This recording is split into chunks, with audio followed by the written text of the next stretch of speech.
The 5-minute gun. Race 1 America's Cup 2003. This just the 31st time in 152 years. Probably fairly tight left would be the ideal, so that we can get rid of him. International sport's oldest prize has gone on the line. Yeah. And right away we hear Murray Jones suggesting that tight left is where they want to get off the line. Murray Jones on Alinghi. So they're running deep in the box. Alinghi getting below them. So it'll be Team New Zealand to come into the dial-up first. So Team New Zealand out to the left. Alinghi slow, and they're not coming into the dial-up. So now it is Team New Zealand that is holding on to port, and Alinghi trying to get on their tail. What do you make of that, Ian? Well, it's pretty windy, Peter. Dialing up in this condition, there's a lot of bad things that can happen to you on board, not let alone what happens against the other competitors. So it's probably a smart move to just go on and get into circling, although not the best circle from Alinghi. They got a little stalled coming out of the tack, and Team New Zealand may have a chance to get ahead in the circling by spinning right around into attack here. Well, we'll see whether or not Team New Zealand can circle, how quickly they tack, how quickly they accelerate. All those questions. It's Team New Zealand to their left, Alinghi to the right. Very even starting line at this. Even. Wow, I'm impressed with the first circle by Team New Zealand. They were able to handle the turn down very easily. They didn't stall at all. Of course, a lot of it has to do with the timing that you hit waves as you're tacking and turning. But they look good. They look nice right there. The Omega clock clicks off at 3 minutes. Just come out to attacking low line. On port. Like the right, going deep into the box. And they're going out to the right, down to leeward of race control. 1 minute to kill. So You can see heavy the sound boost left, but we don't really want to. Team New Zealand, how they tried to get away, and but we don't really want to chased them start down. like at the left And now end it's just a and the timing right game. end. Alinghi's sailing away. They'll turn back when it's about time for a final run, but giving themselves enough extra time to be able to push Team New Zealand hard if they choose to cut Alinghi off on the way in. So just in front of Dean Barker is Tony Ray, Clear and who's on soft. board the winning Team New Zealand crew in 1995-2000. I see Alinghi turning there very slowly, trying to suck Team New Zealand into following them down there. But Team New Zealand didn't bite. We're going to go up and tack a very strong position as long as the boats aren't too early. We heard that Alinghi was asking for a tight left start, so we'll watch for them to slow the game up and try to move up towards Team New Zealand.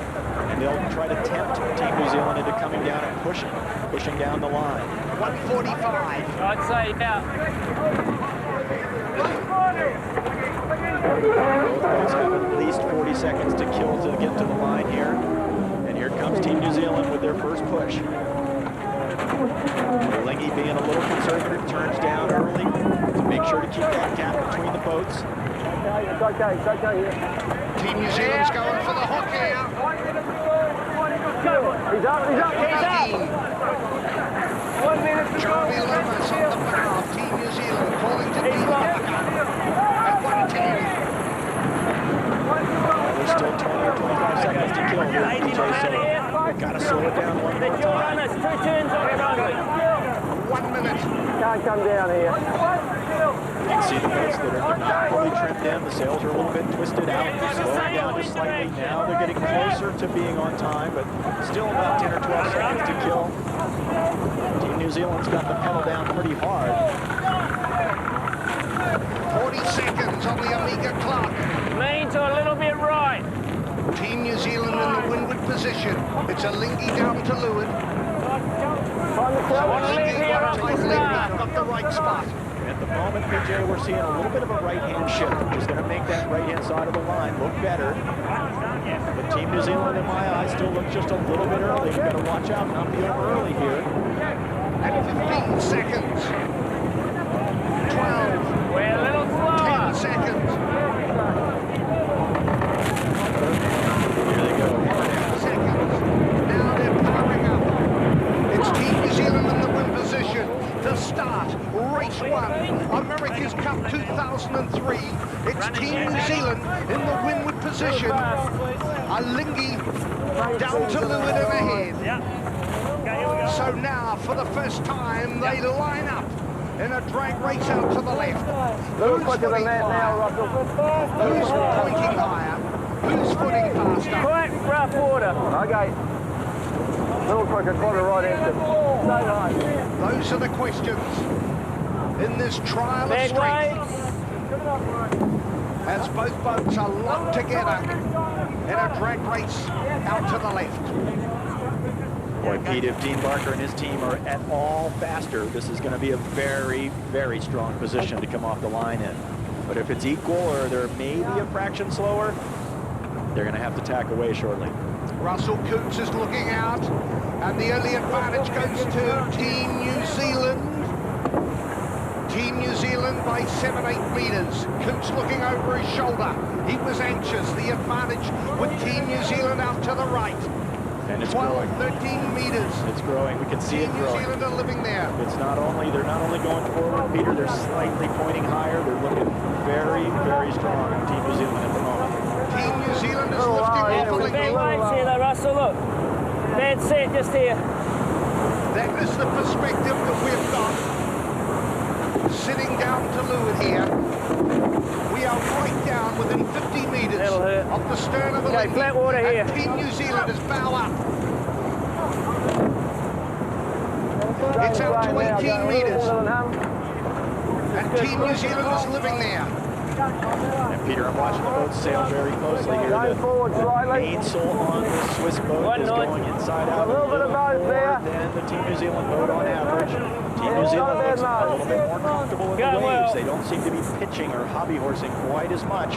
Nice steady motion to the boat. They really look comfortable. Just get it under our groove. Slightly high and we'll be Boat fine. starting to get a little bit of a left-hand shift now, just 2 or 3 degrees since they started. But Team New Zealand seems comfortable so far. 22.5 knots of wind speed we've got right now. Wind direction is 200. Closing the range a little bit here. Closing the range. That's the voice of Brad Butterworth. On Alinghi. Similar speed and touch high. Nice mode here, Robbie. Just Both we teams will should be take up settled on the down brace now for the and new trying their tech. hardest, obviously. But Yeah, that's good. Nice the mode. key is that they've gotten rid of that pre-start adrenaline rush, and now they're locked into seeing if they can just get that last little bit of horsepower out of the Couple boat, of that bad last little waves. bit of edge. Quite bad.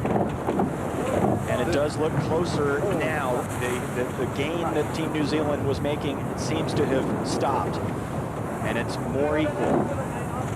Another 3 or 4 degrees left-hand shift. There, we're back to a little bit more even match there. As you can see, the left-hand shift has benefited Alinghi, but not nearly enough to get across Team New Zealand. Team New Zealand can live in that spot. They can push Alinghi all the way to the edge of the race course. Oh, what a sight. Race 1. America's Cup 2003. It is Team New Zealand in the windward position. They're holding and hanging in there. Alinghi has not been able to squeeze the black boat. Nice mode there.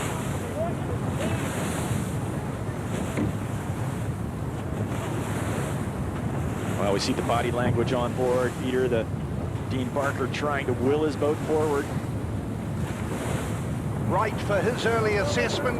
Stars and Stripes tactician Tom Whidden. What do you make of it? Well, wonderful day out here, PJ. The boat's fairly even. I'd have to give a little edge to Team New Zealand so far. Brilliant start, by the way. Wonderful timing back to the line.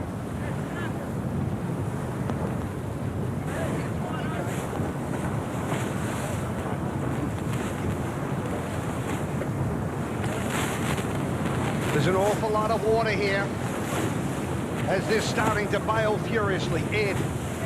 Wow, that does look unusual. It seems like they've done it before. They got the bucket going there, but they've been pushing hard forward on this boat to try and get over the top of Alinghi. That does not look normal at all, though, Peter. Look at the water coming in from the leeward side. Of course, it seems to be that the boats are slowly getting closer sideways. 195 degrees is our wind direction now, still 20.5 knots. We've seen about a 10-degree left-hand shift since the start, and our radar up the course tells us that might go as far as another 5 or 10 degrees left at a maximum up the race course, but we're sort of in the middle of the breeze range. That does not look correct to me, though. Right, another interested spectator here on board North Star. Paul Kayard, what did you make of the start, and what do you make of what you can see right now? Well, like Tom said, awesome timing by both teams, hitting the line at speed, right at the gun. But that water problem on Team New Zealand there looks pretty serious to me, and whatever advantage they had, I guess, went away a little bit with the left shift, but maybe they're slowing down a little bit. Okay, the relative, can you see whether or not they're holding station or? Same side at the moment. Well, here we go. I mean, they got this looks like the Southern Ocean, Peter. I mean, this is the liquid Himalayas on the Hauraki Gulf. But, you know, it's pretty close. We're not having anybody walk away from anybody here. This is great. So far, it looks like it's shaping up to be an awesome match. And Paul, this is at the top end of the scale, isn't it? We've got 22 knots at the moment. That means it'll be plus 25 at the top of the rig. Yeah, this is right at the top. You know, another thing that you look for is if they can control the mainsail. Is the mainsail flapping or is it set? Right now, both boats have the main set. Lengi's just went inside out there. To me, it looks like Team New Zealand's better able to keep their mainsail set on the average than Alinghi. But the gauge is closing a lot, Peter. And Paul, it's a different mode that they're sailing in. It looks like Alinghi is sailing with Traveller up and a slightly more twist on the mainsail, where Team New Zealand has Traveller down and the mainsail tighter. And in fact, here goes Team New Zealand having to tack away. Yeah, that was a good observation, for sure. But Alinghi got to him, closed the gauge up. All right, so translate as we talk about the gauge, it means the separation between the two boats. As Team New Zealand now has tacked away, they've got onto port, and it's Alinghi who is holding on to starboard. Yeah, in essence, that let Alinghi out of jail because the power of the right off the line is the starboard tack advantage which Team New Zealand had. They could have held on for another 5 minutes. They would have had Alinghi quite far out to the left side of the course, but now Alinghi's essentially out of jail. It's been a fascinating drag up to the left with both boats locked bow to bow. Team New Zealand with a marginal advantage of 1 metre 2, 3 or 5, maybe up to 12, 14 metres at one stage. Team New Zealand taking on an awful lot of water. What a fascinating situation we have at this stage, halfway up the first big leg on race 1, America's Cup 2003. Pressure on your bow here, a little head if possible.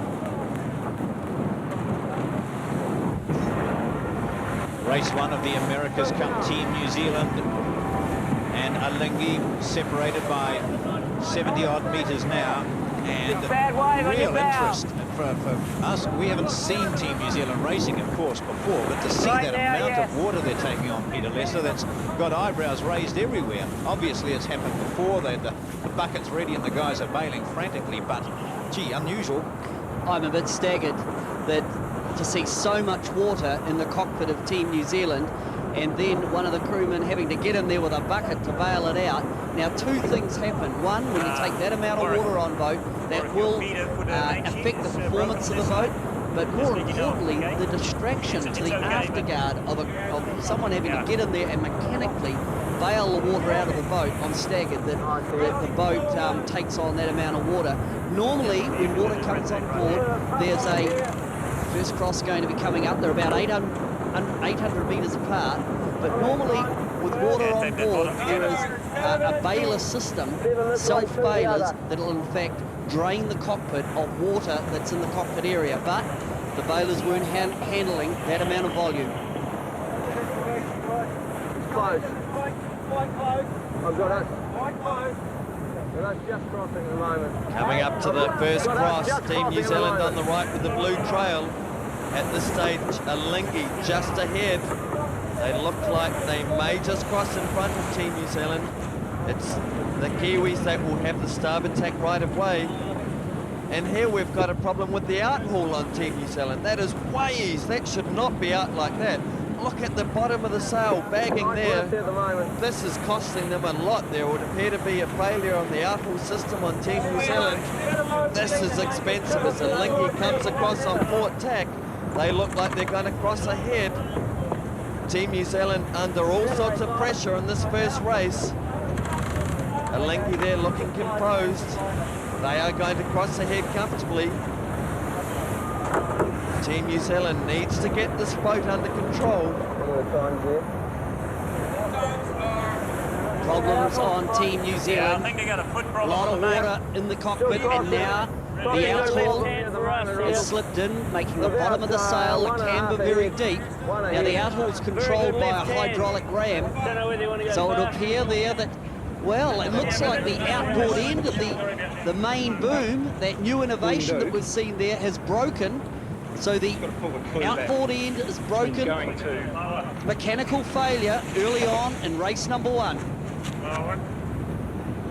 You can see there on the boom that black fitting hanging off the corner of the sail is actually the outhaul car, and the carbon fibre is just shattered on the end of the boom. Can you get the boom back through the nappy? Through the small ring, you'd be able to have to be sailing all day. Really, oh, big time, John, big time. You can see there how deep the mainsail foot is, and this will absolutely be detrimental to the performance, but more importantly, they've got to try and get the mechanics of the outhaul into a configuration that they can sail. I think Team New Zealand are in big trouble with their boom at the moment. They'll be just trying to figure out the contingency to make a repair, but this looks serious. Yeah. Only about 2 minutes the other way. The end of the boom has literally snapped off. That black bit we can see on the end of the sail is in fact the end of the boom. And you can see the shattered fiberglass or carbon fibre there by Adam Beashall. We're going to have to use it on the load. And this much wind, that's a major problem. A lot of discussion on board.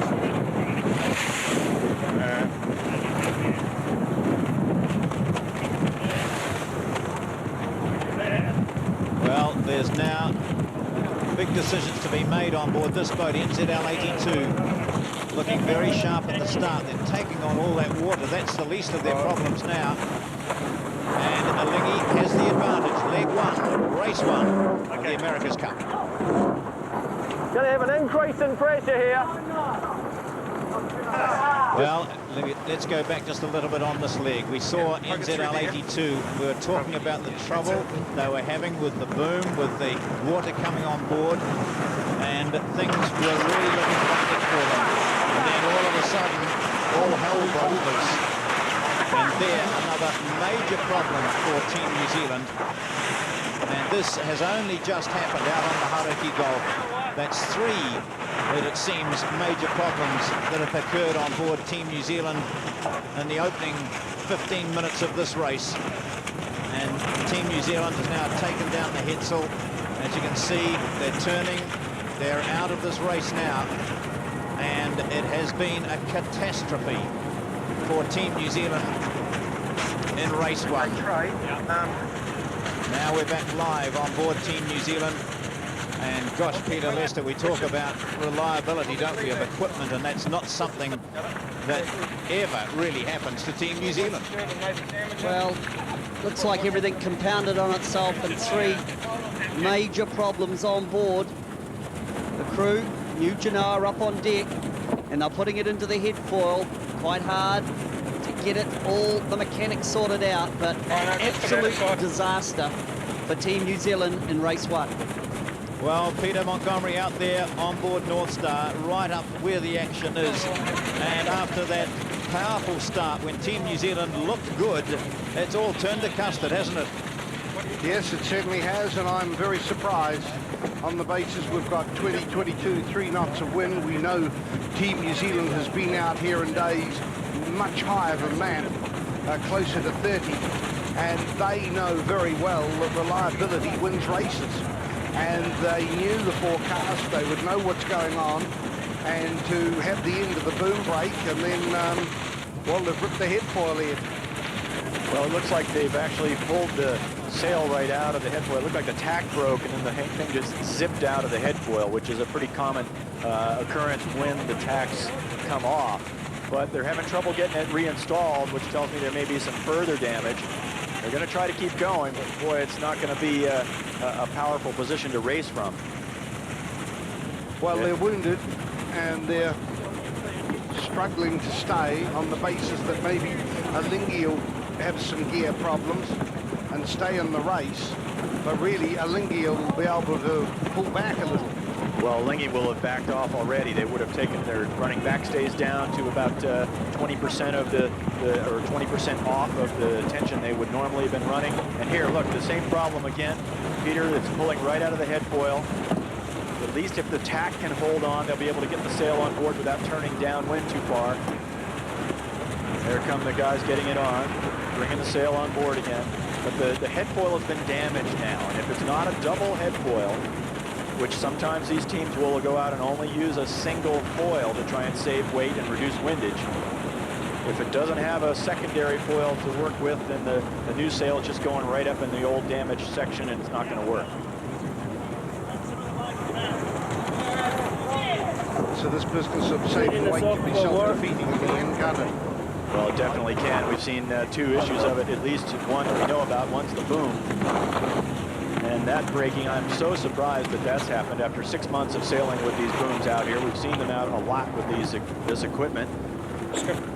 And it's just horrible luck to have this happen. Just put it back on so we don't fuck the...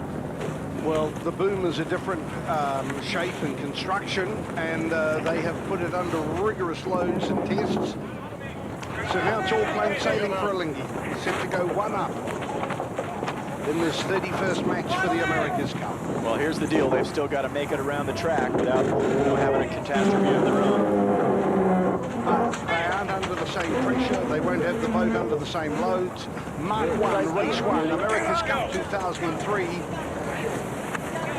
And the immediate clock starts ticking, but really that's academic. Because Alinghi is way out on their own. As a wounded Team New Zealand are trying to put the pieces together to at least try and complete the course. Lovely set on board Alinghi.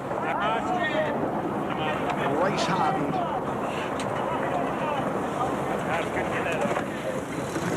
Meanwhile, look at the boom. What? That's not meant to do that. Well, as they tacked right there, you saw the weight of the boom trying to fall down, and that's because they have a soft boom bang. On the left-hand side of the screen, you can see the line that attaches the boom to the mast and keeps it from going up too high in the air downwind is called the boom bang. It's just in the forward part of the diagonal line in the forward part of the picture right there. And because it's a soft bang, just a piece of line, when they tack, the boom has some weight, and it's just going to drop down on the boat. We saw one of the team members holding it up there so nobody got hit in the head as it went across.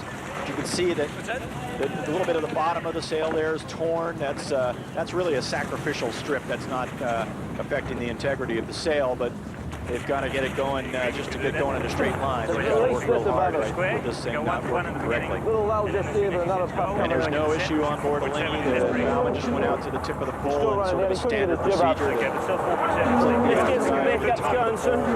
The lazy sheet over the top of the pole for the upcoming jibe. Brad Butterworth looks calm and collected there, as you would with this sort of an advantage. And the irony of all this is, of course, during the Challenger Series, there was a cap of 19 knots. They would not have started today in this weighted breeze.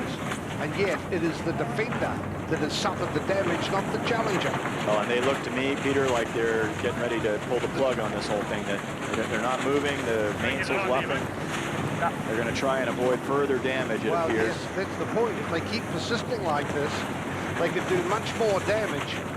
It's not a question of ripping a couple of sails. They've got more of those. But we hear that the tender is coming in to help them, and it looks as though Team New Zealand has let's run it forward. From this first race, America's Cup 2003. Well, there's the line. That's it. Just keep going forward with it and get on the ute. What a shame. New Zealand is out of the race. What a shame, Peter. This is just a terrible way to start a series. a little wine, please.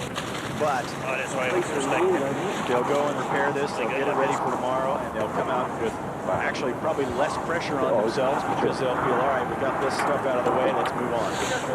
Really good breeze coming Such an on. anticlimax for Team New Zealand and its legion of supporters out on the water. So much expected. I got it. 82, race committee, go ahead. Yeah, race committee,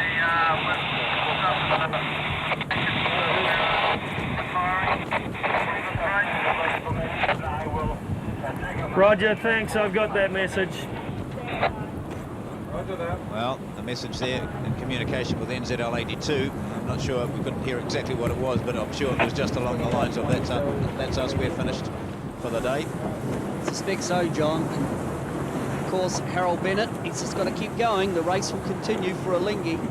But what a series of disasters. Looks like a disaster zone, doesn't it? So let's go back then, Peter. What we saw a good even start and Team New Zealand looking strong, taking the right-hand side.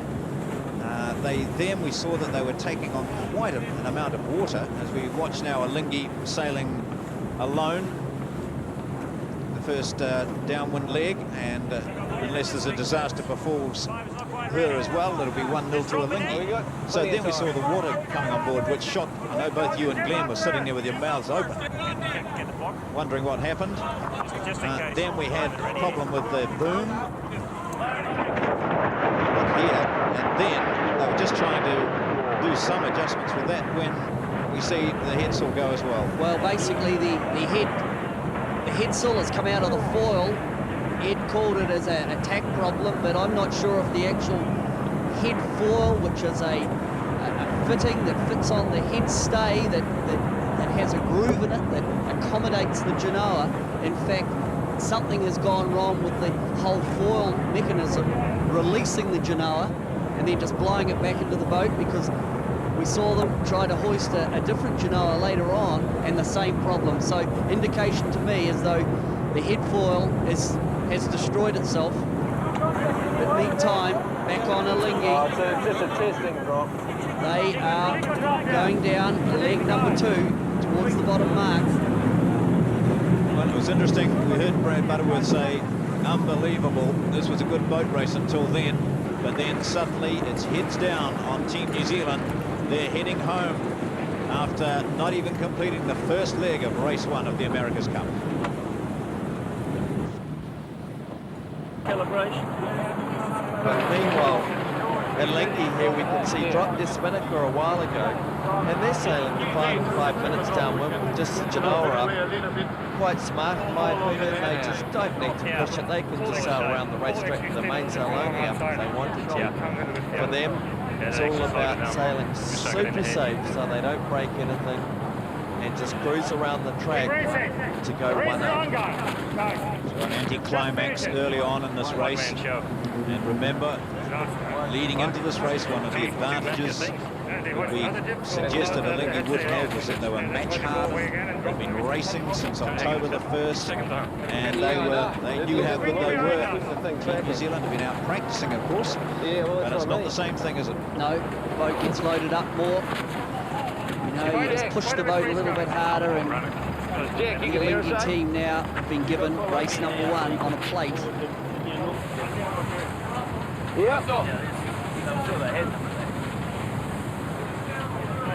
Just one boat in this race now, so it's a non-race. It's Alinghi who just need to sail to the finish conservatively. And while their minds not totally on the racing, and certainly discussing and wondering what went on board Alinghi, they're making their own assessment of the situation, I would imagine. And that's the scene on the race course. Big header here. Not many boats around, a lot of them following Team New Zealand back.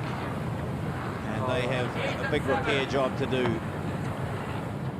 Not just materially either, I think physically and mentally it would have been a huge blow to them. Well, this will be the resolve of the team to get it together. but the mechanics and the shore team are going to have a bit of work to do tonight to repair that boom, or I suspect they'll put a new boom on board the boat. There's a couple of Genoas that went up that the sailmakers will need to do thorough checks on to make sure they're okay. And I guess we're looking at a new head foil. But the one that still got me intrigued is why did the boat take so much water on board, and how much of that water went down below, maybe altering the characteristics or the stability of the boat. That could have sparked off the problem. The natural drainage, Glenn, didn't appear to be working, did it? No, the amount of water that was pouring in over the side deck as it sailed upwind, the Venturis, the little devices on the side of the hull, which normally take care of that, just would not have been man enough for the job. And we saw a crewman there with a very large bucket, and they almost looked like they were ready for it. It makes me wonder if maybe they just know that the boat does ship a bit of water upwind in these conditions, but certainly I was absolutely shocked to see the volume that was coming in, and then we cut across to Alinghi, and their boat was bone dry, which is what you'd expect. It's quite normal, Glenn, isn't it, to have a bit of water coming on board, and the self-bailers, the Venturis, will handle that. And if you get a couple of big nasty waves here, you might have to bucket a little bit out. But it looked like they were bailing a bit more. That's what you get when you never sail out in breeze. That's the way, sir. Don't find it out. There from on board Alinghi about the water problem. It's freezing all day. I got wet. Straight away went on board Alinghi then. One of the crew saying they were sinking, so they could see what was going on. And it was interesting, off the line, the boats were really even. In fact, it looked like NZL 82 might have had a click of an edge. And then as we started to see that water pouring in over the side, Alinghi closed the game up, forced NZL 82 to take away, and then of course had the boom breakage, had some failure. You wait till next week if it blows from the north, you know. We haven't had anything like that yet. Where, you know, you get these real waves coming through. 80 knots from the northeast. So they have enough for that. Well, They're Thursday. sinking, they can't change what they're sinking. Yeah, it was a great race. So that's one problem they had. Another thing they have more problems. Whatever it is. Yeah. Well, a lot of discussion there. Might be worse to come. Russell Schumann and of course they're right. What they were talking about is if the wind changes and comes out of the northeast direction, the waves will be a lot bigger than they are today. Because then you get two problems at the same time. Murray Jones, one of the Alinghi crew members, now have a relatively peaceful and certainly uneventful trip to the finish line on board Alinghi, race 1 of the America's Cup, which had a sensational first 20 minutes, and now all the sensation will be in the talk afterwards. What's the bearing to it, with Team New Zealand, and can they recover quickly to get back out on the water tomorrow? 203, I'm sure about that, John. And in terms of repairing the boat, that won't be a big problem. They've got a wonderful shore team along at Team New Zealand, as Alinghi have, I must say. And new boom, need to repair the forestay. I think the most serious thing I can see out there is to figure out the water problem. While it is devastating to start the defence of the America's Cup in this way, that's why you have the best of 9.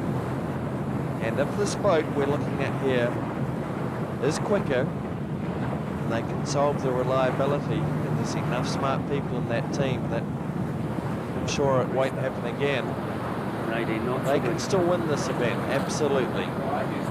Russell Coutts and Ernesto Bertarelli there, Warwick Fleury. I mean, how could you not be smiling when you're cruising around the track to go one up? Oh, yeah. Well, in their position, you take the points whatever way they're presented to you, and although I'm sure they will feel a little bit for Team New Zealand, be more than happy to get race 1 tucked away. As we said through many America's Cups, Peter, it's not only about the design and the ability of the sailors, it's reliability, isn't it? And that's appears to be what's let Team New Zealand down here. Okay, that's but as PJ mentioned, how many times have they been out on the water sailing in close to 30 knots? Well, maybe everything was getting a bit fatigued after too much testing, but this man might be quite instrumental in bringing them back on their feet too, Rob Waddell. Pumping them up again. Absolutely, I think Rob will play a big part. A day in the sun now for Alinghi, all standing to attention and looking relaxed. They just need to complete the course to go 1-0 up in the best of 9, first to 5 series. Let's just recap. The start was very even. Team New Zealand were looking quite good, but we noticed that there were some problems. Well, you can see there how deep the mainsail is at the bottom, so the outhaul has failed, the end of the boom has snapped, and then the forestay failed, releasing the Genoa, the cam getting broke, blowing the forestay out of the head coil. One accident or one mechanical failure compounding on itself. Barker having to turn the boat downwind to enable the crew to get up on the foredeck to retrieve the Genoa. Let's have a look at it again in slow motion, and Glenn, it was quite obvious the problems that they were having. Absolutely. There we see it working on the end of the boom. And then all of a sudden another sail appears around to leeward of the mainsail that most certainly is not meant to be there, the headsail. And that right-hand corner, as we look at it there, the bottom right-hand corner is meant to be connected to the bow. And just devastating for Team New Zealand. And Alinghi, meanwhile, of course, just sailing in a solitary fashion. And just look at how empty the Hurricane Gulf is. That enormous spectator fleet has vanished. We often talk about the wonderful innovations that we've seen on especially on Team New Zealand from 2000, now 2003. But this is one of the projects that maybe hasn't quite worked right. It has failed on them. It's going to cost them this race. Meanwhile, Team New Zealand heading back up the harbour past North Head, back towards the American Express Viaduct Harbour. The Loyal flag there, escorting them back. Well, here we see on the run home now, Alinghi. And a nice, as it's turned out, a soft race for Alinghi. 5-minute gun. And the Omega clock counting down the start of race 2. Peter, notice there's enough breeze that neither team has a person up in the rig. So it's not like it's so soft that they have to figure out where the wind's going to come next. But they don't have 17 men on board, so they don't want that extra burden. 021, would we consider port tack? Here it comes, Russell, here it comes. They come to the dial up and London. Coming back. Team New Zealand still in pretty down the sail. Putting the brakes on. He's going all the way. Race complete. Windward boat. Flip it. 4 minutes. Sorry. Team New Zealand in the windward position to the right. Peter, interesting that they let themselves get so far forward. That's a little unusual. I would expect that Team New Zealand may just go ahead and bail out of this. Can we swing, Jack? Can we? Let's go. The two trimmers, Simon Dorkney and Warwick Willie, did exactly the same in a different role of their Team New Zealand against Prada in race 2. Now, go down. Last cut. Go down. We're fast, quite a bit fast. Yeah, I'll just go to 5 and then back to nothing. Both boats now on port, and they're taking the action to the right. 309. Yeah, I'll keep it in mind. Bristol. Even more left shift here. 3 minutes. Yeah, Brad's catching a left shift. We're seeing that a little bit. Not big amounts, just 2 or 3 degrees, but it's just tending to the left. I look for the fight to be for the pin in, the bottom of the screen. Minute 10 back, minute 30 to go.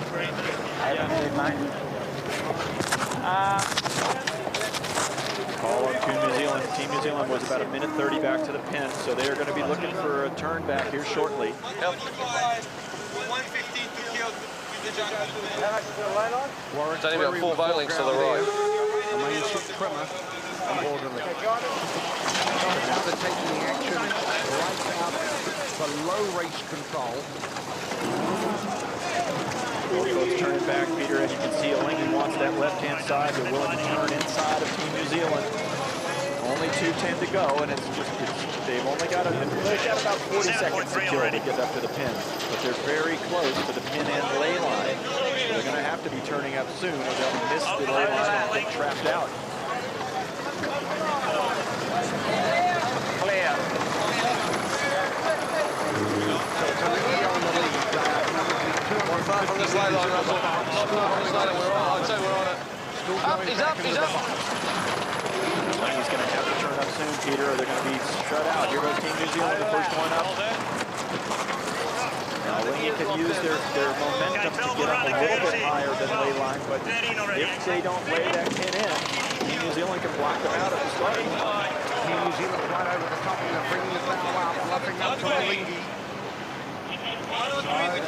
Team New Zealand Back into a right shift, so the line's pretty even. Try and go to the pin. They've still got to kill time, though. They've got to kill about 30 seconds at least. Both boats got to kill time. They're too far advanced. They're inside 100 metres back from the line. 1 minute on the Omega clock. Well, this is thin. Alinghi is very close to lay line. They don't have much room to work with by going down. They have to call this time just right. If they're too early, Team New Zealand can tack away and go down to the other end of the line, accelerating over to the right. Alinghi is luffing up. Alinghi's trying to force them out. Alinghi is cool under pressure here. They've got to kill time. Team New Zealand will be able to tack back. They're going to be too advanced, so it is going to be a split start.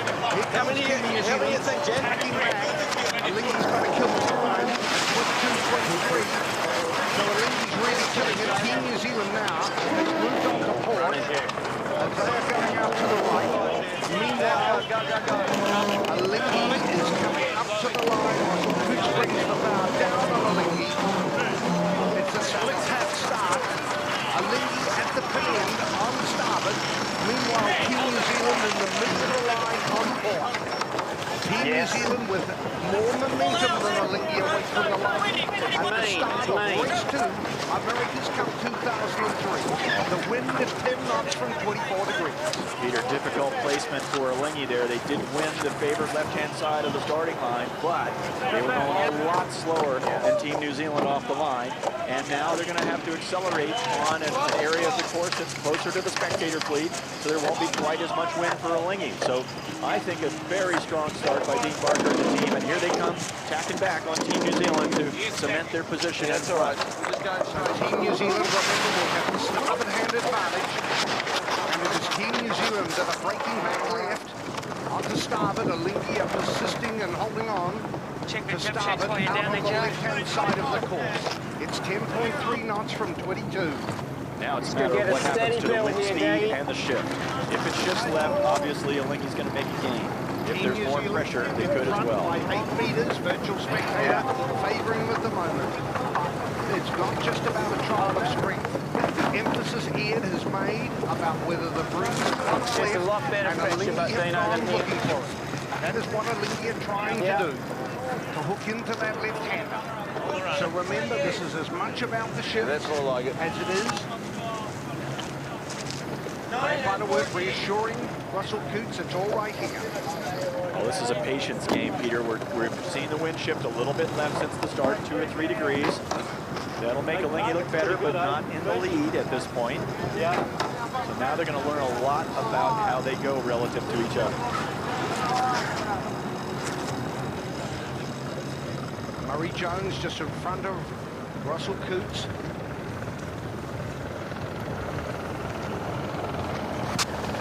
It's a drag race breeze left, and 10 10. points in a row. More breeze, he's talking out to the left. That's what Murray Jones is talking about. And as I look at More the boats, breeze and BJ, 5. it looks like Alinghi's heeled over a little bit more than Team New Zealand, as if they're sailing into more breeze sooner. Right Got a little now, gain, little gain I can see them going trimming the forward. sails in. Both boats are a little headed. Yeah, you hear a little activity on board. I think that Alinghi is making a little gain at the moment. Here they come. Alinghi No is in more front. breeze than Alinghi this. is leading by a boat length. Alinghi is out to 33 metres. So they have made a very strong forward move out to the left. And even though Team New Zealand has the power of the right,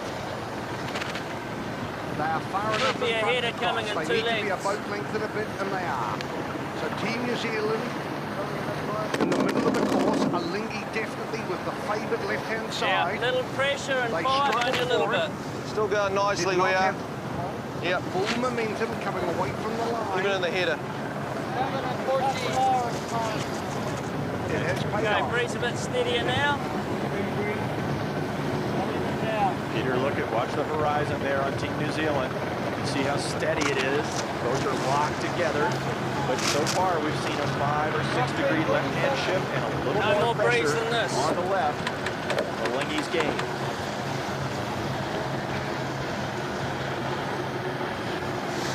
Wind direction now is to 15. I think it was 25 when they were doing their pre-start. So 10 degrees since the middle of the pre-start. Yeah, 6 30. or 7 Both degrees left since they actually going crossed the nicely. line.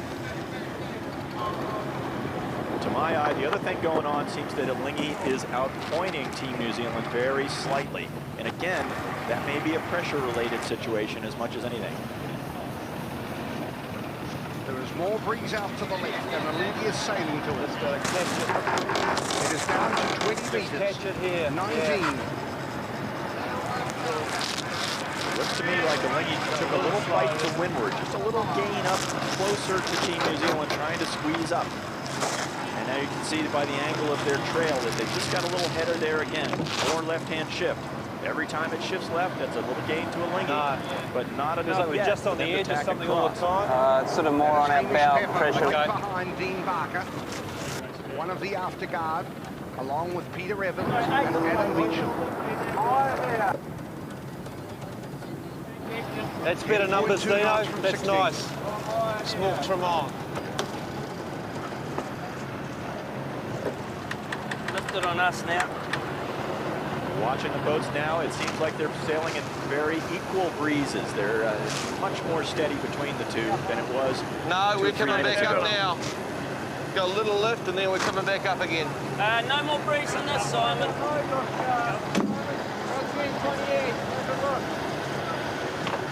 If anything, I'd say it's going to be lighter for another 15.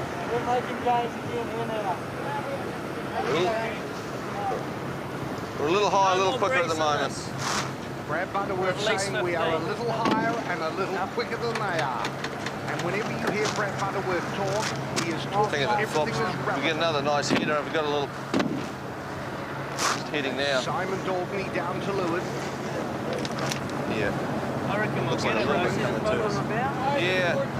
Left hand in. Yeah. I think we've got 9.7 from 17. to go in that.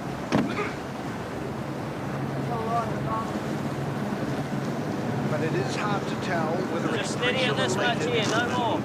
Alinghi just getting a lift, just pointing up a little higher, but from our perspective in our magnificent grandstand here on North Star, you can see that Alinghi sailing up to the left.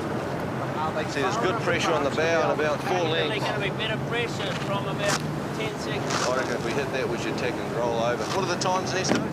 So Brad What are the Butterworth times? thinking they should tag. 5 this way, 14 Now, the this other is way. going to be fascinating. Well, he thinks they We can are going to cross get if better he's talking pressure that in way. about 20. And right now we are seeing There's a nice header 15 here. on the wind direction. This is maximum Starting to left go left. since the start, but it's only very slowly going left. Now Yeah, remember, when Alinghi tags back, they will go on to port, which means they have to keep clear of the way unless they can cross. What's that? It's Team New Zealand who has the starboard Yeah. hand advantage. They are on the starboard. They will have right. Difficult position for Team New Zealand, though. Most of Peter, it's in range here. as as you sail in that windward position, you're always resisting the temptation to put the bow down to accelerate, and that eventually ends up slowing you down just a little bit. Yeah, because you're worried about that other boat. Brad Butterworth saying we're going to give it a go. You'd stand by for a Lingy tack minimum. Yeah. Brad Butterworth, tactician, reckons they can cross. See Russell Coots, here comes a Lingy on the tack. First cross, race 2, America's Cup 2003. A Lingy going through the tack. They go on to port, they have to give way or keep clear. Team New Zealand is on starboard. A little more pressure Can a Lingy cross? Say no more right, but. Or will it be a safe fluid? A Lingy look like they're going to just cross. on targets here. A Lingy cross. The first, it's a safe fluid, they're not going to cross, they're not going to cross. It's a safe fluid, what a boat race this is, and immediately Team New Zealand tack away. So a Lingy were not able to cross, but they have bounced Team New Zealand like the out pressure to the in the right. left. Well, Peter, we're back to exactly what we saw at the starting line, same positions. But we have seen a left-hand shift and left-hand pressure, so that should have advantaged Alinghi. So encouraging for Team New Zealand, but now there's a split going on. If the breeze goes left, this is going to be a gain for Alinghi, and it certainly, from here, looks like there's better pressure just to the left of these two boats. So there is a split. Russell, not bad Brad pressure, just Butterworth right here said we're for going to us. go Russell. So Alinghi will be coming back any moment. Team New Zealand tacking out to the right. No. Go straight. No, they've decided to go straight. That's Murray Good Jones. header here, let's down go. to 2 meters. Let's get It's on this bow side to of that bow. one. Team New Zealand has got the lead at the moment. So here comes Alinghi tacking back, and Team New Zealand are backing themselves by going out to the right. But our vantage point, we reckon, looking up left is better, but Team New Zealand have got their bow in front, and they have got the starboard hand advantage. Remember, they've got to What's the tack back. position to the mark, Nesta? Where is it? Well, the situation here also, Peter, is they're not that terribly far from the left-hand corner of the race course. So if Alinghi is not able to cross Team New Zealand, they do have to at least keep going the way that Team New Zealand is going. They've got to push to the right. They've got to get back into the center of the course a bit. If Team New Zealand is able to get a piece of Alinghi by tacking, which this Touch it, should show us, Daggy, just a touch. and that would say that later as they sail up here, The mark's Team New Zealand right on may the think blue about yacht. coming back over and knocking Alinghi off the edge of the course here a little farther. Oh, you beat shut Target's a Up to good 11 track. knots, the breeze is slowly increasing as we get further up the course. Nice pressure coming on this here, just at 5. That's Murray Jones talking about quite nice pressure. He's aboard Alinghi. It's bow to bow. Both boats on. He's coming back a little ahead of there, and he's coming back, and we were just sort of pressured up. Butterworth said he's getting ahead of here. He's coming back. And that's what Team New Zealand are doing. So Team New Zealand are breaking back left. They'll Average come back pressure. onto starboard. They have rights, remember.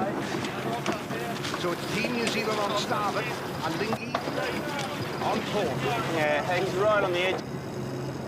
This is critical for both boats. Obviously, whoever can keep their advantage in this situation is going to be stronger to go to the weather mark. If Alinghi can somehow cross, it's going to be a huge advantage for them. A little better pressure left where we're thinking about trying to take the other side. And Alinghi cross. That aerial shot looks encouraging. Come and have a look at him, Russell. He's going to try and lap us, I think. Well, What watch are we here. You talking see about them here? and slowly gaining on the horizon on that trailing, on that transit camera, hold that. but maybe not enough. So They've got to go on the back of the boat. Can they cross? They're getting very close. Alinghi is Tacking. across. Are they? They are tacking. They still cannot cross. Team New Zealand are giving them hell. Stand by, folks.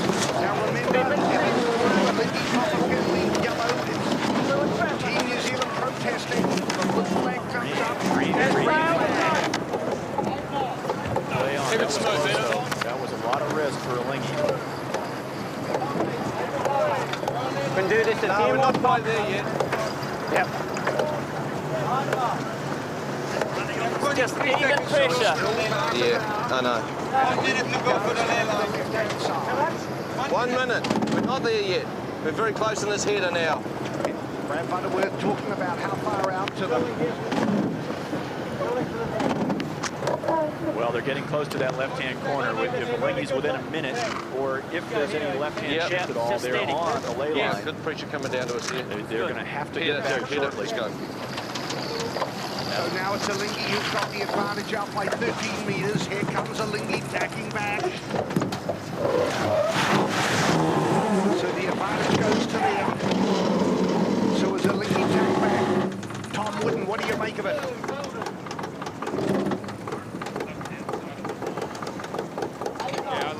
Alinghi did at the start, took the left-hand side of the line. A little bit slow at the start, but the left-hand side seemed like it had a little bit more wind. Really good numbers. And they enjoyed a little bit of a left shift going up the leg. I notice it's 12 degrees now, so the wind's going pretty left. Other than that, Team New Zealand must be pretty encouraged being on the wrong side of the ship and Numbers being able going to in, hold them Bishop. off for this Hold long. that. That's Tom Wooden, tactician aboard Stars and Stripes. Right, Buddy Melgers, what do you make of the boat race so far? Well, certainly we had a backing right at the start that should have given the advantage to the Swiss. However, it was very close and they couldn't cross. I think the boats are very similar in speed. I've been watching the bow waves, just seat of the pants approach. I'd say it's going to be a great series. That's Buddy Melgers, who skippered America Cubed to victory in 1992. Back with you, Ed. Well, this is so close. I'm thrilled to see that it's this close. But it could go either way. Now they're going to sail up the course a little farther here and start to feel the effect of the massive spectator fleet at the top end of the race course. Now it shouldn't affect one boat more than the other, but it will be a difference. They'll have to change gears and look for a little more power when they get up there. There's a lot of boats, as you can see there from the aerial shot. A lot of boats spread around. And these are not small boats. We've begun to make them. It looks to me also like Alinghi is on the lay line. If they're over the lay line at all, that could be an advantage to Team New Zealand.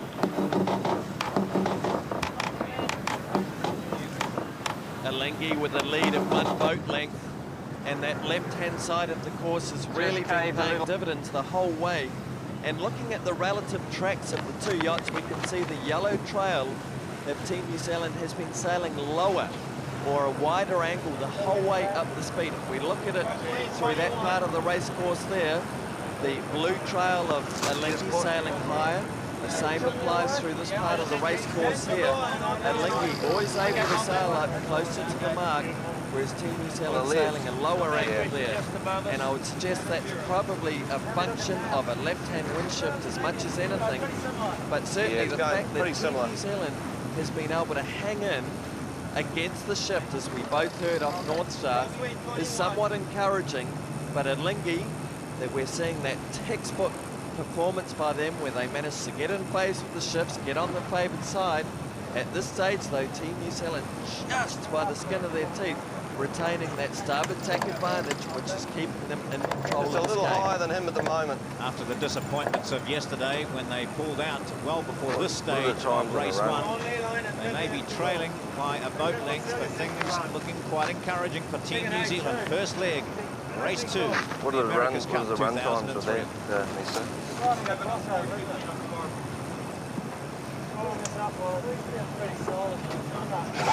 Just a little bit off him here.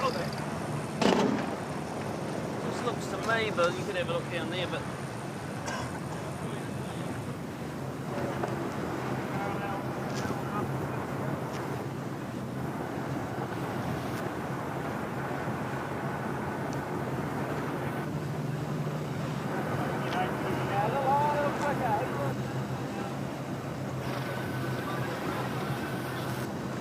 There's a little header here and okay-ish pressure. Maybe think about it, not rushing it, but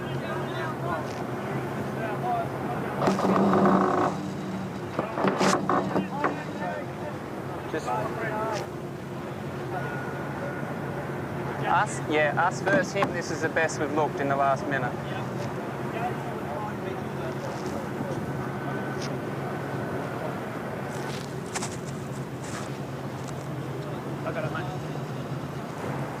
If we were to think about going back,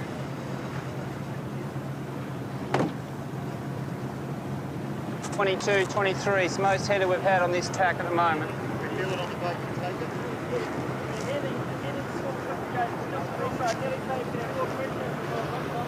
Yeah.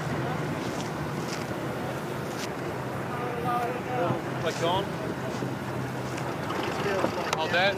Yeah, he's not down with us yet.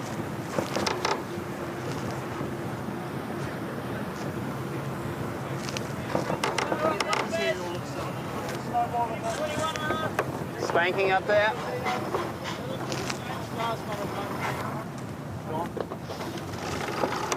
Hold that. It's actually, he's in a little better pressure than us.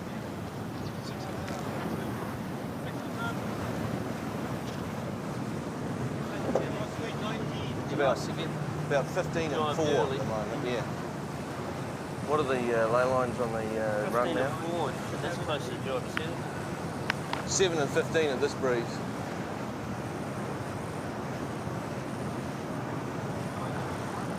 Yeah, it's a little gain to us there. Relative performance between the Nicely in boats very range. even as they make their way up to the first mark. The encouraging thing for Team New Zealand is that they have been in the position not to take advantage of the left-hand shift.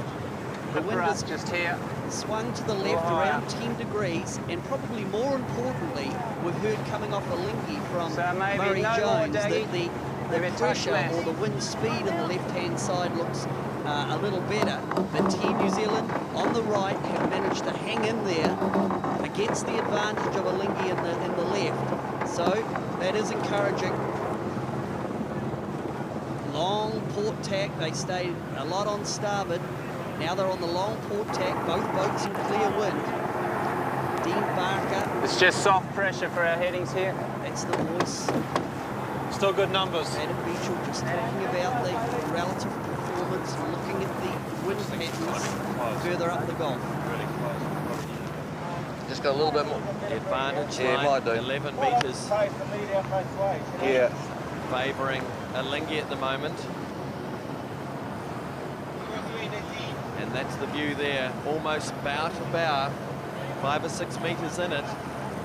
And if Team New Zealand is able to tack back, no word on a course and change. retain that starboard tack advantage. What if they change the course to they 20 or something, lead Bill? around the top mark. That changes. So this is crucial for Team New Zealand that when they next converge, that they retain starboard tack advantage and force Alinghi out to that left-hand ley line. Yeah, I agree. But I agree with you, Peter. I think that it's been encouraging. Team New Zealand's performance up here at Alinghi, to me, have had the best of the breeze. The whole time, we've heard Alinghi calling more pressure on the left. We're bow up. But despite that, they've been unable to shake off Team New Zealand, who appear to have been sailing a little bit lower and a little bit faster the whole way up the speed. Alinghi right up there, getting very close to the port hand ley line. So on board Team New Zealand, they are able to sail in clear air in that leeward position. And if they come back at Alinghi too early on and they don't manage to get to them, they would find themselves in a disadvantaged position. So tactically, they're really just making sure that they're going to be very, if they're not ahead, that they're going to be very close at this first mark. On board Alinghi. Going to get into the spectator ship. That's interesting there, Russell. Brad Butterworth talking about the effect of the spectator craft up to the top mark as they approach. And the big wind shadow that's being projected down onto the course The flags on that big boat look about the same as what we've the got relative up performance past the between mark. the two boats as they approach the top mark. Take two, A little more pressure still to come here, just a touch. Thinking about the run, Pete?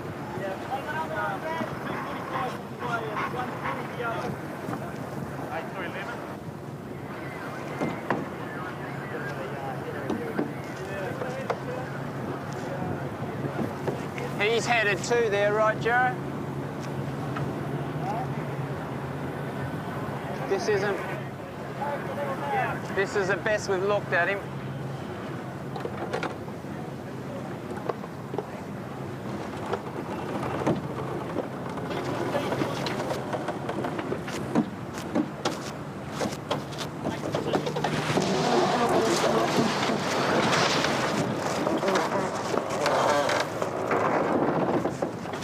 soft here.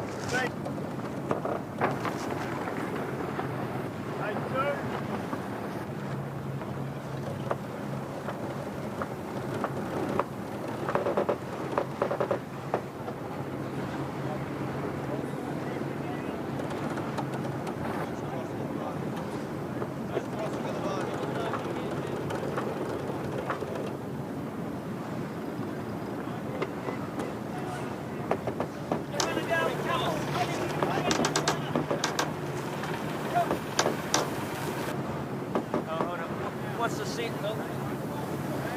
Bear away, or? I think it's we're just crossing him. All right, Chris. He's going to go for a high mode, but we will cross him this time, all right? Hold that. You got him, Russell, here? It's okay, I'm crossing.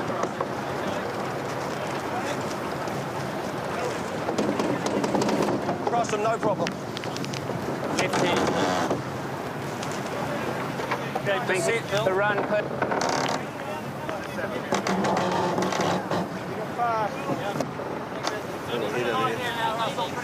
Shift-wise, there's not much in it, really. No. I think we'll just set up for a bear away here. There's a little header, Russell. We can take this across. He continues. He's coming back in. Let's go and bounce.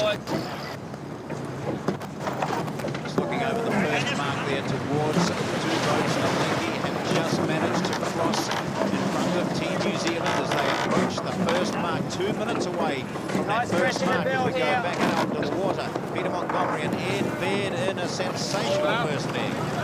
It has been enthralling, but Alinghi has got by Team New Zealand. This is tack number 6 as Alinghi tack right in the face of Team New Zealand now. And Team New Zealand now are bounced out to the left. Well, are they? Look how fast Team New Zealand was going when Alinghi had the tack on it there. And now they may try to live here and block Team New Zealand, block Alinghi out at the mark. So both boats will be pretty slow when they go around. Same speed now, slightly faster.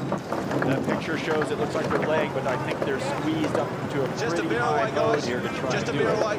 So you mean Alinghi is squeezed up in a high mode to do it? I think both So boats Alinghi is trying to squeeze up.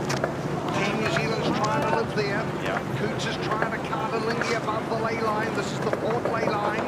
Team New Zealand are coming down all the time. Coots is running. Team New Zealand is low down. What a super boat race. This is what we hope to see on the first. I'm thinking we go around behind and we beat Barraway set. We go just Barraway with him, look for the drive on him. If he drive sets, we go straight. Right, so that's Adam Beecham. He jives, we go straight. So it is Alinghi that have been able to dig their way out of that. They've done a super job. Little pressure to build here. But they are in a lower mode. How many lengths? Just a bear away. Fantastic boat race. Where do you want the trailer there? We're hurting him there, Russell. Just to keep it high. Down a bit. There, says Brad Trevor's Underwood. staying there, all right? So all of a sudden, Team New Zealand are dropping out. They're dropping off dramatically. As Alinghi is squeezed out. I'm out of here. Team New Zealand is dropping back.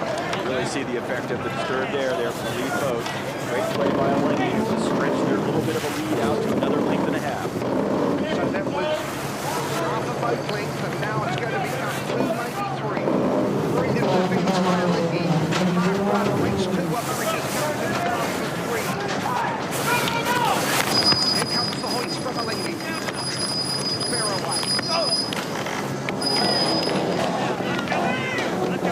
New Zealand, the immediate run. Flicks on back. 12 seconds. Last one. Nice right shift there to go down, Russell. Good pressure here. New Zealand. Now, what about the hula? Can Team New Zealand make a game? There's been so much speculation about the relative merits of these two boats off the wind. We'll see. Well, Peter, interesting upwind. They seemed like they were locked in the same boat speed mode, but it always did look like Alinghi had just a little bit of height edge. I wonder how much of that was pressure. Certainly Alinghi protected Let's the drop a left-hand little bit of side runner the off, which had more Nissa, pressure. just easy. Well, Ed, the course was set to 25 degrees, and right now it's 10.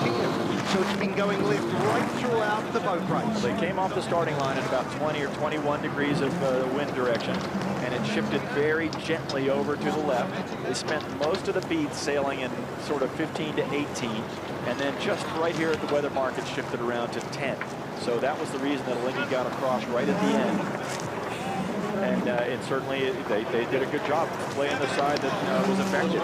But what I'm saying is, I didn't see anything in it in the boat speeds. Yes, absolutely. We're a little bit above his line. Certainly Like I mentioned, if we could. Whitten and Buddy Malters as well.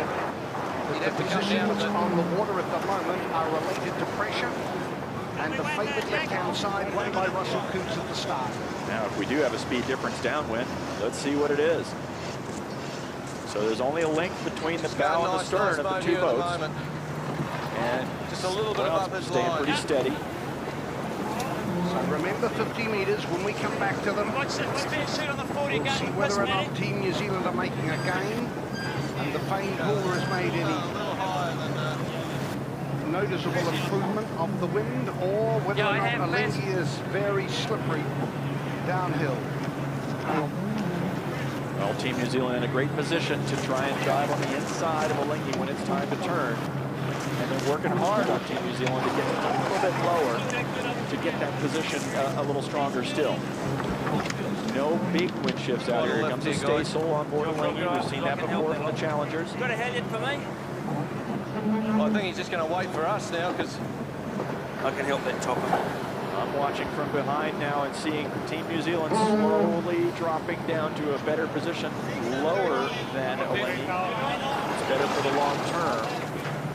They're soaking down, aren't they? A little bit. But Alinghi has thrown the staysail up, which is a little extra horsepower, and it is, in fact, the perfect conditions for that sail. Smooth water, 10, 11 knots of breeze. It's 10.3 at the moment. Flat water, current is coming in, or the tide's coming in. Difficult position for Alinghi. Look how they're losing gauge sideways. Team New Zealand is slowly getting to the right of the picture, which is a stronger position when the teams go to jive. Because when they jive, Team New Zealand will be on their end. There goes the team member up the rig to make sure the battens go across and that the sail, when they jive, doesn't get caught on the upper shroud or upper spreaders. Yeah. He'll stop right at the jumpers. Oh, down a bit.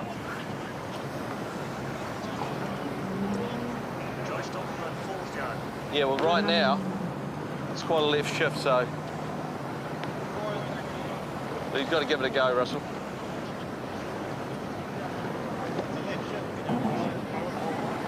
Yeah.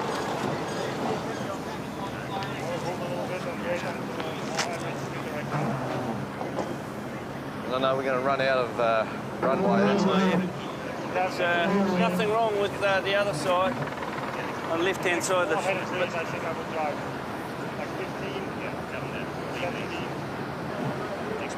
He's just saying we're a little quicker. He's got a little bit of pace on just at the moment.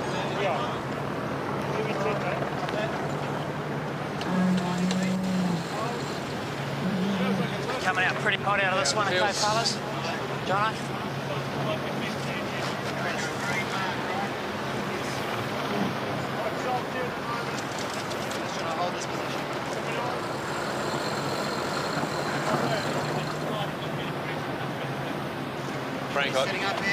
Frank, I don't need anyone. He's in Pete. He's coming back too.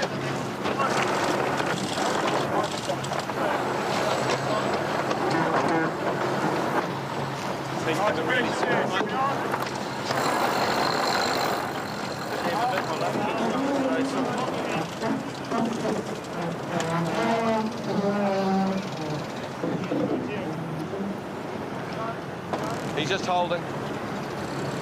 He's holding. Leave it out.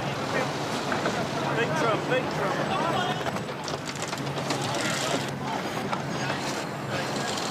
Yeah. Yeah, diving this time.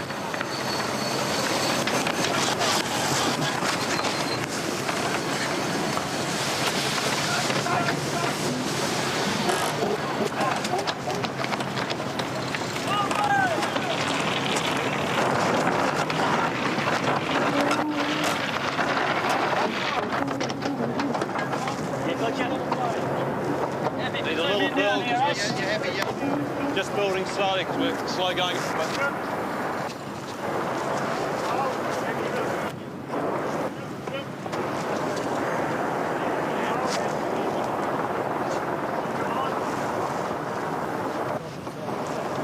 Few waves here. Two interesting tactical manoeuvres while the boats were coming away from the mark. On port tack, we saw two dummy jives, or two dummy attempted jives by Alinghi. And then on the third attempt, Team New Zealand just felt that they are in a disadvantaged position in the behind, and Team New Zealand have now jived away in the windward position. Alinghi now jiving in the leeward position, and they're getting right down on that starboard ley line. Team New Zealand since the mark before the false jibes had in fact made one boat length. Alinghi now jiving. We can see the staysail set up inside the Jenica. It's folded up, it's rolled up on a roller. Once the boat is yeah, what's the stopper and the staysail down there? The crew What's that? Staysail, just adding more sail area to the sail plan. Nice puff here, a little bit lower than 65 metres the lead to Alinghi around mark number 1. It closed down to 40 metres, so that was a net one boat length gain to Team New Zealand just before the two dummy jibes. And since jibing, it would seem that Team New Zealand with the yellow trail on the left has been able to soak down a bit closer to the mark, and they're gaining all the time here. Alinghi out on the right-hand side. Looks like they've got a bit less pressure, sailing bow up. Team New Zealand on the charge, down to one length. Alinghi, by holding their jibe off out towards the ley line, looks like the opposite is applying to that which occurred up the beat. Whereas Team New Zealand, this time, being on the left-hand side of the course, is gaining on Alinghi in the same way that Alinghi gained, being on the left-hand side upwind. And it's now down to 8 metres. Team New Zealand very definitely on the charge. Russell Cootes looking over his shoulder. There's the marker going through the distance. Can you see the bottom mark from there, Murray? And that is a very close race now. It's too tight. We might have taken on the runner or something. I suspect is most of anything a function of staysail here. Wind shift, wind speed. Maybe, just maybe, Pete, we're seeing the hula and that long hull of Team New Zealand starting to come into play. Are we seeing the effect of the power of the hula giving that extra waterline length, just enabling the boat to go a little bit faster downwind? I know a lot of the talk pre the America's Cup, the hula on the downwind leg, that's when you get the full power, the full advantage, and possibly better speed on the downwind legs. A little bit there, Louis. And SAP Jenica pulling Team New Zealand downwind.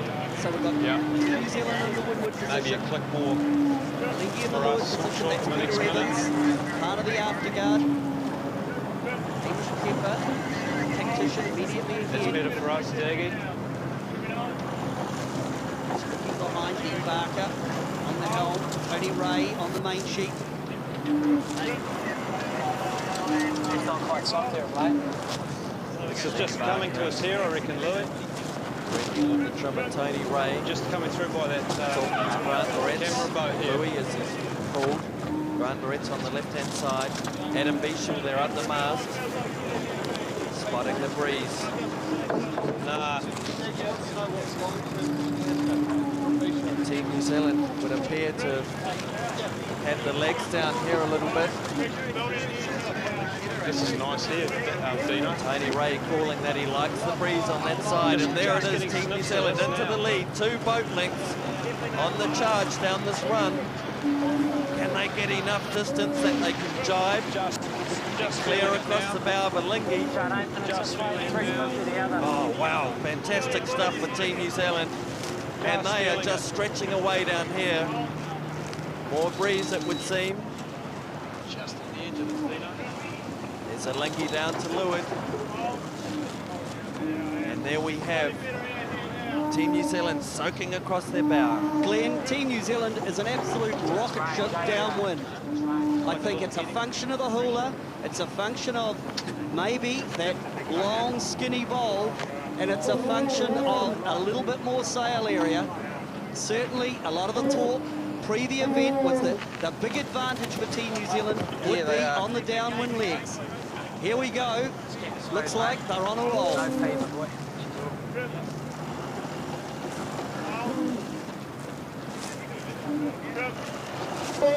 They've gained a length on us. Length and a half.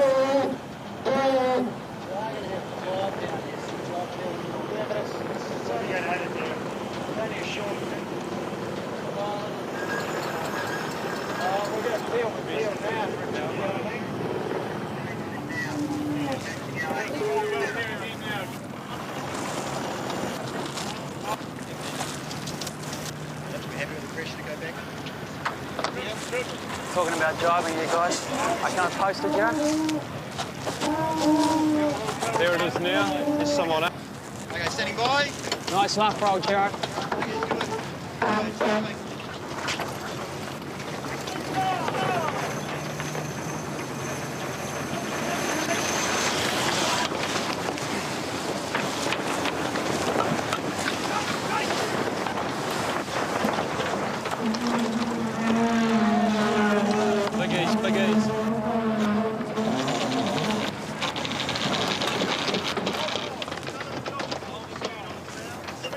Big East, oh no. Quite hot here.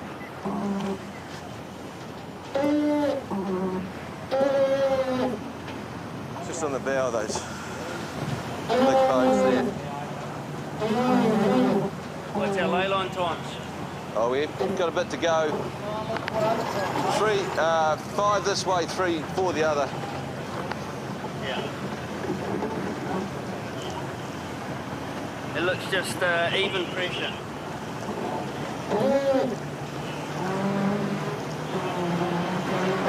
Easy diving. Team New Zealand driving on a Lindy's line, and we see one of the few times in the Louis Vuitton Cup or America's Cup of lead changes. So Team New Zealand have taken the lead over Alinghi after they trailed by 12 seconds at the first mark. And head-bed, it looks as though pressure has played a part. Is it pressure or is it horsepower that's giving Team New Zealand the edge at the moment? Well, from off the boat, John, it's obviously impossible to tell, but it does seem like they jived into a little bit better pressure. Alinghi tried to jive and come with them, and I think maybe it was a little bit premature in jiving back. Maybe got affected a little bit by the wind throw off of Team New Zealand sails, but certainly of late, there's been a little pressure line that's built through, and Team New Zealand got around the front. Well, also, we've been discussing this with Buddy Melgers and Tom Whitten, and we agree with Tony Ray, who was talking to Grant Moretz, or Louis as he calls him, by saying he liked it out to the right. We've seen Tom Whitten to be a little bit more pressure out there.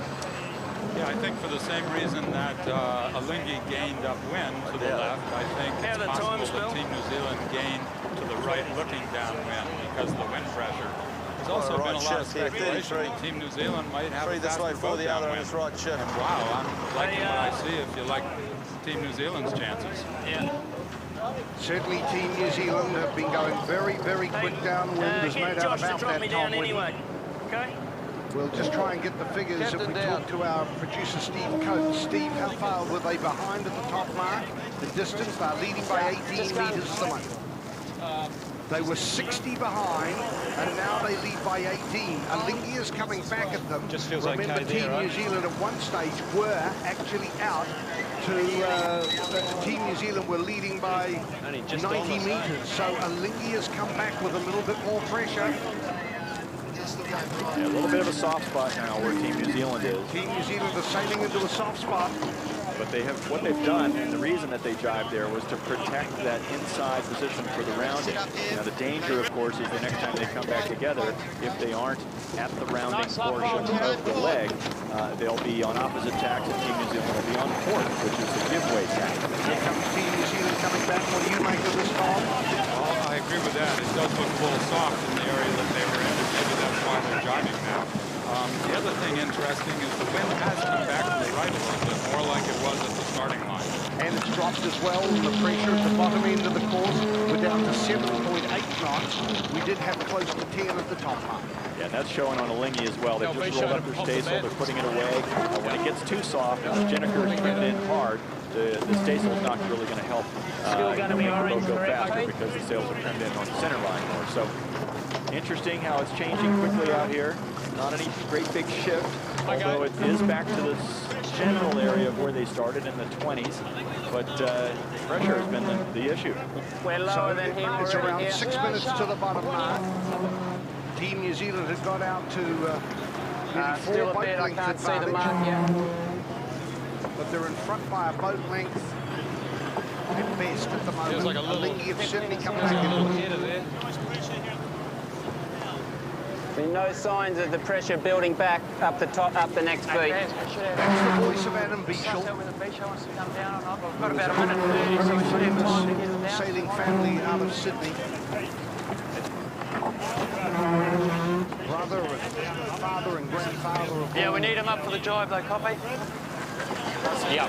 This is still a strong spot here for Team New Zealand, Peter, because when Alinghi does come back, even if Alinghi is ahead, because of their proximity to the edge of the course, Team New Zealand could jibe inside of them and again throw that wind shadow down, slowing Alinghi down and putting him in a tough spot. This stage, but of course, Pete, the Team New pressure's Zealand's still ahead, all the way it's down gonna be to a strong North Head. position for them. So it's Team New Zealand leading by 25 this thing meters. down? Nice tough here for us. Let's go, We're guys. seeing We're the wind jibing. shift back to the right a bit, Peter, which is helping Team New Zealand. And the right of the screen, as the wind shifts that way, it's going to be a benefit to Team New Zealand as long as it stays there. Alinghi going through the jibe. On our version of it, looked like they were absolutely outside the four-play line. And they're doing a jibe field. It's got light enough that they're going to a different sail. They're taking their other one down. It's probably a code 2 downwind sail, and they're going to a code 1, which is a little bit smaller, a little bit different design sail, just for that lighter condition that they have now. Getting lighter as they get down to the bottom mark. Meanwhile, Tom Whitten, we see the Team New Zealand's trying to hot things up there. Well, the other angles obviously get a little closer as the wind gets lighter, Peter. And here we are in the Hauraki Gulf. It's never easy here. And as Ed pointed out, there's only a boat length or so between the boats. It really is anybody's game. I heard that the race committee was thinking of changing the course to 20 for the beat. So it'll be an interesting race to come here. Yeah, Tom, Team New Zealand has got to be stretching right here. They've got a lot of speed on. That maneuver by Alinghi is costing some speed. They're rebuilding now, but there you can see it looks like about 5 boat lengths and started trying down to be here at more. 27. Well, Team New Zealand are hotting the angle up here. As we spoke to Tom Whitten, you could see they were bow up, and they were really hotting it up, and they are extending. They've got 5 boat lengths, but they've got to get across and get by Alinghi. Well, that's and they come through the jibe. As you can see, they are just got to advance about another 100 meters, and we will see them jibe. And then head to the bottom mark. That's a strong spot, though, for Team New Zealand. What's happened is the farthest right-hand shift that we've seen in the whole race, 28 degrees now, and that has been a big gainer for Team New Zealand. So that is mark number 2 here in race number 2 of America's Cup 2003. After the problems yesterday that Team New Zealand encountered, they certainly have bounced back well. Alinghi winning the start, or the favoured end of the line, and doing best up the first beat out to the left, rounding mark number 1 by 12 seconds. Now Team New Zealand are continuing to extend. Just on the stern now. Brad Butterworth saying they're on the stern. So they're up to 150 metres, and Team New Zealand have got pace on here now. I just got to get And beat so right it did down. pay off. They went through a soft spot about 5-6 minutes ago, where they went from 100 metres down to 25 metres. Well, Peter, as fate would have it, we're starting to see the wind shift back to the left again. So as it shifts left, that'll be another game for Team New Zealand. Plus, Team New Zealand has to do 1 shot to get to the mark, and Alinghi has to do 2. So here goes Team New Zealand through the jibe. They're onto the starboard hand jibe now. And on the bow, it's Jeremy Lomas, Matt Mitchell mid-bow, Nick Heron on the mast, Jared Henderson with the lovely jibe. They're starting to play on confidence here. Now, of course, the key issue here on both legs, really, that this leg, how much of pressure is, how much of the big long pole and the hula. Is Team New Zealand quicker downhill? Well, the bulb is not something that should necessarily help them on the downwind legs, but the extra water line and length of the boat will. And the hula, as you call it, seems to be working in this condition, certainly. But also remember that Team New Zealand has a bit more horsepower, more sail area than Alinghi because of the way they've developed and configured their boat. And under the rules, they just end up with a little more sail. That's more speed. That's when it was meant to pay off for Team New Zealand in the off-wind leg. We're going to run out of time. Harry Jones saying we're going to run out of time for Alinghi. Do you want that jockey pole off? So remember, this is a 6-leg race. This is the end of leg number 2. Team New Zealand out to the right. Alinghi will have to jive again. Team New Zealand are able to make through. So that is also going to cost 35-40 away Alinghi from hoisting your jib, guys. Yep. Whose voice was that? Hamish Pepper. We can hear Tony Ray doing a lot of talking on board NZL 82. Okay, good. Not far off going jib here, guys. Jared Henderson was the voice. Jared Henderson working in the pit. Jam diggy. Now watch, this is a hard maneuver for Alinghi. They're jib up, they're going to jive probably onto no pole.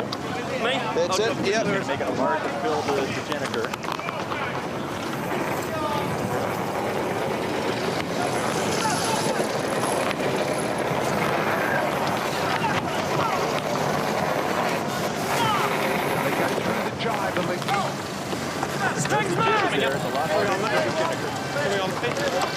Slowly. Race to America's Cup 2003.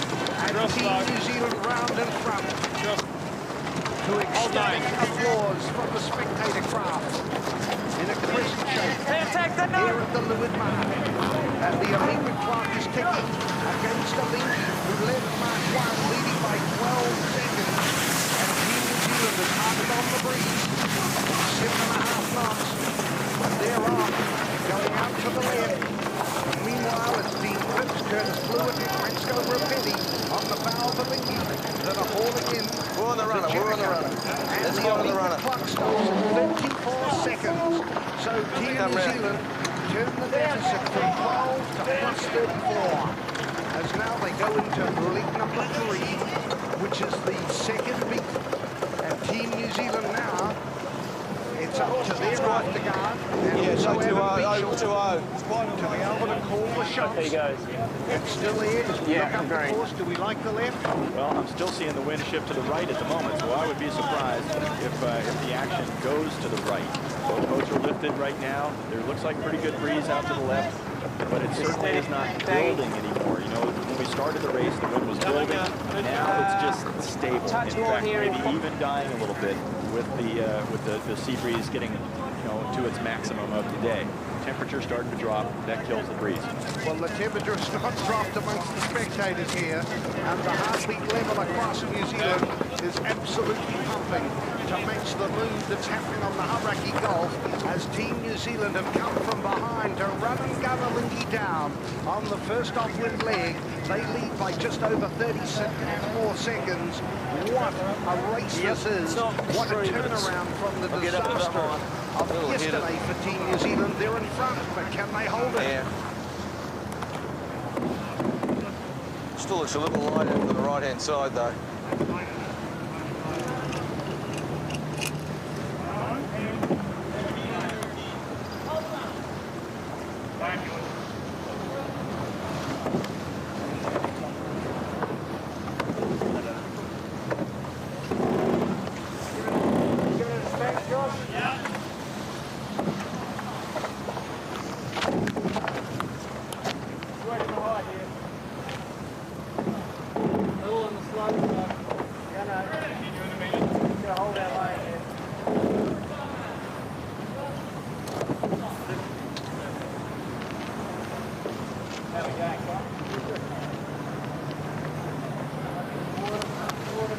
Something. Generally pretty light, you know. Lighter than the last. Yeah. It's showing quite right hand at the top again. It's a little bit stuck in it.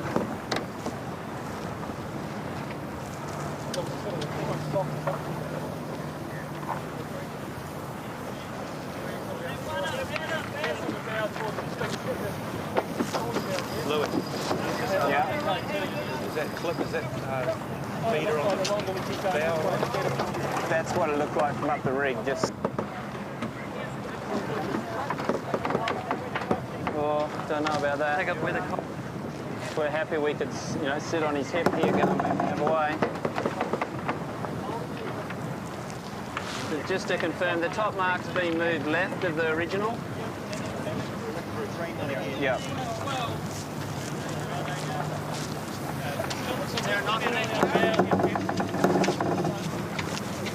Hold, maybe?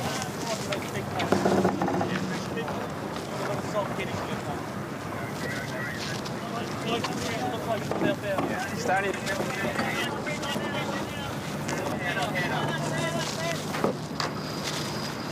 Little Tremont.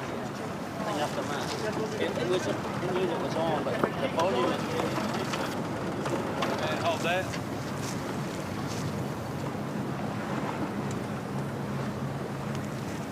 It's definitely gone left on our wing there. Happy if he rolled to go with him with this. What a difference a day makes. Yesterday, Russell Coutts was steering his boat home, having won the first race. And after the first leg, they were leading by 12 seconds before Team New Zealand. For the first time, we've seen Team New Zealand downwind, and they passed and gained 46 seconds on that first downwind leg, leading by 34 seconds at the second mark. Now we just wait and see what the wind and shifts and pressure do on leg number 3.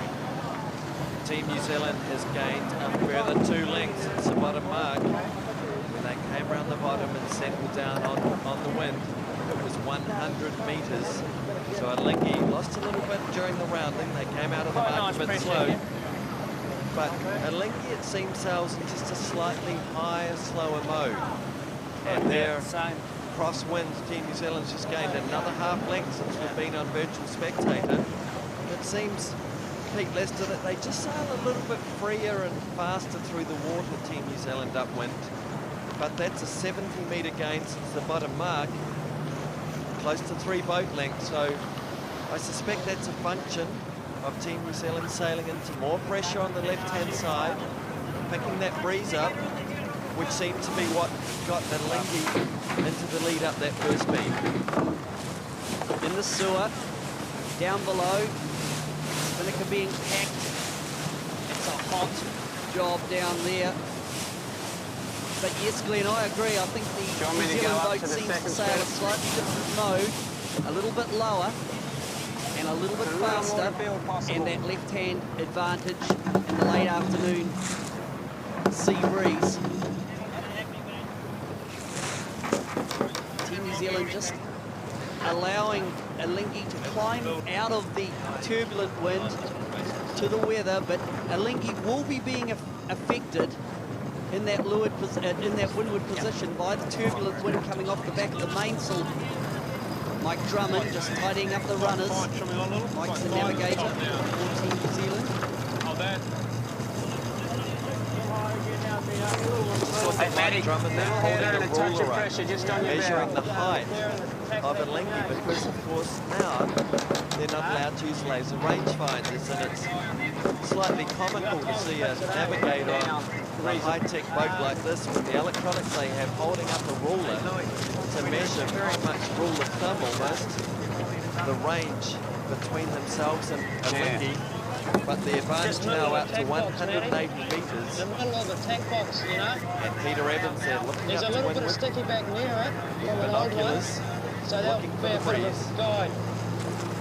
Mike Drummond obviously a lot more sophisticated than Tom Snackenberg, who only used a pencil on me, didn't he? Oh, no, San Diego, Yeah, so 95. Drummond's gone for the ruler. Russell Coutts on the helm, Brad Butterworth immediately behind Murray Jones. They now will just try and keep the game close, hoping for an opportunity. It's going to get lighter as the afternoon goes on, and nice pressure here. There will be more opportunities in this race. Unfamiliar territory for Alinghi. Good pressure here, really good on for their us. faces. Spoke volumes, and then we hear Murray Jones keeping it upbeat, talking about a bit more pressure for them. This is good for us. And just looking there, we can see, as seems to always be the case, Alinghi just sails a little bit high, a little bit closer to the wind, but crosswind, Team New Zealand is still gaining. It's out to 189 metres, 190 metres, so that's close to a 4-boat length gain. Since rounding the a bit of a line. That's them there. They're heading right out towards the left-hand side of that course. Alinghi just fine on the hip. That's a great shot there, which explains how the blue trail of Alinghi is just sailing a little bit closer to the wind, whereas Team New Zealand's just sailing lower and a wee bit quicker through the water. Net gain to Team New Zealand at this stage, perhaps a function of a little bit more breeze on the left-hand side. Right, Lorenz there trims the Jenica downwind. Glenn, it can be also a function of extra waterline length. If you're sailing a little bit lower and a little bit faster, if you are a longer boat, the theory will tell you should go faster. Yeah, here's a little pressure to start. Every time I look at the relative pictures of the boats, Alinghi looks a little bit higher. Team New Zealand a little lower, but the net gain pretty even since they've been on starboard tack has been a gain to Team New Zealand, just BMGing. We'd tack as well, because it just looks even. Just BMGing away from Alinghi. What do you think, Murray? So you've both now had a look at Team New Zealand upwind and downwind. And it sounds to me as if you're quite impressed with what you've seen now, Peter. I think upwind, in this condition, the boats are even, although the moding of the boats or the style that the boats sail is slightly different. And we've talked about that. Team New Zealand, a little bit lower, a little bit faster. Alinghi, a little bit higher, but a bit slower. But the net advantage does seem to be slightly with Team New Zealand. On the first wind beat, they were to the right, and the ship was against them, and yet they hung in there. Team New Zealand now tacking, heading right out towards the forehand ley line, but I think the revelation was that downwind leg, and although they got the advantage of, I think, more pressure, the boat is a rocket on the downwind leg. Overall, wow, 0.4 of a knot faster That's what he downwind. checked on it. That is just extraordinary. Coming back right here.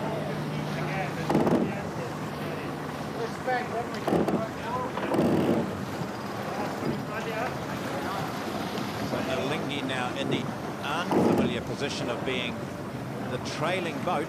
However, we know how good they are. Absolutely, just interesting, just right at the right of shot, we can see Richard Vizay just doing a little adjustment there. What he's in fact doing is running a weed knife up and down the leading edge of the rudder. Just checking, or just trying to floss any debris off the rudder. Chibuzaid, one of the many Kiwis. In fact, no, Chibuzaid is there, of course. One of the Kiwis on board Alinghi. And they now get ready for the tank. Alinghi against Team New Zealand. It's Team New Zealand leading by 34 seconds at the second mark. And after the disappointments of yesterday, at the moment anyway, it's much more positive for Team New Zealand. Race 2 of the America's Cup.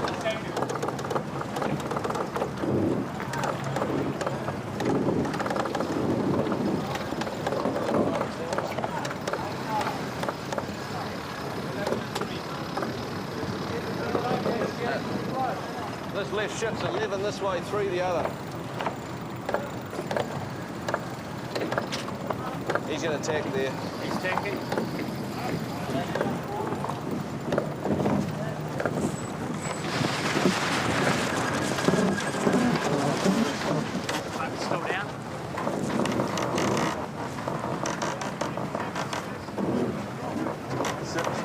Peer pressure, Daggy.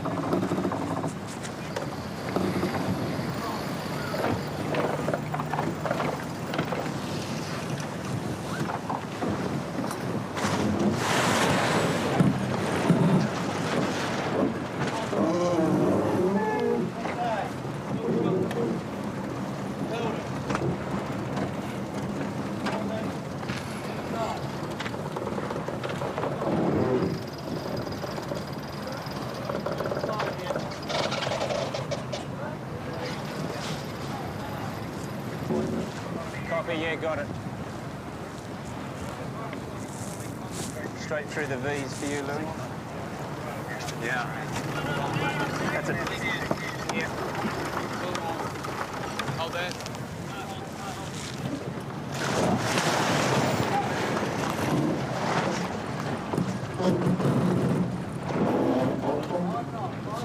Get some puff out to the left there, right? You know, these ones up here. Not really coming down. No?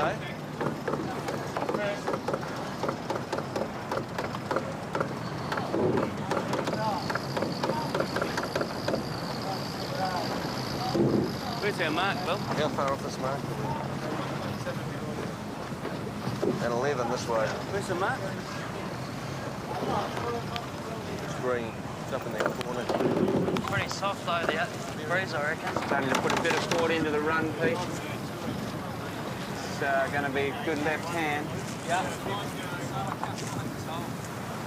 Don't worry about it. Don't worry about it. You can't find it. Okay, Daggy, obviously. Yeah. Yeah. Not sure about that. It's inside or out of the cover. Not that. Team New Zealand have continued to impress in this race, race 2 of the America's Cup against Alinghi from Switzerland. Remember, Alinghi won yesterday, led by 12 seconds at the first mark. Team New Zealand led by 34 seconds at the second mark. And as we'll see soon through virtual spectator, Team New Zealand have certainly not lost any ground in the last couple of minutes. 100 metres was the margin at the bottom mark. Team New Zealand has gained close to 3 lengths up the speed. That's them with the yellow trail coming back on starboard tack. Look for them to tack as soon as they get to windward of Alinghi, getting very close to that ley line. So Team New Zealand doing exactly that, tacking right on top of Alinghi's airflow, which will force Alinghi back out to that ley line. And Team New Zealand will keep doing this to force the action out to the left-hand side. Try and close the game up a little bit. Alinghi preparing to tack now. They couldn't live there. Around 6 to 7 boat lengths behind. Russell Coots turns the boat through the tack again. Team New Zealand continuing on port, building speed. Just see there how there's a motorboat right there. Alinghi having to tack away, the effect of the tacks in this light air now, it really knocks the performance around. And in fact, Alinghi right up on that, getting close to the port-hand ley line to do the second tack is what we call a down speed tack. When they came on starboard, they hadn't in fact got up to their target speed, so this tack will be a little bit costly, but they're just getting very close to that port-hand ley line. No, but what's the heading to it? Yeah, we're very close to it. As Pete said there, that's exactly right. Team New Zealand is laying up towards the ley line, and Alinghi was forced to do that double tack. They did that down speed tack, and that cost them at least 1 boat length. And that ley line is shifted through as the breeze, and it's shifting further as the wind shifts a little bit left. That means that Team New Zealand is now You want to send me up now? comfortably laying with the wind at this direction. And it was really this double tack that's all there, we should be laying, which cost Alinghi a length. And Team New Zealand, it would seem Pete Lester are every bit as quick upwind when they get the ships going their way. From In my mind, they've got an edge in this condition. Got to be thinking about the downwind, Pete. 7 or 8 knots. Team New Zealand in this condition against Alinghi look to have an edge upwind and downwind. I think Jim was on that first downwind leg was an absolute rocket. So the observation of the relative speeds on the next downwind run might clarify, was it a fluke or was it real? 6.5 minutes to go till the next mark. Almost halfway through race 2 of the Americas Cup. A long delay before we saw this race start at 10 to 4. With Switzerland leading in the first mark. Team New Zealand passed on the first downwind leg, and they continue to lead.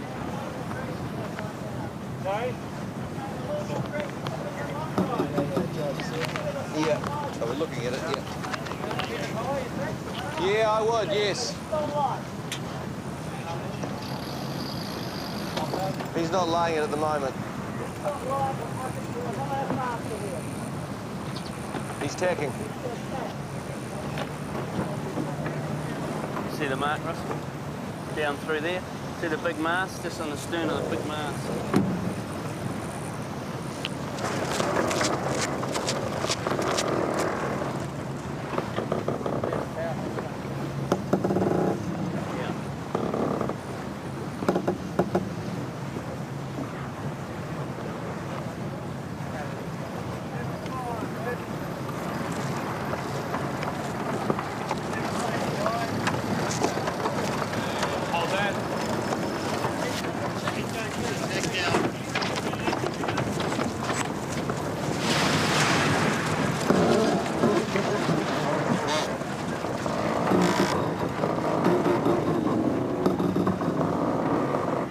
Pressure to a little more.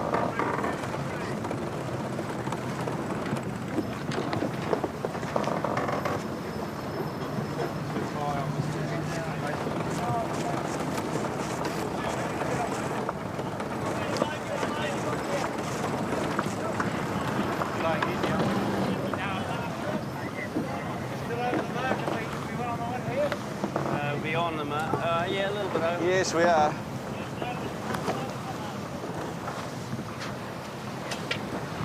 On the stern of that big single mast. He just got a little header there, where he's reaching hard at one or the other. Oh, header here or something. No. No, we're still just up there. He's back. Let's concentrate on him here.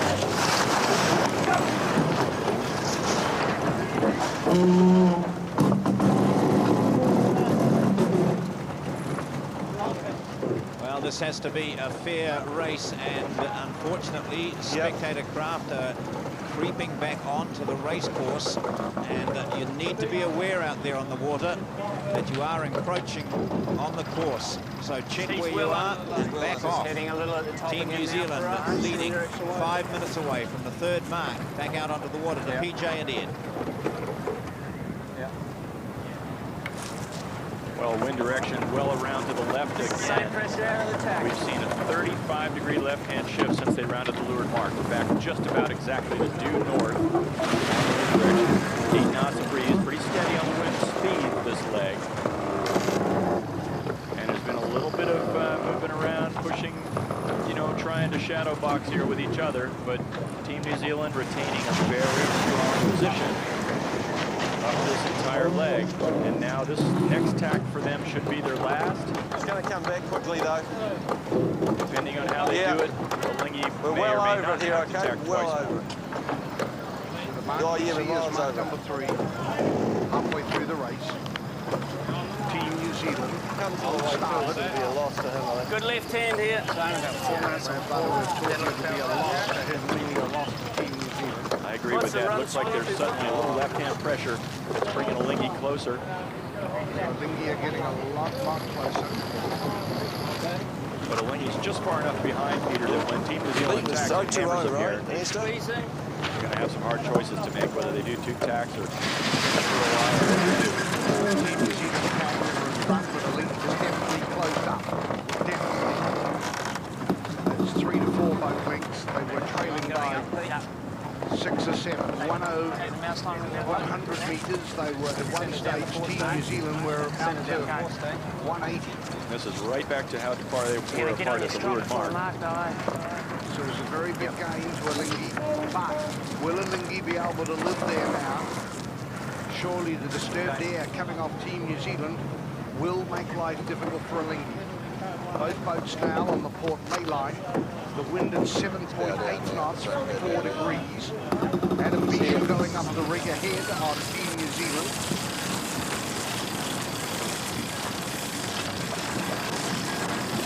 Well, I think it's a good move this time to have guys going up the rig.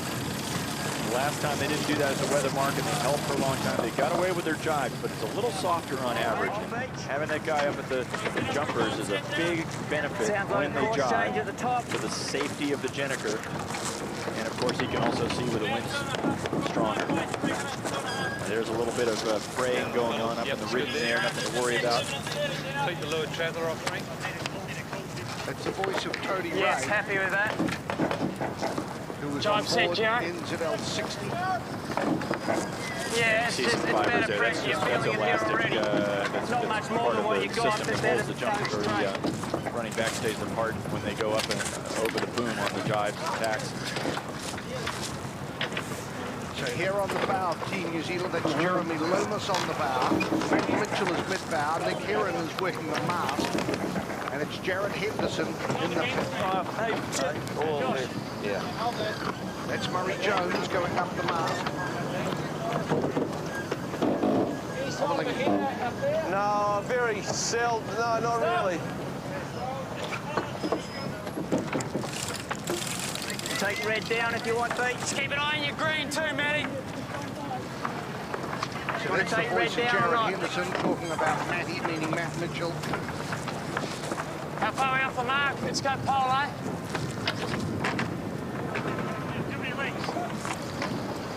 Well, Peter, the way the spectator fleet is set up, the way the wind is shifted, and the way things are looking just generally, I would expect these guys to get onto the opposite jibe pretty quickly at this weather mark. The big left shift right now, farther than we've seen all day, 355. So a long way off, Pete.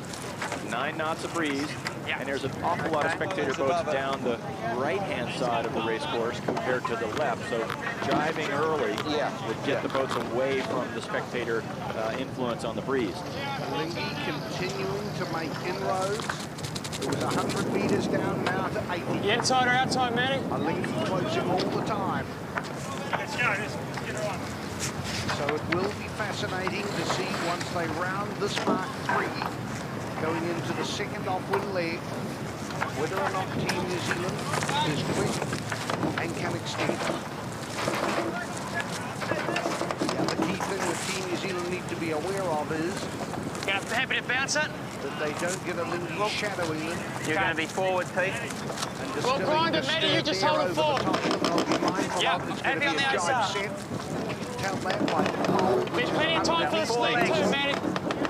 So they're going to do exactly what Ed wanted, and that is, or suggested, that because of the left, change direction. He's going for a jibe set as well. So he was in out to the left. You're going to see the front 8 fence. You're going to see the pole 8. You can hold. You're going to see the pole 8 fence. You're going to see the pole. Leading at Mark 2 by 34 seconds.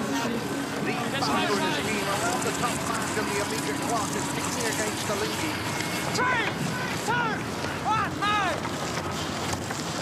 So the hoist from Team New Zealand and the jibe. Up goes the SAP America. Yours, Spence?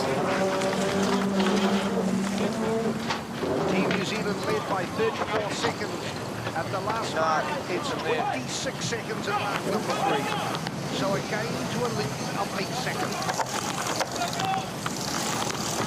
An interesting way they're turning there, PJ. Look at the way that Alinghi's turning. A bit sharper than what Team New Zealand did. They're going to come out at about the same track, but they did a sharper turn early. Themselves positioned for later. They're paying for it a little bit now, though, because as you know, when you turn these boats, the sharper you turn, the more you lose speed. Team New Zealand has already gotten up to top speed now with the sails up for downwind and the Genoa down on the deck. Lingy's still accelerating. They're not quite up to their top speed. They're just going through the wake that they left themselves as they went upwind. Now we'll ask our directors if we can get a handle on virtual spectator just to get the relative distance now. See, there's slightly bit of pressure up there, I say. Whether or not it's 88, 90 metres. Let's settle on 90 metres round figures, and we will remember that. So it's 90 metres, folks. Now we'll be able to watch that as this leg extends to see whether or not Team New Zealand makes the gain, or whether or not it's a Lingy that makes inroads into Team New Zealand. Well, Peter, we'll watch that overall, but I say that still the Lingy is not quite, they're just now getting to top speed. So whatever it's sort of the range is now, which is probably closer to 100, 105 or so. Well, we'll settle on 100. Yeah, but I mean, it's the same idea. We've got the idea, about 100. Now they're going down the side of the race course that has been beneficial upwind. And of course, last time downwind, it was better to go over here. Here's the difference in speeds up the last leg, a couple of tenths quicker by Team New Zealand on average. They're sailing lower now, aren't they? They are sailing a little bit lower, and initially they made a nice gain, but when they started doing a number of tacks towards the end of the leg, it looked like the Lingy gained a bit back, and especially in one little puff they got about 90% of the way up the leg there. Into leg number 4, nice pressure there, but it's going under Jenica, the spectator and 8 knots of wind coming from 20 degrees. Team New Zealand leading by 26 seconds at the top mark, or around 100 metres. Will they extend as they did last time off the wind, or can a Lingy claw them back and get back into this race? Going to 1 here on the line. Heaps on that, Pete.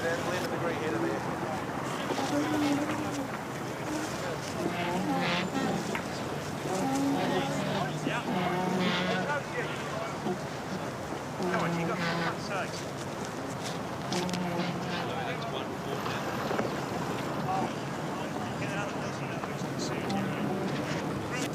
Desperate to know how we're going, because we're going to sort of sail.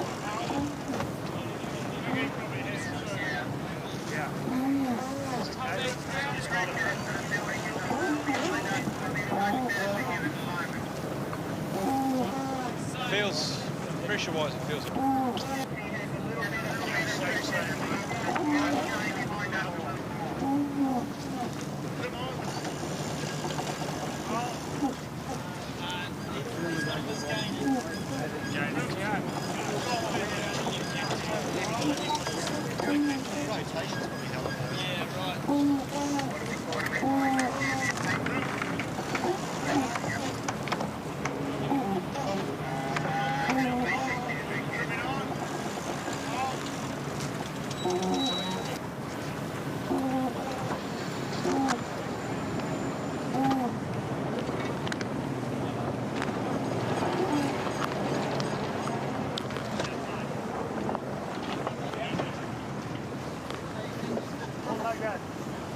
Going to come and get beam on breeze soon.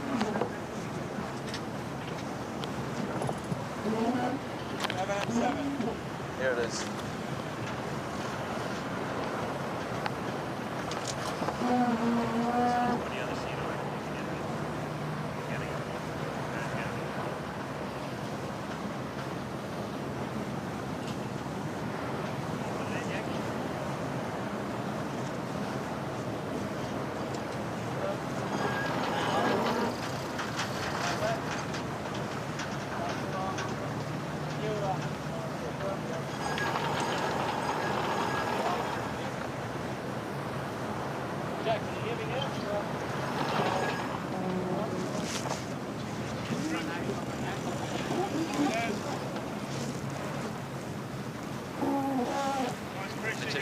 Team New Zealand, it's been a much better day than yesterday. They trailed a Lingy, but it was a fantastic battle on the first leg, and eventually when they went round that mark, a Lingy stretched barely to 12 seconds, but then we saw an indication of the downward speed of Team New Zealand. They got past the Lingy to take a 34-second advantage at the second mark. 26 seconds they lead at the third. Now in the second downwind leg. watch as the wind changes direction. Watch how good Team New Zealand are. Man up the mast, seeking, looking for the advantage. Because always there is a knowledge of the outstanding crew that is in the boat training at the moment. The tactic for Alinghi will be just to keep the game close, looking for an opportunity for a pass. We've got Adam Beechel right up the mast of Team New Zealand. He's the wind spotter, looking for that different little fingers of pressure out on the Hauraki Gulf. And he may well get the credit for that, picking the pressure on that first downwind leg. Glenn, what's the relative performance as they've gone along so far since the top mark? All in all, very, very even. Team New Zealand initially stretched out close to a length. Nice mode there. But Alinghi closed up again just in the last little bit. We see there the margin 100 metres, so I'd call that a half-length gain to Team New Zealand since rounding the mark. The fact that Alinghi took a little while longer to get up to speed is still a net gain to Team New Zealand, but it would seem here that the boats are evenly matched, which would suggest that on that first run, that the bulk of the game that Team New Zealand made was shift, and it certainly looked that way watching on Virgin Spectator. They were sailing lower with more pressure, and they got in sync with a couple of nice wind shifts, which enabled them to really make that big gain down the leg.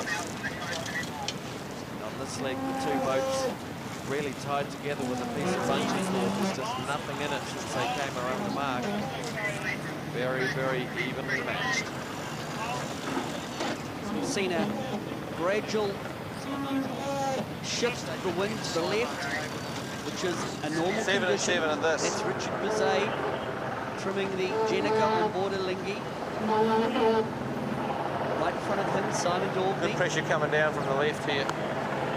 So, part of the speed team on board, or in fact all of the speed team in I regard, it's Grant Moretz trimming the sail or the Jenica on board Team New Zealand, but on board Alinghi, the speed team or the trimmers on board, all New Zealanders with Warwick Fleury on the main sheet. Thinking about the guys as well, right? Wind spotter up in the rig. Now, also a secondary function for the two guys up there, Murray Jones, Adam Beechel, is to assist in the jibe of getting the Jenica around the jumper strut, which protrudes out from the mast. The sail, in this amount of wind, it's getting very light, just needs some assistance to float away from the rig to prevent the jumper strut tearing the Jenica. Yeah. I think if we get 5 this way, 7 the other at the moment. Pressure's even, he's saying. He's just sweeping his hand up there. Talking about the distance to sail on each leg. So the long jibe is now the other jibe, port jibe, 7 minutes versus 5 on starboard. And Brad crawling. And Murray Jones has told him that the breeze is even across the course. Team New Zealand is holding that additional half-second advantage they gained since the mark. It would seem, just look how far forward that brig is there. Dempsey, what's Bisho think out here? Team New Zealand really has the top of the brig, lean forward over the bow to help balance the boat. Just shift that centre of effort forward. Now, the trailing boat here, Alinghi, will be setting themselves tactically for the jibe. He's not coming. Oh, he is coming. To jibe early. Right here. Team New Zealand matching. Now the wind will be coming from ahead of both boats, so Team New Zealand in that lower position will be very conscious of the wind shadow in the deck, but in the very light winds, the wind is in fact well ahead of the boats. Now that was a bit of jibe by Team New Zealand on the first downwind. I thought Pressure there, Dino. Good angle. Just a little bit nervous, but that was a nice jibe. The thing that I'm really noticing nice there today is just how much communication we're hearing from Tony Ray. The main sheet trimmer is doing an awful lot more than trimming the main sheet on Team New Zealand. We're hearing him providing feedback on where the pressure is, where the wind direction is, talking about pressure all the time to Dean on the helm. But at this stage, Six this way for the other. heading towards the bottom mark, it's Team New Zealand still with a 4-boat length advantage over Alinghi. Can they hang on and take this regatta to 1-1? He's a bit worried down there about it. He's trying to put his bow up.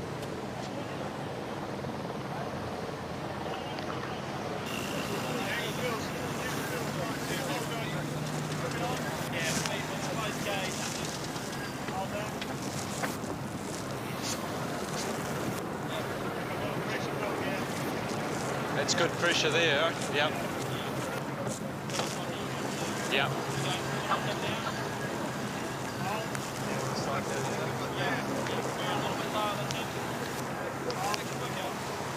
This pressure's all the way in down to North Head still. Yeah, just in the middle of those the big medium launchers.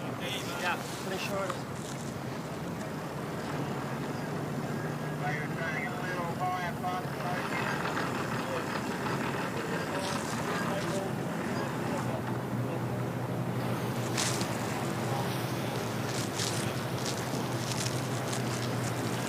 What's the times, Pepsi?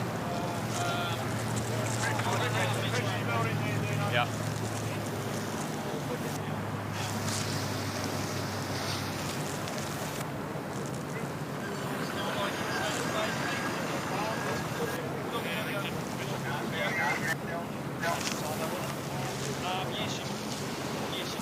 Talking about being Simon.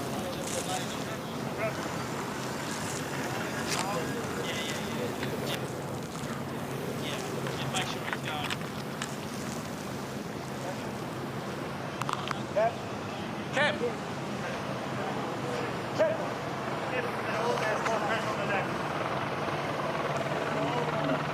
Little puff out here. Got one above us. We can jibe in that though.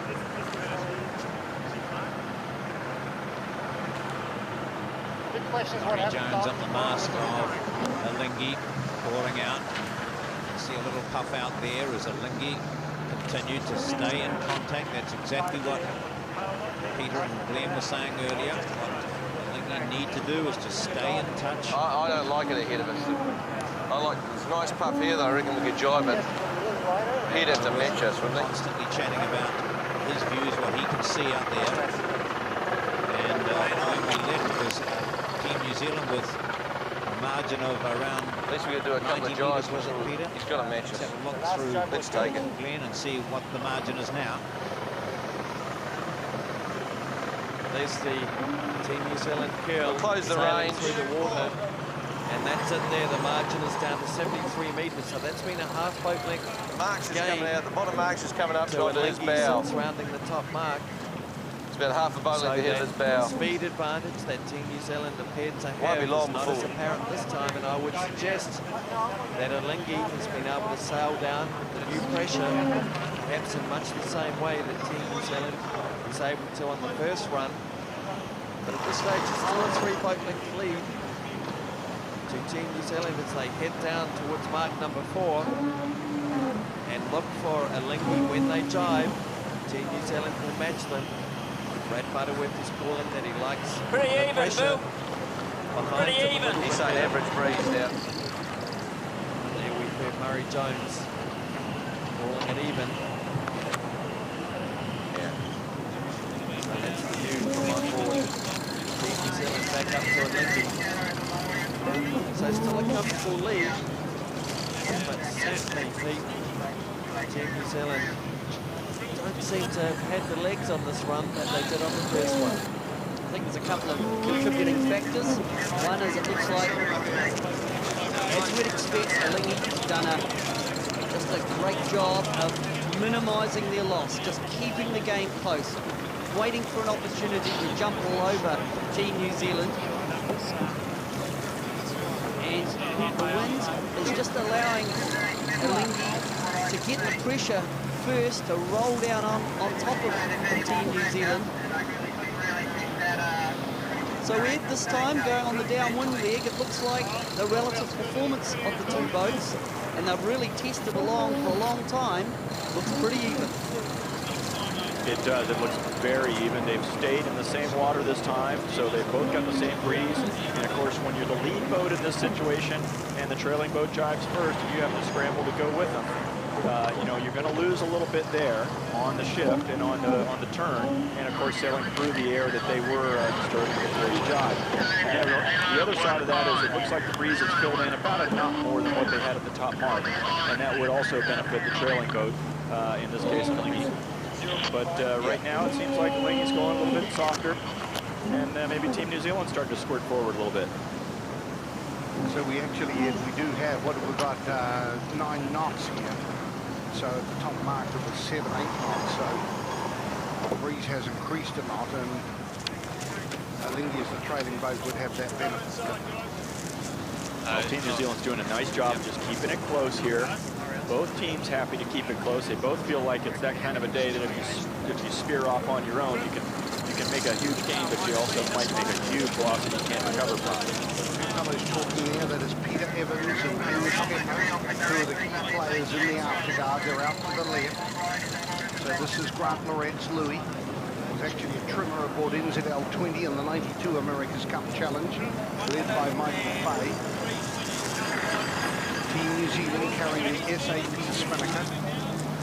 Hasso Plattner, the boss of SAP here from Germany. He has a yacht called Morning Cloud that many of the Team New Zealand sailors still thinking I should probably come. Morning Glory. Hey. Morning Glory. Yep. Morning Glory. Morning Glory. Yeah, and just have to know they've got to send Red back up.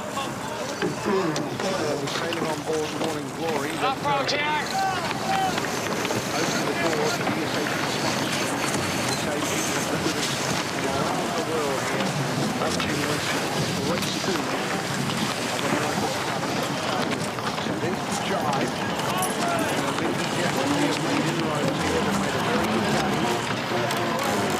We watched recently as Lingy was squeezing their way down low, and it looked like they were making a bit of a gain, but what they were doing was setting themselves up to jive first again and try and you know, catch New Zealand off guard.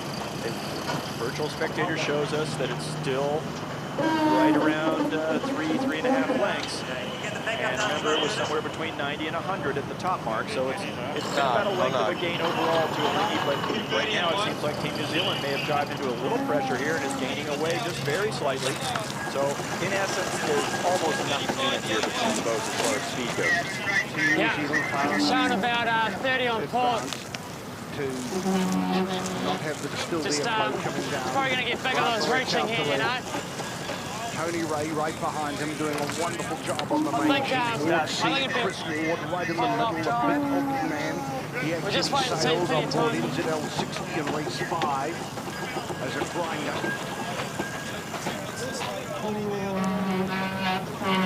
Thinking about normal drive at the moment. The green mark or buoy or buoy in the background is where they're heading to. That is mark number 4. And then nice luck, Windward Lewis to go. Team New Zealand on the jive. Lingy going through as well.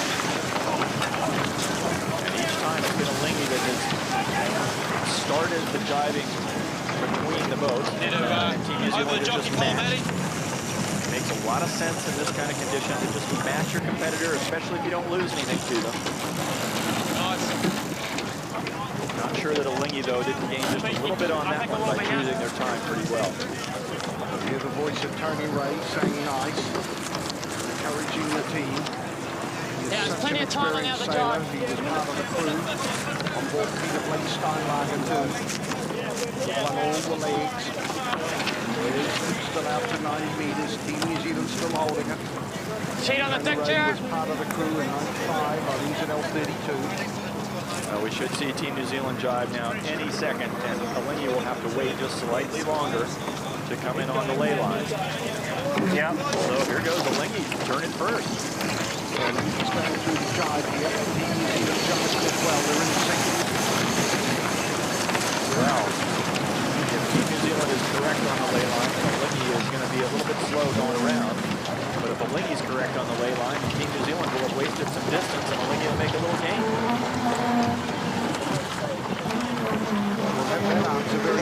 cross. They're getting very close now. Bow down on Alinghi. That picture tells you that the story is not really true yet. The boats aren't up to speed. They'll start turning down. There goes Team New Zealand. You see them as they get their speed Ready, up. rig The back? parent wind moves forward, and they have to turn down lower. But as the boats turn initially in the dive, they slow down, and it takes a while to build that speed. Coming back, yeah.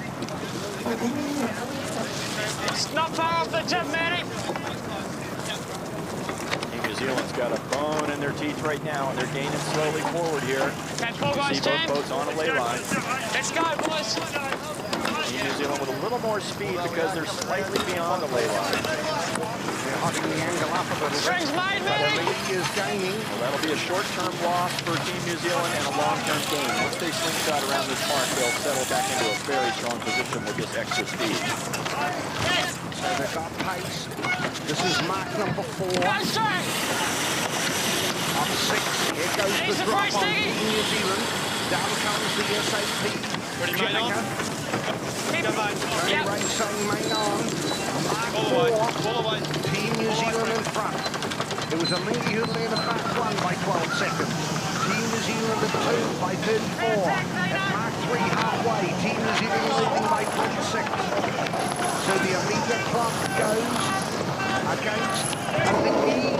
They trail by 26 at the last mark, and they're down to 14. So another very good game. We're well up on it, but it's not great. Just 14 seconds in it. Well, initial information from Brad Butterworth to Russell there was we're up on them, but it's not great. That means they're inside. They've got clear air, but it's not going to last forever. We're going to lose all the way here. We've got to attack. Trailing boat. I look for Alinghi to try and take a time when they've got nice speed. Maybe a little bit of a puff coming to them, and they can do attack. Try to start mixing it up with Team New Zealand. Doesn't look too bad, just to the right of us. Short term. The bow of the boat. You can see the bow, what Brad Butterworth right on the shoulder of Russell Coots meant there. Goes down here. He's saying that the bow of Alinghi is slightly up, meaning we're up on them. Tagging guys. Rather than Team New Zealand. But anyway, Alinghi have decided to bail. So they're bailed off and they're breaking right. And immediately Team New Zealand go with them. Now, this is the time that Team New Zealand wants a little gold medalist Rob Waddell to hit those pumps. And boy, the sails came in quickly on Team New Zealand. So this is where the grinders really have to deliver. John Barnett and Enrique Demia aboard Alinghi. John O'Macbeth and Rob Waddell, assisted by others, of course. Peter, a lot of people have commented now that one of the differences between these boats is in the size of the keel fin. Alinghi has a bigger fin down there, which gives them a little more lift at lower speeds. Team New Zealand's fin is going to work well, but at higher speeds. So in a tacking duel, there may be a difference. We may see Alinghi with a little edge here. And if that's the case, we might see Team New Zealand decide to split off and back themselves on where they're going up the course. Alinghi have made a real gain. Remember, at the top of the last mark, they were 100 meters. Now it's down to just 40. So Alinghi have really clawed back into Team New Zealand. Team New Zealand have to defend here. Down on red, the meter. This into the start of leg number 5, the third and final beat. The wind at 8.2 from 2 degrees, virtually north. So this is still not over, folks. If you think this has been an emotional roller coaster from today, following yesterday, well, we've still got a lap to go. 3 nautical miles directly into the eye of the wind, and then 3.25 getting his band down the back rig. to the finish. A windward fluid, it's called, or a lap. Taking the foil. So Alinghi really have got back in here. Just coming in a little pressure, maybe slightly hitting pressure. There's a couple of birds having a good look there, PJ. Yeah. Okay. Boy, this is close, though. The problem for Alinghi, however, is if they tack down, Team New Zealand will be right in their face. And Alinghi will have to immediately tack back. Right. Let's see whether Team New Zealand tack with them. They are immediately. Team New Zealand attacking right on their face. And Alinghi coming back. And Team New Zealand are coming back as well. Now we'll see whether or not Alinghi has the advantage of the bowl that Ed was talking about. Or whether or not Team New Zealand come back. Low speed tacks. Now comes Alinghi breaking again. Alinghi breaking back onto the starboard. And immediately Team New Zealand are breaking as well. Very low speed tacks. Look at the front going in on the pumps. Now Alinghi comes back, breaking back. Right. Boy, there's some grunt going in on those.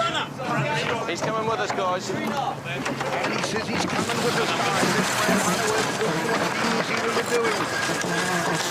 So there's Rob Waddell, John McLeod, and others really putting a grunt in. Team New Zealand up to the left. Alinghi breaking again. Low speed tacks in. They're nowhere near up to speed. This is what Alinghi's trying to do, is to use the power of their extra-sized foil and try to make a mistake on Team New Zealand. But Team New Zealand took a little bit of a bite out of them there, stretched it forward a little bit. Now they're tacked again into this position. The deal here, though, is going to be who comes out of this on the side where the next puff comes from, because they're going to accelerate a lot easier and a lot faster.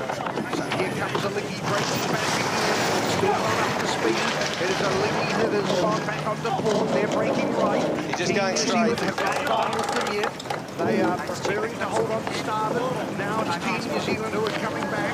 They're still Coming with us now. Okay. Hold there. So it's Team New Zealand now. The hard thing here, Peter, is that you have that sense that the breeze is better on the left. Once they let that inside, it's too long, and you lose the starboard tack advantage. You can lose the race, you lose your position. So this is where the race could be won and lost. So far, Team New Zealand has made a case. They're looking nice. Team New Zealand out to the left, ends in L82. He's taking. They're up to 72 metres. It's a gain to Team New Zealand from that early exchange. Now, that's interesting, 82 metres, because a lot of people expected it. Team New Zealand with their big bowl actually drag that. I know Team New Zealand have done their homework and been satisfied they can get into this tight tacking duel and come out okay. So far they have. Team New Zealand breaking left, going out to the left that Ed's talked about on starboard. Meanwhile, Alinghi out of pace now, and Alinghi is on port breaking right. Here comes Team New Zealand back again.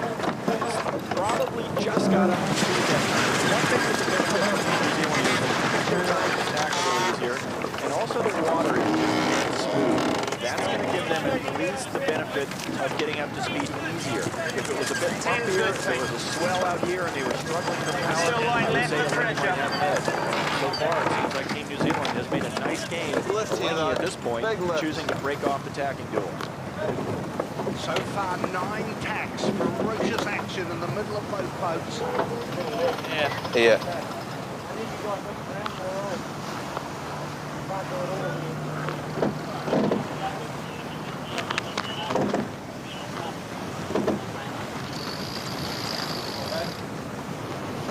All right, regathering the thoughts here on board Alinghi. They threw a few moves at Team New Zealand to see what would happen. You got to try that when you're behind. It didn't work out for them, though, and now they need to look at plan B. And Team New Zealand went from, what, 40 metres to 70 metres in? I think at one point it looked like they were up in there inside about 30 metres. And then, yes, very quickly, Team New Zealand did a great job of positioning themselves in the tacking duel at low speeds, and it worked out for them nicely so far. Dean Barker taking a well-earned drink as they're now well into league number 3. Starting to League proceed. number 5 with Peter Evans over there, right behind them, looking out to the left towards the end of Whangaparaoa Peninsula and the island of Tiritiri Matangi, calling the shots, because that is the point. There's 2 separate issues going on here. Defending against the attack of Alinghi, but also trying to stay in sync with the ships and harness that invisible airflow to stay in front. Here on leg number 5, beat number 3, Team New Zealand in front. Can they hold it to the top mark? And then the chance to the finish.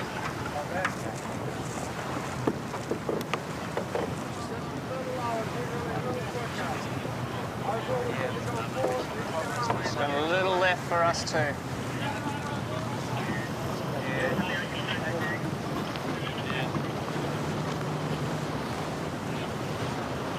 A little bit of breeze in front of us. Generally better than it.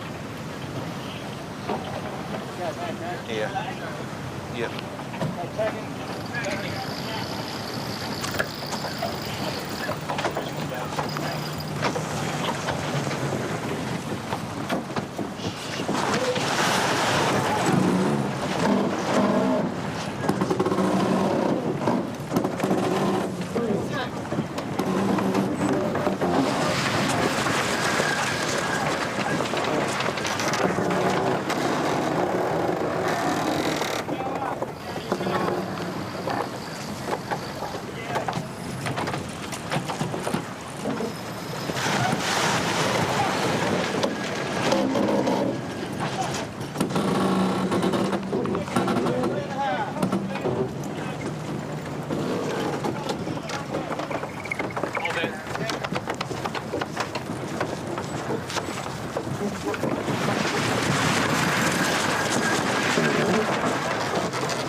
Average pressure.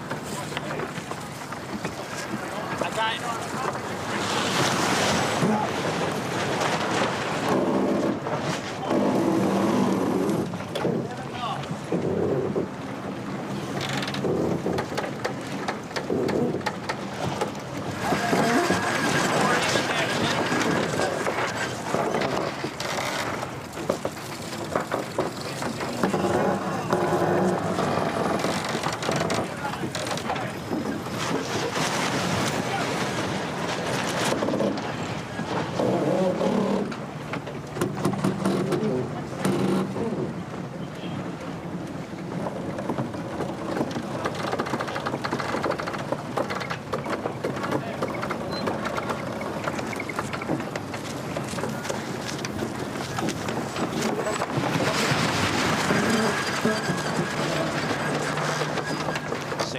Leg of race 2 of the America's Cup 2003. Team New Zealand holding that advantage and continuing to protect the left-hand side of the course. 9 this way, 5 the other. 14 seconds was their margin at the last mark. And Alinghi just keep on hanging in there. Little gain here at the moment for us. Lead of 70 metres. That was 30 metres at mark number 4. So Team New Zealand has doubled their lead since they've been going up the speed, and it would seem that the left-hand side is where the best pressure is, where the shift's coming from, and that's the side Team New Zealand has been protecting. And we saw there the 2 exchanges. It was round here that we had that exchange of dummy tacks, and that really was where Team New Zealand was able to extend a bit. The breeze was from just gaining at height, same speed. More out of the right at the bottom, so it's shifted left as they've gone up the mark, up the beat. And the breeze impact we're just hearing from North Star has shifted around to 352, so the breeze has gone close to 15 degrees left of what it was. It's the furthest left we've seen it the whole day. And for Team New Zealand fans, that's good news, because they're on the left-hand side, effectively the inside of the curve. Team New Zealand hold on. This is a narrow lead. Alinghi, as we've come to expect, hanging on tenaciously. Dean Barker in the afterguard. Tactically, they've decided they're going to protect that left-hand side, and they have preempted that the wind will continue to shift to the left. So they're quite happy to let Alinghi go and sit down there in that lured position out to the right-hand side, but they will prevent them from coming to the left-hand side because the wind is gradually just blocking left. Brad Butterworth. Yep. Here we go. We'll see the tack here on the starboard, and we'd expect to see Team New Zealand put a cover straight on top, getting to the left-hand side. There's a trend in the Hauraki Gulf in this condition. As the afternoon goes on, for the wind to march to the left, we can see now Team New Zealand attacking, putting the wind left. Down speed tack for Alinghi, unable to sit in that curve.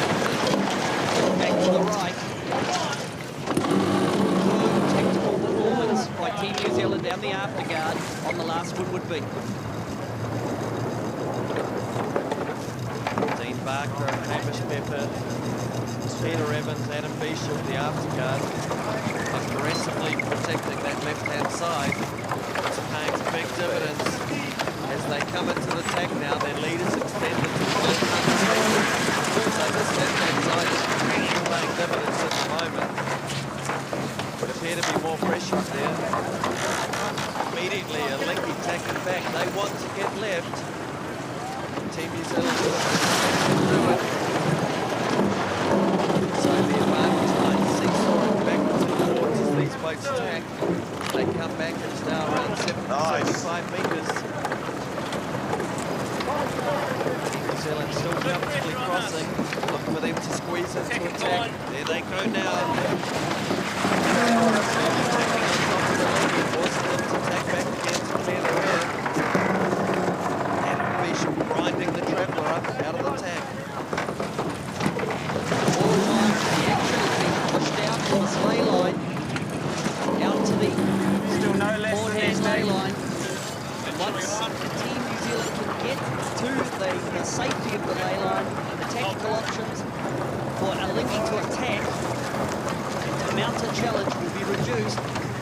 But as we'd expect, and we've seen this style from the afterguard, a lot of butter work, always win behind, keep the game close, and just wait, be patient for the leading boat to make a slight error of judgment, and they'll leap all over you and back to Alinghi. More attacking, a flurry of action in the second to last leg. Team New Zealand holding that advantage, protecting the left-hand side. Now, America's Cup fans don't start to fret because news, which is due at 6 o'clock, delayed news, carry on with today's second race, America's Cup 2003.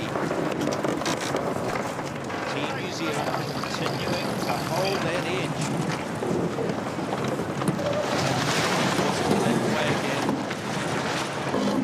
Red Butterworth. Selling Russell with that. Every time they get in the wind shadow of Team New Zealand. And what a picture of concentration we see from Dean Barker, hunched over the helm, just gently guides the boat into the wind and through the tack. Run threats on the left-hand side of the screen there, flailing, wrapping the sheet round the winch, pulling it in. Getting that Genoa in, the boat powered up. Nice pressure here for us. Yeah, I'm seeing that too. Shakespeare Beach. He's calling the wind. Big pressure on the left-hand side, and we can see Team New Zealand and NZL 82 leaning into it, and of course the boat will lean over as the pressure builds. Coots coming back, mounting the attack, further attack, coming back, trying to get to the left-hand side, prevented by Team New Zealand. Now, interesting observation here.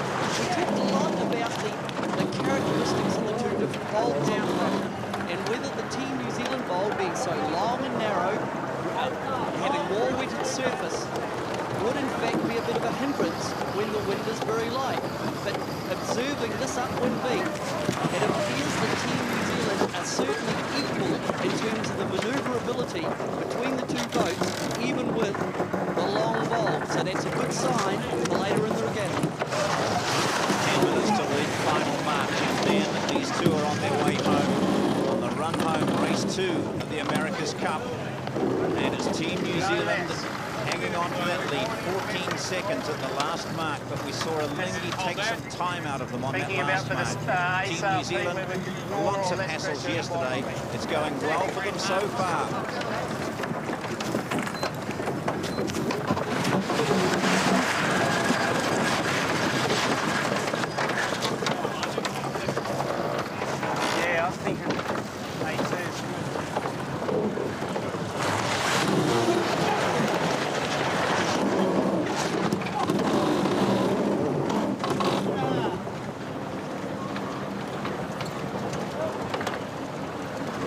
Slightly better, isn't it?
Matthew is just protecting left.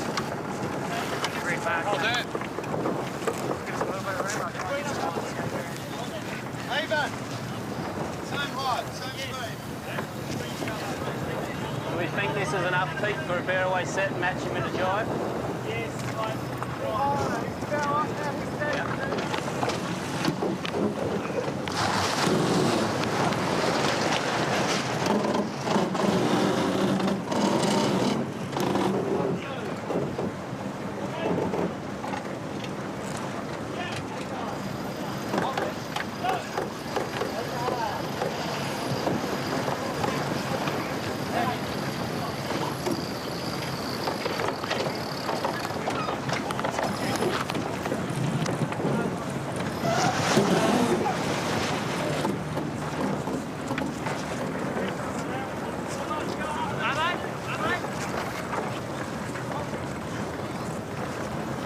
Starboard one, Matty.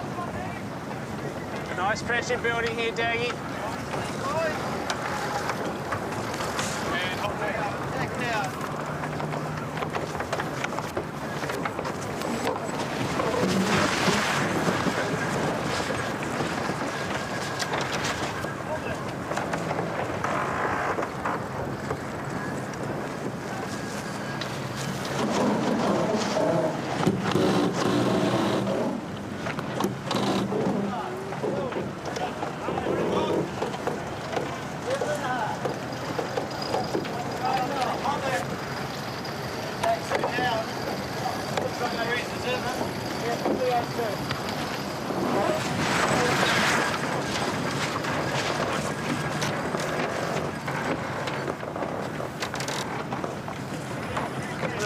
Back with the racing live. Second to last leg, about 5.5 minutes away from the final mark. Team New Zealand continues to hold that slender advantage over Alinghi. Just a reminder to you that One News, the 6 o'clock news, will follow at the conclusion of this race. Simon and Alison in the studio watching this closely, and Bernadine and Kay down here watching as well. So they're quite delighted that they're able to watch it here live and see it till the conclusion. Team New Zealand still leading on the edge of left against Alinghi. What's that advantage, Glenn? Looking there, heading boats tacking up towards Turi Martang Island. 28 tacks up the speed. And Team New Zealand now out to 4 lengths. It was 30 metres at mark number 4. They have tripled their lead. Team New Zealand stepping out up the speed, protecting the favoured left-hand side, doing a magnificent job, just hammering home the advantage. The Alinghi just trying to get the action out to the left, unable to do it. Dean Barker and the crew just hammering home the advantage, and forcing those tacks heading back down towards the bottom mark. 4 lengths the advantage as they come up towards mark number 5. Now every time we show the virtual spectator the distance between Team New Zealand and Alinghi, we hear this mighty roar from way behind us here in front of the big screen, and they're loving it. Every time we show Team New Zealand in front or advance their lead, the big roar goes up. So it's a very pleasant, there's another one, very pleasant Sunday afternoon for those watching this race. Far cry from the feeling out there yesterday. Alinghi whitewashed the Team New Zealand, or had a walkover against Team New Zealand. So we can see the mark in the distance, 3.5 minutes away from mark number 5.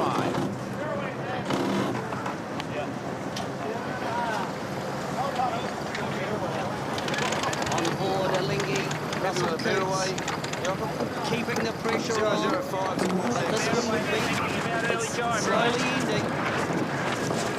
Dean Barker and the team can maintain this 4-boat length lead around the top mark. That will give them a bit of a buffer, because the trailing boat on the downwind leg will have that advantage of putting the turbulent wind.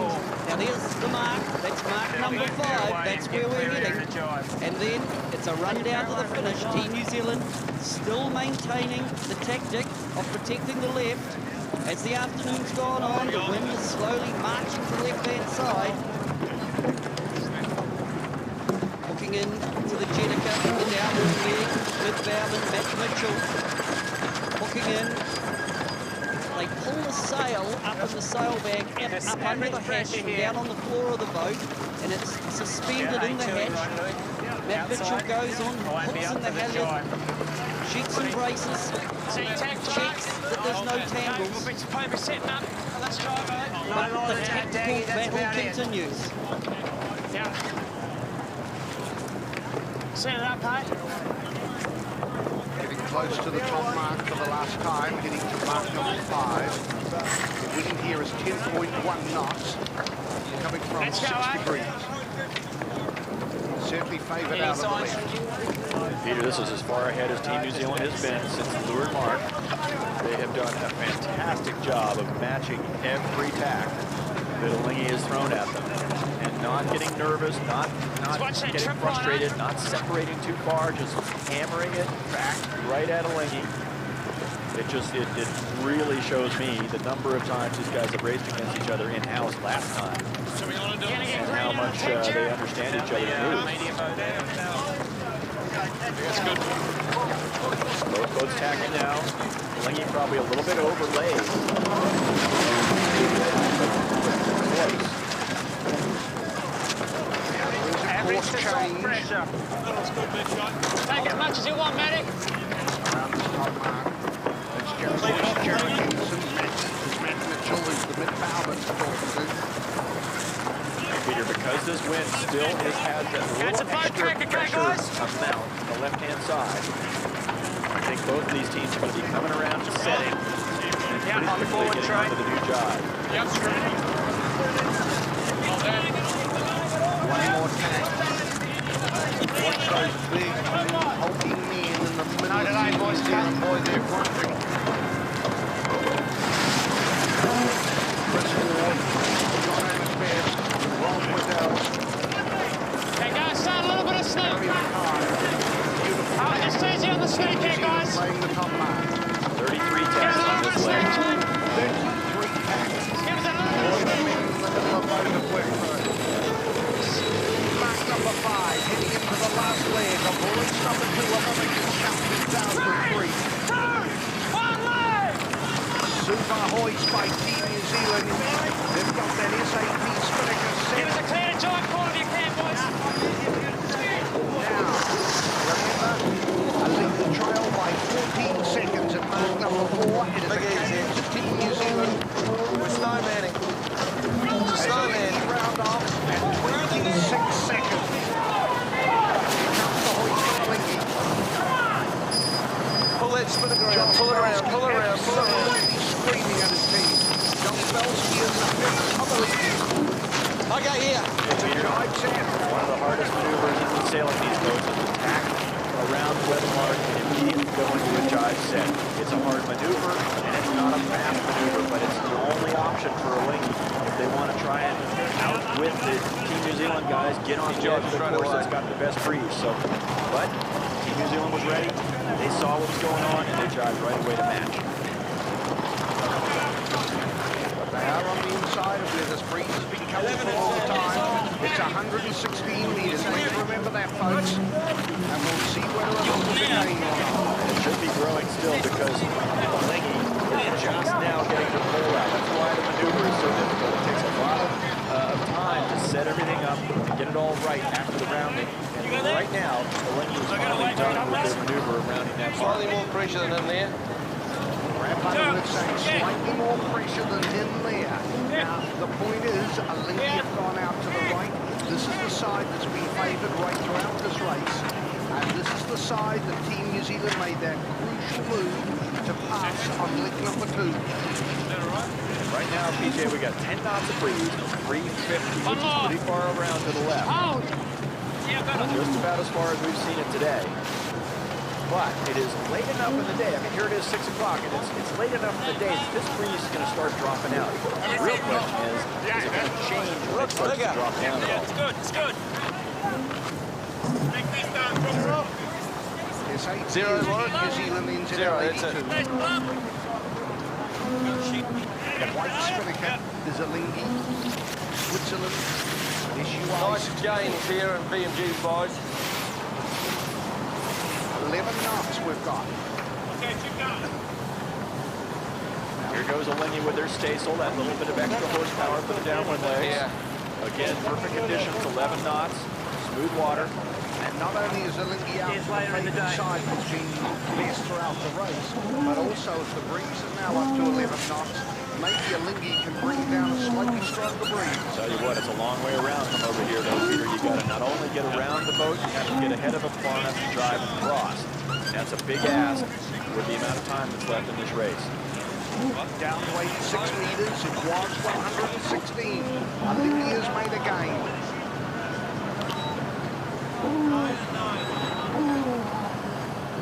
I like what Team New Zealand's done here, though. They've matched position. They've spent a boat length of their lead to gain position for later. They don't want to throw away distance to the opposite side of the course and risk that Alinghi will get some new breeze and go down and get around them. They keep it close, spend a little bit of the lead. They don't mind getting in there and having a little hand-to-hand combat. They've shown that they're ready for that. This feels good here, guys. That's Tony Ray saying it feels good here, guys. He's so experienced. And as commentator Glenn Sowry said, he's doing much more than being the main sheet man. With his experience, he's reassuring the skipper, Dean Barker, that's Peter Evans, sailed for New Zealand twice in the Olympics in the 470 class. That's Mike Drummond, right above him, and Hamish Pepper. This is the afterguard. The decisions these fellows make could make it or break it for Team New Zealand. Mike Drummond is the navigator. He's also a key man in the design of NZL 82 and 81.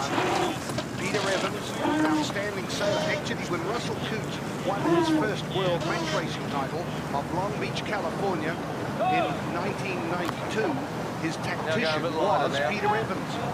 So it's Peter Evans working with Hamish Pepper. Meanwhile, here in the afterguard, there's Warwick Fleury, main sheet man. Boy, the concentration here. Tony Ray on the main. And Warwick Fleury, the other fellow we saw in Alinghi, he was on the main. It's the concentration of what these fellows are doing to harness the effort. That's Adam Beechel talking about a catamaran. He's a brilliant skip sailor, Adam Beechel. So it's a decision that Adam Beechel, high up aloft, will be calling down to the afterguard of Hamish Pepper, Peter Evans, and Mike Drummond.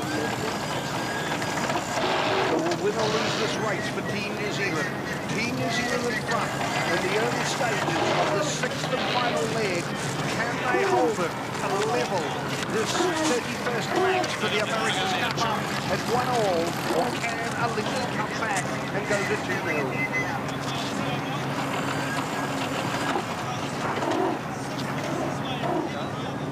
Doesn't go much quicker.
This lift could put him behind. 130 on the left.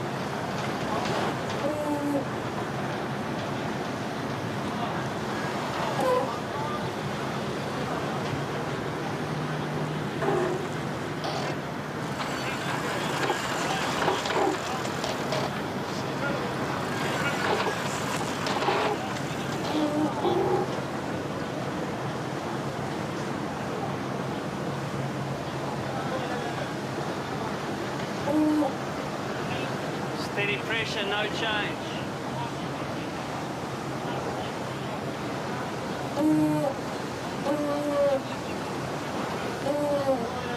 On him there, Russell. You're on him there.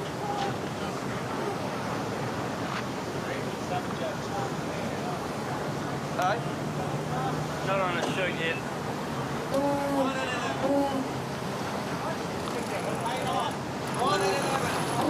In this slightly right. Alinghi is really clawing in to Team New Zealand, who led by 116 metres, or nearly 5 boat lengths. Now it's 1. Steady It's down pressure, to not much, 15 no more metres. than this. And Alinghi is getting right on the air of Team New Zealand, 14 metres. Okay, get the heart surgeons ready, PJ, because the hospitals are going to be calling for people to have help. Team New Zealand is struggling, but they're still in a very strong position. They're almost to the edge of the race course. It won't be long until they just pretty much have to jive. So even though Alinghi has done a great job of gaining in the short term, in the long run, it looks like it's going to be very hard for them to pass. But they've closed. They're only inside a boat length behind. They were 116. They've taken 100 metres out of Team New Zealand. As both boats still hold on to the starboard jibe under Jenica. Well, by my eye, they're less than a minute and a half from the edge of the course. But you can see there that the disturbed air from Alinghi is down onto Team New Zealand, and we can see from behind that Team New Zealand has their sails turned in a little harder. There's a little less airflow. Right now, you can see Team New Zealand having to sail up higher, get their air clear, try and keep their speed on. Not a good position for Team New Zealand for wind flow, but it's a good position towards the finish line. Team New Zealand jives. Here comes Alinghi. So here comes the jibe, and Team New Zealand have jibed across. How good is Alinghi? They've done okay. Team New Zealand set. Alinghi is set. Alinghi has really got back into this. Boy, oh boy. Alinghi, it's virtually bow to bow. But now the roles are reversed, PJ. The disturbed air is going to come off of Team New Zealand's sail and hurt Alinghi. So Alinghi is in front. Alinghi is leading by 3 metres. Alinghi has hit the front. Now it's bow to bow. But here we go. Team New Zealand now has their speed up. Look at them gain. Alinghi knows they're in bad air down there. They're turning up to try and get some speed on and see if they can go over the top of Team New Zealand. Very difficult position for Alinghi. Big sigh of relief on board Team New Zealand, I'm sure. Now they just have to keep Alinghi from somehow gaining forward and positioning themselves in the air of Team New Zealand. So now we look back from the stern of Team New Zealand to Alinghi. There is a boat length. That's all there is.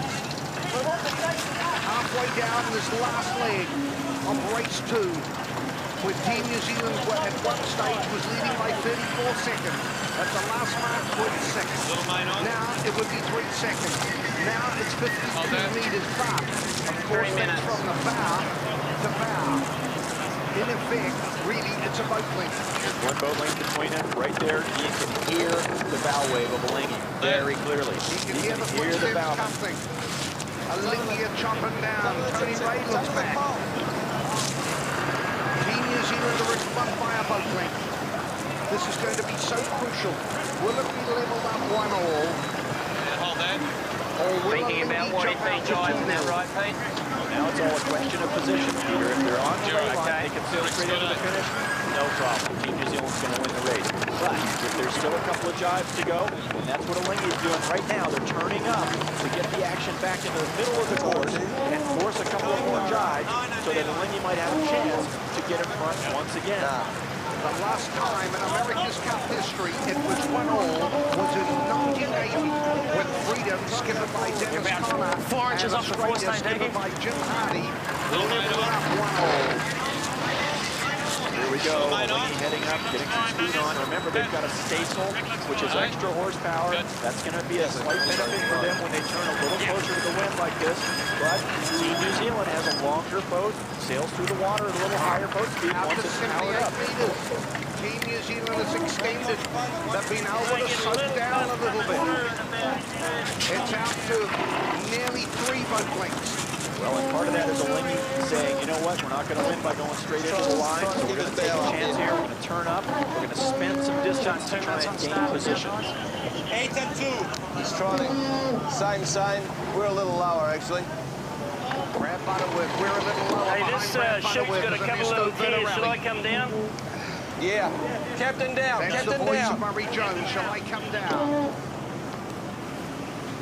Well, yesterday, Russell Coutts broke a new record for most wins as a skipper unbeaten in the America's Cup. A little faster. Consecutively to the going back to 95, breaking Charlie Farr's record. 1899 and 1903. A little bit slower. If Team New Zealand can win today, it will stop Russell Coutts' winning streak. Tears and Alinghi's spinnaker. Murray Jones has just said that. More excitement into the race. There are some tears. 7 and 3. Two about that.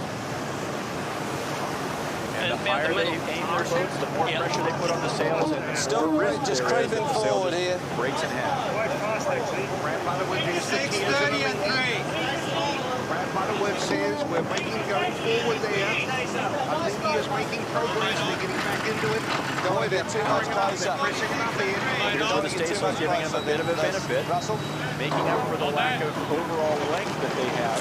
They don't have their wind shadow thrown down onto Team New Zealand yet. They're getting close, Peter. Down to 43 metres. They're trying to get over the top. Team New Zealand defending. They're heading over towards Motutapu Island, nowhere near the finish because that heading would take them across to Milford Beach. That's Motutapu Island in the background. Rangitoto off to the right. They've actually got to go way out to the right. Virtually 3 o'clock off the bow of Team New Zealand. And of course, if Team New Zealand were to turn down to the finish line, you would have this extra speed and roll over the top of them. But it looks like they're still rolling over the top anyway. Alinghi's rolling Team New Zealand. Right now, Alinghi has really made a magnificent comeback here. They've gone down. They're rolling them. It's down to 30 metres. They're definitely starting to affect Team New Zealand's air, but boy, they've got a lot of pressure on their sails right now, Peter. This picture doesn't show what's really happening. The boats are heeled way over. The mains are starting to be let go to release pressure out of the rigs. It almost looks like Team New Zealand is collapsing their spinnaker. It's not quite happening, but it will eventually. Just on his main now. On his main now. Alinghi has been able to roll over the top of Team New Zealand. That's the bow of Alinghi out to the right. And Alinghi has got by Team New Zealand. How crucial is this race? Now Team New Zealand's going to have to turn a little bit to the right very gently and keep their spinnaker full, keep everything on edge. You see the curl going right there.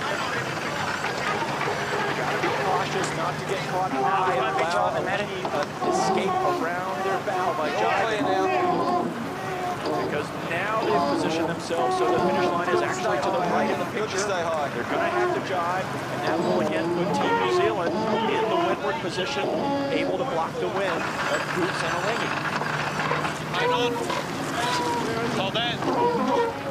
Tony Ray Maynard, intense concentration from Dean Barker. As they're still carving a long way out across the place. Making a good jive, boys. Making a good jive, boys. And DJ, Alinghi has to stay clear. They are the windward boat. We've seen this in a couple of matches earlier. The windward boat, they've got to stay clear, but they've broken the overlap. They have broken it. Here goes Alinghi. They've turned down now to try and get Team New Zealand to overlap into leeward. And now watch for protest flags. Get to the corner of the race course again. Reminding you, Team New Zealand's yellow, Alinghi's blue. How close these boats are. Very, very close. Incredibly close. Team New Zealand still got the overlap, though, we can see that. But Alinghi has rolled them. Alinghi has passed them. Alinghi to the left. Team New Zealand out to the right. But the finish is away out to the right. Clear. About 3 o'clock. The finish is a hard right turn from where they are. As long as Team New Zealand can hang on to this position, it's still going to be strong when they're both Clear. He wants to try and get down and climb around a little bit of Team New Zealand. Team New Zealand's not going to let that happen if they can help it. Clear. Here comes the Samantha Poles back. The boats will start sailing a lower course all the time. They'll slow down. Soon they'll both jibe. The umpires are going to have a lot on here. Clear here. Is it out? Is it out? Clear. Times and he's starting times the best. Ready looking for the overlap. Peter, when these boats jump down, 235 and 440. these boats jibe. It all comes down to the technique of the driver. Got a chance to go forward here. The grinders. Got a chance to go forward. Around to the new side. It's not that big shooter. It's not too good low down, you know. Clear in front, but we remind you that the finish is out to the right. The Staysails just come down on the linking so they can fight easier without having to roll it up. I think we go straight around on the drive. We let him go, wouldn't it? They are gaining. Still stretched, but He's a little lower than us. between them and Just Team New moving Zealand. forward here. Big game here, Big gain from Murray Jones, reassuring Russell What do you want? I reckon we should actually jibe, don't you? We look, isn't it? We're going to jog first. If we jibe. Good, so we shut these last. Spanked it, mate. I reckon we should, yeah. Well, 140, the finish line's here. Well, 4:45. 1 minute this way, 4:45. That's a pit. We're going to jibe here, Jen, all right? Pretty parallel. It's a north, yeah. Let's go, Russell. Let's go when you can. Let's go. A little pressure on us. We're faster than him right now. Really nice Go. pressure here. Let's go. Let's go. Let's go. Let's go, Brad Butterworth saying let's go. He's coming with us. Here comes the jibe from the Linky. Team New Zealand go with them. Now, it's the technique that Ian talked about. How quickly can the grinders get it? Get their cross. Team New Zealand right on the top. Team New Zealand set. Now they're going to try and get on the ear of the Linky. As it's a stampede to the finish. Well, a beautiful job by us. Pick a time when they could jibe and come out with their air clear forward on Team New Zealand. Of course, Team New Zealand had to make that instant choice. Do they turn or do they go straight? Rolls in reverse. Let's see if there's enough time for Team New Zealand to roll over the top of the Linky. Use their disturbed airflow to slow Linky down. Leading by 30 meters. 31. They're still holding Team New Zealand off. Arabia set to go through their lap. And they're in the shadow of the finish. That's Richard Bazade out to the left. Peter, the boats are Warwick hot. Murray in front of Russell Hughes. They're hot again. They're reaching out hard. Remember, there are tears in the spinnaker on a Linky. If they get too fired up, they could rip this sail just right in half, and Team New Zealand would sail away without them. But Olympia defending brilliantly. They are holding the lead. Olympia in front by 30 meters. The finish is down over to the left, and Olympia now is holding Team New Zealand. It is Olympia who are in the controlling position. In fact, the finish now is around 9 kilometers off the back of Olympia. I don't see Team New Zealand making things forward here. They're going to need to look for a plan B. Throw a jibe or two in. Not enough time for them to get over the top right now before they reach the edge of the race course.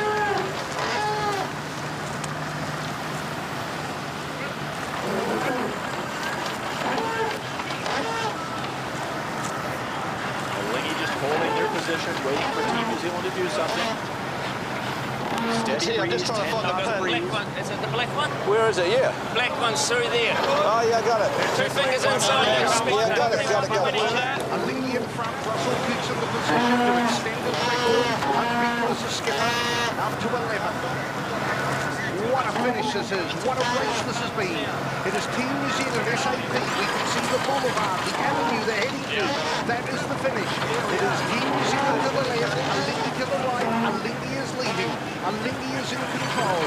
They did a magnificent job to come from behind, trailing by 26 seconds at Mark 5. But that giant set on the mark, an incredibly difficult environment, was actually they went out to the right side.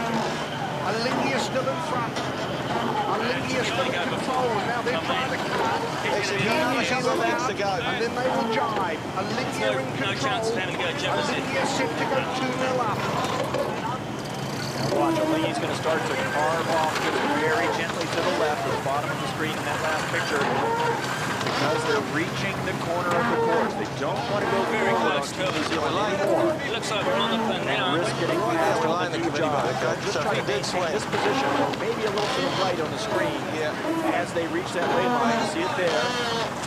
So I would say any time now. It's going to be about the right place for Alinghi to look for a turn down and stand the job. To the wheel. Right to the wheel. No, it's here.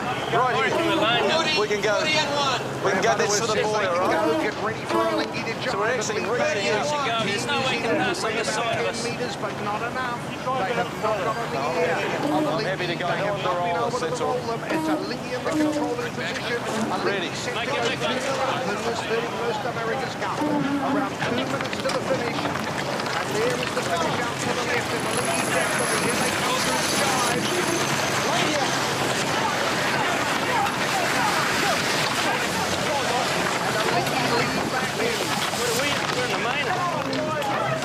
So Alinghi lead at lap number 1. Team New Zealand have led it all the marks, but Alinghi has set the lead at the finish. Alinghi is leading by a boat length. And now Alinghi is defending against Team New Zealand. What a brilliant job from line by Alinghi. Team New Zealand knows that he has pairs in their spinnaker, but they're certainly putting the pressure on here. Doing everything they can to be all right.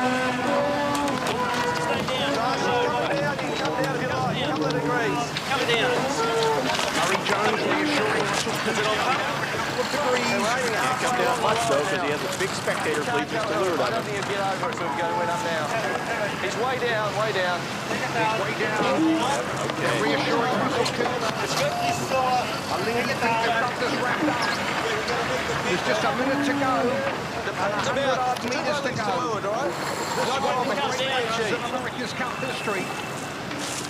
It has brought the regatta to life after the problems of yesterday. So that is the finish, and it's Team New Zealand, SAP, who are trailing Alinghi, and Alinghi leading by a boat length. Under no pressure now. They've got it, they're leading back in, they've got control. Don't load it up too much. Brad Butterworth saying you don't want to load it up too much. They've got control. They're talking about the spinnaker. So coming down to the finish.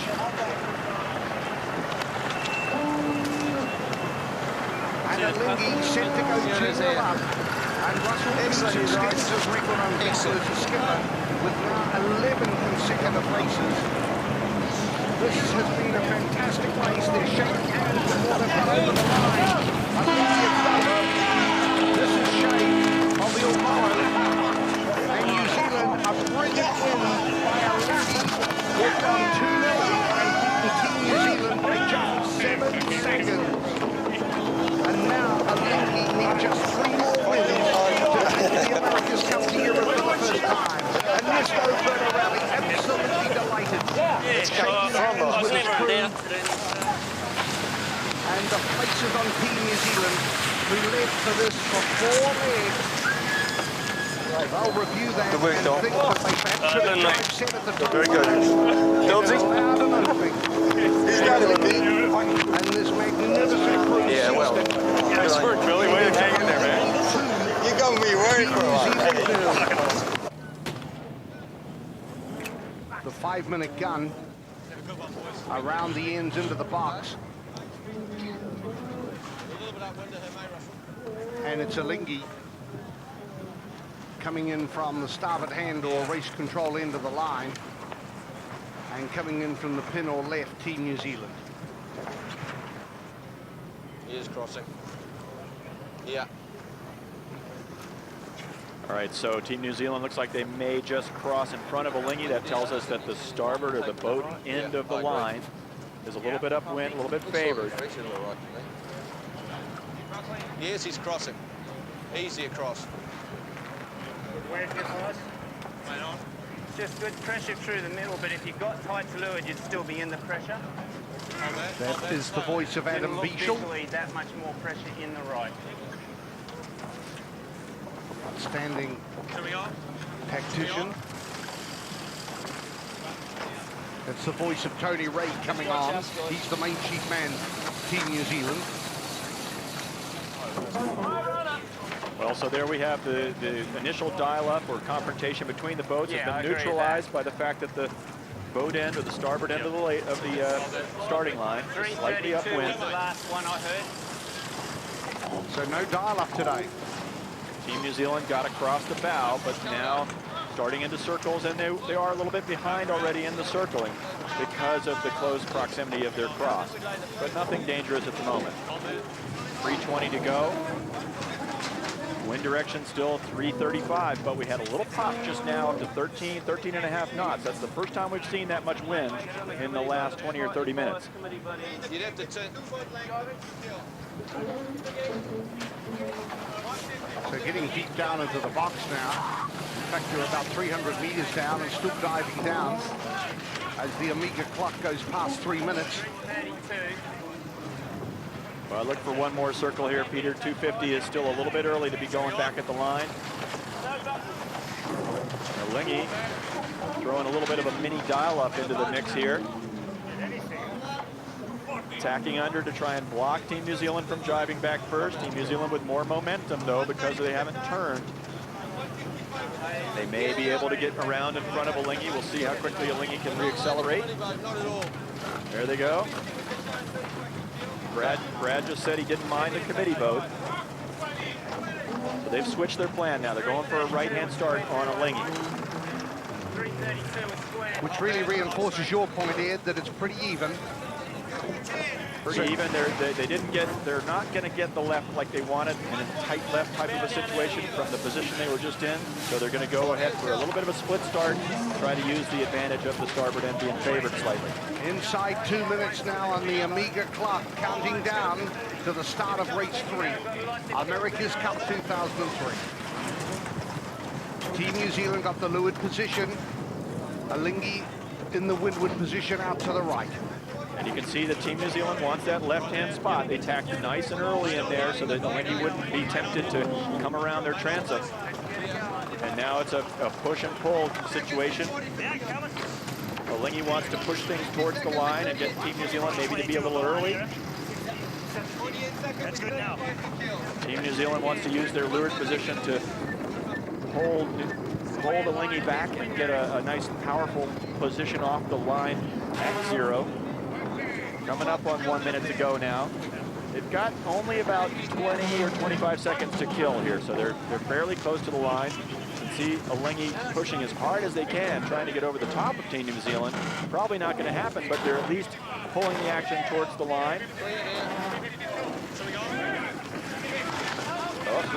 Team New Zealand right behind. They're trying to get behind, but anyway, it's Alinghi who are right up into the air. They haven't gone through the tack.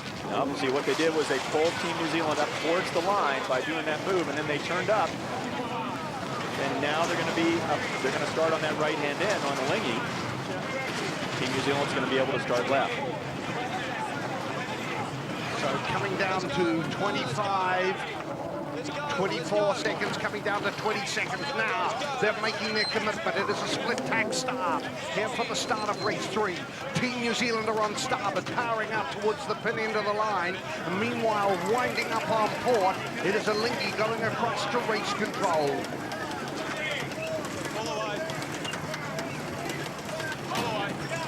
They're racing, split tack start. Alinghi further advanced by half a boat length up on the line. Team New Zealand just a little bit back further. But Team New Zealand on starboard, powering out to the left. Meanwhile, it's Alinghi on port, breaking right. So Alinghi will have the benefit of the starboard hand advantage when they come back together. Peter, we're still at 330 on the wind direction, 333 right now. 12 knots of breeze. At the moment, Alinghi clearly in front because of that slight advantage on the right-hand side of the line. The farther they split, though, the more risk they take that the left might pay for Team New Zealand.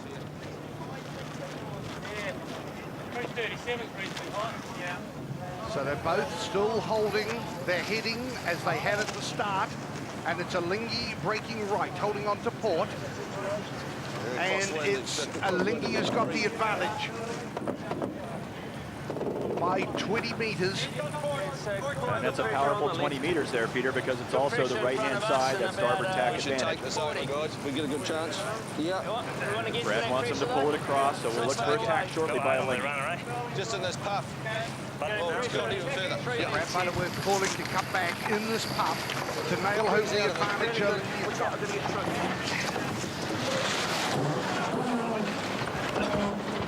So here comes the tack coming back from Alinghi. And Team New Zealand just now starting to sail into a little bit more pressure. Start to see some white caps there, but it's a little bit of a right-hand shift. 338 now, so 5 degrees right since the start, half a knot more wind speed. So the early advantage to Alinghi at the start of this race 3. When they come back, Alinghi will have the starboard hand advantage. The wind at 12 knots from 338. Brad Butterworth saying good pressure now on the right. So the decision for Alinghi to go right looks to be good. The first time it wouldn't work, eh? And Alinghi leading by 45 meters, nearly out to a 2-boat length advantage soon into the start here of this first beat. So things going beautifully for Alinghi. Oh, and now it's a bit of a drag race. Not that windy, but enough to fully power the boats up. So here we go. See how the speeds are between the boats. See if Team New Zealand can gain a little bit from that position. If they don't gain in the next 4 to 7 minutes, then they'll tack back at Alinghi. They'll consolidate the loss that they have on the left-hand side, and they'll try to mix it up a bit in the middle of the course. Wouldn't want to see it lower than 9.5 here. A little more pressure now, Beach.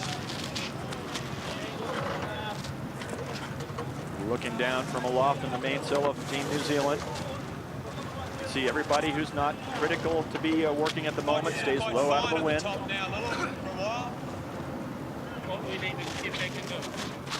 Breeze dropping just a little bit at the moment, down into about the 11 knot, 11 1/4 range. And also shifting a little more to the right, 343.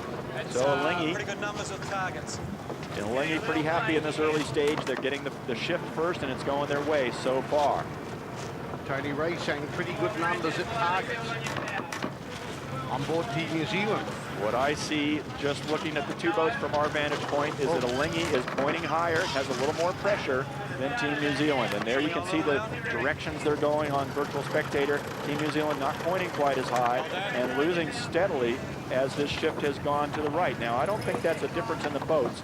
I think that's a difference in the wind speed that the 2 boats have. I bet you if we looked at the instruments on both boats, we'd see that Alinghi's got about 3/4 of a knot more wind speed than Team New Zealand, and that means Alinghi can point higher. So Alinghi really have got the benefit of that breeze, no doubt about a big right-hand shift. Well, we're over to 352 now on our instruments, which is a 20-degree right-hand shift. That's the biggest change in the breeze that we've had in the last half an hour. It's 20 degrees to the right of what they started in. So Alinghi now leading Team New Zealand by 6 boat lengths. And they're not even halfway up this first beat. Well, there's plenty of race course to go here. We've got these clouds pushing through, little bits of, there's even a little bit of rain over by Gulf Harbor that might affect the wind and direction and speed. And right now we're reading 13.5 knots. You see the leech cord starting to flutter on the Genoa of Team New Zealand right there. That means the wind speed's coming up. And they've got to tighten that cord a little bit. Steady direction now, 352, 13.3 knots. Steady on this pressure, Daggy.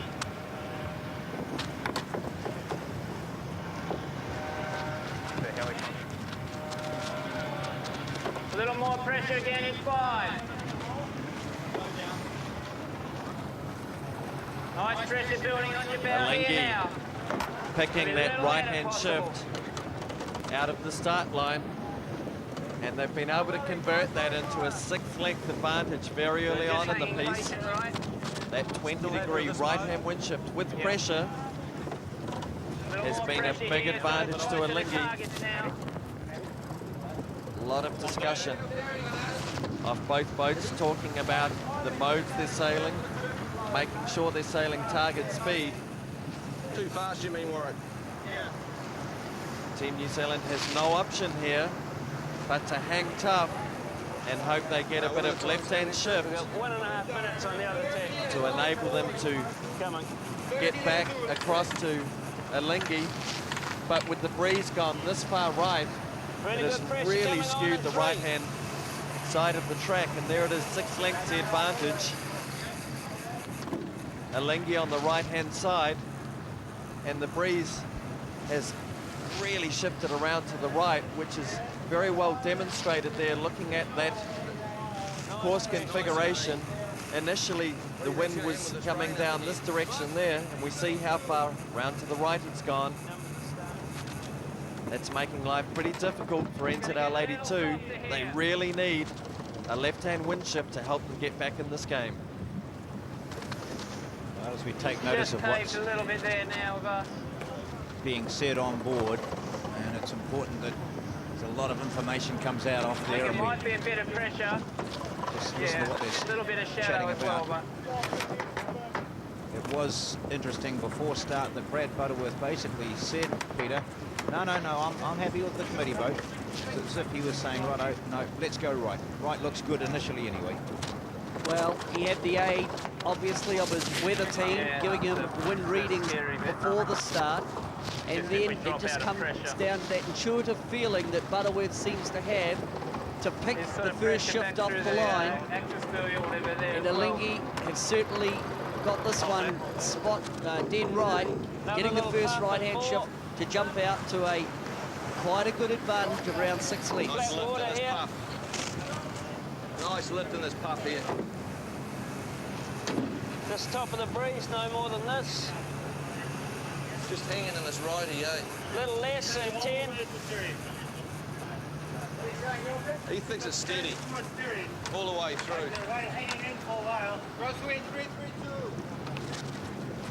The afterguard over Lingy, very happy with their position.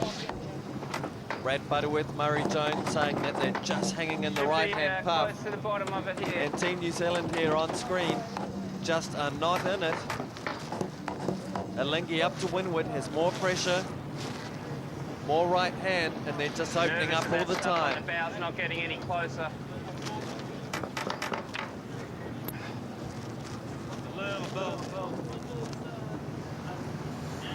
No more than this.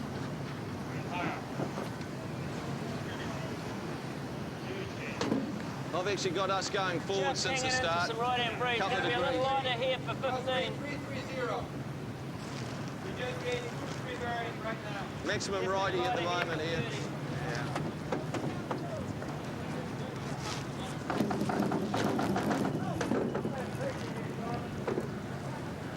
Yeah, it's gonna still start. Pretty good pressure. Want to back up? Gonna have more pressure in 10. Funny little bullet. Well, no. Not a lot more though. Coming on now. Bearing to the mark. Should be just above our line. Oh, there it is. Where is it, Mel? Yeah, I've got it. It's only 3 minutes. Yeah, got it. 5 points.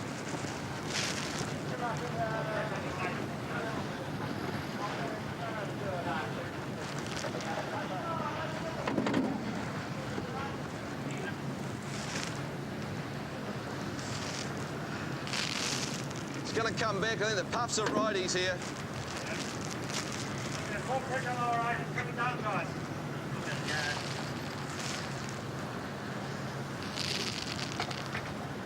Crosswind 325. Here it comes. Just steady at this, the pressure. Just a little more pressure coming on in 10.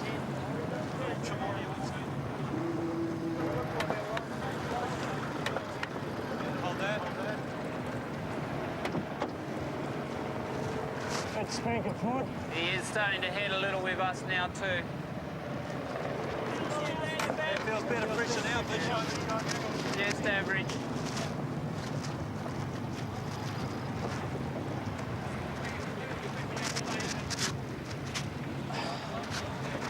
He has hit it a little, but he's a little higher than us at times still. Hold that. Straight forwards, the end of Thongaproa now. Well, we had a Not so much split straight tack on our start bow. with each team basically getting the side they wanted, and just a moment ago there, it looks as though Clay Oliver's on the boat there for Team New Zealand down the back. So whether he's there in place of Mike Drummond, I'm not sure. I'm not sure who it is. But anyway, we'll see a bit of Clay Oliver a little bit later on. Anyway, let's see exactly what's happened. Since the start, it was a split tack start. Alinghi going right, Team New Zealand left. Alinghi was the early advantage. One more time by this right pressure. Well, there's Alinghi top of screen there with close to 8 lengths advantage as they get up towards mark number 1.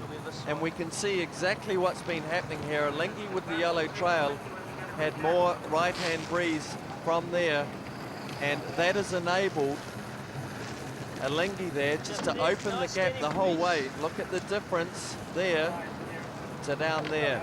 And essentially that was achieved by Alinghi, always getting the puff from the right first. In Team New Zealand, the blue trail, you can see is just always a little bit lower, sailing away from the mark, whereas Alinghi sailing up towards it.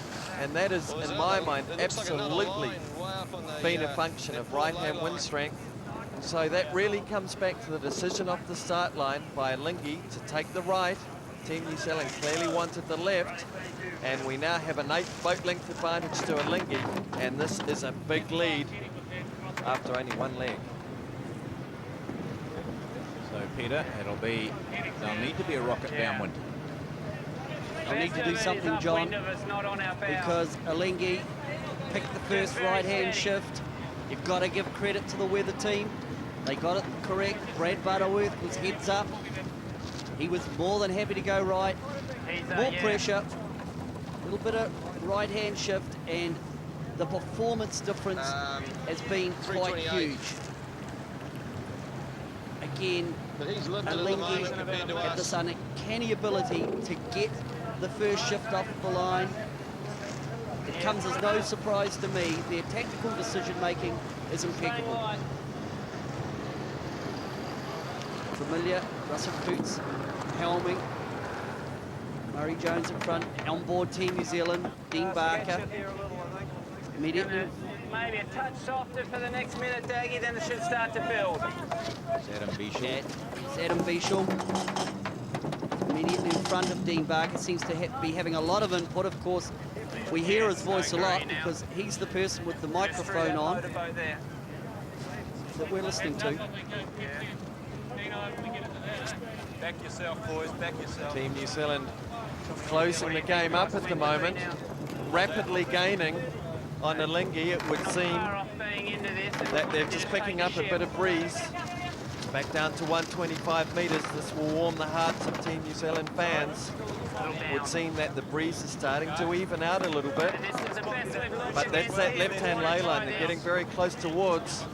And it would seem that the breeze is just starting to shift left a little bit. Just listen on board Team New Zealand.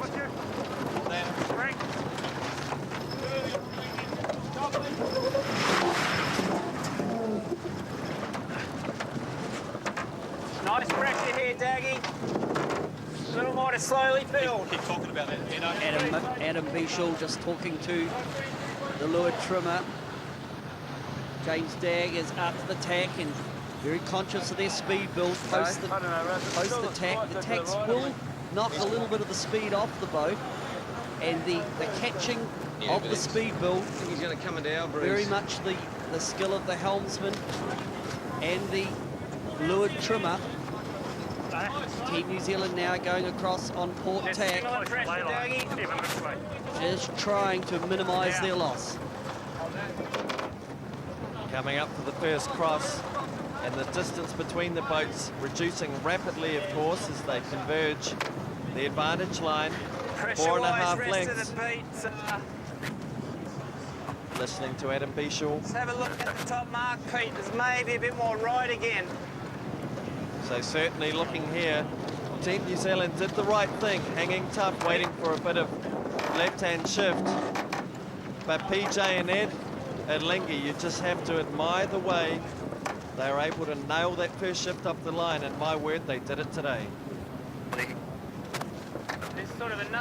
Well, Glenn, racing's racing, and you got to look around, as we just were talking about. Actually, it's a kind of a day where you got to pay attention to the clouds and the little rainstorm that goes through.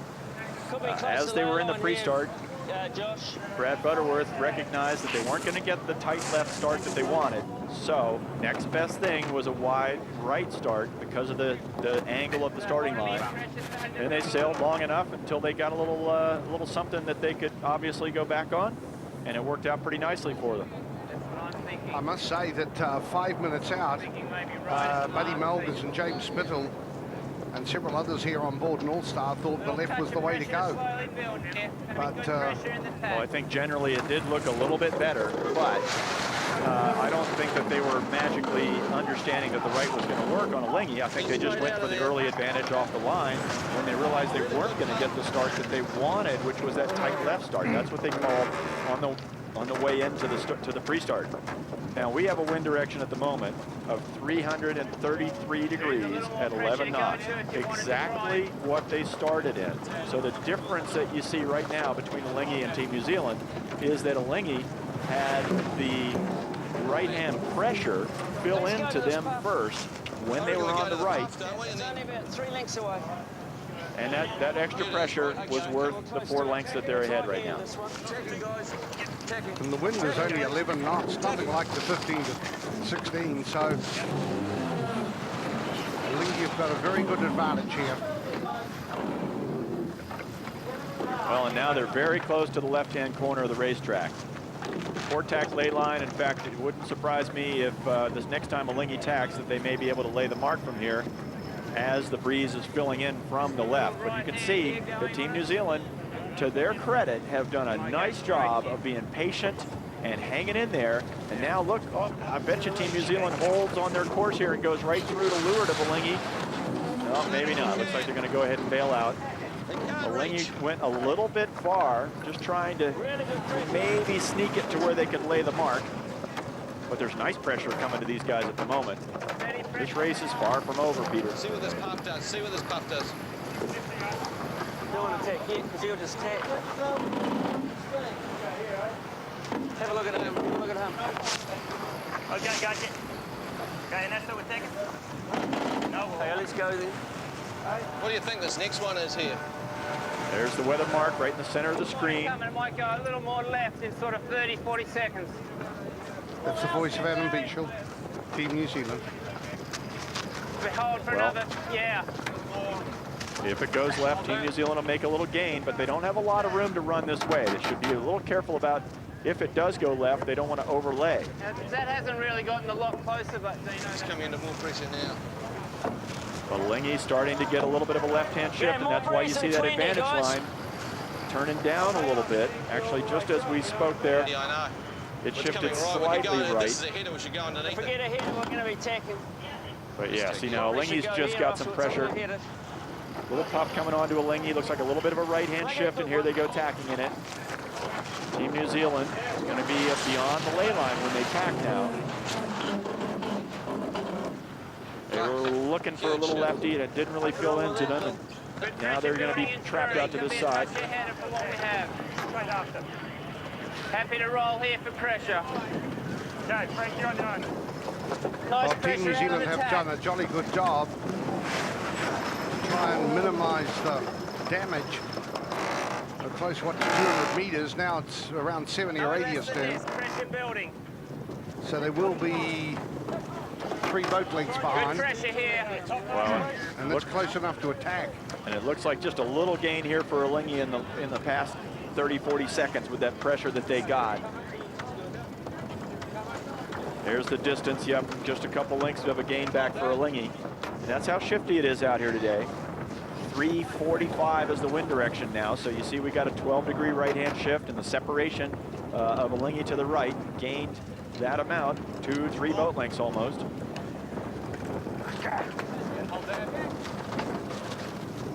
Touch more pressure slowly building here, Daggy. Alinghi will tack right in here somewhere on the lay line to the mark. There they go. They will be able to affect Team New Zealand's wind from there. see if Team New Zealand hangs on to that position or takes two tacks. Build and then go on the wind. That's the voice of Murray Jones.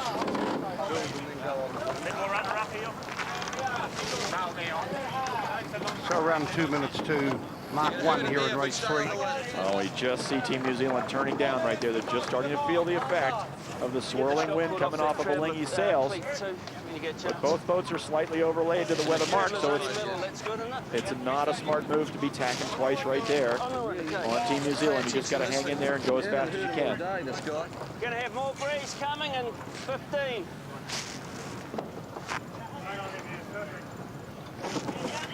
There's the airflow off of Alinghi, just disturbing the wind a little bit on Team New Zealand. Changes not only the speed of it, slows it down a little bit, but it also affects its angle. Makes it a little bit of a header for the trailing boat. I think we have more breeze than them. John. On this side. So Murray Jones reassuring Brad Butterworth and Russell Coutts. He thinks Alinghi has more breeze than this, Team New Zealand. You can't have a feeling that the distance on the water at the moment is very definitely pressure related, and the crucial decision of getting the first ship. So Alinghi clear and under no pressure at the moment. We're happy just to bear away here. Brad said he's happy to bear away. That's because they're in a 350 wind direction now, back to the right. Appreciate it. So they'll bear away, set, get going, see what the wind does, and watch their opponent. Just have a good look upwind, mate. Yeah. Excuse me, please. Excuse me, please. Go, go. Ready.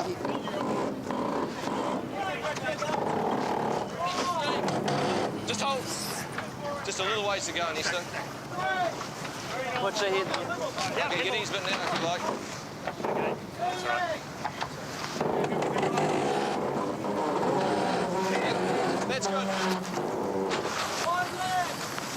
Mark 1, race 3, and Alinghi have picked up where they left off at the end of race 2, leading round Mark 1 as the Omega Clark kicks against Team New Zealand.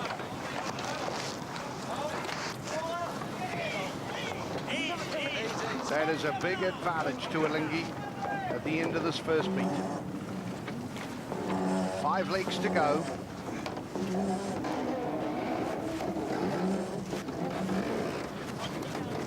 And the Omega clock stops at 28 seconds. They go into the second off-wind leg. Now, up goes the SAP Jenica or asymmetrical spinnaker. Perhaps in this weight of breeze of 14.9 to 15 knots. They may be able to harness the breeze better than they did in race 2. Well, Peter, you got to get your head out of the boat again here because we have a little rain squall going over the top of us. That's going to adjust the wind. That's why we have 15 knots right now. We're on the front edge of this rain, and that's pushing wind out of the cloud. But that's going to change, and it's going to shift. So here we go, 130 meters. Remember that number. And there will be some changes on this leg. There's some weather changing going on. So right now, 346 is the wind direction, 14.5 knots. We're happy here at the moment. Tactician Brad Butterworth saying we're happy here at the moment. Super job by Butterworth in the final 2-3 minutes of the countdown to the start of race 3. Getting his head out of the boat, reassuring his skipper Russell Coutts that they were happy to go to the right after Team New Zealand had claimed what appeared to be the favourite left-hand end. In the end, it was Alinghi that got the first shift. Bang! They lead by 28 seconds or 130 metres at the end of the first beat. I think the last tape might be hurt. Dougie.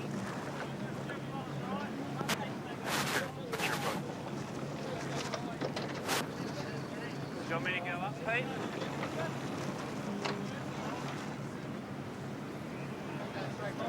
Still nice pressure, this is our best pressure for the next couple. Of the spank forward, Phil.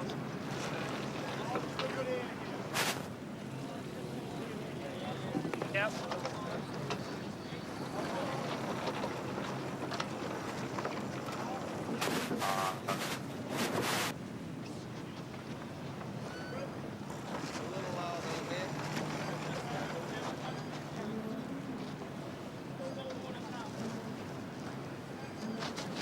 Coming to him with pressure here.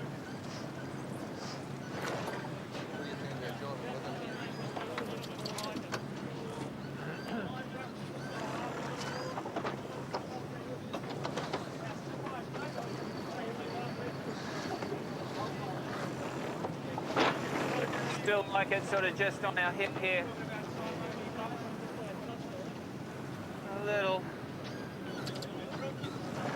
Look towards the right-hand end of period. There's another little one, sort of 2 minutes back. Guy with a mainsail up on board tack. Ready to go up with the pole. At the base of the mast there. Make sure it's not.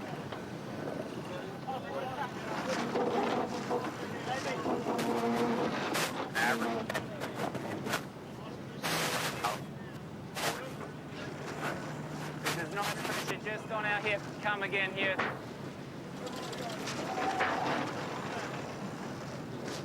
I think that pressure to leeward of back.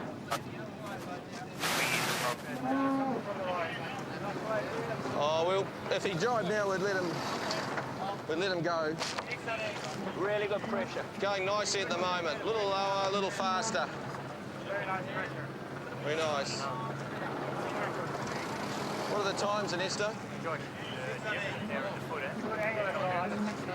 Brad Butterworth just informing his crew, informing Russell Coots that if Team New Zealand jibes now, they'd let them go. They're happy with the situation, they're happy with the position they're in, they're happy with the wind that they're getting. In fact, Alinghi are happy all round at the moment. All the talk coming off Alinghi's positive. Butterworth just determining the relative performance between the boats. And 120 metres, very even. There hasn't been a big change.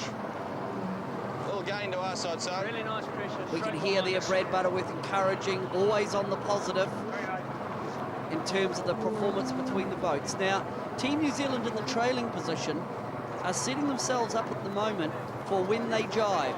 They're on the leeward side of Alinghi, so that if we get into the situation, and we can see it there graphically, to the right-hand side of Alinghi, Team New Zealand with the SAP Spinnaker, setting themselves up for the jibe, and then the relative positioning between of the boats should mean that Team New Zealand are looking to put a wind shadow down onto Alinghi on the opposite jibe.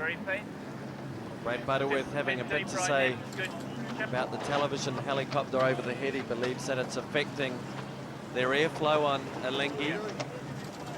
But at this stage, they're able to hold their lead 4.5 boat lengths ahead of Team New Zealand. Team New Zealand may have picked up close to a length down this run so far. It's a little bit of a drag race down here. It's not too shifty. It's the long port jibe. So it's a wee bit of a one-sided track. Is it just the right of...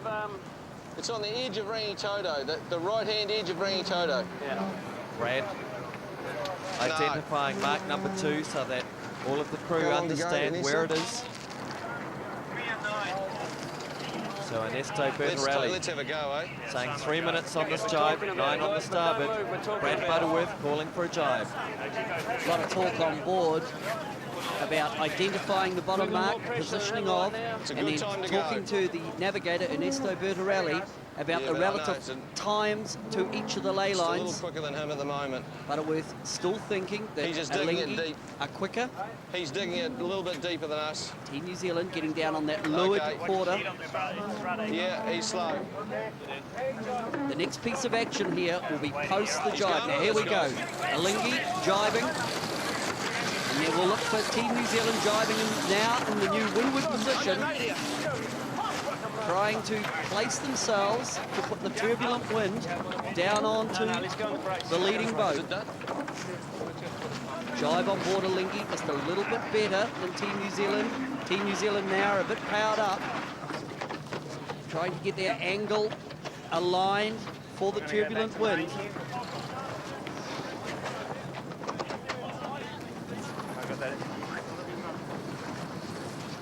Now, if the roles were reversed as they were on Sunday, we're starting to get a little bit edgy, wouldn't we? What from here is a tactic for Team New Zealand? Team New Zealand, John, now you don't want to take a big chunk. It's about just gnawing away at the leading boat. Copy what Brad Butterworth and Russell Coutts did on Sunday, and just chip away, 5 seconds here, 5 seconds there, to get back into a position, maybe 3 or 4 boat lengths advanced to where they are now, to put the pressure on the leading team.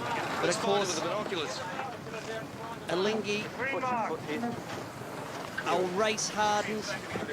They will know the tactic of Team New Zealand to try and just inhibit their advance forward. Well, let's see if there has been any advancement. Team New Zealand has closed the game up to 90 metres, but we look there at the wind shadow that Team New Zealand is casting off. It's just forward of their beam.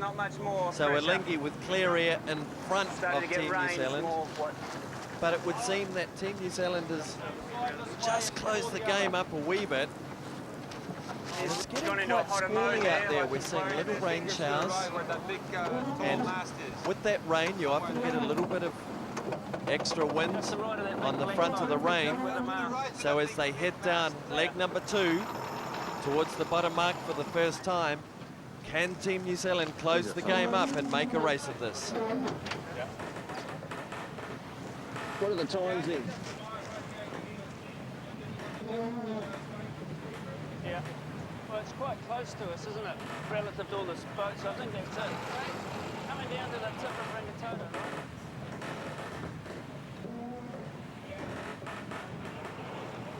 right? What's the bearing to it, mate? It's right in front of the big map. Right in front. You're ready.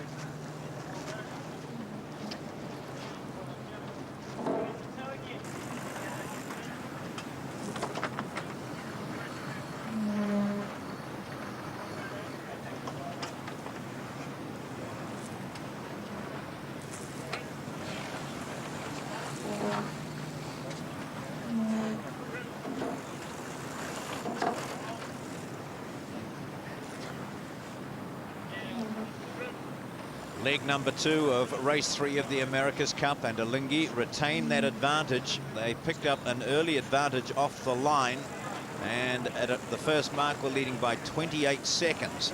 Now, Team New Zealand downwind have gained a little bit against Alinghi. And Ed, I just wonder what sort of wind speed are you getting out there on the course? Well, we're seeing the wind go down a little bit now, John. The direction's been pretty steady for the last 8 or 10 minutes. 345 we have right now, which is about what the course is set for at the moment. But we're down into the 12-knot range. We were up close to 15. We're now starting to see the poles come forward, and the boats have to reach a little higher to get their speeds up. See the helicopter? Just to And the that might right of the affect it. helicopter. Brad Butter was talking about something with a helicopter. And Well, he's trying to point out where the lured mark is so that everybody understands on board. And here goes Team New Zealand throwing a jibe in. Alinghi has decided not to match immediately. Yeah, anytime you like, Russell. Here we go. Anytime you like, Russell. So Alinghi will jibe soon. Team New Zealand out to the right with the SAP Spinnaker. Meanwhile, it's Alinghi now going through the jibe. So Team New Zealand will try and get on the top of Alinghi now. This is why they have been soaking down. So for this angle of attack, they're going to try and get on the air. We'll get Ed to explain that and try and cut through the yachting jargon. Ed. Well, the breeze that the boats throw off, you know, it spins around a little bit and it slows down a little bit and it affects the boat ahead if you can get far enough forward to be where they're receiving their wind from. So it's a little bit like clogging the fuel line of a car. You just try to tear down a little bit of the power that they have. But right here, Team New Zealand a little bit too far back. Alinghi had the choice of where to jibe. They position themselves in this way so that the next time they jibe, Alinghi will definitely have clear air on the lead out. It's only about 1.5 on the other jibe or 2. So at this stage, they're talking how long they can hold on this heading to about 108, 109 metres. So Alinghi have done well to stall the gains of Team New Zealand, holding it at around 4 boat lengths or just over 100 metres. Now we've got 13.9 knots. Looking at the Gennicas today, you feel that the Team New Zealand Gennica is setting better and is more stable with that because Team New Zealand have more sail area. Well, Team New Zealand does have more sail area. Same It's looking fine at the moment. This is certainly a maximum sail area type of a situation. As it gets real light, sometimes you go to a little bit smaller sail, so that extra ability to carry more sail area might not be helpful. But in this 12, 13 knots that we have here, they'll have everything up they can. It seems to me they've been pushing a little bit forward. The breeze has steadied way down from what it did on that first beat. Softer, if anything. You hear the chat about what's going on up the race course, but we are seeing wind direction swings back and forth now of about 5 to 7 degrees again over time, as opposed to that 20-degree right-hand shift that we saw just after the start. That was huge, and it was the only time all day that since we've been out here that we noticed anything like that happen. Peter Evans to the right, Hamish Pepper just to his left, talking to Dean Barker. Hamish Pepper working as tactician, Peter Evans working as strategist. Behind them is Mike Drummond, the navigator. This is Brad Butterworth, Murray Jones to his left. Murray Jones with the role of strategist, Brad Butterworth as tactician. Super job by Butterworth to Pickett. Talking about getting your head out of the boat. How far in it?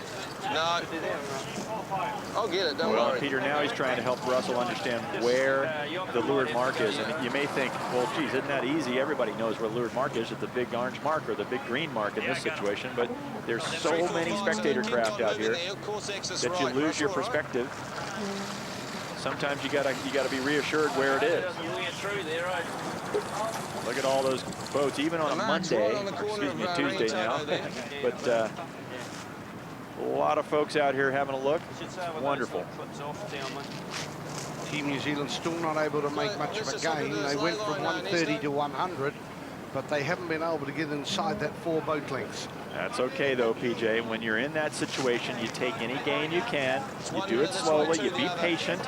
And you see here, there's the course view of where they're getting to. So they're going to be 4 lengths, 5 lengths behind at the leeward mark, which is not where they want to be exactly. Obviously, they'd rather be in front, but it beats the heck out of being 150 meters back. And it means that they can pick their way up this next beat, stay close, maybe take a length out of Alinghi, and then get back in the game on the next run. What chance of some low-speed tacks? Well, fascinating we based saw on that what yesterday. we saw on Sunday. So keep your antenna up for that. Meanwhile, we've still got to finish this leg number 2 here under spinnaker, the asymmetrical spinnaker, or Jenica if you like. Minute and a half, it'll pick us up. And the wind speed changing again. That changes where the ley lines are. We're up to 14 knots again. And that means the ley line's going to come up a little sooner than it was in 13 knots of breeze. Boats can sail farther downwind just to the right and north when the wind is stronger. Starting to come through. So inside 2 minutes now to the mark. Team New Zealand with the blue SAP spinnaker. Alinghi jibing the plain white spinnaker. Team New Zealand following, which is that's the smart call. That's the right move. You stay right with them. You don't jibe first because you don't want to get stuck inside the ley line. When there's only a minute and a half to go to the mark, there it is. But you jibe in a position where you know you're going to have a nice powerful rounding as the trailing boat and get yourself set up to start tacking. Now, the housekeeping on board these boats could account for half a boat length, at least. 340. So watch for the drops. Quick hoist. And so it'll be interesting to see whether or not Team New Zealand try and get into attacking duel. Low speed, as we saw.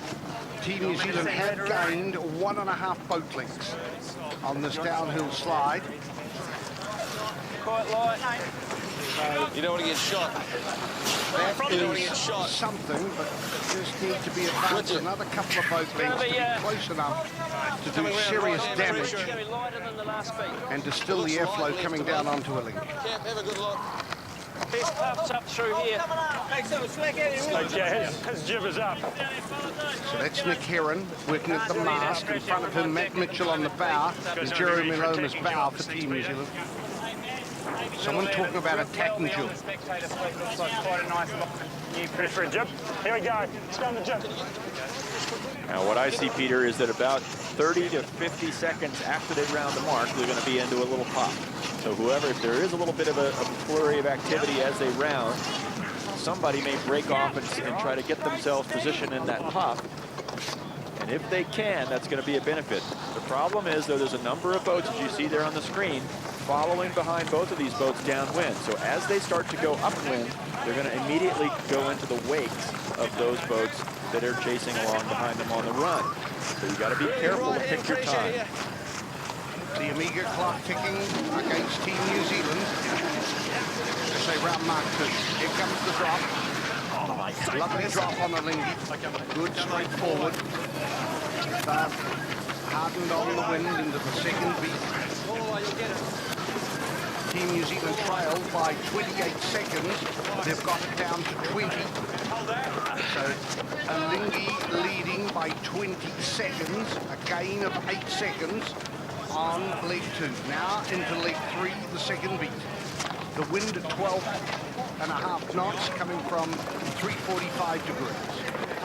And here goes Team New Zealand into attack. First one. No wakes to deal with yet. They've got enough room on that tack to go along and get built up to good speeds and tack back again before they start to hit the waves of the trailing group of boats. Now here goes the Lingy. They've tacked across. Now, I didn't get the voice that said, we'll get into a tacking duel. I'm not sure whether that was a Lingy anticipating it or a voice aboard Team New Zealand flagging it. It was Barry Mackay on Team New Zealand, I'm told. We've got a line overboard. We'll need to pull that out. There they go. Here comes Team New Zealand coming back. And that would have been Barry just getting everybody aware in the middle of the boat that this was going to start happening. You know, everybody knows that's likely, but Barry says, look, guys, remember, here's what's going to happen. Here comes the Lingy tacking back now. So here goes Team New Zealand coming back. They were not up to speed. We're getting into one of these low-speed tacking duels. So Team New Zealand now, breaking right, have gone back onto port. How much longer a Lingy before they come back? Or will the Lingy continue to advance each time? A Lingy haven't been sucked in for a blow-for-blow tacking duel. They're preferring to hold on. Could that be one, to either get up speed, or two, try and hook into the breeze you were talking about? Well, both. I think they're both into that breeze, and they're starting to see what it's going to do for them. It's actually pretty steady direction. It's not a big shift one way or the other. But interesting that Team New Zealand is actually... Got the right. Well, they've got the right, but they're sailing a little bit into more wake from these other boats that were out here. And Lingy may just be saying, hey, we'll hang on for a minute and see what we get. There is risk involved here, and as you see, Team New Zealand has made a gain since they rounded the mark by, just a few meters. Let's go here. Just go here. Brad Butterworth saying, here goes Lingy coming back. Now, I wouldn't mind betting as soon as they tack, Team New Zealand will come back. Here they are. Team New Zealand are coming back. So Team New Zealand is out of sync for a start. So they've broken the cover. Well, interesting, Peter, that we're just starting to see the breeze slightly tick to the right. Okay, trimming it up. If Lingy are worried about that, they can sail right over the face of Team New Zealand to get out to the right though. Well, that's the key. The lead boat has a lot of options here. They can either push around the trailing boat or they can split and sail to the next ship. The lead boat gets that option. The trailing boat has to take what's left.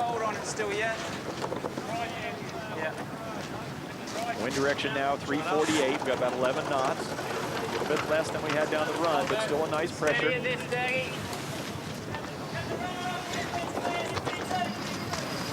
So Lingy are going across the face of Team New Zealand to get out to the right and protect it. There's a little puff here, and then there's another line up there. So since the bottom marker, Lingy have made the gain by half a boat length. Times are. Well, but remember, a Lingy has tacked one less time. So that's the half length. Let's take this. Let's go.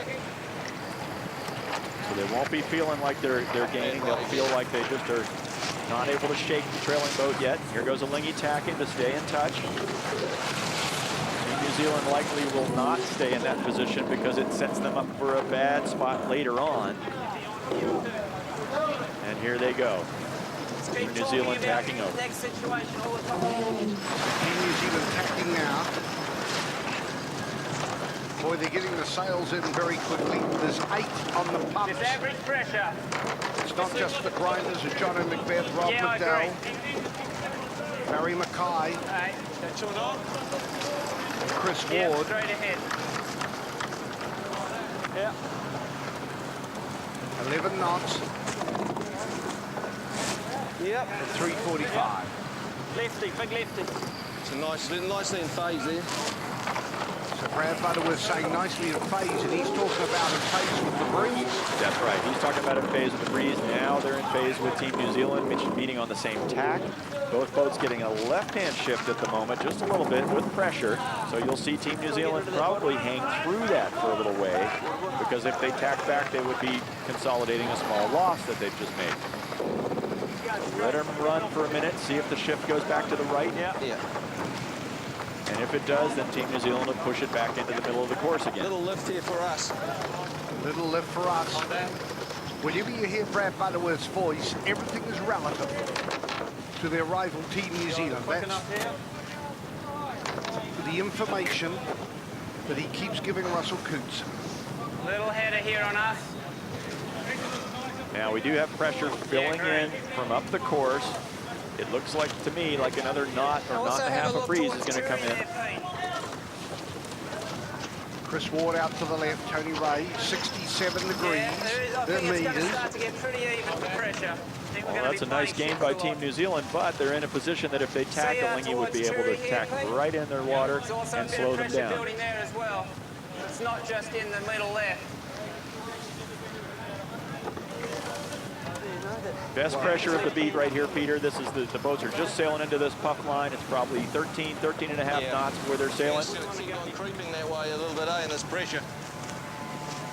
Direction pretty steady though, 343. We're worried about it going to 320. Team New Zealand might just wait for the breeze to start to die, and since it'll start to die on Alinghi first, that might be the time that Team New Zealand chooses to tack, so they get more speed out of the tack.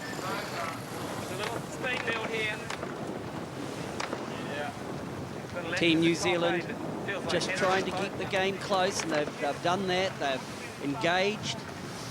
For a while there they got out of phase. Now they've created an opportunity to be in clear wind. You can see there the Jovelly sea state, the tide. We've got the tide running out of the Hauraki Gulf, so we've got wind against tide, just creating that extra little bit of jobble on top. Should be green. We hear Coutts and Butterworth talking about the relative performance of the two boats. Looks very even. Is it orange? Okay, orange, sorry. Bit of rain coming in. Now, if we do get a build-up of black cloud over the East Coast Bays, that could in fact alter the wind direction. And of course the afterguards will be looking up the course, trying to determine if there's any direction change in the long plan. A lot of discussion here on board Team New Zealand talking about when they're going to come back.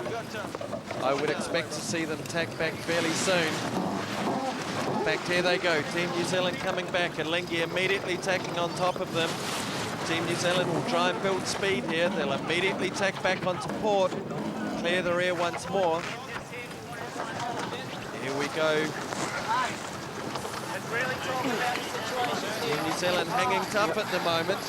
They must believe they've just got clear air. In fact, looking at that shot, they probably have got clear air just to windward of Alinghi.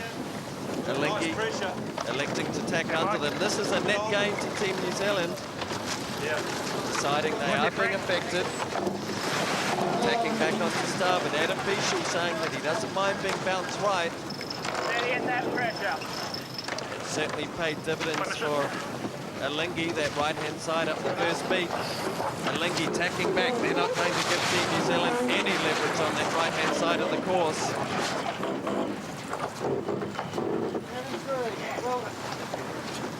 With the tide running out, the actual channel that runs out of the Hauraki Gulf is out on the right. There may well be a bit of extra push from the current out that side. Team New Zealand coming back on starboard tack. That's good on the runner. Just have a look through the middle here, Pete. Very much heads up, looking up, middle right. That's where they like the next piece of pressure, the next increase of wind speed.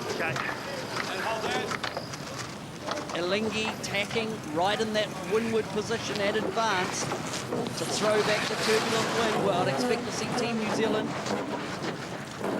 tack away. Here we go again. So we're into the classical tacking duel, and it's so important that in the tacking duel that the helmsman can build the speed, trying to make a gain.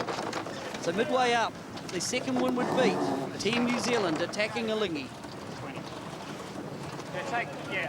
Middle game. Now, let's go. Straight through the path.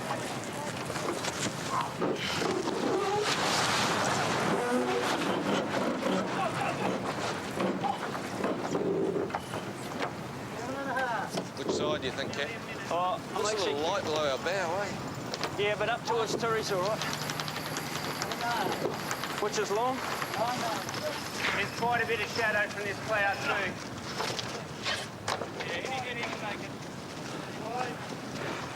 You touch softer out of this tack. Mark just past. Guy.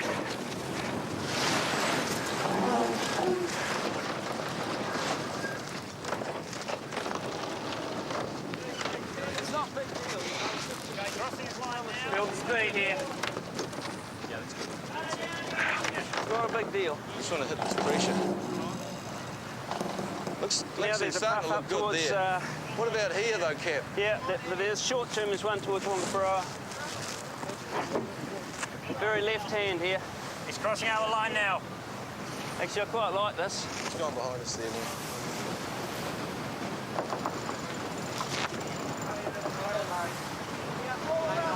Hold the runner.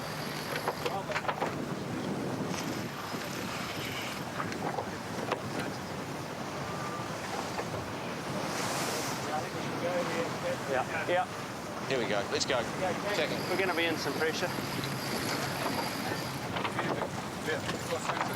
340.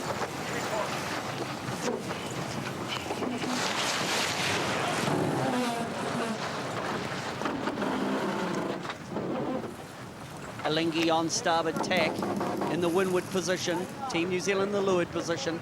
Now what's evident is that Alinghi, although they are playing the match racing game, they are not being tricked into missing a wind shift. If they feel as though they are on that port tack and they're making a gain, if they're in lifted wind, they're patient, they will take that advantage to take the gain, and have crossed over, allowing Team New Zealand to just live in the leeward position. But if there's a gain to be had on a wind shift, Coots and Butterworth will take it. They mix up that nice blend of the classical match racing moves on the upwind leg, but taking advantage of the wind shifts and the oscillating wind that we've got here this afternoon. There are certainly some small gains to be had by just blending match racing tactics and the advantage of the wind shifts.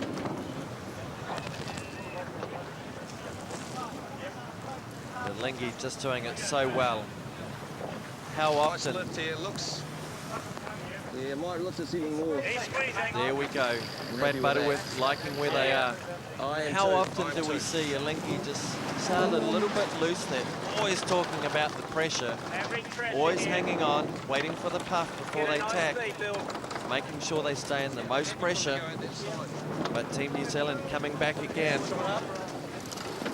And Alinghi and Team New Zealand very even to what they were at the bottom market stage as Team New Zealand's closed. But at the moment, it's still Alinghi with a 100-metre or 4-length advantage. And they are just sailing a nice race, staying in the pressure, keeping a loose cover on Team New Zealand and always trying to stay on the favoured side. We want to get them out there though, don't we? We want to get them out there, mate. What are the times down here, sir? That's interesting. Now they're talking about getting Team New Zealand out to a ley line. So now that they're thinking of their mark rounding plan, they're keen to get the trailing boat to a ley line. They want to get them out there, as they were saying. The ability to change your tactical options as you go along the leg is the key. So that's why Team New Zealand are being allowed to live in that leeward position. They want to force the action out to the starboard ley line. Murray Jones and Brad Butterworth just constantly have their eyes ahead looking at the breeze. How often do you hear them talking about the other boat relative to the breeze? I'd suggest not that often. They are so focused on sailing for the best pressure, the best wind shift, and incidentally keeping an eye on the boat behind relative to them. It's just impressive to watch the way they look at the breeze, constantly looking to see where they're going to get the best pressure.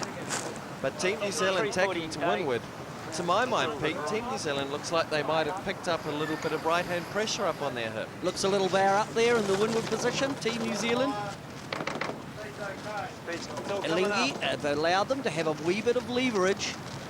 But that was a conscious decision that was made to try and get the action to the nearer ley line, which is the starboard ley line. I'd expect to see Alinghi come across and force Team New Zealand further to the right. Pressure's still here, Pete, you agree? We're hearing from out on the water there again. There's been this trend as they've approached midway, 2/3 of the way up the second windward beat. The wind to want to try and go to the right. Don't break it, come on. Team New Zealand getting a bit of right there. Brad Butterworth for the first time all day, sounding just a little bit anxious there. So, interesting I'd love to call. see Alinghi come back fairly soon. Yeah, it's 3:47 here. That's just even. Big gains to Team New Zealand on the right. They're getting that right-hand pressure. Jones and Butterworth finally calling it. They've decided they have to bite the bullet and come back. This will be a gain to Team New Zealand. So, Adam Bieshel, I suspect, calling that right-hand pressure. Topmast backstay being refitted by Jochen Schumann onto the runner. And coming up for the cross. Team New Zealand has very definitely gained. And Ed Baird, a nice move by Team New Zealand to hang tough. They picked up a bit of righty out there. Well, again, a difficult position for the leading boat with Alinghi in a similar situation that Team New Zealand was 2 days ago. You know, just trying to protect a 4-boat length lead is hard in this lighter sort of shifty stuff. We're down to 9.8 knots now. And Alinghi thought they had let Team New Zealand go to the short side of the course and didn't have a lot of risk, but Team New Zealand, nice job getting a little bit of a pressure line over there and a little bit of a shift back in the game. Although they are fairly close to that starboard side, right-hand side ley line. So they don't have a lot of room left to play with. But the breeze went up from 333 round to about 345. Here's Team New Zealand tacking now back. In fact, they're not up to speed. No, they won't be up to speed down there. To 40 meters though, inside 50 meters, which is encouraging. Now, if Team New Zealand can hold it around 50, it is getting bigger. But Alinghi are going through the tack now. Well, but if they can keep it under 60 or certainly 50, then it will give them a chance to attack downhill. It sure will, and we're seeing now the positioning between these two boats is something they've done over and over again in their training and testing against each other in the last America's Cup. So Dean Barker picked that position, that downspeed tack position, very carefully. Alinghi now has had to go in slightly downspeed mode to tack and cover right there. Dean will have gotten up to full speed before he tacked, and maybe a little extra, a little beyond full speed by sailing slightly deeper than normal. And he'll be quickly up to speed now, and he'll be tacking right back. Do two more. The tacking's finished. Here comes Russell to do two more, he says. Certainly it's been an encouraging game from Team New Zealand. Average press. The key issue here is try and be patient, keep it tight, and put themselves in a position to attack downhill. Let's get into these guys. Dan Bichel, let's get into these guys.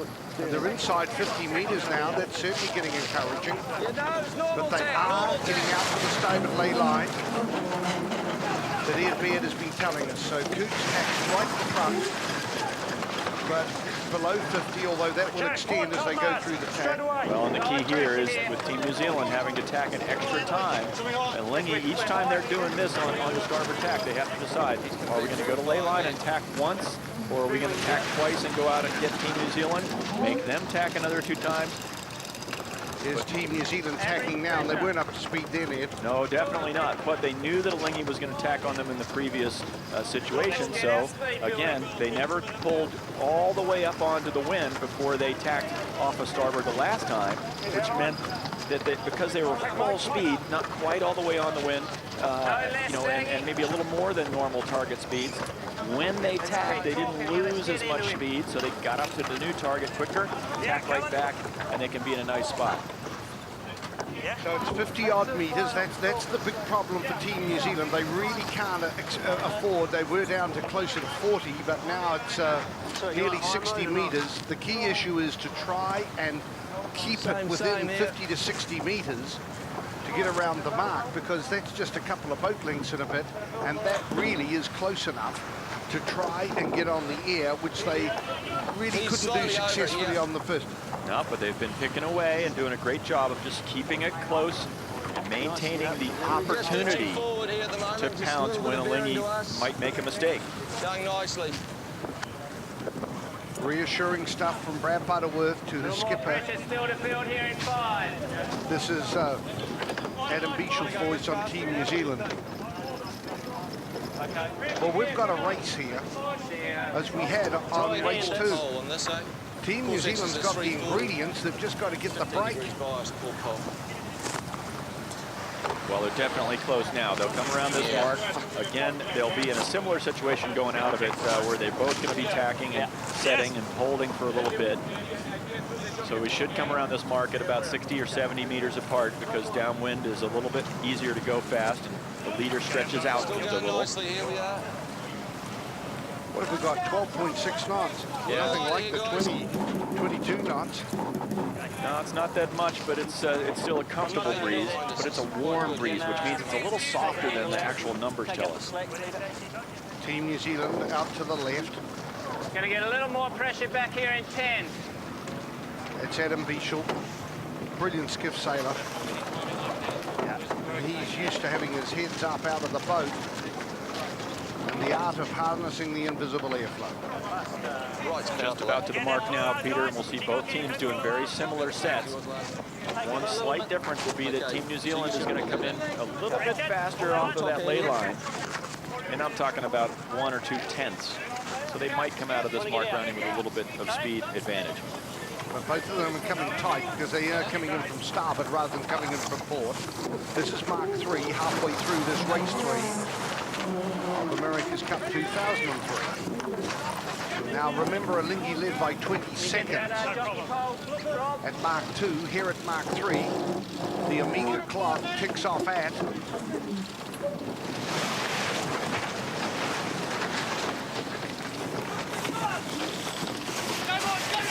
17 seconds, so a gain of 3 seconds to Team New Zealand. Alinghi leading by 17 seconds, and it's Team New Zealand that hoists the SAP spinnaker. That's the asymmetrical spinnaker, or Jenica. So Alinghi still with a handy lead of 17 seconds, and just far enough in advance to stay out of trouble from Team New Zealand, who need to gain another boat length before they start intruding in onto the airflow of the Lingy, as they race now into leg number 4.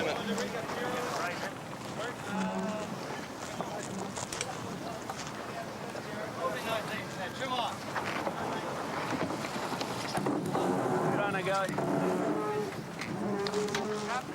you want it. A little lower than him, same speed. Nice mode. Yep. Let's go 140. Yeah, I agree. One.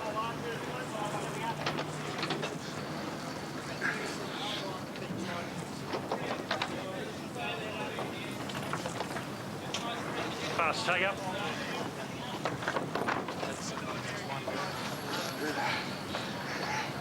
Just thinking about Stace, probably not. Good job, Hey? no, eh? Come on. Same here. Right now, it's still slightly bit of right pressure just above us. 9 and 9. 9 and 9. A little bit of pressure there now. Hey, George, Cap, just have a look after, mate. What do you think? Yeah, here? good pressure. Eh? Behind us. Not above, behind. Still looks light. Sky's clearing pretty quickly, sort of up here.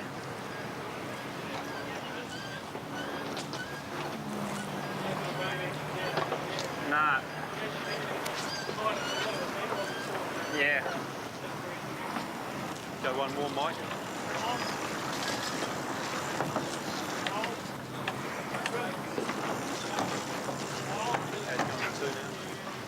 Steady, extra pressure. To here, come back in a minute.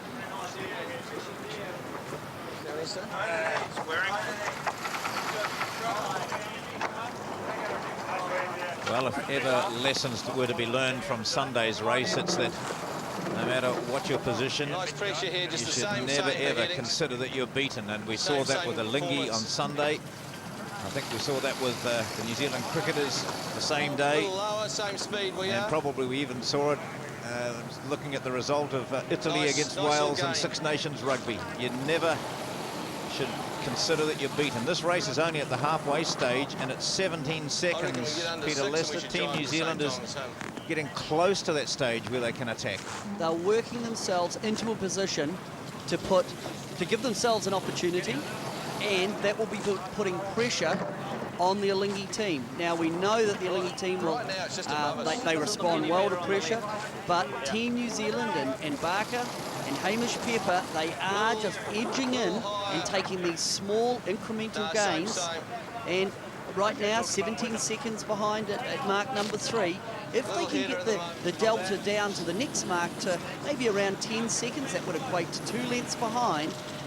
The next one would be, with the wind oscillating around, and especially the favoured right-hand side seems to be favouring midway up the beat, it only takes one of those small right-hand shifts and you've got an opportunity. So they have to be patient, they have to be not too greedy, and just keep gnawing away at that 17 seconds delta.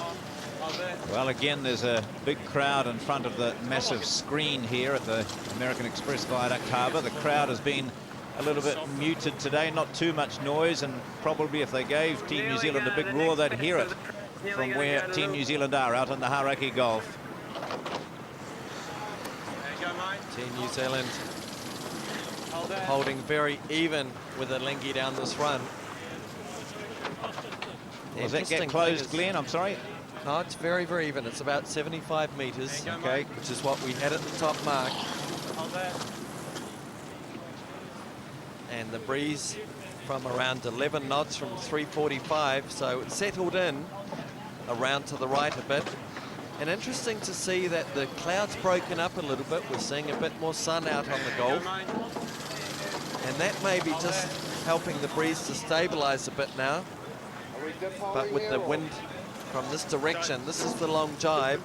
They'll spend a lot more time on port jibe going down here, which makes it something of a drag race. And it would seem that all of the talk before the regatta about the Hula's ability to speed up Team New Zealand downwind may not sadly be bearing fruit. Alinghi certainly an even match with entered Our Lady 2 downwind in these conditions.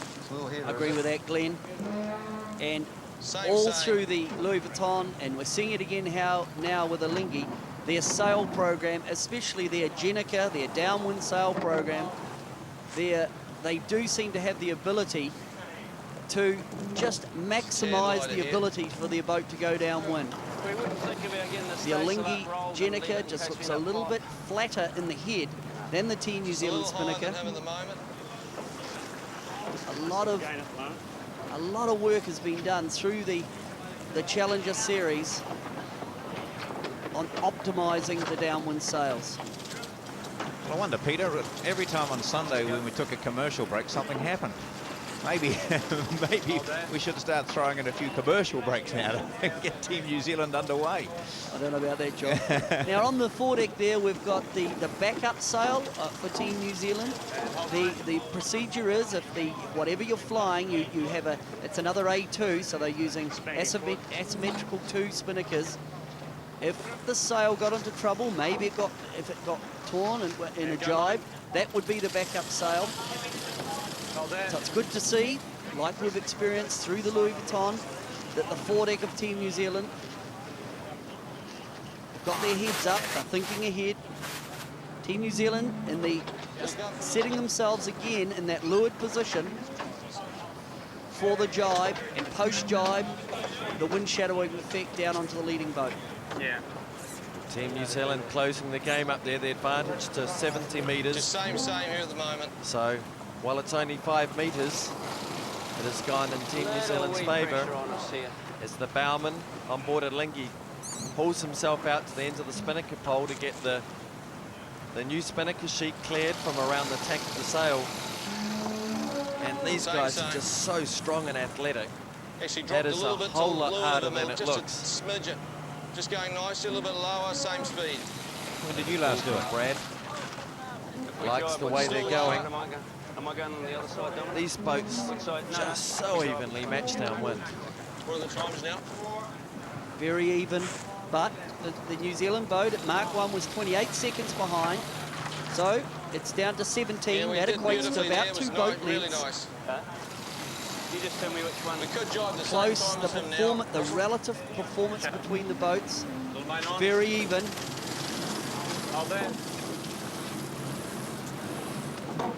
Brad Butterworth Quite nice pressure. just talking to his trimmers. Still going nicely. They managed to just squirt down to What are the leeward a little times bit on a wave and a little bit of puff.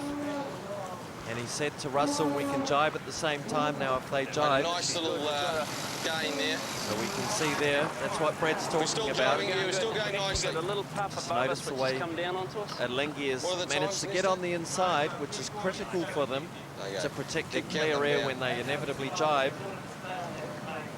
So Team New Zealand needs to try and get I'll inside get the them. runner up, don't worry.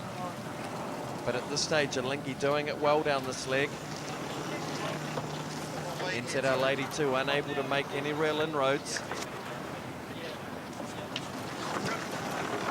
Team New Zealand, Adam Beechell jumped down off the boom. He was just having a bit of a look for the fingers of wind that are coming down behind. Just wondered if they were setting up for a jibe initially, but a hold. Jochen Schumann there on Same. the Stand by, jibing. jibe coming up. Jochen Schumann, 3 gold medals and a silver medal at the Olympics. What a resource to have in the back of the boat, both tactically and, of course, to do the mechanical jibe. And this is Team New Zealand jibed away. Alinghi have carried on. Still good ship. Good ship. That was fascinating. We heard Brad Oh, pull if we the get along, jibe, This is the best time for and I us. suspect Cooks overrode him because they kept going. We're seeing a split here. Opportunity for Team New Zealand. As soon as we've got clear breeze, you've got to go and sail the same wind. Now, what happens when you're the trailing boat? If you're looking ahead and you're looking for the... As soon as there's crew movement, you go on to stand by yourself. So I think what happened there is Russell Coots was asked to go on standby by Brad Butterworth. He called it to hold it. Team New Zealand jibe. And now there's a little bit of leverage and a little bit of separation. Team New Zealand in the windward position, Alinghi jibing. Now, can we here, if Team New Zealand in that windward position can get a little bit more pressure, get 70 metres separation, that's the difference. What's the bearing to the mark? And the gauge between the boats is very relevant. If the gauge starts to reduce, that could mean that Team New Zealand had more pressure and they can just point their bow more towards Alinghi to make a gain. We've seen a slight gain to Team New Zealand. It's down to 60 metres. And could we be seeing a wee bit of a repeat of what happened on the first run in the second race? It's down to 52 metres, 51, 50, 49, 48 in closing. Team New Zealand carrying a bit of pressure. It would seem that they've just got a little bit more air. Than him. We're just sort of going forward even at this low angle. There we go, it's stabilised there. Brad Butterworth now saying he's happy with the way they're going. That's got the big screen audience going, Glenn, when they saw that counting down to 50 metres. That's exactly what Team New Zealand needs to do, is just take every little opportunity to chip away. They don't have to try and do it all in one hit, because they won't. They just have to keep working away, chipping away. So it's just over 2 boat lengths, Alinghi in front of Team New Zealand. It's been a 1-length gain thus far to NZL 82 down the run. It's closing just a little more. Can they close it up to attack up this next beat to windward?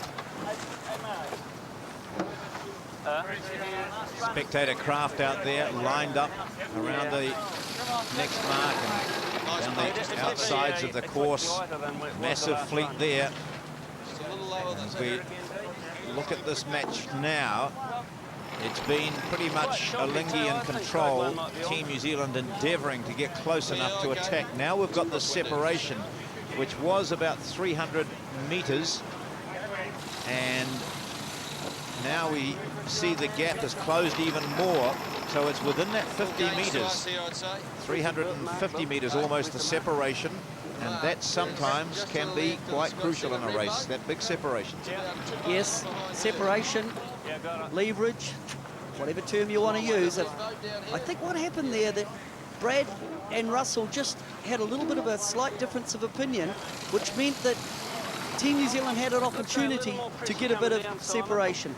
So going down to the bottom mark, Alinghi still leads Team New Zealand, but New Zealand closing. It won't catch us up.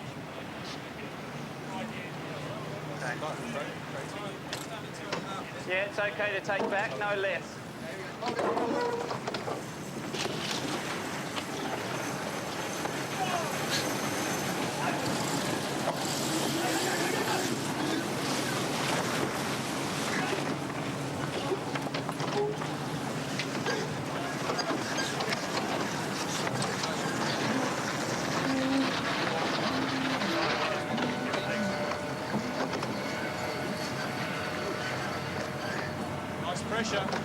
So let Daggy know that I'd say no less than this for pressure up the next beat. There's nice pressure building back through axis now, Pete.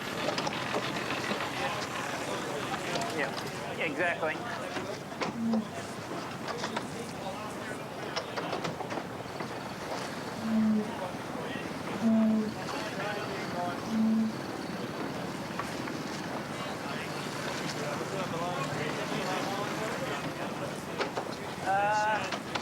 I wouldn't say that. No, I'd say very even from what I see. Okay. Next beat, still looking the best pressure up the middle. There we go, let's go. There we are. Take a break for a couple of minutes and it closes up. So Team New Zealand now within range. Second downward leg. Do you need us in the main? We're about 4.5 minutes, I suppose, away from the next mark. At the third mark, Alinghi led by 17. But the action is hotted up, PJ, on this downwind leg.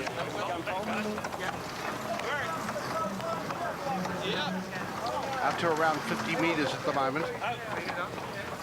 Ed and I just trying to assess whether or not Team New Zealand's far enough to advance to be able to get on the ear of Alinghi.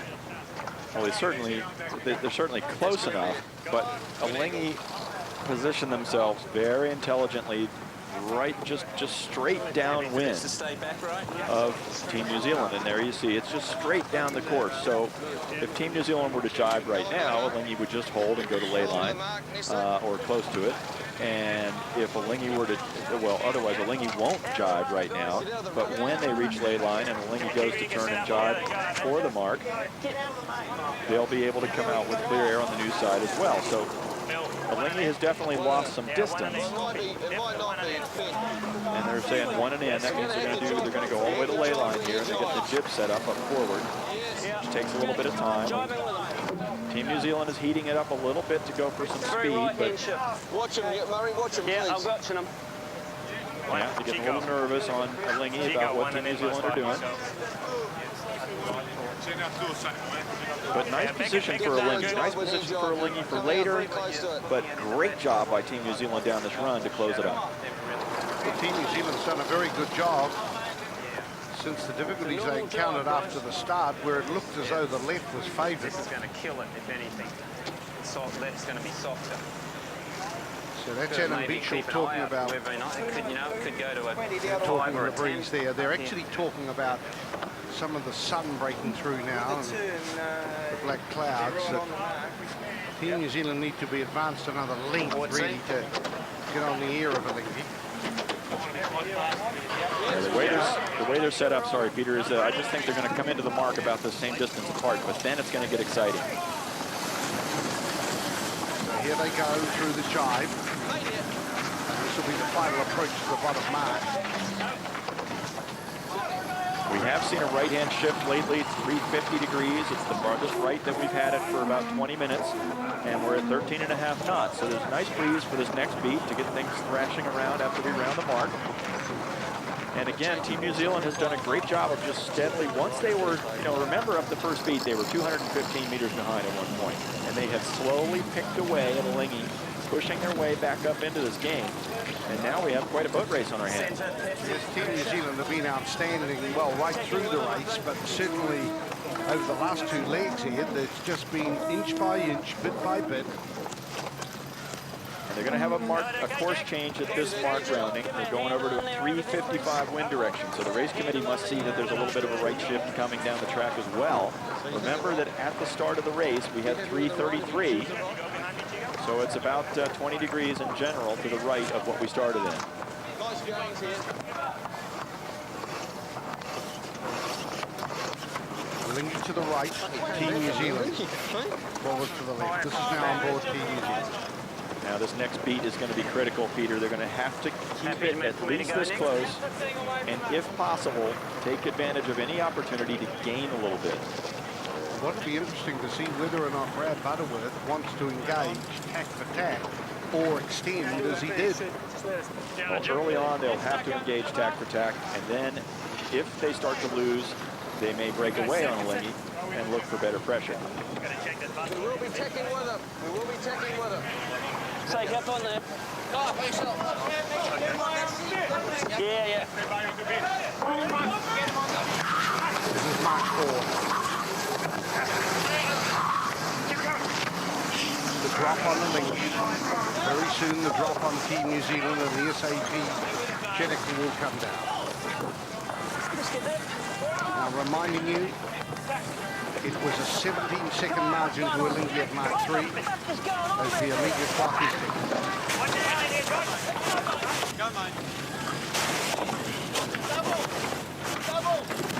Right, pole's coming up.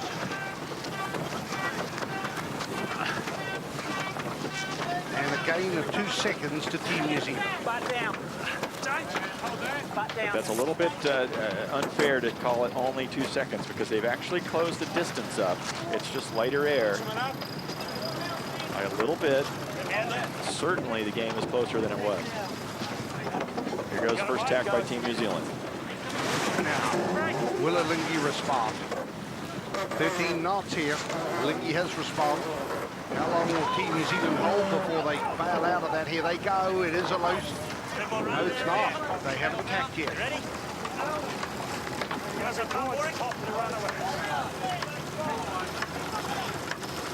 choppy water for a while. Got to get their lines out to the side. They're still cleaning up from the rounding. There's a lot to do on these boats to put everything away. Here comes Team New Zealand tacking now. And Alinghi tack immediately. An interesting positioning by Alinghi. They didn't go all the way across to hit Team New Zealand's air. They just went back into the exact same position as they rounded the leeward mark in. Team New Zealand tack, they are. It's a low-speed tack. Let's get up to speed. Grab by the whip, straight with them. Another 3 or 4 seconds and Alinghi will be up to full speed. So Team New Zealand. And here they come on Alinghi. Matching tacks again. How long before Team New Zealand tack? Now in the short term, it should have been a gain to Alinghi because they've gotten to full speed every time they've tacked. Okay, that's it, Jockey. Bad waves here. Keep it going. Keep it building. Nice pressure. Brad Butterworth reckons Brad waves. Keep it covered.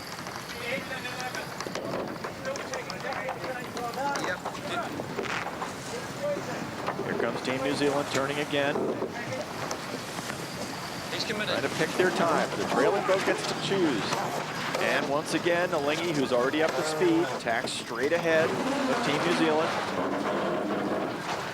And that should be a short term, as I said, a short gain for Alinghi. Because they have made it each time, they've made it up to full speed. Here goes Team New Zealand, tacking back early. They're going to have to make one of these stick with some wind shift, or they're going to continually lose a little bit by not getting up to full speed when they're tacking. Come in with it. Choppy water still here.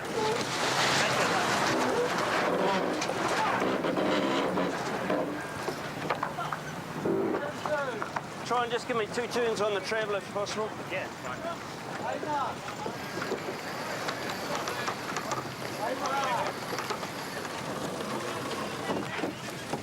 Try and treat loading me upright.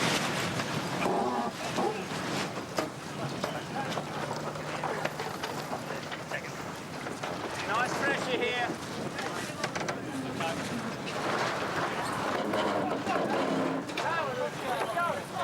Just watch the breeze here, Cap. Watch the breeze here. Yeah.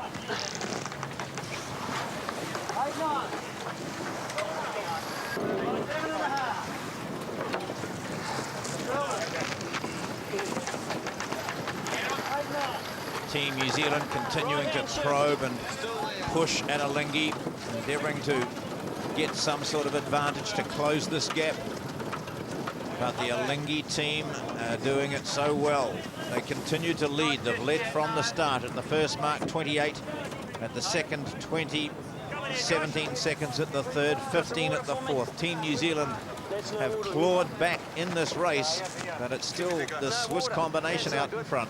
A facet of watching the Alinghi team is they make very, very few mistakes. Right through the Louis Vuitton Cup and the 2 races of the America's Cup, I think in total maybe they've made 3 or 4 mistakes that we could identify. They sail a classic race, and we're seeing this. It's like poetry in motion to watch the afterguard of Alinghi do their work. Jochen Schumann, looks like Jochen Schumann there might have just hurt his hand a little bit. He gave it a good shake. Or maybe it's just taking the top off that water bottle. Just washing the spray off the glasses, I think.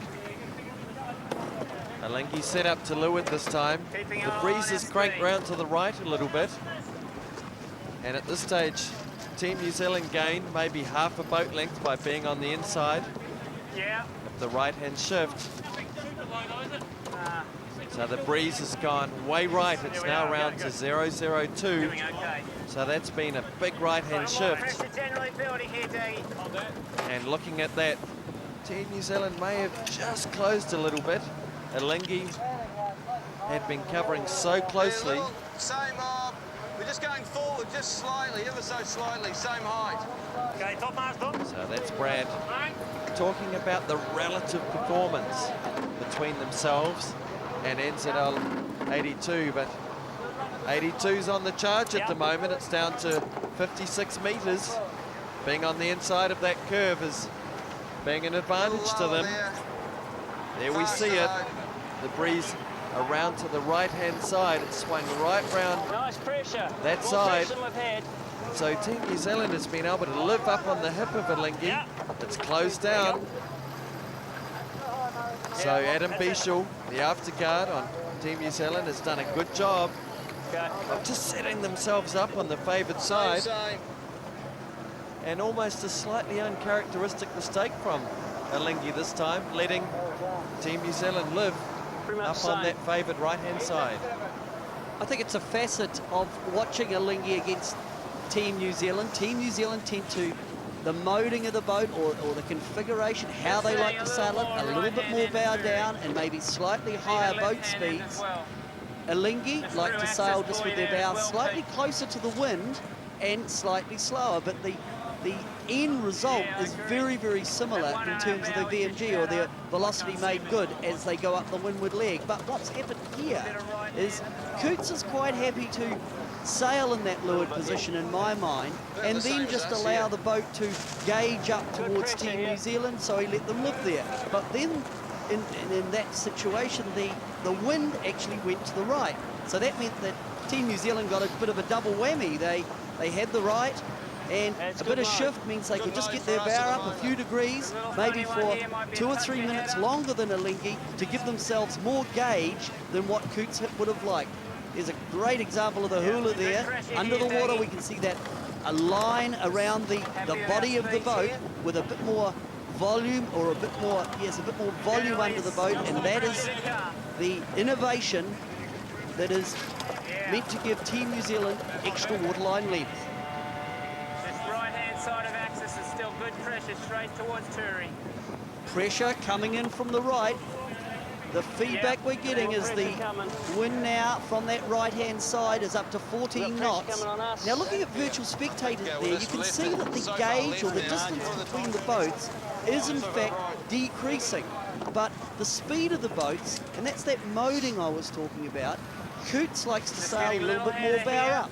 Team New Zealand, a little bit bow down and a little bit more boat speed, but the end result is very similar. Again, looking at the hula, that's that line that we can see just cutting through the fern on Team New Zealand.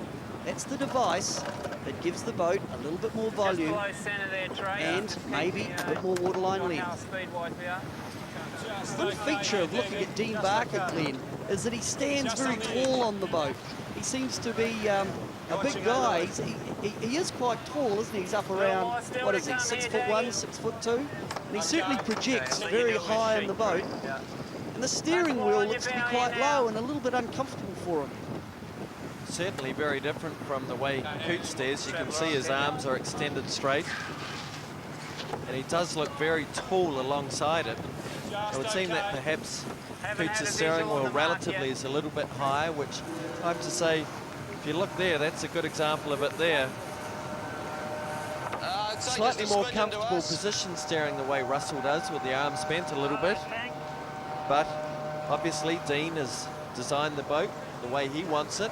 He clearly likes it. It's still faster than him, slightly lower. So really interesting here. Brad is just always so positive. It's down to about 40 meters, and Russell looking over his shoulder a moment ago. He knows that Team New Zealand's made a wee bit of a gain up on his hip, and they're heading into the middle left-hand side of the course, and that breeze is really rotated around to the right. And there's another shot of the hula. This is Tony Ray, main trimmer, talking about main trim. We hear from North Star the breeze has gone even further right to 007. Now that is very definitely a gain for Team New Zealand by being on the right. And in fact, how's that for confidence? For the first time in this race, we heard Team New Zealand saying, if they tack, do you think they could cross us? And I'd have to say, Alinghi, when they tack, if it stays the same as this, will only just cross. What interests me out of that call about the weather is that 15 knots. If the breeze is picking up a bit, Peter, and it's been stated, hasn't it, that maybe 15 and up to 20 is Team New Zealand. That's where they want it. Absolutely, John. This is a great shot now, and the wind is increasing and coming out of the right. That's the feedback we're getting. I'm just looking at the heel angle there between the two boats, and looks very similar. I was, yeah, very, very similar in terms of the stability of the boats, and the stability relates to horsepower, which can help speed. Butterworth, ever watchful, looking out. Yes, you are. You're gaining here at the moment. Talking about the relative speeds between the boats, calling that Alinghi are gaining. John, do you ever hear Butterworth being negative? Never. Even if they're losing, you're saying they're gaining. Spinnaker is richer than the next one. He's the ideal captain out there, isn't he, Well, really? it makes such a, you know, in terms of the psychology of the crew, if you're hearing positive feedback all the time, even if it's even, if he is saying you're gaining, I think it's a big morale booster for the team. What I've liked too is that we've heard, whether it was from their boat or not, I can't recall, but a couple of times we've heard, sail your boat. You know, don't worry about the opposition. And he's talking about the rest of the crew. He's the man who keeps an eye on the opposition. And he just, his positive feedback, of course, makes the rest of the crew feel good. Well, he's the only one watching. Alinghi going into attack, attacking simultaneously with Team New Zealand. They were starting to affect NZL 82 slightly. Both boats tacking onto port simultaneously. They've got quite a long way to go out to the right-hand side, but looking at the Whitecaps on the water there, breeze is definitely up around 16, 17 knots. The advantage line around 40 metres, 39 metres to Alinghi. Let's have a look at where they are on the course. And remember, at the bottom of the course there, the wind was coming from this direction. And as they got further up, it came a little bit more out of the right there, which was what enabled Team New Zealand to close it up a little bit. But now they've got quite a lot of sailing on port tack to do. It'll be something of a drag race at this stage. Alinghi comfortable up to windward of NZL 82. So for Dean Barker, he needs to try and squeeze a bit of speed out of the boat. And again, just absolute confidence from Alinghi. Alinghi in that windward position. I would expect to see Alinghi here try and push forward. Again, change the moding of the boat, put their bow down a little bit, and just try and force the action down over the top of Team New Zealand. And they're in the ideal position to do that there. They bow forward on Team New Zealand, so they'll just roll the numbers up, maybe 2/10 or 4/10 of a knot. Still good pressure. To put Team New Zealand away in that leeward position. 16 knots out there on the course at the moment, we're hearing, Peter. Well, what happened? Of course, the sky cleared. The black clouds that were inhibiting the build of the northerly wind had cleared up, and all of a sudden, whammo, the breeze has gone up from 11 and 12 knots to now 16, and it might even increase a bit more before the end of the race. I saw a big sign on the waterfront here as Team New Zealand went out. There's Adam Bisha there, the Australian, who's we hear his voice a lot. He's a vital part of the afterguard. There was a big sign which said "Chins up, Team New Zealand." And Ed, you would suggest that they should have their chins up because this race is far from over. Well, obviously they're running short on time in the big picture, but in the short term, they've been a great gain here. They've pushed in nicely. They've done a really fine job on this beat. And now within a length or so of from bow to stern, they're really starting to feel like the breeze is powering up. And if the boat's going to work for them, now's the time. The drag race out to this side is not a lot of shift left in it, so they will just be racing along here trying to use every bit of speed they can, see if there's a difference between the way the boats go through the water. And again, Team New Zealand trying to keep this close. If they can stay within 2 or 3 lengths around this mark, they'll have a chance to affect the wind downwind of Alinghi and maybe have a chance to pass. Here we see the bulb underneath the bottom of the boat there with the flames on it. They're starting to light up. And you can also see on the right of the screen, the hula, the water flow drains out of the front edge of it. When the boat goes down in the water, water comes into the area between the hull and the hula. And as you see right under the Toyota logo, you see the water draining back out. So it is a little bit of a disturbance down there, and the stronger the wind is, the less of a problem that is for horsepower of the boat.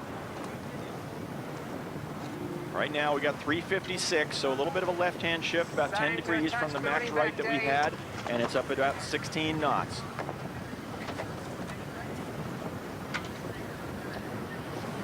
Mark, one finger to the right of the tall ship. Dean Barker looking patient there. He needs to be. It's been a long, hard race for these guys. Just a little bit to us. Russell Coutts is feeling the heat. He had 8 boat lengths of a lead at some point in the first beat. It's down to 1 or 2 now. I reckon we'd take Simo with him. Brad would attack Simo with the meaning that win 45 metres. Check Simo, build speed. So they're talking about as soon as Team New Zealand tack, they'll tack with them. And actually Team New Zealand then will lose more distance as a result of that when they go into the market. Well, Team New Zealand's got 2 options. They can tack in this sort of range of the course and then tack right back when Alinghi hits them, or they can go off to the edge of the course and tack with Alinghi on the ley line. So they'll lose speed in a low-speed tack, but they'll lose going in, sucking dirty air. I mean, the whole point here is they've just got to try and keep as close as they can to attack downhill, because the wind now is 15 knots, and we'll get into the discussion of asymmetrical spinnaker against symmetrical spinnaker too. Just on the edge here, Lloyd. Here goes Team New Zealand tacking now. So according to Brad Butterworth, they tacked Simo, and they have. Right in their face. He's the runner. He's the runner. Come on, guys, get into it. There we go. Adam Beashel, come on guys, get into it. He's tacking. Yeah. Yep. Team New Zealand tacking out of it now. And immediately a Alinghi tack as well. Lead the traveller try, I've got it. Well, it's a little different world to be attacking like this at this end of the race course, Peter. It's not like the bottom end where you have to fight. Up here, you got to be careful that you don't lose a length or 2 all of a sudden with this proximity to the weather mark. Team New Zealand come back, and immediately Alinghi go with them.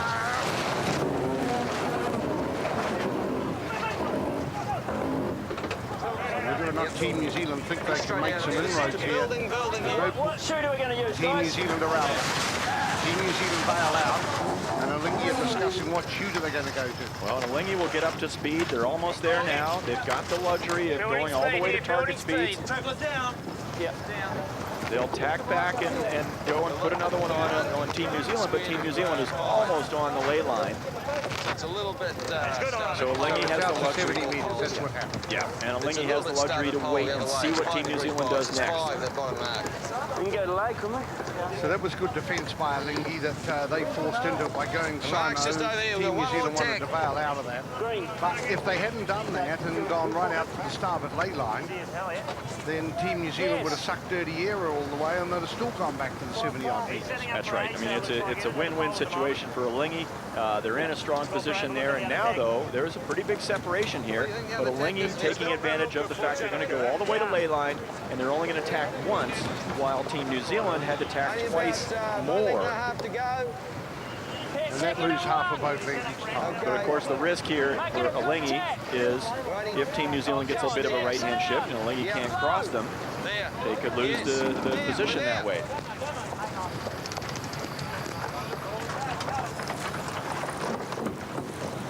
So Alinghi go and tack now. They're tacking right on the ley line here, on the port ley line coming up to the top mark. Easy lay. Yeah. So things looking pretty good for Alinghi here. Well, and that's what we talk about when we teach young sailors about match racing. We talk about thinking 2 or 3 moves in front of yourself. And that's what Alinghi did here. They went ahead and realized that they lost a little bit early, but they kept their position. And then when they had the opportunity, they stretched it back out again. Now here we are at nearly 16 knots. This is going to be fascinating to see with one or the other put up a symmetrical spinnaker. So here comes the cross, Alinghi easily over. It's going to be... The big issue is Team New Zealand here are going to attack. That'll lose another half boat length. It's going to be jib down jibing, John. Jib down jibing. Yeah. So here goes the tack from Team New Zealand now. As Alinghi come to the top mark for the last time. This is mark number 5. So as Team New Zealand go through the tack, Alinghi scuttle away and get more distance. Remember, Alinghi led by 15 seconds at mark number 4. This mark number 5 going into the last leg of the race. And the Omega Club picks away.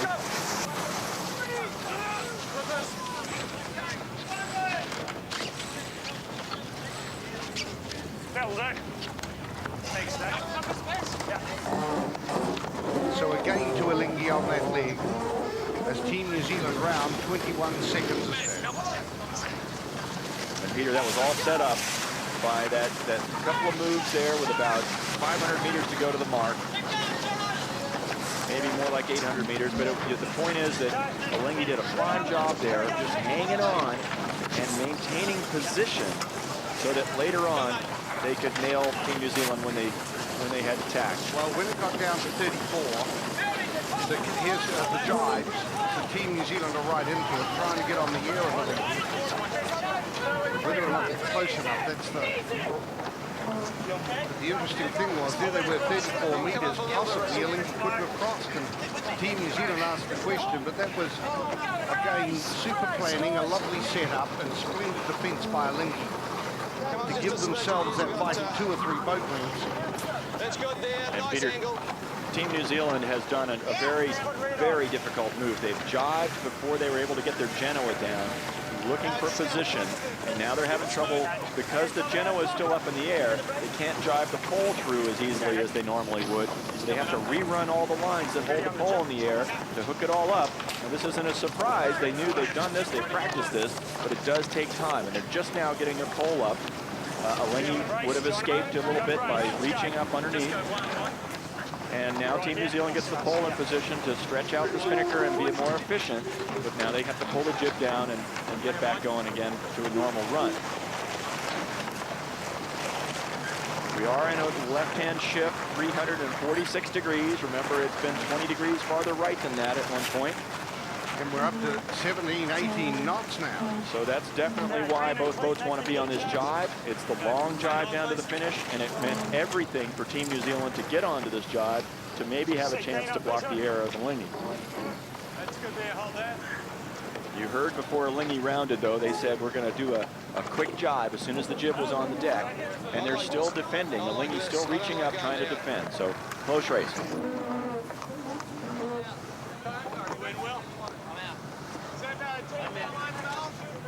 He's still a little higher than us. We're going into the jibe 4.7. It's okay, though. It's okay. But I don't want him to go forward at all. Under one on the sheet. I'm just Yeah, there's only way you can get past us is around this. Big. Lower, slower. It's going to be all right, but there is it's not going to come. What are you saying? 4 and 4, guys. Hey? The top is not going to come down in the jibes. Is that what you're saying? No. Beach the rigs forward.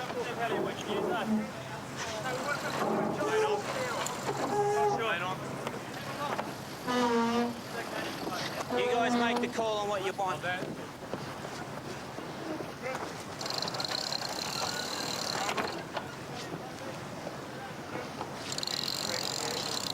Nice one to come here in 10. Good pressure building from here.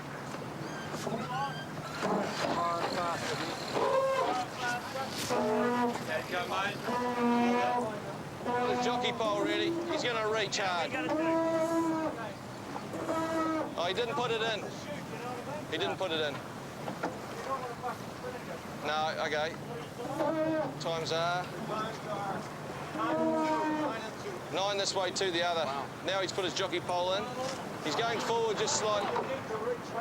No, but just stay in front of him, just a little, you know, at least. He's just still creeping forward, Russell.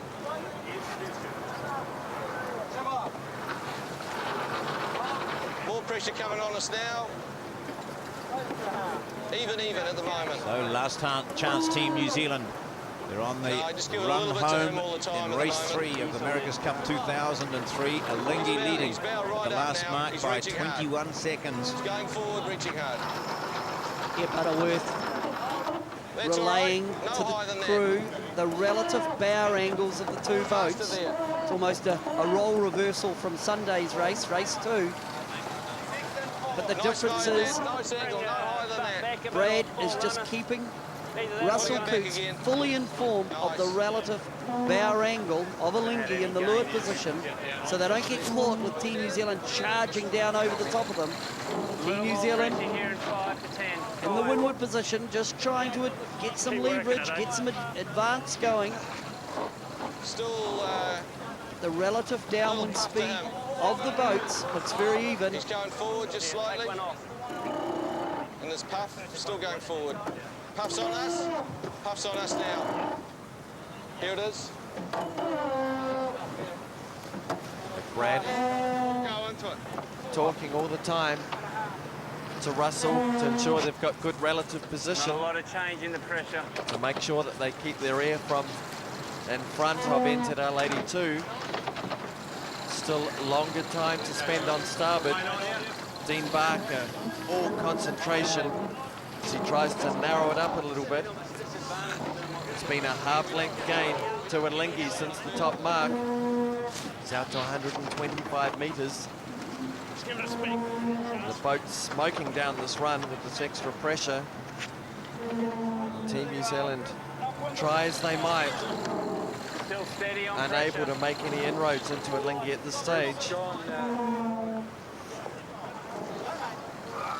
I think the initial loss that Team New Zealand have incurred since the mark was due to the difficult manoeuvre that Team New Zealand did, jibing with the Genoa still hoisted.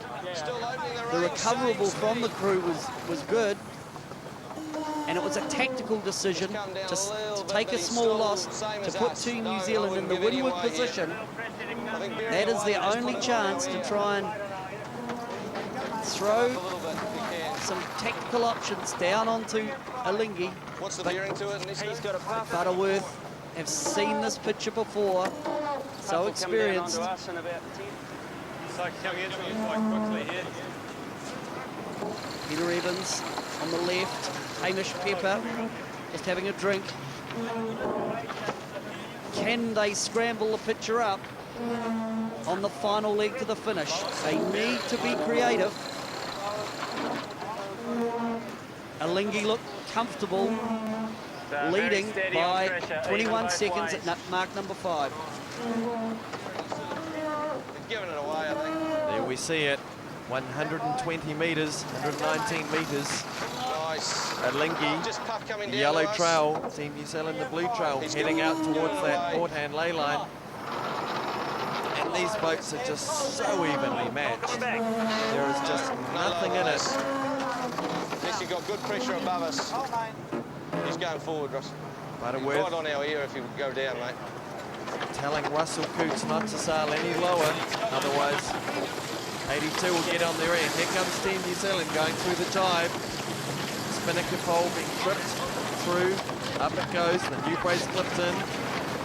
Mainsail goes flying across. The grinders leaning into it now to pull the brace back. That's the left-hand corner of the spinnaker. Alinghi immediately jibing to cover right in front of Team New Zealand. 5 lengths still the advantage. He's right in front of him at the moment. Alinghi sailing a textbook race, Just in there, just below the V there. defending the lead. He's sailing a little Relative just performance below our between the number. two boats even. And right through the Louis Vuitton Cup, we often heard Coutts comment that if the boats are even, he's happy. And this is why, because tactically they do not make mistakes. The teamwork from the crew and the afterguard, the decision making, Still got a couple on the other jibe, eh? impeccable. Dean Barker still trying, still pushing. Jibe coming. Pole comes through, Bauman clips in the brace, and then onto the primary winch and the after guys ground back. We can see there the rope just slipping through the outboard end of the pole into the end of the pole. That's the function of the horsepower that you need in the boat from the grinders. Nice jibe, Team New Zealand. Enormous load on that brace when it comes out to the end of the pole, and the grinders have to pull it back. Close to 500 square meters of sail area on that spinnaker. An awful lot of horsepower. Team New Zealand closed the game up very slightly. 4.5 boat lengths. But Alinghi's still in control at this stage as Team New Zealand once more comes back through a jibe. Boom coming across. The grinders, arms flailing as they wind that spinnaker brace back out to the end of the pole. As Team New Zealand looks for a way past. But the racetrack's starting to run out quite quickly now. Alinghi sailing a very impressive race as they come through to jibe once more to get back in front of Team New Zealand to keep it close. And the thing that impresses me so much about Alinghi is just the way they are so comfortable keeping it close. They don't mind a really tight boat race. They back themselves and they just do not give their opposition any leverage at all. Alinghi coming back again just to stay between the opposition and the finish. We'll probably see Team New Zealand, Team New Zealand jibing in the windward position, but Alinghi are giving Team New Zealand nothing as they go down to the finish of the third race of the America's Cup. Ed, what are the options for Team New Zealand between now and the finish? Well, Peter, Alinghi has done just a fine job of pulling the action off to one side of the course, and now there's not a lot of time left on starboard jibe unless they sail very, very deep, which is what they're suddenly doing right now. Team New Zealand jibed on the air in a normal position for Alinghi's air, so Alinghi suddenly turns down and gets their wind clear behind Team New Zealand. You see there the relative angles of the boat. Normally, where Team New Zealand is, they should be affecting the wind flow of Alinghi, but all Alinghi did was just turn down lower and slow the boat down slightly, but because it's blowing 17 knots, they can sail just about straight downwind and not lose much speed from their normal targets, and they have about 4 lengths to spend, so Alinghi looks real strong. Team New Zealand's thrown everything they can at them, but it's not the kind of situation, it's not the kind of race course that's going to really give them much of an opportunity at this amount of range and at this amount of time left. He's given it away, he's back to normal speed. All right, so that's Brad talking about what Team New Zealand is doing, saying they're giving it away, which means they're saying, all right, I'm giving up on that strategy. Now Team New Zealand going up to a higher VMG mode, which is back, to their normal downwind angles. But there's not a lot of time left on this jibe. So what Alinghi is doing is just blocking the long path to the finish line. And they'll give a little distance to Team New Zealand to the short side, which is where they're going now. But on the other jibe, the port jibe, that's the long jibe to the finish line. Here goes Team New Zealand jibing over. And watch for Alinghi to just jibe on the straight ahead, right on the bow of Team New Zealand. And if they really wanted to on Alinghi, they could lay the finish line from here on the opposite jibe. So here, right about now, Alinghi should start turning into a jibe. Here they go, bows down, the pole's coming off, main's coming across. So now it's an enormous distance for Team New Zealand to turn to the left of the screen to start blocking the wind of Alinghi.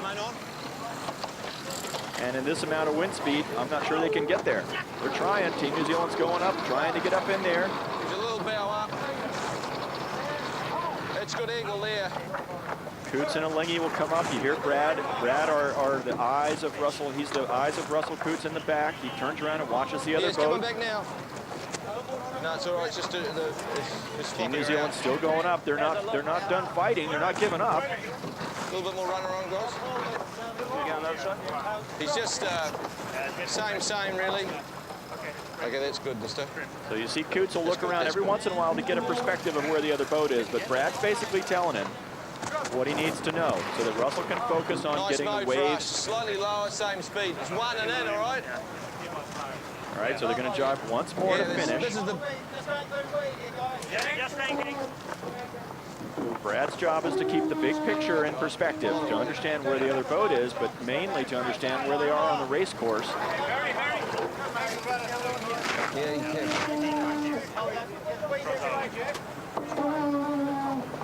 Team New Zealand still reaching up, trying to block the wind of Alinghi.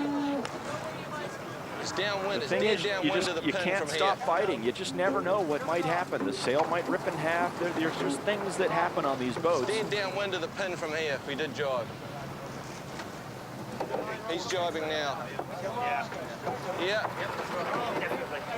And here goes Team New Zealand jibing. They realize that what their mode of doing it that way wasn't really working, so they take a jibe, see if Alinghi maybe will jibe with them. Alinghi's probably not going to fight. They'll probably sail straight ahead for a while. Really good pressure here. Give it a bit more of a rock. Remember that port jibe, the one that Alinghi's on now, is the long jibe to the finish line. So Alinghi will probably hold on for another 3-4 boat lengths until they have clear air again behind Team New Zealand. About 4 lengths off the ley line to the pin. And that'll be close to ley line to the pin, as you hear. So I look for Alinghi to be jibing now in the next 10 or 15 seconds. You take the pin because he's there. Pin? Ley line to the pin. Yep, let's go then. 18.5 knots of breeze now from 356. So the breeze has filled in and then been very steady in direction. Okay, Nadia. And Alinghi jibes on the ley line for the pin. And in this weight of breeze, over the last leg and a half, it's very difficult, isn't it, to pass under this weight of breeze. Sort of the whole shape of the race that we saw in the first couple of off-wind legs, there was a chance to close down. Not here, not with the skill. Well, downwind, it's a lot harder when the breeze is up, Peter, for the trailing boat, because what happens is the lead boat can turn up a little bit and gain speed, or they can turn way down and still not go that much slower than their normal targets. So they have a much bigger range of where they can sail. Where in lighter air, with the Jennekers, if they turn down much, they really slow down a lot. There's a 5 degree, 6 degree bias to the So boat. how important was that start, and how important was what happened in the next 5 minutes by getting out to the right? Well, that was it. I mean, everybody watching, I'm sure, is thinking, well, they could have done this or they could have done that, but it all boils down to that first 2 or 3 minutes of the first beat. And Alinghi just got the edge of something that came out of the right that had not happened all day long. Well, they've got the margin then of what they've got now. That's exactly right. And the frustrating thing for Team New Zealand is about to be 0-3 down is that they've got the equipment and the ingredients, but they're going to shut out. How important was that loss in race 2? Breeze, eh? And also the disaster in race 1 then.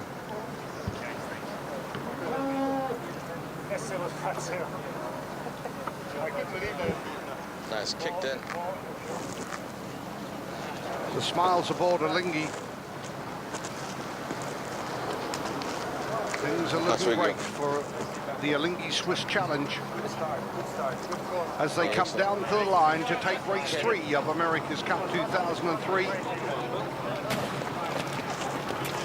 And get one hand on the America's Cup. It's Alinghi winning race 3 and go to a 3-0 scoreline. Good race, Warwick. What a heartbreaker for Team New Zealand that have sailed just so well.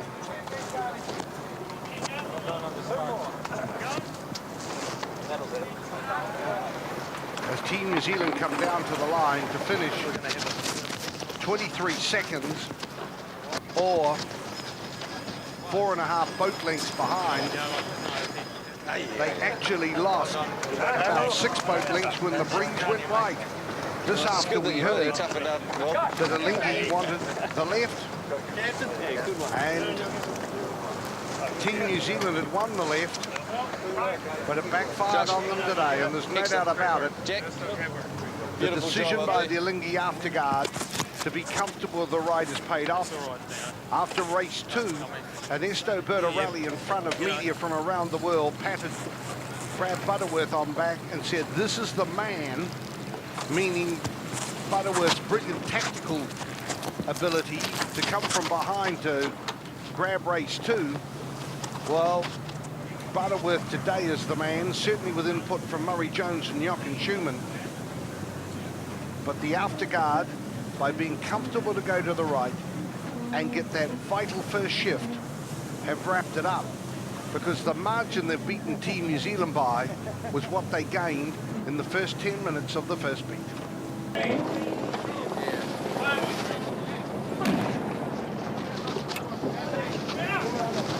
5-minute gun, and the Amiga clock is counting down to the start of race 4. Around the pin end, it is Alinghi.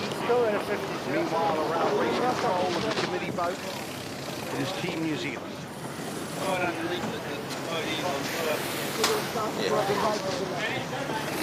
Now, Peter, we see once again, as we've talked about so often, that the boat coming in from the pin has a little advantage because it doesn't have the anchor line length that the committee boat has, but also it seems that the starboard end, the committee boat end of the line, is upwind a little more. As you can see very clearly here, that Alinghi is able to cross in front of Team New Zealand. Team New Zealand was slightly late on the entry, but more than that, that end of the line is upwind or favored. So we use this little tool to decide one end is better, or just confirm that we know that one end is better. And I expect these guys to be fighting for that end. So no dial up as Alinghi is able to cross. He's getting that jib sorted out. Team New Zealand to the left, Alinghi to the right. Come on, mate. Well, the challenge now for the teams is to figure out not only which side of the line they want. Yep, which is the committee boat is going to be the favorite end. Just listening on board, but it's still going to be this rain coming down from the left. Is that going to be a factor on the first beat or not? The weather teams have to be helping them. Yeah, but it's going to be gone by the time we get there. Hey, that's good. So they're a couple of 100 meters now into the start box. The black clouds in the background. Over the head of Russell Coots. Yeah. That's coming. That's right off Turi Martangi on the end of front of Peninsula. And that is definitely coming towards the race course. And he just lying Peter, what an in interesting restart, because all they've done is enter and keep going. Alinghi now getting down near the large super yacht that their owner. You can hear the screams from the people on board Baba. That's Baba, owned by Ernesto Verderelli. Super yacht out to the left, Alinghi to the right. Team New Zealand now to the left. And Alinghi showing us that they want to go to the left. They're going deep after they've dived. Going to head up now and aim for the starting line. Team New Zealand may just go around Baba and come from a higher position, pushing down from the right more.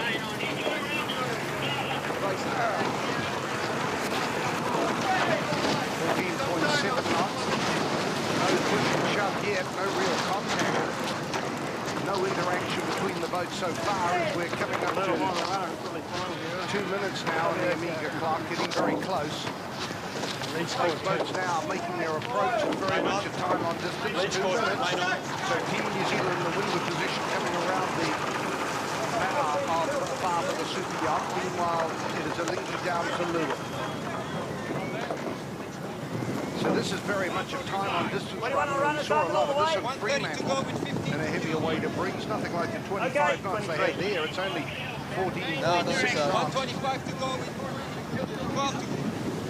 Peter, I put that down more to the fact that Alinghi was thinking about up the course. They were trying to make some choices up the course, and they just gave them time to think by doing one long trip down and one long back, rather than getting into some circling and maybe miss something that's happening. Because we do see, especially with this little bit of rain, there's some changes coming up the race course.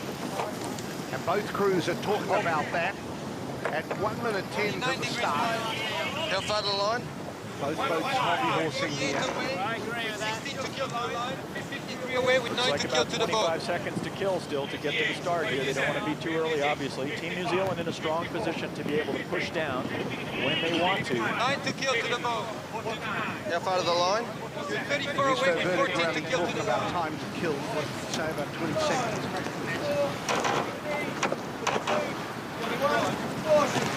Well, we're here in the countdown on board. So important to get the rhythm of how fast time goes. Even though it's always the same, it doesn't feel the same in different conditions. We're maybe a touch slower than him here. It's the voice of Adam Beechel. This is Dean Barker. He won't get to you there. He won't get to you. He's bow down. He's bow down. Adam Beechel reassuring Dean Barker. So there's Team New Zealand out to the right. They're both winding up now. This is a slingshot start as Alinghi is going out to the pinion. The start, race 4 of the American Cup. This is the 8th day. It has taken the start, race 4, and Alinghi has got a nice start down the loop in the head. They're right on the button. And hold that. Boy, that was close.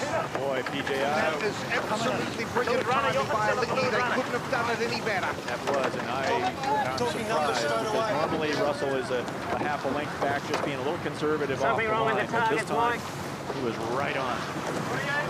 So Alinghi down to the ahead. Team New Zealand does have the starboard-hand advantage. But how do they handle it here? In this big, choppy sea. It is 10 days since race 3. This is phase 2 of America's Cup 2003. All right there, Dino. Well, Peter, the way they're set up right now, Team New Zealand has plenty of room between them and Alinghi, and they can hang in there in that position if the boats are equal speed. So Alinghi has got the early lead, leading by nearly a boat length down to Lou at the head. And of course, that's a position that Alinghi wants to try and squeeze slowly to the right of the screen there to try and get Team New Zealand attacked away. Maybe get that shift that we're hoping, or expecting, not hoping for, I should say, just expecting, because it's there is rain over to the left. But one of the guys on one boat, I didn't catch whose voice it was, but they said that rain's going to be gone by the time we get there. Adam Beechel said that. That's kind of what we're seeing right now. A little softer in 10. It's the voice of Adam Beechel we're here. Now look at what they've done in the back of the boat on Team New Zealand to keep the water from coming in back there in the very back edges of the cockpit. They put a screen on there. It's light, plastic of some sort. You got a little quick there. The 18-19 meter advantage Alinghi had, really a lot of that came down to the start because they were right on the button. Just going forward a little bit, same height. Okay, not mistaken. Brad Butterworth saying they're going forward a little bit, same height. Well, and our information there shows us that it's exactly the same as it was off the line. Close the range slightly. What you have? I would agree with that from looking behind the boats that the range has closed, which means the boats are slightly closer together You're no slower than sideways. him at that, a little bit higher. It's nice at the moment. So Brad Butterworth saying you are not slower than him. In fact, you're a Still little bit going higher nicely, a now. little higher than him. Brad Butterworth saying a little higher, which means for non-sailors, Alinghi's bow, according to Brad Butterworth, is pointing up higher to the mark than Team New Zealand. So Team New Zealand sailing a little Still lower. going good. And you can see there that Alinghi's paying for it a little bit. Yes, so just the arrows there, that Alinghi's bow was going down, up, bad or wave rather at the Team New moment. Zealand down. Standing by. Average pressure out of the deck. Team New Zealand attack. So Team New Zealand have decided to tack away. Early advantage to Alinghi. So much of that came back to the start. Alinghi out to the left. Team New Zealand on port, going out to the right. It's a little lift there. And Brad Butterworth reassuring Russell Cooch he's getting a lift. Any header, if it goes under 40, we've got to get on the other tack. It's going up. Well, Peter, we have seen about a 3-degree left-hand shift since the start, but nothing substantial. I know, it's coming down quickly. So they're talking about the squall coming. Brad Butterworth coming down quickly. There's a real black squall. We can't see Turi Martangi now. Here comes Alinghi coming back. It's a lift here. They're getting a lift. That's their problem. They're getting lifted. Jumping around a lot. Brad saying it's jumping Heavy around here. a lot. Let's go. So here goes Alinghi tacking. Now Alinghi tack across, and they go on to port. Team New Zealand are holding on a forehead and it's taking them out to Rakina Island. Now, Peter, we go back to that start.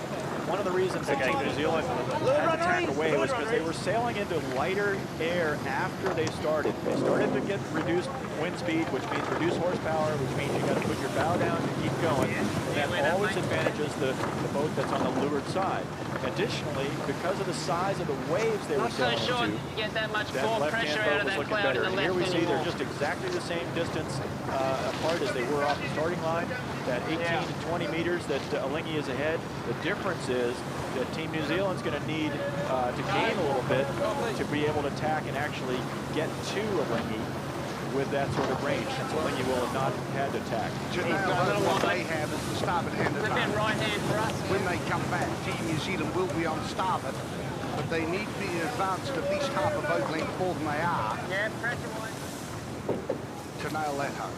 Now, we have had a left-hand shift since both boats have tacked. We're now sailing at 37, 38 degrees of wind direction a little higher on than the him. compass. And when they started, they were at 44. A bit more breeze than him, I think.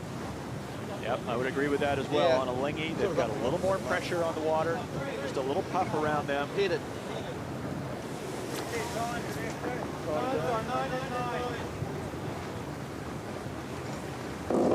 So that's the track they've taken since they started. The yellow trail of Team New Zealand in the middle there, forced to tack away to clear their air. And now as they head up the speed, it looks like Alinghi on the left-hand side of the blue trail is sailing a bit higher, and we can just see that they're sailing a bit closer to the mark than Team New Zealand. Now that is converting it into an advantage. It's now out to 1.5 boat lengths to Alinghi. Now when Team New Zealand tacks, that'll cost them another length.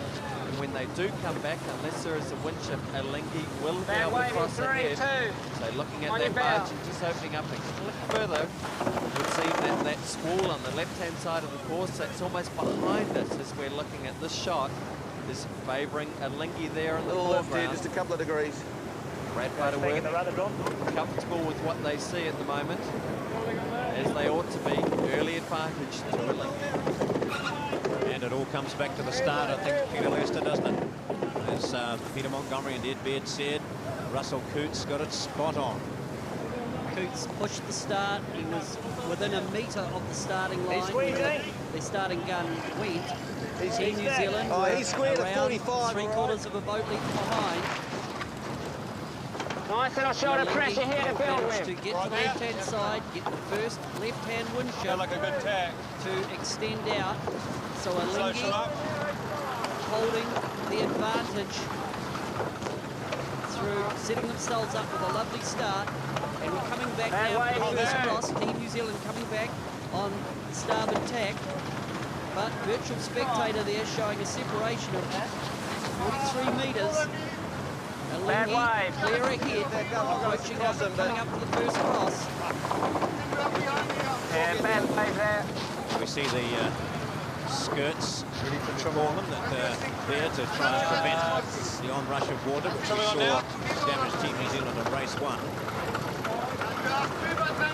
I think it's close here, Bertrand. Hold that. First cross coming up. They're doing a bit of work, but this is it. The first cross, Alinghi only marginally crossing. Team New Zealand going into a bit of a high mode. Also the double mark up here in the... Tony Ray telling Bertrand Well, now, Passe but it's a there's generally marginal pressure cross. to come Let's just back wait and together watch what happens here.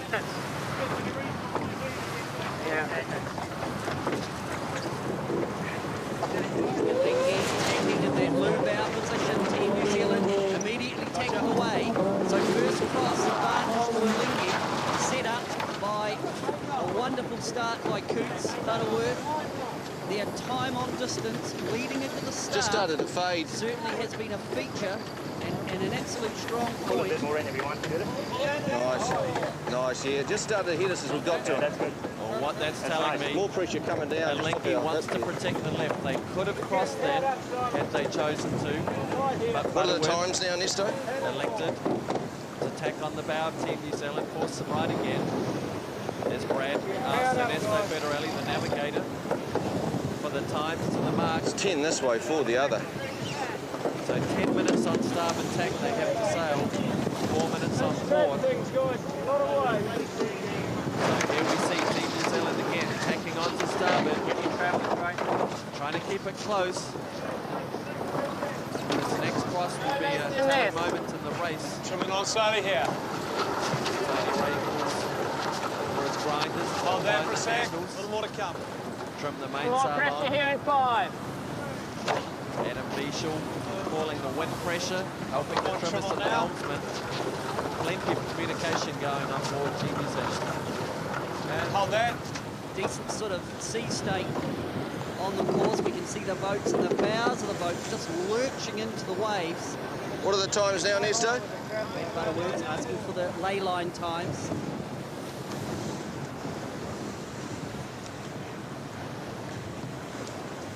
So that's the advantage at the moment, 40 metres. Choppy water But here. the key thing here is the breeze has actually shifted around to the right. There it is there. At the beginning of the race, the breeze was coming more from this direction here. We're now getting it from around there. Now that should be an advantage to Team New Zealand by virtue of them being on the right-hand side. No less than Just what hearing time, off Daggy? North Star now, the breeze at 041 degrees. So that's just the slightest little bit of right-hand shift. But Alingi's still hanging in there. But the thing here is, what we would see is that when Alingi tacks, it will cost them a length. I no longer believe that Alingi can tack and cross Team New Zealand. Wind shifts coming into play again. Alingi favouring the left.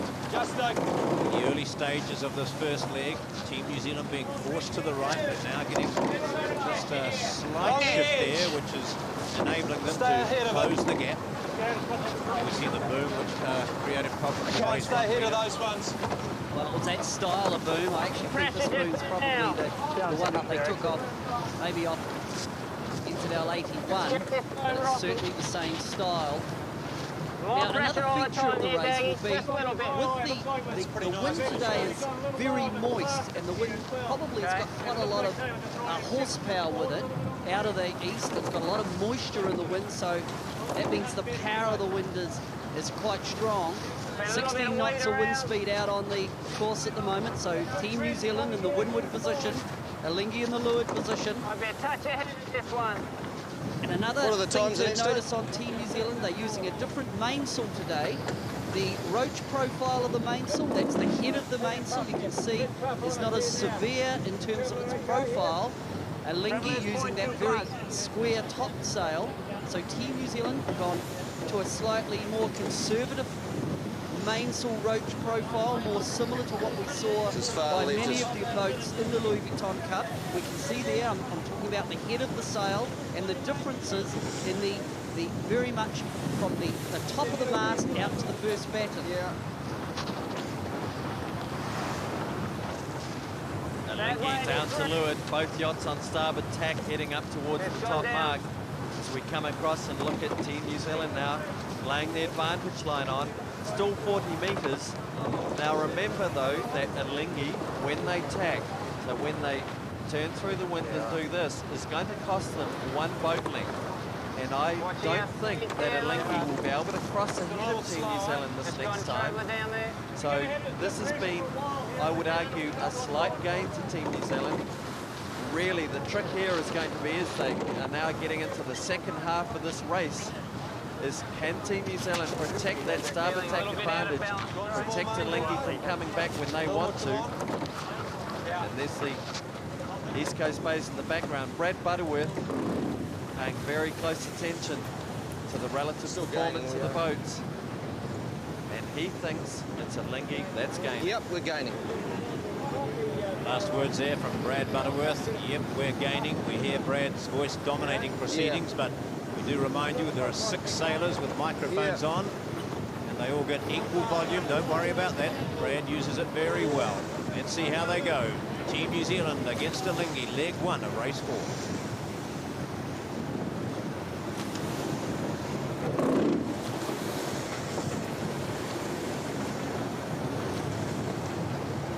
Still just it. This is just what we tacked onto here for heading. Still going nicely, eh? A little bit of both.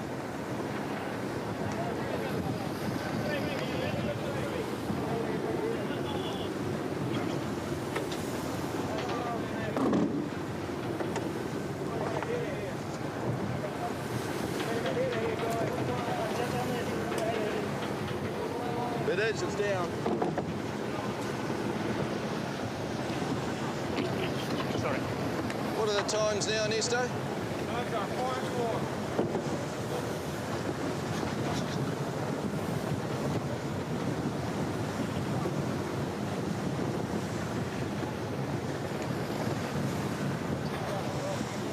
Yeah, I think so. We just pick it in, we get a little header, you get a good spot, let's go.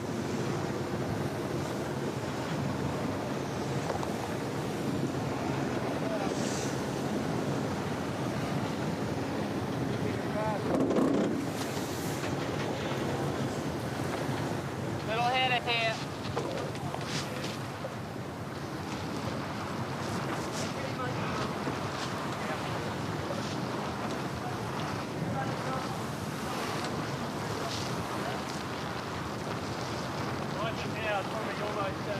George, come on. All right there, Dino. Hold that. Bad waves.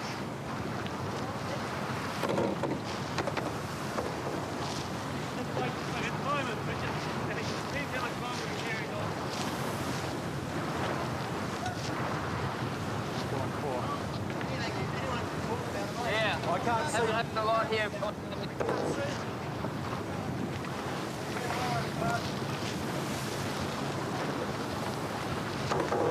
Solid pressure, hit Just okay.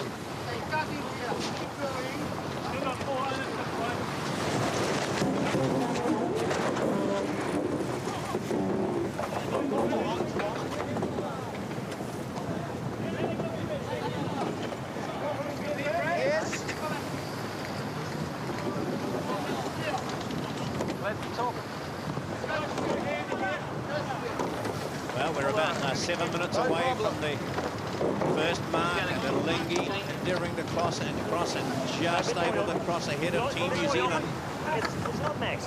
Crucial cross for Alinghi. Now they have changed sides. They want the right-hand side now as they approach the top third of the first one would be. Yeah, that's correct. This one goes a little further than the other side. Set up by the start that Alinghi managed to dominate. They were 18 metres off the line. They've capitalised on them to get a clear boat length ahead. And now they can go to the right-hand side of Team New Zealand.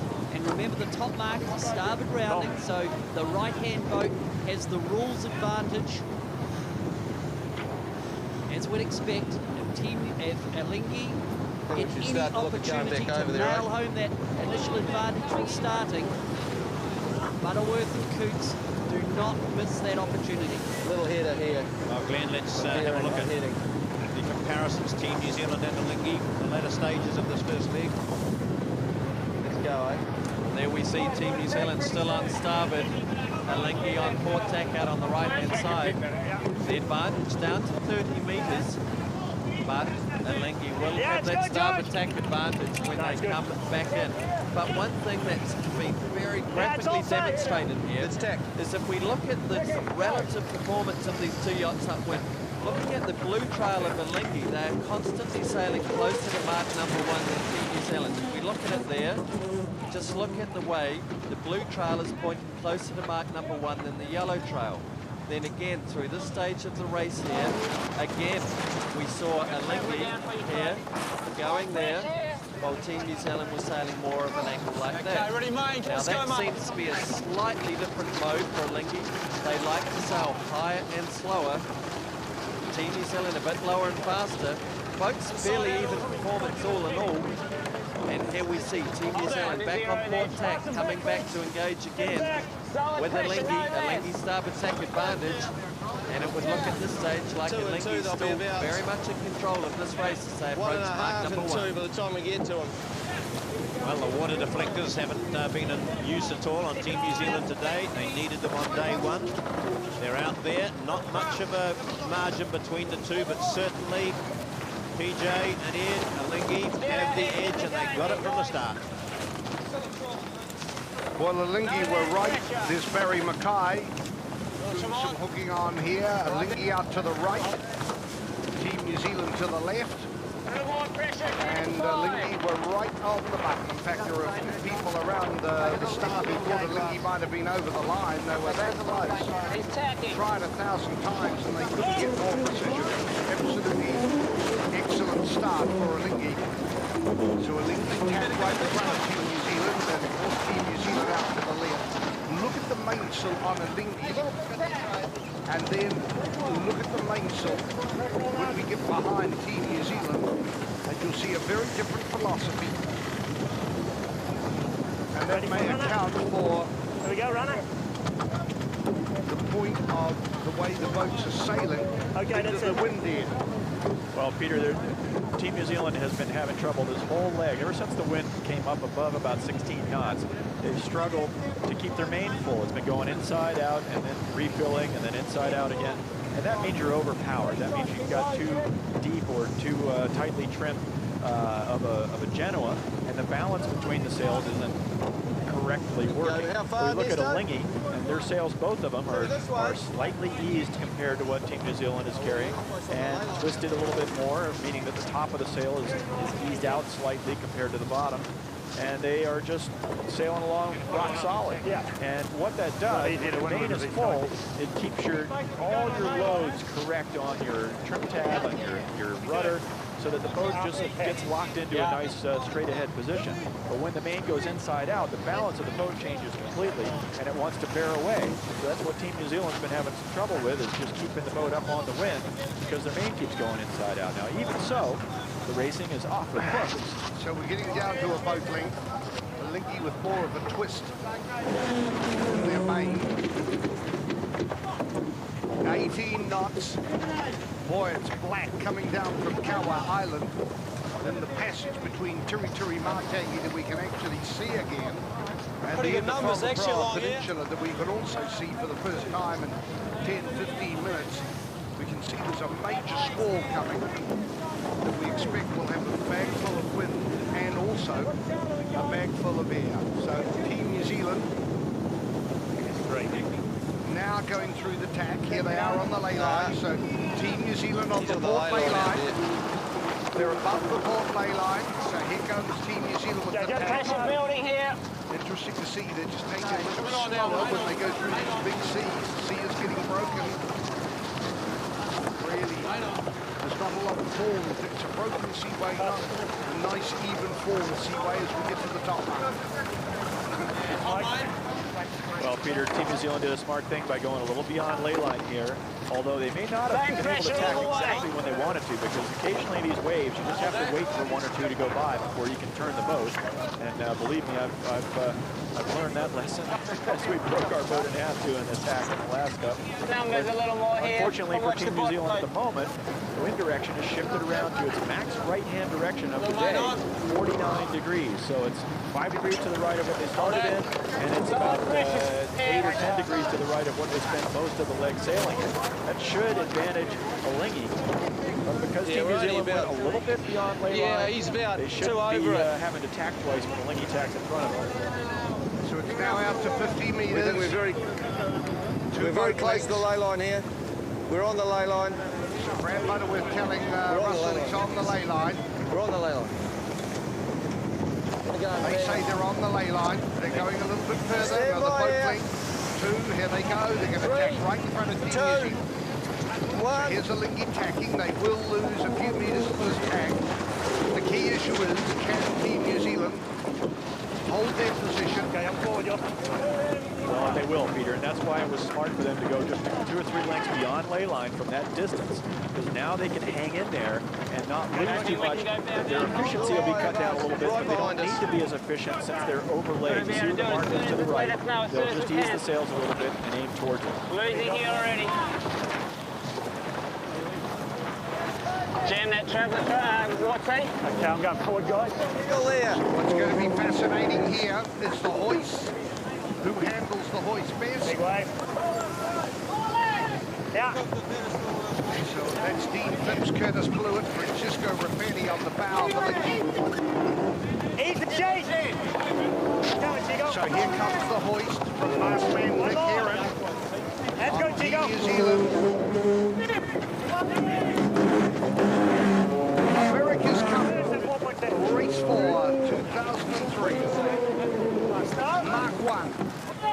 Alinghi round the mark. And Team New Zealand click off on the Omega timing, just 8 seconds astern. So here comes the hoist, lovely hoist from Alinghi. Easy, Richard, easy, ready for pump. SAP Spinnaker Rice. Well, Peter, Team New Zealand's Spinnaker filled exactly at the right moment to help them surf on a big wave that they were just about on. And it seemed that they actually gained about a half a length, able to squeeze forward on Alinghi as they rounded the mark. But as the graphic showed us, and as you talked about with the time, it was exactly 2 lengths there between the boats, and that's bow to bow. So there's only a length in between the boats as they sail down this run. Clearly, Team New Zealand is in a position to be able to affect the wind of Alinghi. And whether they can effectively block and get ahead of Alinghi is going to be a real challenge. But they can make Alinghi's life very hard down this run. The wind now at 21.3 knots. And we've had a shift to the left. It's over to 37, so that's the maximum left-hand breeze. We do have a little bit of a rain cell pushing in behind us. It looks clear where the boats are, but in about 5 minutes they'll be having some rain. And usually on the front edge of that rain, there's a little bit of a wind shift. Right now we have 22 knots, maximum breeze of the race, out of 39 degrees. Beautiful.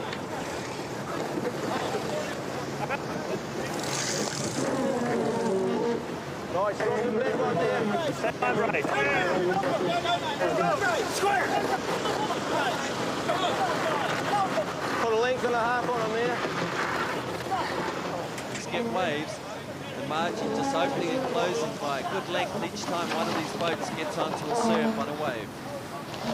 It's all about momentum and teamwork and timing between the helmsman and the trimmers and the drivers to place the bow of the boat on the steepest part of the wave. And once the boat starts to accelerate, the trimmers will pull the sails on as the wind angle, the apparent wind angle moves forward. And if you can get the boat on a roll, it doesn't take much to just gain a full 25 metres or a boat length. The waves in this it's still lower, same speed. We are lower, same speed. Just rolling down in front of them. To the relative performance on the downwind. Good pressure behind us. Got to come round and right-hand breeze. The helmsman to place the boat in the correct position. Both boats under Spinnaker.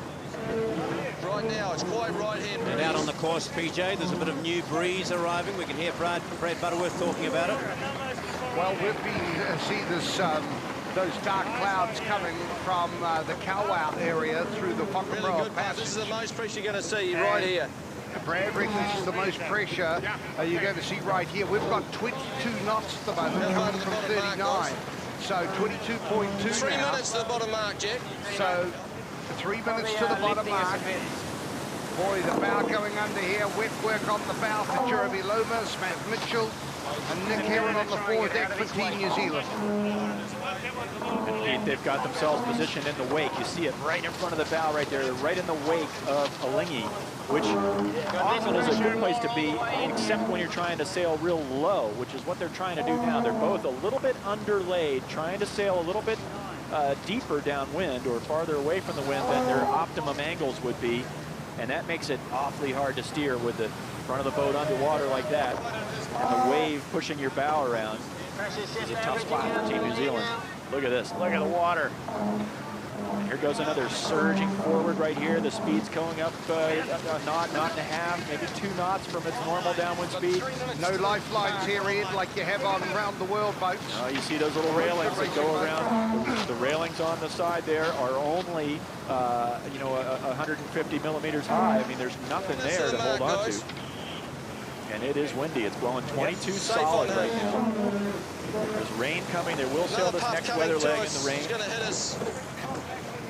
And you can see there that the boats are not quite laying the mark.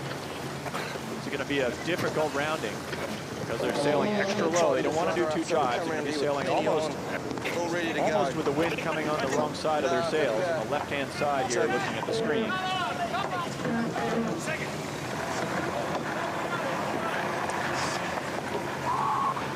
Genoa's up on Alinghi. They're ready for the rounding, but they still have a ways to go before they drop their kite. See there the buoy in the foreground.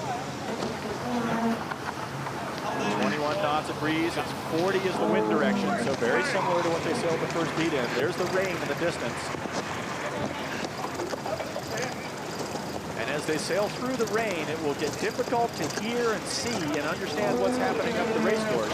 But more than that, when the rain finishes, it'll make the wind drop away and it'll shift. So which way is it going to shift? So the plan is to tack with them, says Brad Butterworth. Football runner on, Kip. It'll be fascinating to see whether or not Team New Zealand dig in with a real tacking drill. So Team New Zealand putting their heads up in the background. Yeah, I'll get it before we go around, Jochen. Don't worry. Brad Butterworth reassuring Jochen Schumann that he's going to get something. This is the heads on Team New Zealand. You can see it's filled underneath the sheet of the spinnaker because they're sailing so deeply, and it's a little harder than normal to get the sail all the way up. Alinghi, smart move, just going ahead and getting their sail up well early, so their guys were a little fresher around this mark. Like Jared Henderson, I think maybe Barry Mackay was helping him with the hoist there and the difficulty that he had explained. Now out to 85, 86 metres. Alinghi's got a wave in the stretch. It was down to 55. Time here, mate. Just get ready on the string. That's Barry Got plenty of room Mackay to be safe here. telling Matt Mitchell and Nick Heron and Jeremy Lomas they haven't got time for something. Ready for it. So they're busy on the foredeck of Team New Zealand as they are on Alinghi. 22 knots, still from 38 degrees. That's Murray Jones in the foreground. Dean Phipps right on the bow of Alinghi. Getting ready for the drop. There it is. Bang. Nice. This is the drop on Alinghi. Nice. It's just done. I've got to get this runner up. 1 minute, second. Take me out, Rico. Take me out, Rico. Curtis Fluid in the silver of Alinghi. Mark 2. Race 4. America's Cup 2008. Against Team New Zealand. Remember, Team New Zealand trailed by 8 seconds at Mark 1. It is a game to Alinghi. Team New Zealand round 17 seconds. Astern of Alinghi going into leg number 3, the second leg. Great attack! Here goes, get ready to attack. Here goes Team New Zealand tacking. And expect Alinghi to go with them. And Peter, you can see the conditions deteriorating on the camera there very quickly. But Team New Zealand's got to get themselves settled down here first before they start into any kind of tacking duel. It looks like they had a little better rounding, actually, than Alinghi. Came out slightly higher on the inside. So their air is fairly clear. They want to use that opportunity to get settled down. But you know when Team New Zealand attacks that Alinghi's going to go right with them. So it's 84 metres. Remember that figure? Surely Team New Zealand's got to dig it in. Going to come in. Surely they're going to start. He's squeezing and going. Here goes Team New Zealand tacking. Right, now here goes Alinghi tacking. Now let's see what happened. In the exchanges we've seen before, Team New Zealand has made a game, but remember it is 21 knots. Remember there's quite a seaway running here. We're happy to go straight here at the moment. Yes, we're happy to go straight here at the moment. So that piece of information is for Russell. That's Brad saying he wants to go straight. If Team New Zealand were to attack right now, they would hold. And the reason they're doing that is because they're in a left-hand ship. It's 38 degrees on the compass. That's as far left as we've seen it. At 37 right there. That's the maximum sort of change to the left. We have seen 48 on the right-hand side.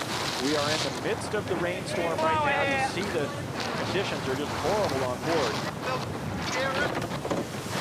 Mike Drummond doing a little work on looks like it must be the leech cord on the back of the mainsail. Just a little piece of line that keeps the back of the main from flapping, and it is flapping up in the air. So here's Ward C, Chris Ward. He's got a bit of grunt. Bring it down more. Big, strong man. That's better now. But it is blowing in now, 23 plus. Both sails fluttering in the wind on both boats. Yes.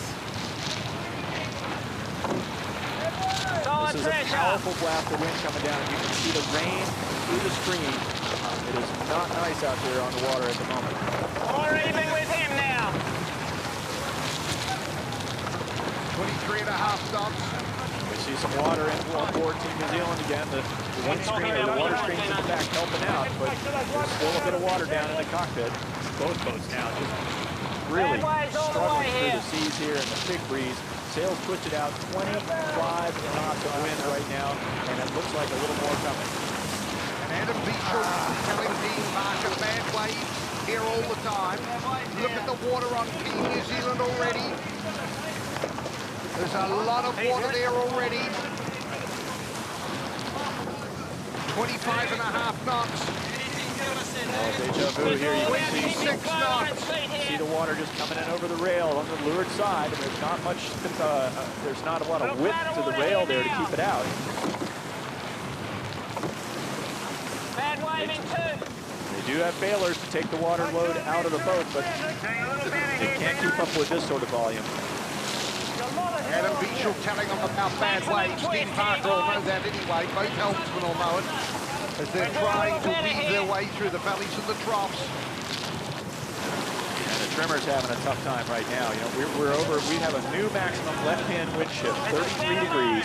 We have 25 to 27 knots of wind, but I see the sails really twisted out on both boats, especially on Alinghi, where the Genoa is out as far as anything I've ever seen. It looks like they're reaching, but they've twisted the sails out to get rid of some power and struggle through this big breeze. Now here's Alinghi. They've got water aboard as well.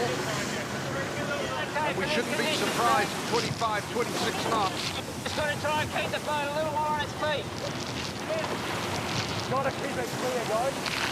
Now the breeze just starting to settle a little bit. There's the difference between the boats. Still about the same, maybe a slight little gain to Team New Zealand since the rounding of the leeward mark. It was 83 at the bottom mark. So Team New Zealand's made a fraction of a gain. But boy, seamanship is a major factor here, Ian. And they're not fighting in the sense we're used to seeing by throwing a bunch of tacks in, because when it's blowing 25, 26 knots and you start tacking your boat, you got the waves and the wind conspiring against you. Plus, they're in a maximum left-hand shift, so they don't want to tack off of that. You're risking a lot to start attacking in this sort of situation. I think it's going to come back right after this breeze. Yeah, exactly, Brad. Let the breeze settle down, and then you'll start to play the game a bit harder again. Now, as we look out towards Tui Tui Matangi and also the Invercargill Peninsula, we can see it's clearing. Now, the breeze is down to 23 knots. So this squall that's going through, the breeze will drop, maybe closer to 20 knots. It'll be surprising if it holds at 25 plus. But one thing, Peter, we cannot see the windward mark. These guys are going now a lot like airplane pilots that have to use instrumentation to find their way where they're going. They're flying in the clouds right now, and they're using navigational tools to find out where they are on the race course. This is the voice of Adam Beecham talking about bad waves, talking about more pressure on board Team New Zealand. Teams are fighting the weather as much as each other right now. You see a little gain there by Alinghi. There's where they are. You look at the course view. They're getting out near that right-hand side of the race course. So Team New Zealand is going to have to take a risk here before too long to try to make things happen, or else relegate themselves to following in on the right-hand side of the course. 6 this way, 8 the other, says Brad Butterworth. And that's just the distance to each corner of the course. And I'm not sure. I mean, that graphic that we had made it look like they were a little closer to the right-hand side than 6 minutes. Well, Ernesto Bertorelli's telling Brad Butterworth that means if they hold this heading, it's 6 minutes before they get to the starboard lay line. If they tack now, it would be 8 minutes till they get to the port lay line. Now we're starting to see the rain clear a little bit. The wind is down, way down to 22 knots. More average pressure here now. Hold that. Now well into lead number 3, the second beat, where we've had puffs at 26 knots as the squall rolled across the race area on the Hauraki Gulf. And Alinghi holding the advantage by 3.5, 4 boat lengths over Team New Zealand. as they hunker down. And now it is starting to clear. It is down to 20 knots. 5 this way, 8 the other.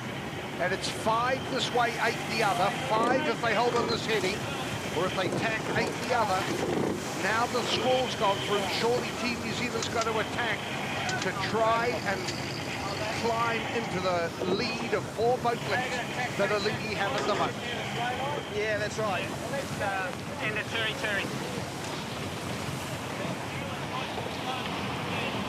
That's good.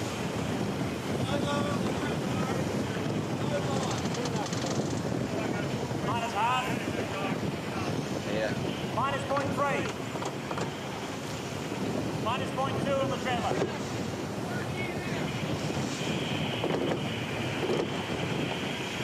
See the marks on the eastern end of Turi now. Just boat length out from the eastern end of Turi. Can we turn it now? I'll get it. Don't worry. I'll get it. We'd lay it 41, 45 wind. 45 would make. Yeah, 45 would be very close. Going nicely at the moment. A little more breeze, it's windy.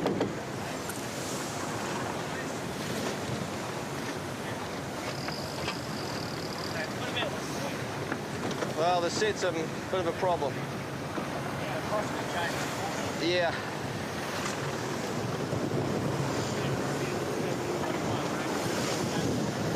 What are the times now? Oh, sorry. 4 this way, 8 the other.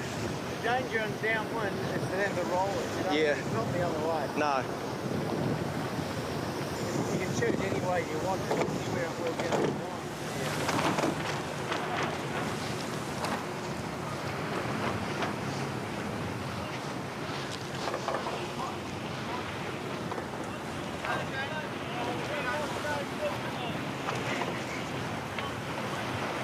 So let's keep working on our boat speeds here.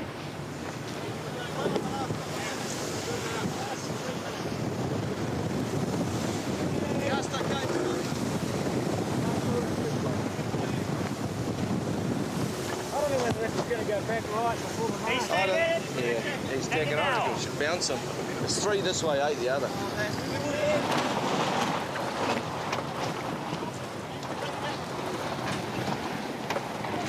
Going on with your back pocket. Coming on, yeah.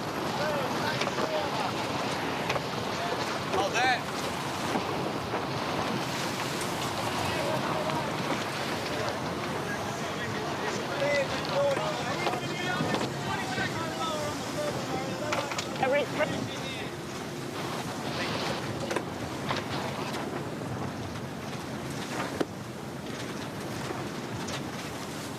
Coming on.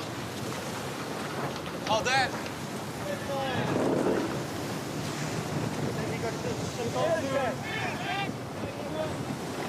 Okay, here we go. Ready? Tacking fellas back here. Tacking.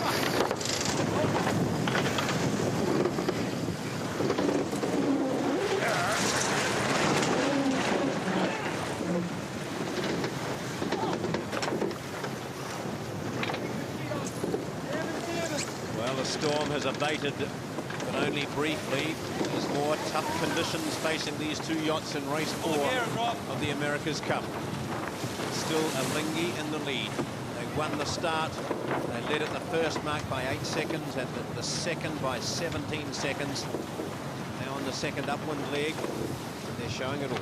John, there's a bit of an issue there for Team New Zealand on the mainsail. You can see one of the draft stripes. It's been stuck onto the sail, has detached itself from the sail and is flapping around.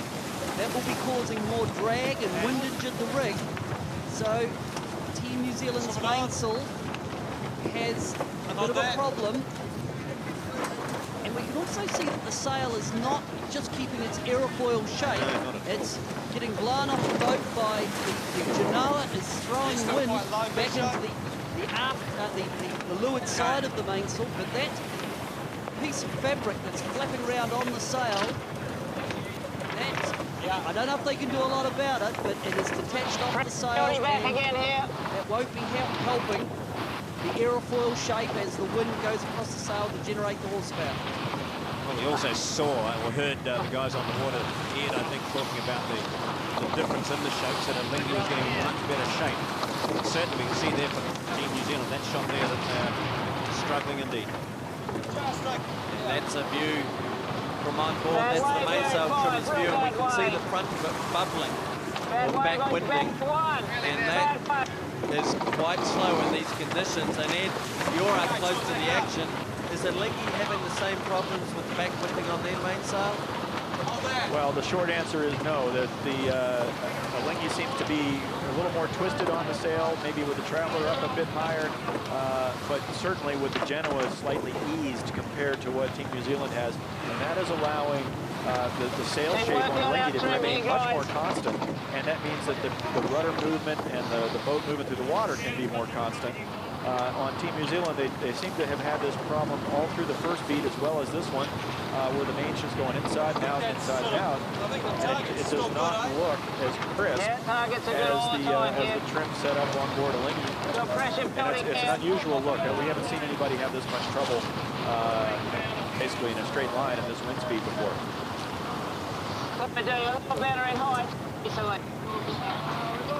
So Alinghi in the foreground here on starboard tack as we fly through the Genoa down to leeward to Team New Zealand, coming up to see what the advantage line is. 110 metres, so that's a 1.5 length gain to Alinghi up this leg. Maybe that's a function of that mainsail problem that Team New Zealand appears to have with the backwinding they've been experiencing. But really, it's been a very simple beat. All we've had was the one tack down at the bottom mark, and then the one here where Team New Zealand tacked first. Alinghi still in control. It's about 4 lengths on, just coming down. As we've been watching Virgin Spectator now, it's been a bit of a gain again. Team New Zealand down to 91 metres, so it's pretty much even to what it was at the bottom mark. Swings and roundabouts as boats hit bad waves, as they get a little gust, a bit of a wind shift. But at this stage, that's the view from NZR Lady 2 as they power through this big chop out on the Hauraki Gold, being kept company by a little petrel, I think, perhaps, little seabird, escorting them up this beat. They're going to need all the help they can get to climb back into this game and take the fight to Alinghi as they approach mark number 3. Well, Team New Zealand's reconfiguration just does not quite look as comfortable as the sail plan and the mast configuration on Alinghi, and it's been certainly a high point right through the Louis Vuitton Cup. The rig, the mast, and the pretty much sail the same bearing work. Inventory of Alinghi. We can see there that we're on board Alinghi, and the mainsail looks a lot more comfortable. It's not backwinding as much, and in fact, I think generally the sail's carrying a little bit more twist than the sail on Team New Zealand. When we look down the aft edge of the sail has more twist in the trailing edge, and it's all about balance. And the helmsman will feel the different twist profiles by how much weight there is on the steering wheel or how much weather helm the boat has induced. Team New Zealand just does not quite look as comfortable. So NZR Lady 2 powering through this chop. Alinghi up to windward. Very similar, about 82 metres the margin at this stage. Adam Beechel calling a little bit of a lift. Now that should be favouring Alinghi, but maybe it's just Team New Zealand that's getting it, because they are in fact closing very slightly. The game here is Team New Zealand to keep the game close. There it is. 3 metre gain to Team New Zealand, so very even since the bottom mark. And Team New Zealand's got to keep it close to try and attack on this next downwind leg. Bad wave in 3.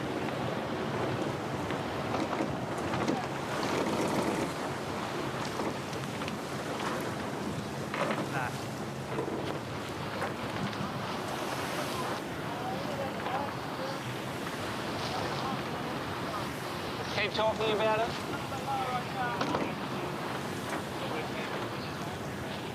Yeah.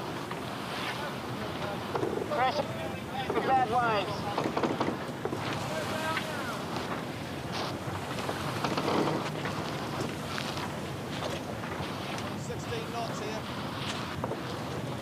Good enough. I think there's a chance that he'd go.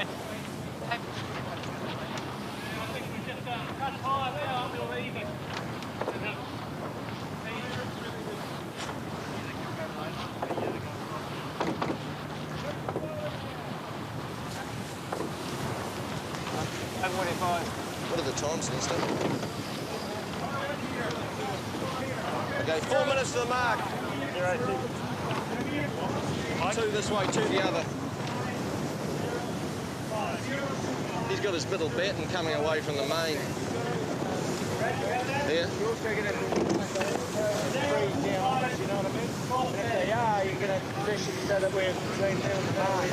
Yeah, well, they've changed the course to 025. So it's actually big time for the pole. Bad way.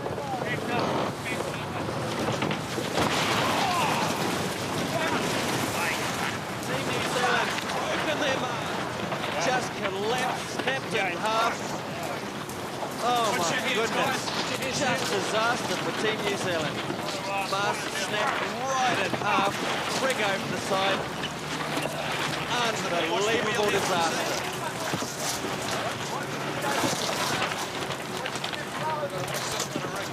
Like a matchstick, it has just snapped.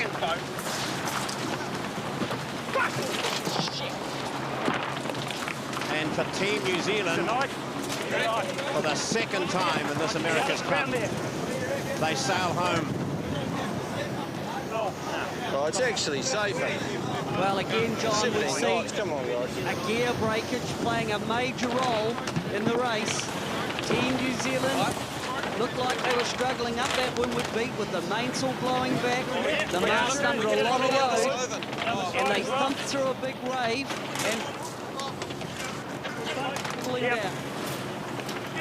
This is it. Moments ago on the Hauraki Gulf, there was the warning from Adam Bichel. We've got a big wave coming, and they hit 2 waves in a row, and the mast has snapped. Catastrophic for Team New Zealand. They're out of race 4. This is a sensation again.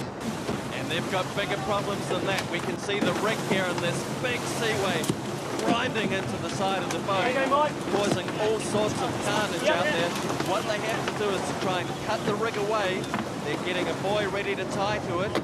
And with these waves, that rig crashing against the side of the boat, it can cause all sorts of trouble. Here's the other view. The boat sailing upwind, sailing on starboard.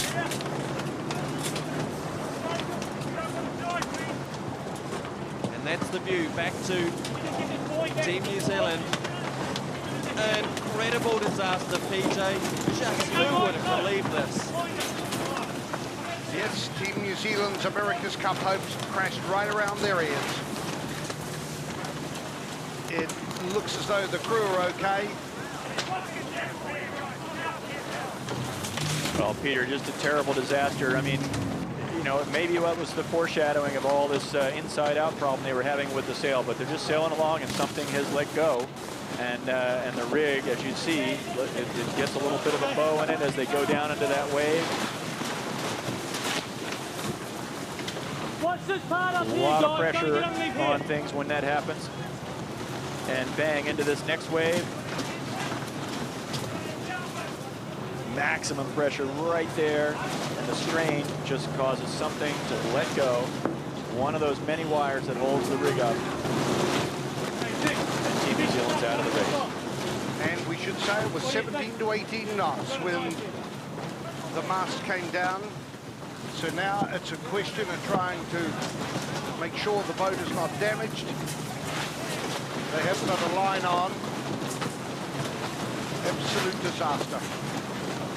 We did have audio coming off the boat, extremely uncomplimentary from the crew about the frustrations of the boat. And I guess that's to be expected. Just you know, Pete, a lot of people ask me what it was like when we broke our boat in half in the last Cup. You know, what did it sound like? What did it feel like? You know, and the only thing I remember very, very strongly was just how angry I was that it happened. It just, well, you know, there's a lot of angry people aboard Team New Zealand, no doubt about it. We heard it, and I don't think our producer will be able to replay it on a family show. They were absolutely furious, and there was more than one voice. Absolute heartache. 3 years leads to this. So now, in 2 races out of 4, Team New Zealand are not able to complete the course.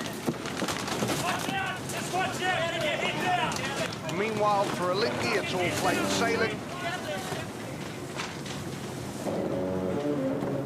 As they march up to mark number 3, they still have the rest of the course to go. This is halfway.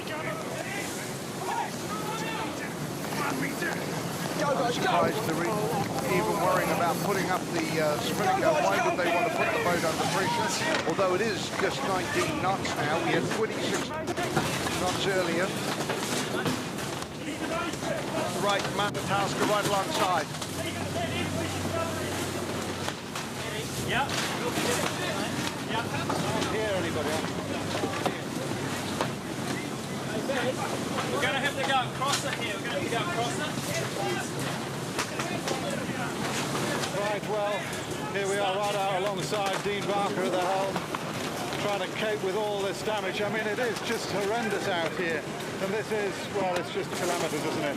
We've just heard the huge slam as the main swung across. Barry Mackay trying to get some kind of order in here and take charge. I mean, when we came out here early on, we were going to say that this was a bit like the sea conditions when the racing was abandoned in the Louis Vuitton, when the Swedes cracked their boom. And it's just looked like an ominous kind of day all the time, and those two big waves have clearly done it in. They're obviously trying to not damage the boat too much now. I can see that where the top section of the mast is coming down, they've got a buoy trying to protect it. But this is a real, well, it's just a complete disaster, isn't it, really?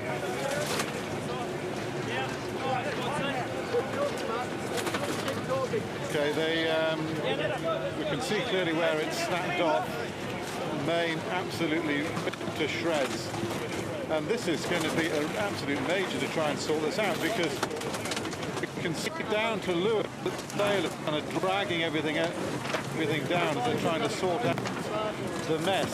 And it's the ugliest thing I've seen out on this water, without a doubt, in this regatta. It's grim indeed. Well, this is a sight that we didn't want to see out on the Hauraki Gulf, but there always was the feeling that things weren't going very well for Team New Zealand, that it wasn't perfect at all out there. And we'll have another look at it now. And Peter, having seen it for a couple of times, we got the warning, didn't we, from Adam Bischel, a couple of big waves coming, danger waves. Big waves, and of course when the bow punches into a wave, it loads up the rig, and as the boat's going along, we'd already observed the mainsail had not been happy on the boat. There was a lot of backwind, and we can see here now that the bow of the boat starting to surge into the waves and loading up to the maximum all the rigging and the engineering of the mast. And we can see the wave on the bow now, and the bow comes out of the water. It's lurching back over the next wave, and it was the third wave that broke the mast. The bow going down, huge loads now transferred up through the spar. It pops out of the top of this one, and I think it's this next wave. Down she goes, and you look at the loads, this 25-ton charges into the wave, and whammo. Soon it releases, and down it all comes, and probably that is the end of New Zealand defending the America's Cup. Well, and let's just say they will be able to, they'll get a new rig in and everything, but really you would think that what other damage is there and how has this affected the crew? And obviously from the reaction from the crew, they weren't at all impressed with what had gone on there. Not at all, and who can blame them? When you see so many of this crew done a lot of ocean racing, and just looking at it as they try and clean this mess up, I'm afraid the America's Cup is heading to Switzerland. Let's have another look at it now in real speed. Here they come, those waves we just talked about a moment ago. Bow goes up. This is it here. And what happened was a bit of the wire that connects the rig together, all of those bits of wire failed. The section, the tube, cannot handle it when a wave breaks, when a bit of rod breaks. Well, just imagine how they feel about all this. They've gone through day one where things were almost horrendous.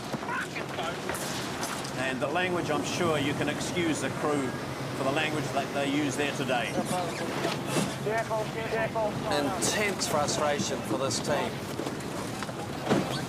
You know, the crew obviously have a lot to do with the preparation of the boat, but I'm afraid, John, there's no way to gild the lily.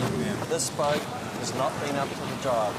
It failed in race 1, it's failed again in race 4. We're thankful too that no one was hurt. That was a dangerous situation at one stage. And John, I think we need to go back and also reflect again what impact did having all that water on board at the bottom end of this windward beak have on the boat. How much of the water went down below, increasing the overall displacement or the weight of the boat. What effect did that have in loading the mast up?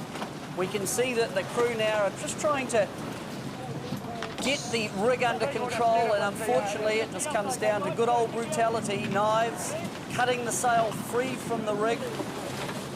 I'm afraid this mainsail will never race again. Quite unbelievable.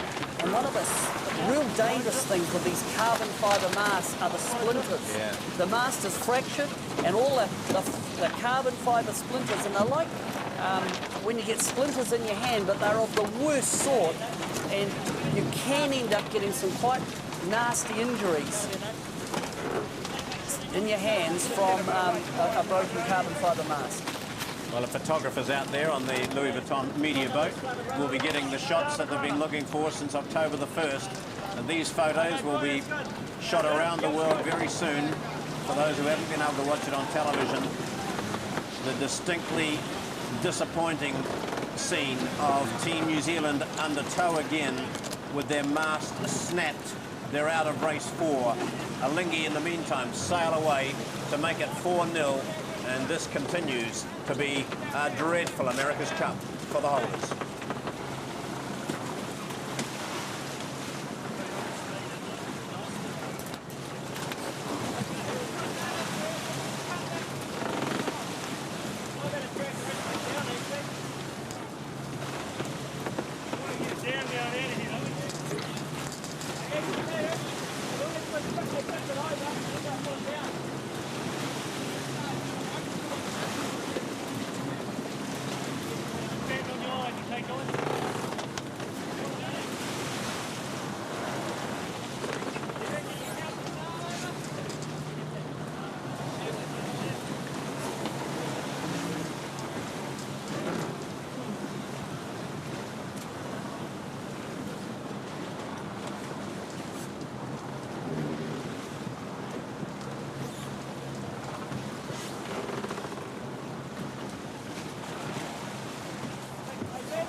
How far away? Where is it, sir?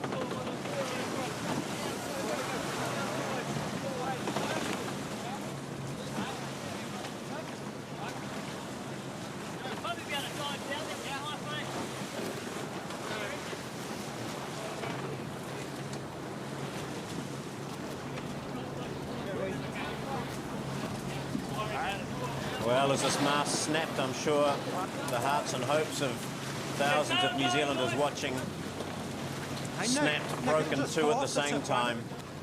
This is a dreadful sight and a sad one too for the defenders of the America's Cup.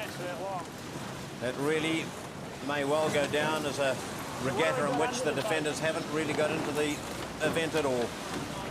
But gee, on board a lot of despair and annoyance as well. And we heard when the mast snapped, And there'll be a lot of questions to be asked after this, but in the meantime, we look at what has happened, what the consequences are, and the debris. Mainsail there, floating in the Hauraki Gulf. That will be picked up by a chase boat. But what a tragic sight for Team New Zealand. The rig lies over the side of the boat, the crew trying to tidy things up. And that looks like Jared Henderson there, and yes it is, the pitman. And whilst maybe an aqualung might have been appropriate in the first race, I didn't think we'd be seeing one today as he prepares to dive over the side to just try and clear the rigging up from underneath the boat. Downwind of it. I'm happy to go whenever you want. But on board Alinghi, there were no smiles or grins when the rig broke. For them it's plain sailing as they sail around the course for their fourth win as Team New Zealand works to try and tidy the carnage up and get the boat safely back to the dock. They can replace the rig tonight when they get back in and check, have a big thorough, another 24-hour check like they did after race one. They'll be back out on the water. Yeah, the key point is, as long as the changing the rigs is not a big problem. They'll have a spare rig at Team New Zealand, and the and the changeover to a new rig will not take very long at all.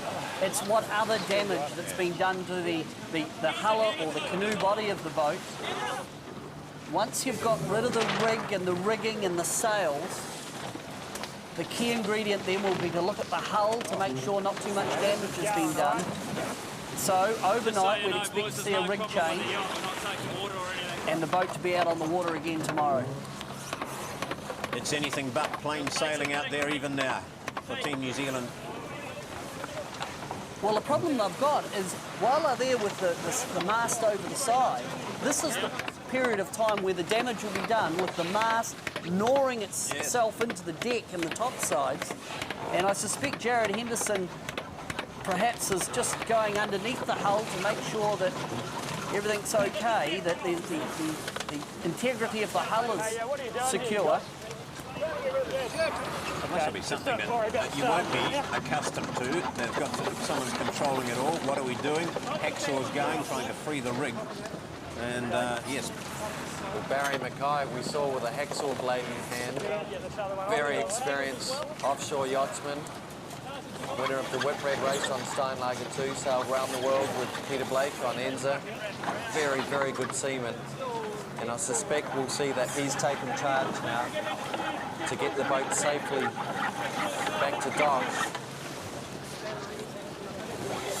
Reliability. How many times have we talked about it? And throughout the Louis Vuitton, of course, Alinghi had a few problems. They've sailed through this, all sorts of conditions with no hassles.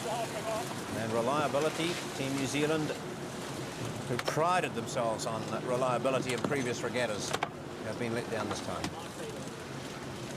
And I can tell you, one thought that goes through my mind, John, is looking back at the leader of Team New Zealand in 95 and 2000 was Peter Blake, who, having experienced bitter disappointments at sea with broken rigs in the past, I know was just so conscious of having boats that would hold together in any condition, and that big reliability word that you've just used. Alinghi continuing to sail, as they have done twice so far in this regatta. Just listening on board now.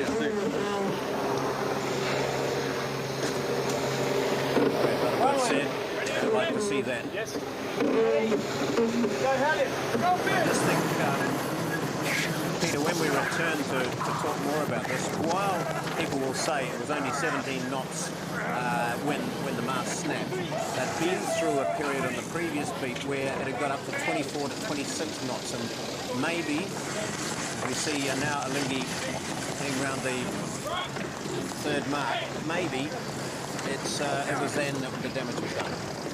Well, maybe that was, and I think when they were going up the second windward beat, Early on, it was up to 25 knots. The rig on board Team New Zealand looked to be jumping around a bit. The mainsail wasn't full. And I think Team New Zealand maybe over that first half of the windward beat already were putting the mast under enormous load that it was not perhaps designed for. And in the end, it all just let go. I think it comes down to, Pete, when we saw that shot of them just before the rig broke, when the bow punched into that big wave, the shock loads that are generated as these big 25-ton boats with enormous loads on the rigs, when they hit a wave and they slow down a good knot or so, and the load that just gets transferred up the rig is enormous. And clearly, to me, that was the problem. I wonder if there are more problems on board. We can see there a pump being put on board Team New Zealand. I just wonder if the hull has been damaged and they're taking on water. That there. That does look... And then we can see now the plumbing being hooked into the pump, and that's a pretty decent sized pump. It's going to remove a lot of water. But it would appear, and earlier on we talked about what impact did the enormous amount of water that was in the cockpit have. Did a lot of that get down below, putting up the total displacement of the boat and putting the rig under more loading than what it was designed for? The camera might be out of action from now on. In fact, the camera's swiveling around maybe of their own volition, not by the remote control back at the International Broadcast Centre.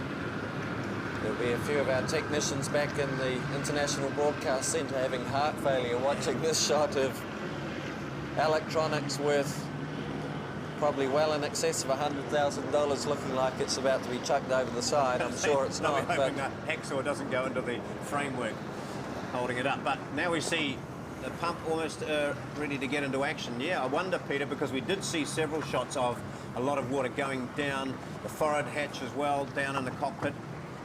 The pump is there ready to be started. There we see gently being transferred a lot of the expensive equipment onto one of the chase boats. And for Team New Zealand, the mop-up continues in race 4 on the Hauraki Gulf.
So interested spectators out there with heads down and I suppose accepting now what's happened.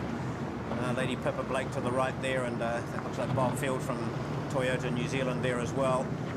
And they are watching as Team New Zealand endeavours to clean up out there after their dismasting. The mast has snapped on leg 3. Team New Zealand out of the race. Let's go out now on board North Star and Peter Montgomery. Right with us here is Scott Vogel, and Scott Vogel is a mast man. He worked originally for the Omohundra, and when they merged with Southern Spars, the manufacturers of most of the masts of the America's Cup, Scott was actually assigned this time to One World's mast manufacturing. But also, he is a past winner of the America's Cup with Stars and Stripes out of Fremantle. Scott, just explain in language that you can take with us here and we can understand the loads that these masts are going through when you're designing and manufacturing. Well, I can tell you right off the bat, for me as a rig designer for One World, if we came out, when we came out to sail on days like today, my heart would be in my throat all day long. Why? The reason for that is because of the class rules, there's a minimum weight for the mast, and you want to be around at the minimum weight. And when you're using your weight budget up, you really want to put the weight in the stiffness of the mast and the carbon tube. And so you chisel as much as you dare on the fittings and the safety margins on the fittings. And they like to put those fittings right at their highest stress levels. Really? So when we keep talking about loads, though, folks out watching this wouldn't quite appreciate how many loads. What are we talking about? 60, 65, 70 medium-sized cars on top of the mast? Yeah, we'd say, well, let's see, the compression on the mast at the bottom is about 145,000 pounds, so that's that'd be a fair few of your average size Chevy Suburbans. Yeah, okay. And then what about the loads coming on the forestay and backstay? Yep, the forestay load would be right up around 30,000 pounds, would be, I guess, what's that in tons? That's 15 tons or so. All right, Scott, let's have a look at the screen here. Let's come up and talk us through now. You can see the boat hitting these big waves. The deceleration there, that bow hits the waves, is enormous. The added mass of the wind on the sails, the peak loads just jump up. They probably jump 20%, 25% in that instance when the boat goes waves. And, is that right? So going up one wave and then coming back down, and the way it got its bow tucked into all of that wave and that whole force of water, do you reckon what, a load of plus 25%? We would normally put something around 25% on for a peak load like that. So your standard sailing load, you're sailing along already pressed up pretty good. Hit a wave, you're looking at a spike in the loads and the sails and the rig of around about 25%. Really? So you're saying it's going like that and wham, a spike like that and on. Now, the next thing is we see the Team New Zealand crew clambering around.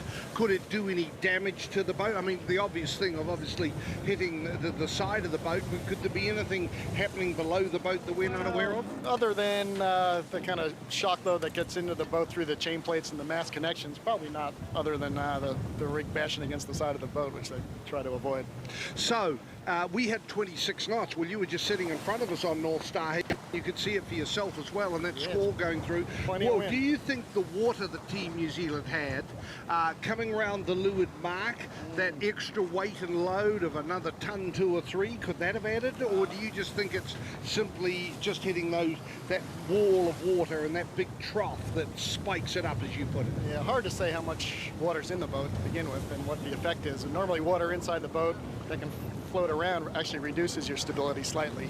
So I would just say that just this big shock that's coming up here was really the major factor in the thing coming down. Yes, because we did hear Adam Beechel say 2 big waves, so really that was the trick for the helmsman to try and work their way through it. But if you're going to hook the nose of the boat under a big wave, it's very difficult to be able to dodge that in the obvious power. Sometimes you just can't miss them. Yeah, that's right. And the wall of water, and of course after that squall came through, after that wall of water came through, then we could see that the seaway had been really pushed up a lot, hadn't it? Yeah, the seas, out here, especially in this direction, are just short and steep. They're coming up on some shallow, coming up in a shallower part of the Gulf, and they do stack up and get pretty steep. So to summarize, what is your reaction, not only as a specialist mast maker for Southern Spars, but also as a sailor, a past America's Cup winner? I mean, this is gut-wrenching stuff, and we heard some pretty basic language from the Team New Zealand crew that sound angry, really. Yeah, I mean, it's a tough position because, as you know, the America's Cup is a team game, and the team doesn't only include the sailors, it includes the designers and the manufacturers and everything that goes into getting this boat out on the water. So you feel bad for the sailors, but my vantage point, I'd be feeling pretty bad for the guys that you know, they're going to feel responsible. Someone in the technical team will probably feel responsible and not necessarily their fault. There you go. All right, thanks, Scott, very much. Very interesting insight. We do appreciate Scott Vogel, past winner of the America's Cup on Stars and Stripes off Fremantle, and one of the senior managers in the Southern Spars manufacturer that all of the boats, except the Lingy, in fact, have had their masts manufactured by Southern Spars. So, meanwhile, right behind us, the Lingy, we can just quickly go through here. We can see just marching on. This is leg number 5, number 3. They look very, very comfortable here. We've got 16 knots now. They look very, very, very comfortable indeed. Meanwhile, the repairs to Team New Zealand go on as the crews are wrestling with the chaos and carnage out here on the Hauraki Gulf. And Alinghi, though, looks set to go to match point.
Well, this is the scene on the Hauraki Gulf now in Auckland. Race 4 of the America's Cup has turned into walkover for Alinghi.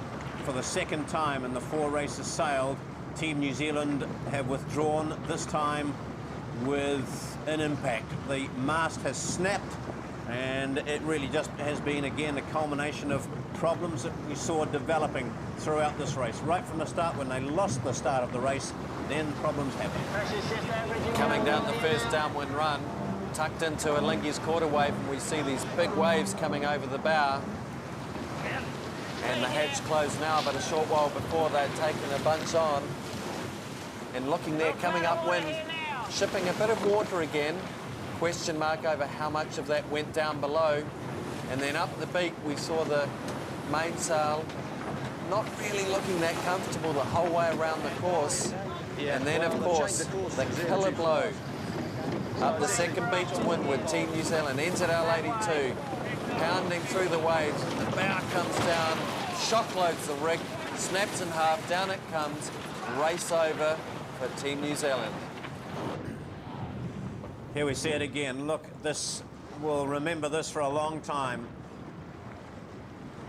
A snap 2/3 of the way down the mast, huge loads being transferred from the bow, hitting the big waves, and then the cleanup began. The shock will still be with this team. And it really has been a dreadful day. The conditions varied throughout the day. They were keen to race.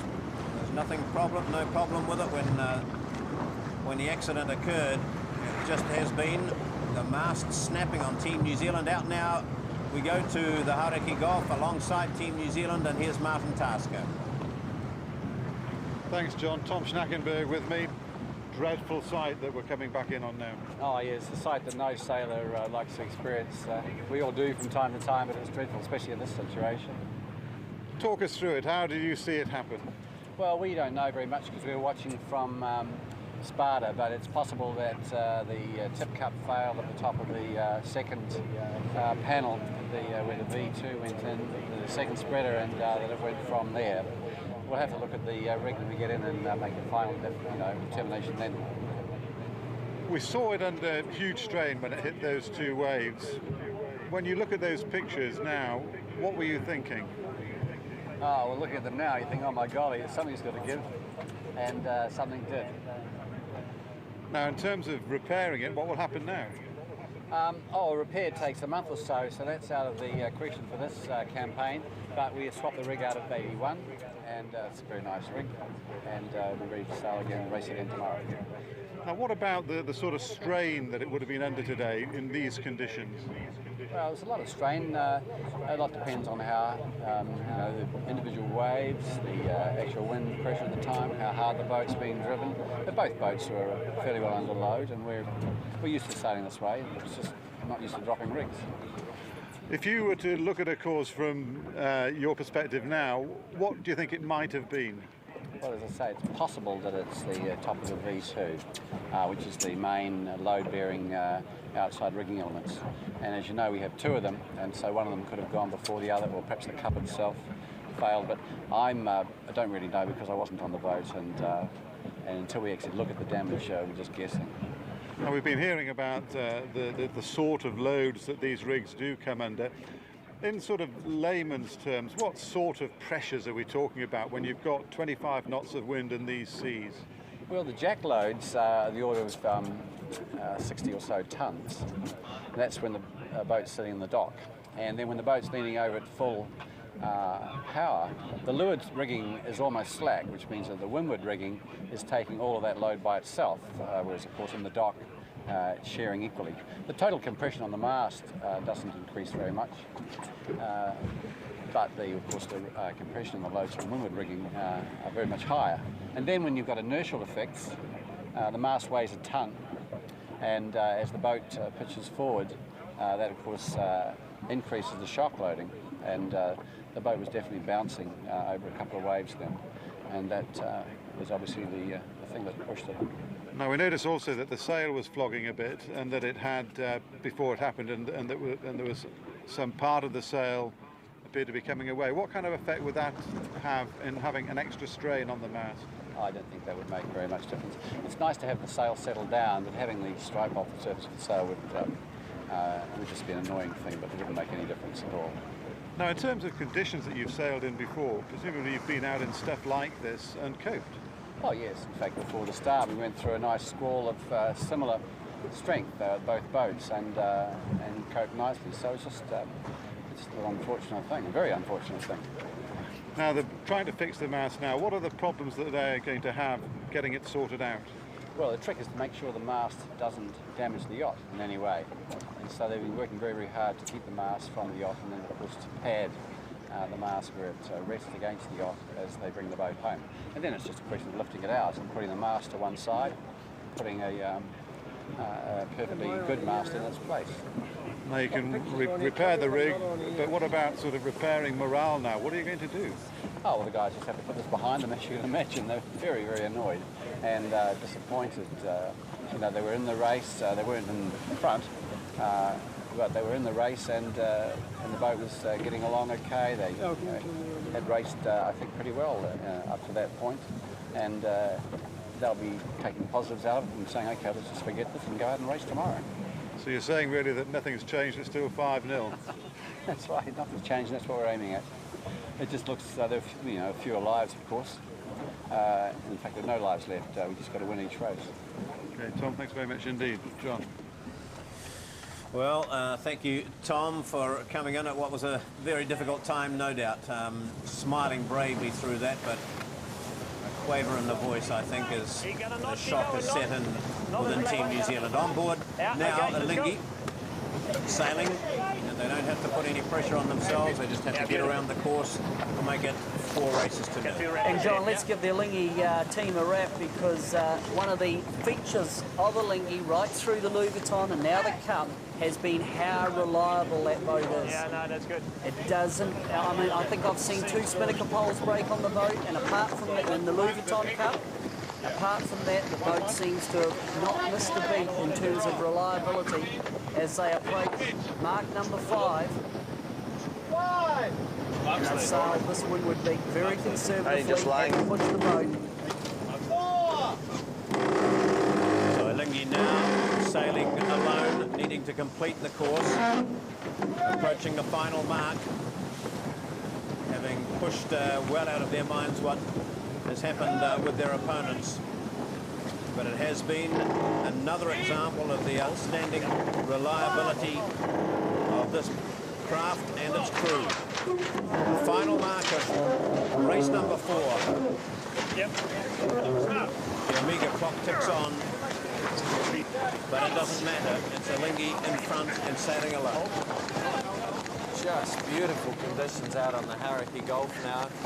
Bright sunshine, breeze of around 15, 16 knots as Alinghi, quite rightly, very conservatively, hoist the Spinnaker for the run home.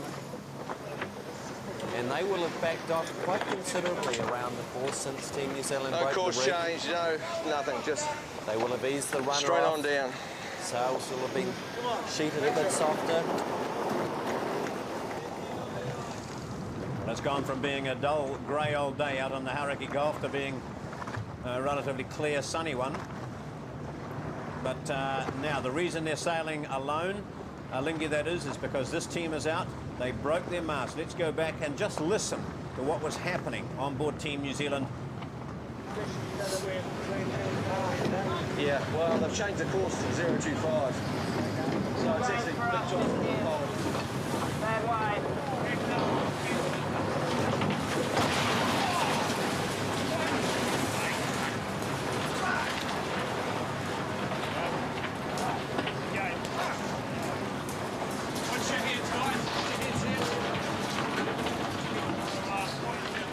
You can see what a shock it was to the team, and the warning went out from Adam Bichel.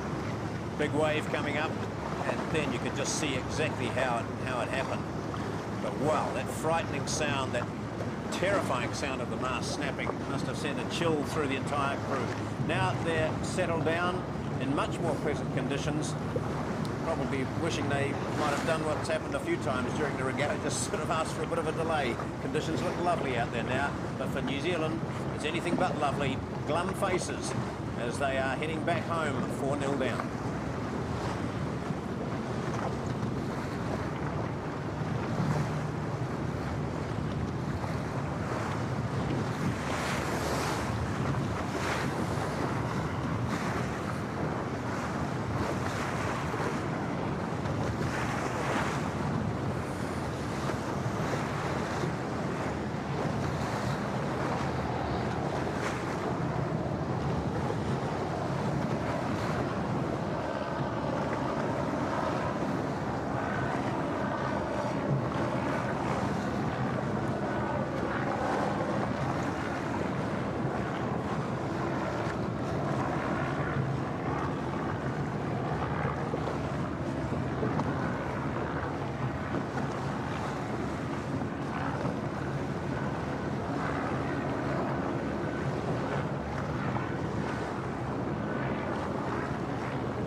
Well, I've just had the big circular saw out there doing some other release work on board Team New Zealand. It's a day where those who are boat builders and repairmen are having to do the most of it. I think, Peter, it's tough work out there, isn't it? What a day. I can't believe this. And John, it's important to do it right and have someone that's really got a coordinated approach. It looks like Barry Mackay there has got his... He's leading the charge because you want to minimise the damage. Yeah. Remember, they've got to come ashore, regroup, get this broken mast and rigging out of the boat without damaging the boat any further. You don't want to create any more work than what they've already got. So the dismantling of the broken rig is actually pretty important that it's done correctly. Well, of course, we've got... We're looking at the top sides there of NZR Lady 2. The port side just down aft. There we can see it there, just on the left of screen. Quite badly damaged by the rig where it was crashing into the side of the boat. There'll be a bit of work to do tonight there. We can see it, the top corner of the boat, all graunched up where the rig was crashing into the side of it. So there'll be a wee bit of extra work to do for the boat builders tonight. Well, of course, out there on the Gulf, this isn't the first boat to suffer major structural damage. And Ed, I know that you've never liked to talk much about it, but I suppose it casts your mind back to last time and young America, and similar thoughts will be going through the minds of these sailors and yourself, I suppose, when you see this sort of damage out there. Well, the concept is for all of us that you want to have this out of your system before you start racing. Everybody breaks things. Everybody learns that their structures are too close to the edge here and there, but you want to do all of that before you get on the race course. And that's the really frustrating thing, is when you come out racing and you think you've got it all behind you and you have this sort of a problem. It's a tough day, and you know, these guys have, every single person on this boat has broken rigs before and been in this situation, but you just don't want it to happen on a day like this. You want to be able to come out and have a great race, and unfortunately that didn't work out for them, and it's very frustrating for the sailors. How easy is it to get over this sort of thing, Ed, within 24 hours? Because that's what they need to do. Well, it's not just getting over the single occurrence. You know, now they're sitting 4-0 down, and you know, there may be a feeling amongst some of the guys that, gee, they just, you know, anything they do doesn't work. And we've all experienced that in various games that we've played over the years, and you know, you just feel like, you know, why am I even doing this, because nothing is working for me. But then the other side of that is you got to have the positive guys on the team that are there saying, come on, boys, we can still win this. Mathematically, we are not out of it. And they've got to psych everybody up and get ready to come out for tomorrow. Okay. I think it's just from the edge here, so it's probably a rep though. As they sail home to the finish line once more, the second time in this series without opposition. Obviously, get everything checked well. And like this. We've got nice speed upwind. If we go out there tomorrow and we don't break anything, you know, we've got good speed. There's no reason why. There's Russell Peake saying they've got good speed. Talking about Team New Zealand, but you've got to finish. This is the first mast broken this year. I know that they had mast problems before the racing started here, but what it was Nippon, Prada, and the Swiss last time. Be happy that broke their mast, and of course young America that John Macbeth won't let up on you on. We didn't break our mast. No, I know. But it was a frustrating experience. And, you know, the boats are just on the edge. We talked about that over and over. And you throw a bunch of truck load in there. As we said before the race began, the waves were big today. And, you know, we haven't seen waves like this, you know, really at all in the last 4 or 5 months since they've gotten, you know, the Team New Zealand guys have had their boats, and you know, it throws a new twist to the whole process. But also there will be a major focus on Team New Zealand and how much time they spent on the water and being able to sail in these conditions. Certainly Team New Zealand 2000 would have been ready for conditions like this.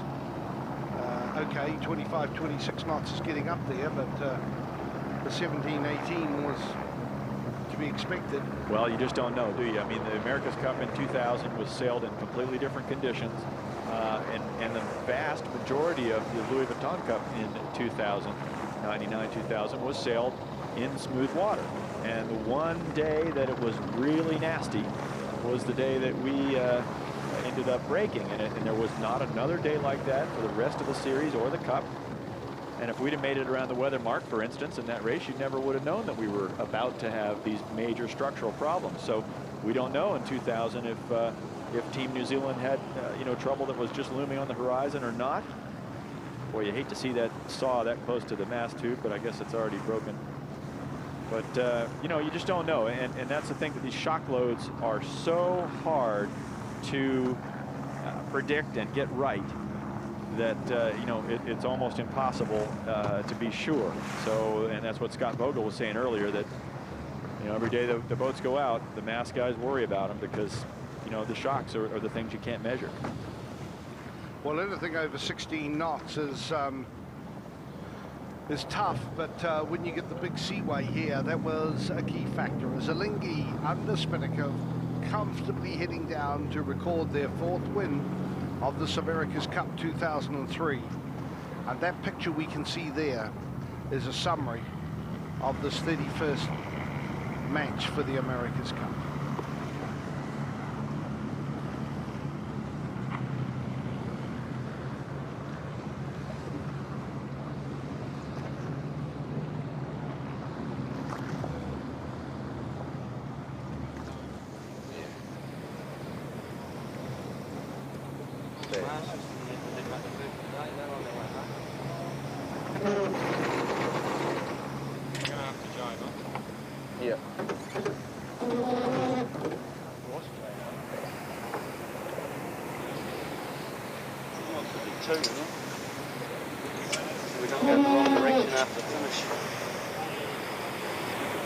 Try and do 2 jibes so we're going the right way. No, it's the one job. Drop it anyway. Let's go right on the wrong side. H. Okay. 2. Here it is. You might better do 2 jobs and come past the mini boat. Yeah, just to go in with the Spinnaker pole just above their head, you know? Just hook the backstay or something. Round we go. You've got a bad record. You've done that already. Caused hundreds of thousands of dollars worth of damage.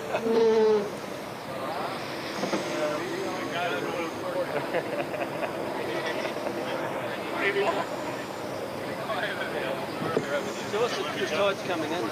Yeah.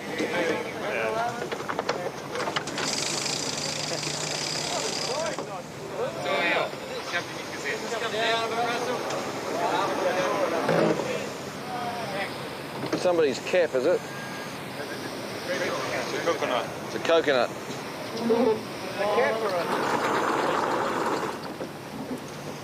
Still over there, Brandon. Hey? Yeah, that's them. They're still sorting it out. They're over here. Oh, yes. What do you think? Why did they have my home? We're going to put 2 jobs in, guys. On the middle.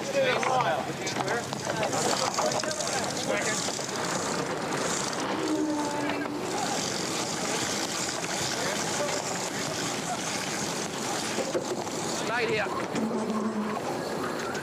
So Alinghi now continuing to sail this final leg of race 4. No opposition there. If you're one of those who've just joined us, we have to let you know that Team New Zealand withdrew when their mast snapped in half, and that was the end of Team New Zealand. They're still struggling to rectify the situation. They're on tow back to the base at the Viaduct, America's Cup Viaduct Harbour, and he won't be able to take the blame for this. Well, he probably will. Harold Bennett. Here's now Alinghi heading towards the finish, and to catch up with the finish, let's go back out onto the water. Peter Montgomery, a dead bed.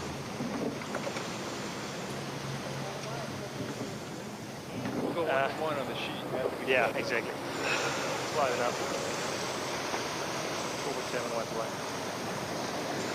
John Barnett out to the left with the sunglasses. He's been an America's Cup winner before. And that's a fine one there. Race control of the Royal New Zealand Yacht Squadron.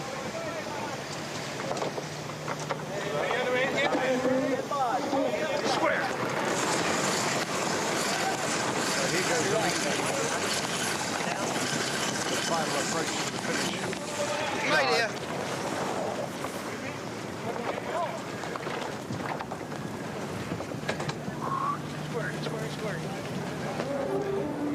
And Peter, they're being pretty cautious, but the reality is it's only blowing about 14.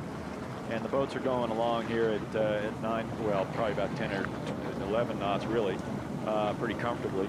And, you know, just about straight downwind, so there's not much pressure in the sails. There's not much likelihood they're going to have any trouble. That's the frustrating thing for Team New Zealand, because there was 70 to 18 when they broke their mast. But really, now it's 14, and the sea state has eased considerably. Well, that's good. It's still pretty lumpy, really, but and that's what caused it. It wasn't wind speed. It was the waves. And you know, we're in as close to the beach as you know, we've ever been on any of these races at the moment, and it's still kind of lumpy in here where we are. But yeah, you got to be able to handle that. These guys have done it. Exciting.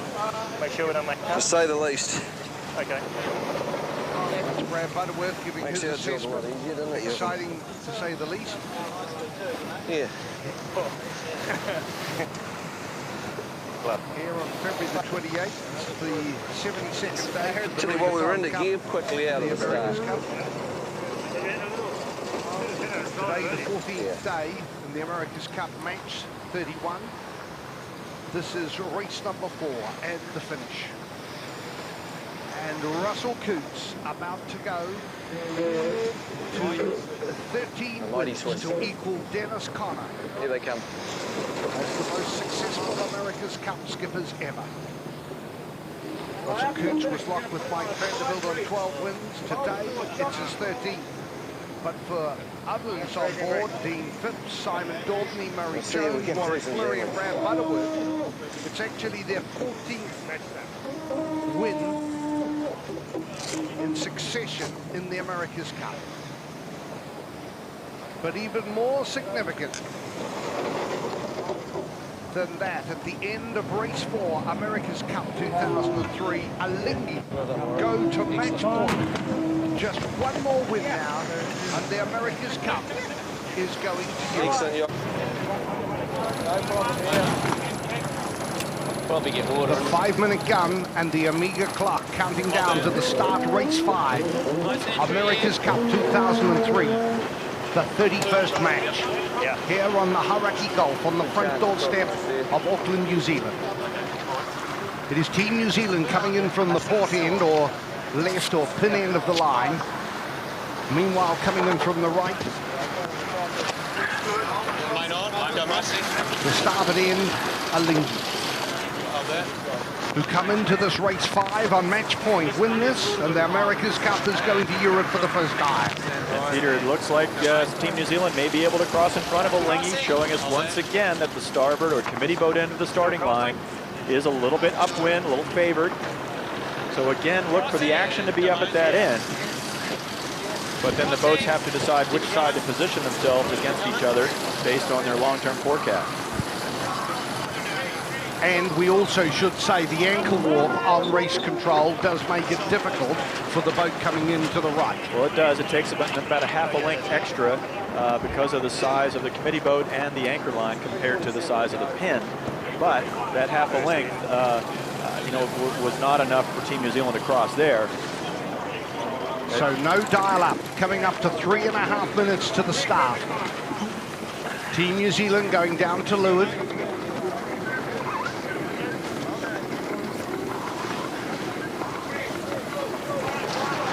So at this stage, they're 150 meters into the box.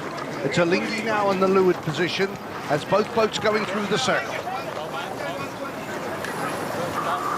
And PJ, PJ. They are circling once again today because of the better conditions. The waves, the size of the waves, and the difficulty of doing turns the other day kept them out of it when the wind was stronger. But now they're back into the more traditional role of circling around. Russell Coutts likes to be behind in the circle and aft of the other boat to give himself the ability to lead back to the line if he thinks the timing is right, or to go out and tack and come pushing in when that other boat turns back. They are going a long way deep into the box. Both boats on port. Here's Team New Zealand turning, coming up 240 to the start. And you see immediately that Alinghi turns up, meaning that they want to control the right-hand side off the starting line. Team New Zealand now will be very unlikely to be able to get the right off the line. We'll find out if that's a good or a bad call, but that's where it is right now.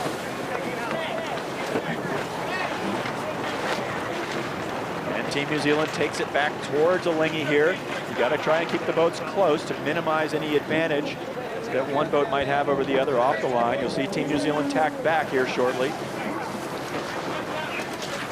2 minutes to go. It looks to me like they've got about 45 seconds to kill, maybe slightly more. Alinghi slowing down, trying to gain some gauge to windward again. Has all the appearances to me that Coutts wants to start to the wide right side, or in a position like you see right now, off the line. They're about 120 meters back from the line. Alinghi. Both boats killing time here at 1 minute 30 to the start. It's like a dragonfly's tea party above race control with helicopters everywhere, deafening noise. 120 to the start. Team New Zealand down to leeward. Alinghi to windward. They are killing time. They've got to kill about 40 seconds here. 14 and a half knots from 27. Coming up to the final minute. And Alinghi doing a nice job of just keeping the gauge up to windward there. If they start in this position, it'll be very difficult for Team New Zealand with Alinghi having the starboard advantage. If Team New Zealand can squeeze it up a little closer, they might be able to make it hard on Alinghi to live there and force them to tack off. That's what Team New Zealand are going to do. They're going to try and close the gauge in the final 45 seconds. They are just 50 meters back from the line. They've got to kill 30 seconds.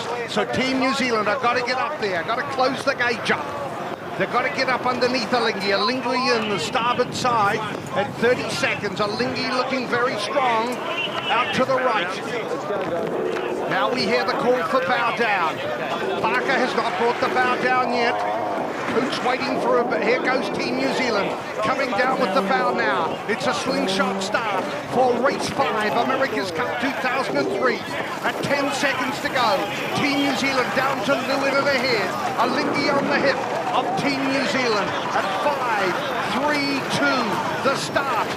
Race 5, and Alinghi right over the top of Team New Zealand in the windward position. A super start by Alinghi right over the top of Team New Zealand. Now, the issue is gauge.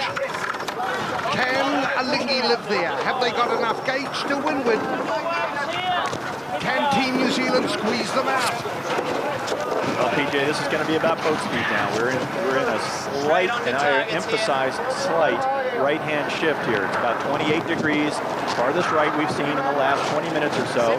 And nice pressure. We got 14 knots, 14 and a half knots. So the boats are going to go into boat speed mode now, trying to just outperform each other in very subtle ways. Yeah. That was an interesting start because both boats kind of wanted the side that they got. They didn't fight any harder to get over to one side or the other. They both wanted what they got. But you see Alinghi out with an early lead there, 17 meters. That almost completely was made up by their slightly better position at 0. They were very close to the line where Team New Zealand was about a half to 2/3 of a length back. Just by nature of their position, they started a little bit later getting going and a little bit more conservative. So now it's all boat speed. Again, Alinghi right on the button. They had the right. So now it's a drag race. This is the trial of strength. Both boats on starboard, both dragging out to the left. 13 knots from 30 degrees, clicking back to the right a fraction. Alinghi is living there.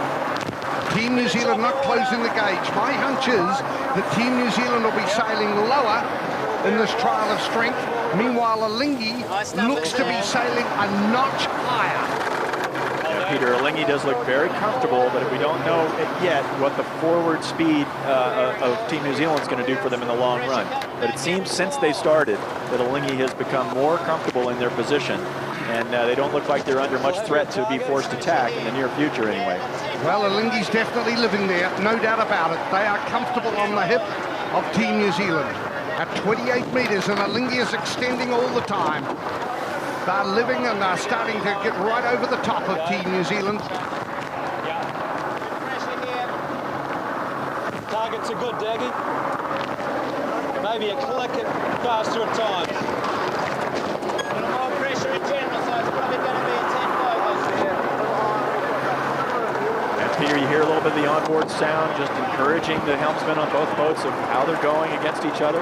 Team New Zealand in a difficult position down here because they have quite a bit forward to gain. If they couldn't have started off the line in a position to make Alinghi tack fairly soon, now they have a big road, I guess, or a big mountain to climb to get around in front of Alinghi, and especially since Alinghi seems to have made the early gain in forward speed.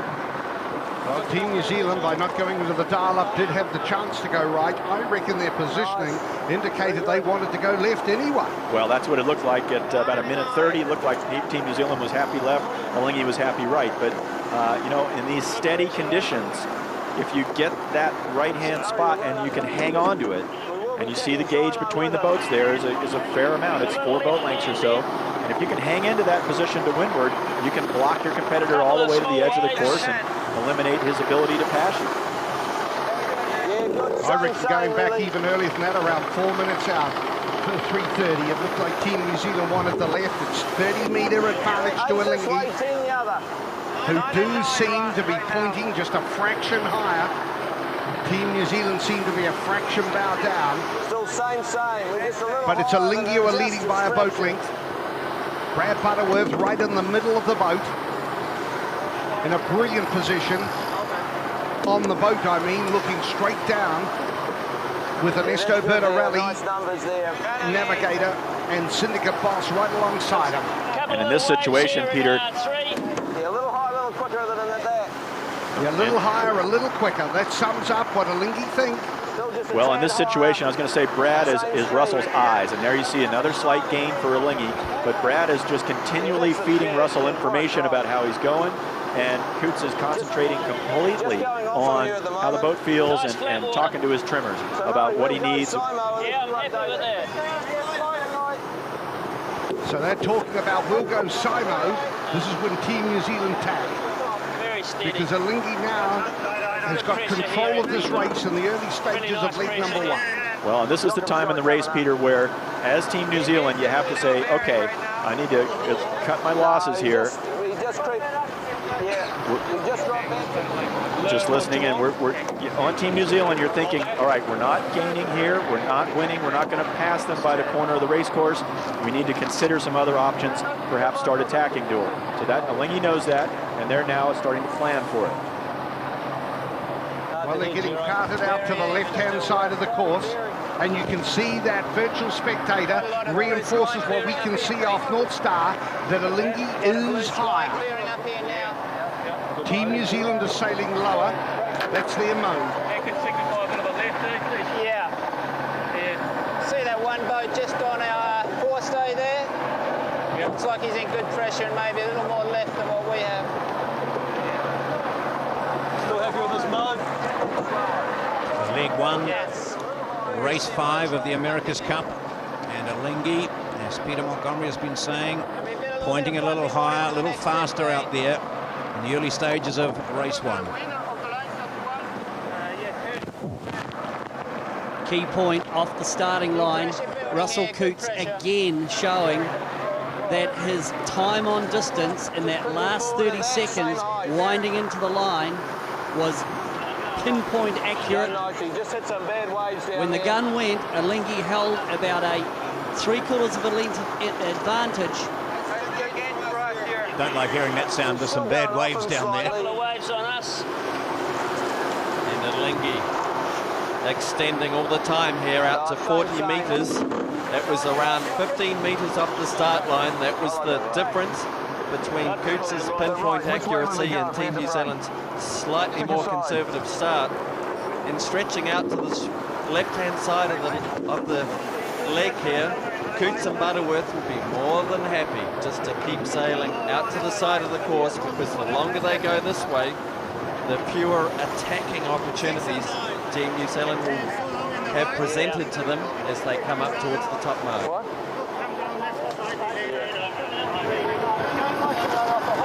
Plan is we'd tack Sinai, but we'd come back and we sort of wouldn't let him go too far left, just in case it did. Speed build, That's the strategy. If Team New Zealand tack, they're going to tack with them. Action getting right out towards, 3/4 of the way out towards the port-hand lay line. But what's interesting to me here is the different modes or the different ways the two crews are sailing their boats.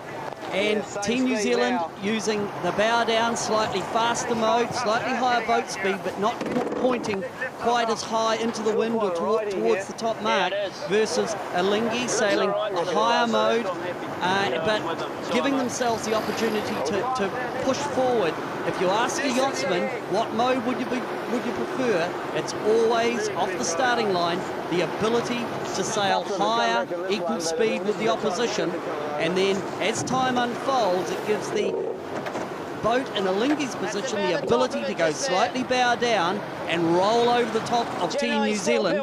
And Team New Zealand right now, their tactical options are becoming a little bit limited as they work their way out to the port-hand lay line. More 10-1s, Daggy.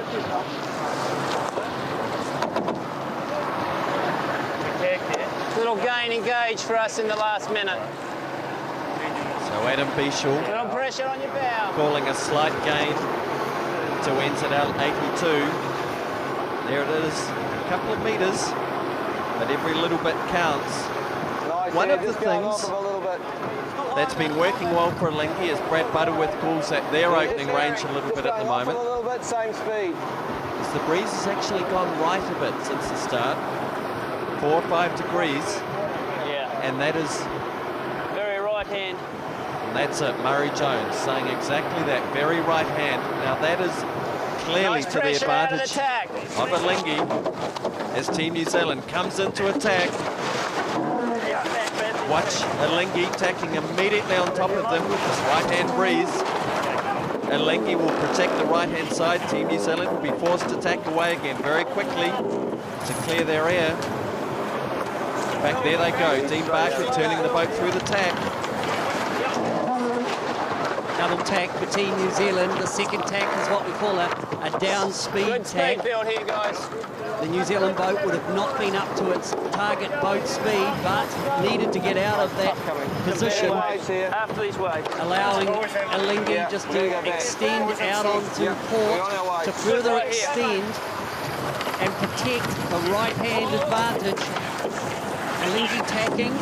Now, Alinghi would have actually been right up to target speed before they tacked, and that's reflected in another small gain to Alinghi over Team New Zealand. What are the times now, Nesto? Yeah, protecting the right. 5 and 7. 5 and 7. 5 this way, 7 the other. There we go. Go protect the side, Bill. It's a nice. Murray Jones, a very telling comment. We've got to protect the side, Bill. Bill, of course, being Brad Butterworth's nickname. Anywhere from here is good. So watch Alinghi tack right in Team New Zealand's face, force them to tack away again, and here they go, as expected. Alinghi tacking on top of Team New Zealand's air. Team New Zealand will tack immediately back onto starboard. Alinghi will get up to target speed, around 10 knots of boat speed in these conditions, and come back. And the thing that's so impressive about Alinghi is they just keep the game close. Hear them talking about when's the ideal time to tack. Not yet, wait for the waves to go. Okay, any time from here, now's a good time. Away they go. Doing it well. Picking the time when you're going to tack in relation to the waves, the helmsman's always looking for a flat piece of water. You don't want to tack and then bash into a wave. But we can see there now that Team New Zealand have tacked reasonably thin on the hip of Alinghi. Now, tactically, Alinghi has shown the characteristic of being able to point a little bit higher. So, in that lured position, we will now see whether Alinghi can actually reduce the gauge between Team New Zealand from that lured position and come up in front. Showing a lot of right hand here. Talking right-hand shift, the wind direction is going from to the right, so from left to right, and that will favour Alinghi. Steady at this pressure. A little more chum. Yeah. Move under our runner here, guys. Yeah, hold that. Quite fine angles up high here. So the breeze has gone 5 degrees right so far up this leg. And by virtue of being on the right-hand side, Alinghi has been able to step out of it. And there we see, opened out even further. It's a 3-length advantage now. Really fine angles up high, Mike. It's Tony Ray talking to Mike Drummond about the wind pressure gear. here in 4. As Adam Bichel pulls more wind speed coming on to Team New Zealand. And the breeze does look to be up a bit more than what they had at around the start. Glenn, looking at that shot, Alinghi looks to be higher, so her bow is pointing more to the left-hand side of the screen, pointing higher. Alinghi showing better boat speed on this upwind leg. Now, that's a good illustration there. You can see the subtlety of how Alinghi just looks to be pointing a little bit more to the left, which is closer to the wind. Still like header up high, eh? Still what? Head up. Sort of like header up high. You don't think it's And that has been so consistent through this America's Cup. Alinghi having the ability to sail higher, closer to the wind. And we often trade off. Even a touch of pressure to the left of the top mark. We often trade off speed to go faster and lower, or higher and a bit slower. But Alinghi seems to me has fast what we call velocity made good towards the mark they're heading to by sailing high at about the same speed. Very even, 70 metres. And when you have the ability to sail higher, if in fact you get into a situation where the wind direction goes your way, you can actually also take the fast mode, or so you can sail a little bit deeper, ease your sails out a little bit more, and track over the top of the boat to leeward. And that's what we saw Alinghi do off the line. They came off the line, 5 degrees wind shift to the right, but they took the game directly ahead by just sailing a slightly faster number than Team New Zealand. Now, Alinghi in the leeward position will be sailing the mode to come up underneath Team New Zealand.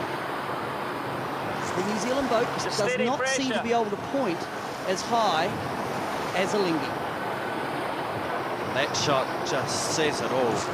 That aerial shot there from behind, you could see Alinghi sailing almost around the bow of NZL82. And that is certainly not something Dean Barker will be enjoying. And that's the other shot there. NZL82 sailing a bit lower. They need to find another gear if they're to get around Alinghi in this race. 2/3 of the way up. Leg number 1. Alinghi in control by 3 boat lengths. Not yet, but close. Just a wave here. That's it, flat water.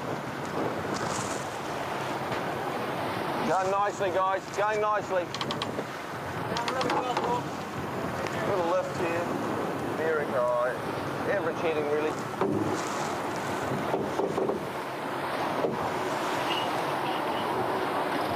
Little lighter here. Slightly affected there, eh? You might be slightly affected there. Just still going a little higher. Yeah. Little breeze coming back here in 3. Looks like we're getting it before.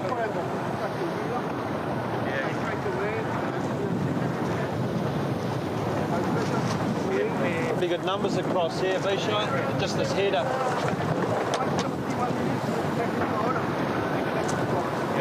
Touch soft here for 15, then coming back a little. Let's say 2.5, and then look.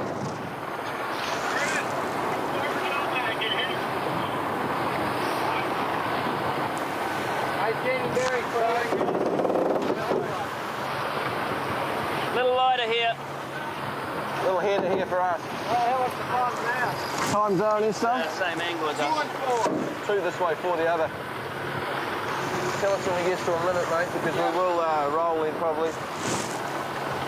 Really staying light. We are.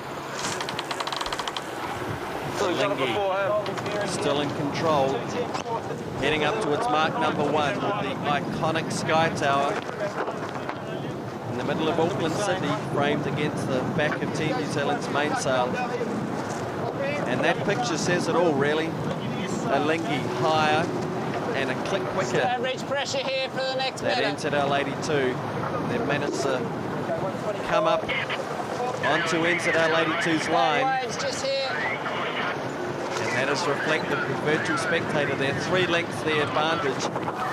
There has been a right-hand wind shift, which has favoured Alinghi. A little softer. Still think there's a bit better pressure in the But they legs. do appear just to have the slightest bit of speed and height on Team New Zealand. Yeah, we can go. We did hear, though, before the break, Peter, that Adam Beecham, I think, talking about should be a lefty up by the mark. A wee way to go before then, but this is a comfortable position, isn't it, for Alinghi at the moment? Oh, absolutely, and it's dramatic how much Alinghi has gauged right into Team New Zealand. They've come from being... Team New Zealand were quite comfortable. Now, here we go, Alinghi tacking, but getting back, Team New Zealand were happily placed up on the weather side of Alinghi, but in the end, Alinghi just higher and faster. And this has opened up now that Team New Zealand actually tactically had to tack to leeward of Alinghi because they're getting out towards the starboard ley line.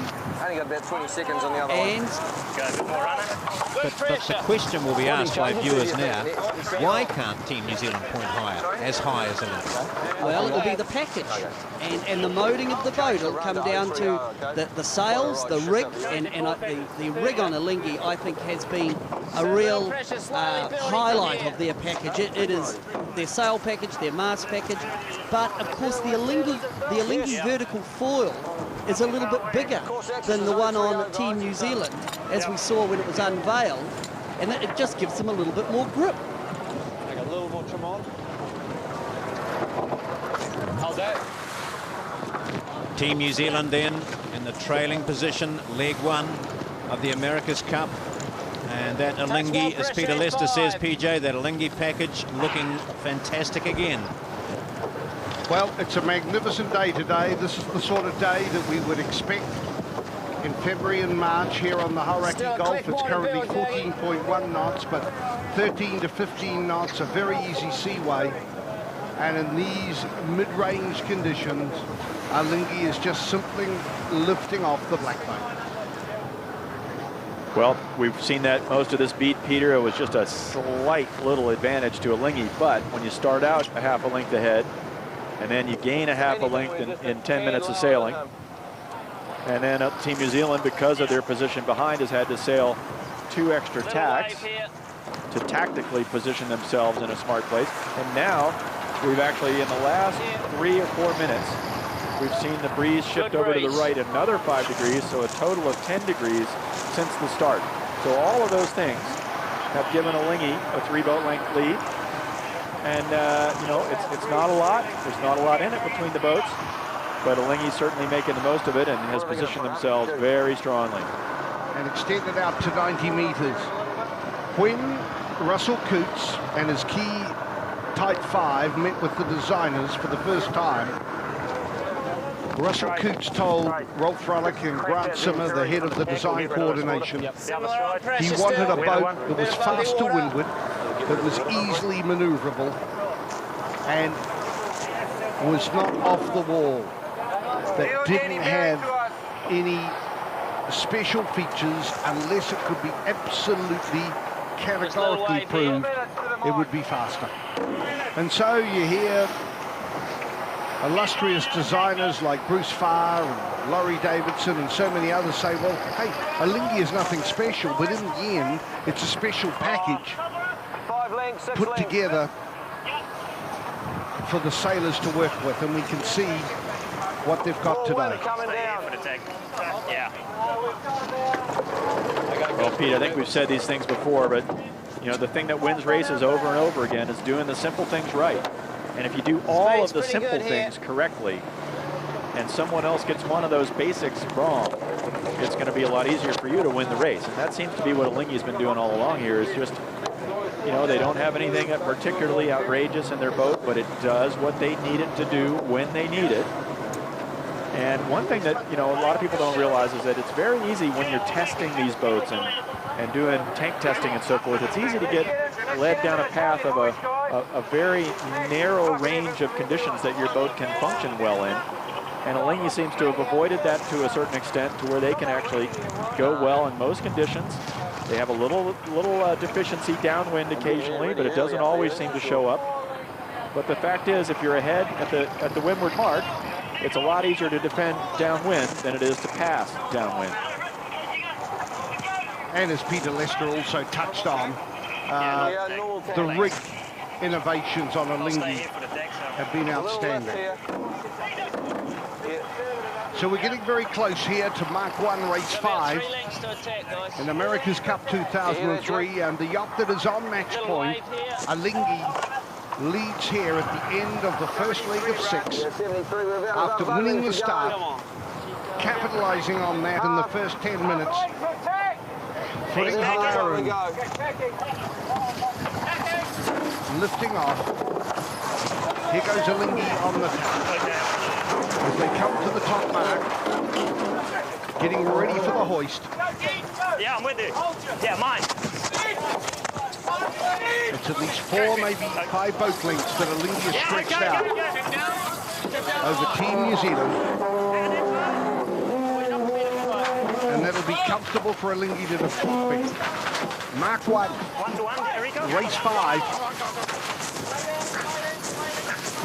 And the immediate clock ticking away against Team New Zealand. Oh, there. And at the end of the first beat, Team New Zealand Brown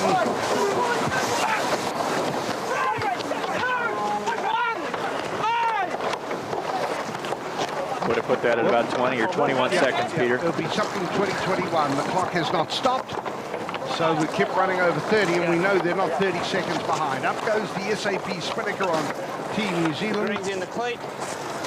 Alinghi comfortable, 4 boat lengths at least, both with the symmetrical spinnakers up. So very hard here for Team New Zealand to try and get on the wind, block the air coming down on Alinghi. Alinghi far enough advanced. Peter, both boats realizing they got just a little bit of sea out there. You see the wave on the bow of Team New Zealand, and they can pump the main in and out and help to add a little bit of horsepower, like right now, you pull right now on the main, and the boat surges forward a little bit. So both boats doing that. You see the mains moving aggressively in and out. Once again, this is going to be a boat speed race down this run. Run square to 30, so it's 10-degree bias here. Dean Phipps on the bow. Just same with him. Of Alinghi, We're just set slightly to below record his his line. 15th successive win unbeaten in America's Cup racing. Phipps was on the bow of Team New Zealand in 95-2000. Phipps just coming into the new pressure. He's is set to be joined if they hold this position with Brad Butterworth, tactician, a little higher we are. Just Warwick evening Fleury, up now. Murray Jones and Simon Daubney, all are currently on 14 wins unbeaten in America's Cup racing.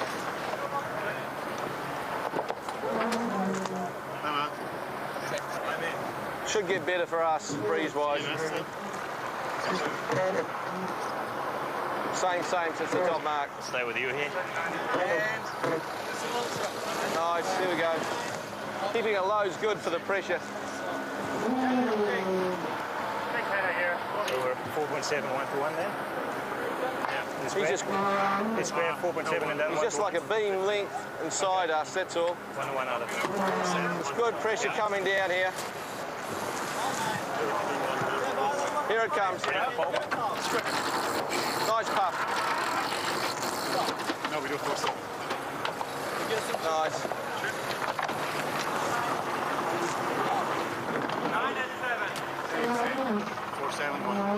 Yeah. That's good though. managed to stay quite close to his line. We're a little puffer. We're a little quicker. We're a little quicker. Yes, we're a little quicker we are at the moment.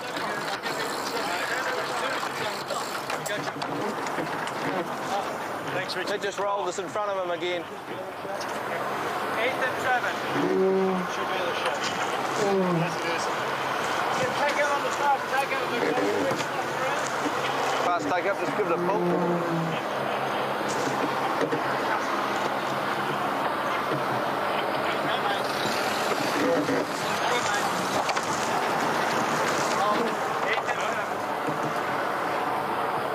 There's a little puff coming.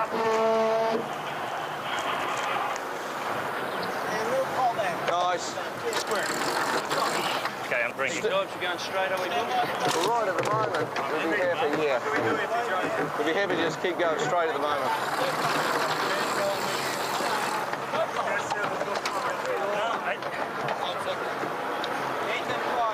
So we're on to leg 2 now of this 5th race of the America's Cup.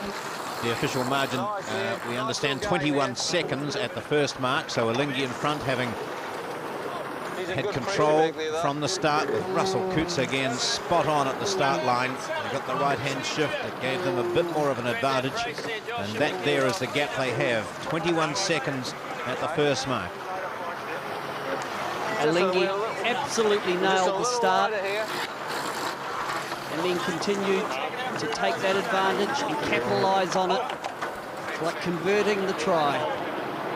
So Alinghi in the lead, Team New Zealand behind with the SAP Spinnaker, setting themselves up in the slightly leeward position for after the jibe to again put themselves in a position to put the turbulent wind down onto Alinghi. Brad Butterworth. Now, one thing here that's noticeable is how hard the Alinghi crew are working in this northeasterly condition on the downwind leg to try and promote the boat on a wave to surf. And we see it that when the boat starts to lurch forward on a wave, the main sheet comes on. It's actually ground on by the grinders, with Warwick Fleury pulling hard on the main sheet just to try and initially give the boat a little bit more of inertia to go down a wave. And if we remember from race 4, they got one big wave at the top mark, and it was a boat length and a half advantage, but they certainly worked hard on their trimming technique on the downwind legs.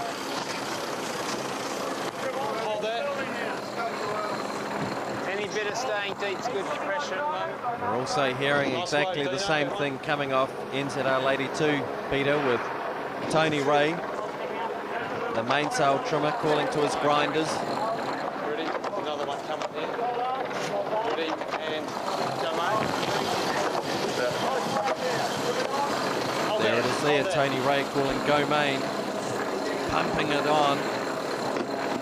The margin around 100 metres, so it's a 4 boat length advantage to Alinghi, and Team New Zealand seems to be holding them okay on this run.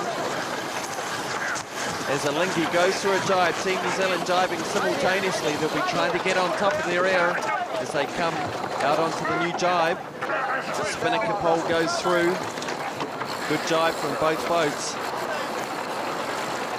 Grinders winding away on those handles to pull the Spinnaker brace back. And there it is, Team New Zealand trying to get onto the air of Alinghi. With disturbed air coming down around that area there. So they're not far off getting onto Alinghi's air. Glenn, that was a good jibe by Team New Zealand.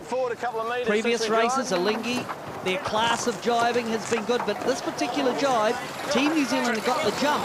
They did the jibe, the Spinnaker was filling and drawing and powering the boat up slightly quicker than Alinghi, and we can see now that has thrown or created the opportunity for Team New Zealand to just get a little bit of roll on and to grab Brad Butterworth's attention. Nice work, Team New Zealand. Little faster, a little lower. Stick it down here. When we hear Brad Butterworth, he's always talking about themselves. When he says a little faster, a little lower, he'll be talking about their relative performance against NZL 82. The stage is still 100 metres. Yeah, still a little more to come, 40 away. Looks like the couple of waves here. drop line of the Spinnaker is dragging in the water. They'll need to recover that before the bottom mark. Tony Ray calling his trimmers to grind on. Hold that. And there it is there. The drop line has been recovered by Jeremy Lomas, the bowman. He'll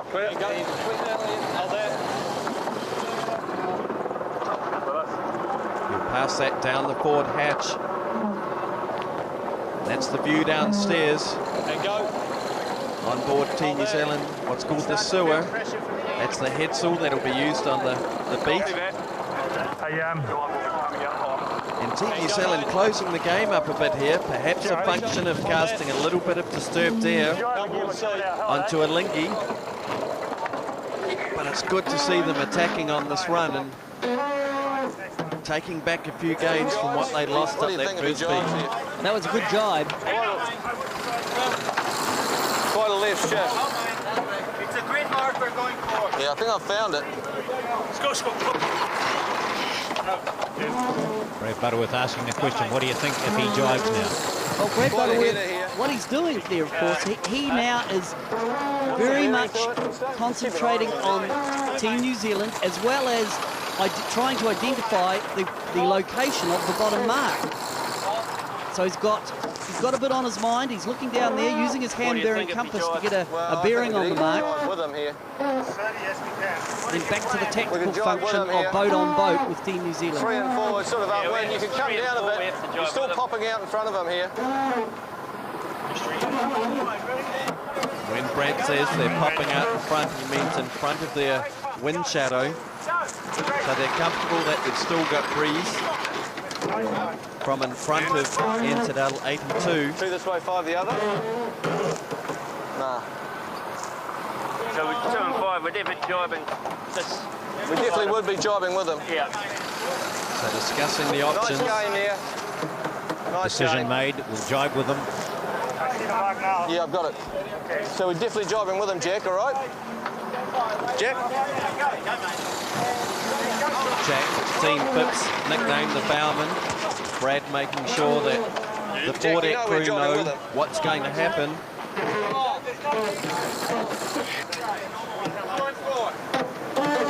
It's normal here. 2 this way, 4 the other. They're ready. Yeah. After losing a little bit, has just managed to stretch out again, even, around 4 boat lengths. Nice gain here. Going nicely. Brad Butterworth knows it. Nice.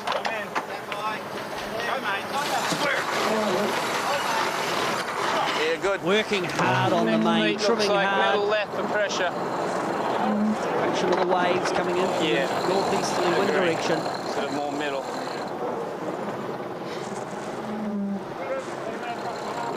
And Lingy just sailing a slightly hotter angle to pop out in front of Team New Zealand. Team New Zealand with the SAP logo on the spinnaker.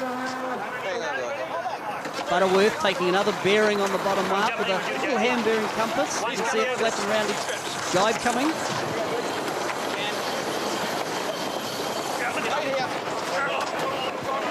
Who can do the best jibe? Again, the Team New Zealand jibe looks tidy.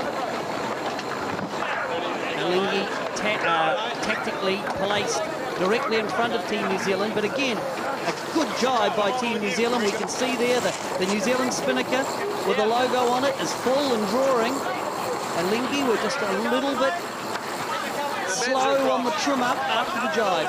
So that'll be a big gain for Team New Zealand, directly attributed to good crew work on the New Zealand boat. And that was at least a boat length. A good effort by the crew in the middle of Team New Zealand there, the grinders getting that spinnaker brace back. And that gave them a boat length down to 80 metres. And that was an uncharacteristically poor jibe from Alinghi. It's not often we see them being out-jibed, but they certainly were on that occasion. Yes, copy that. I'm out? I'm out too.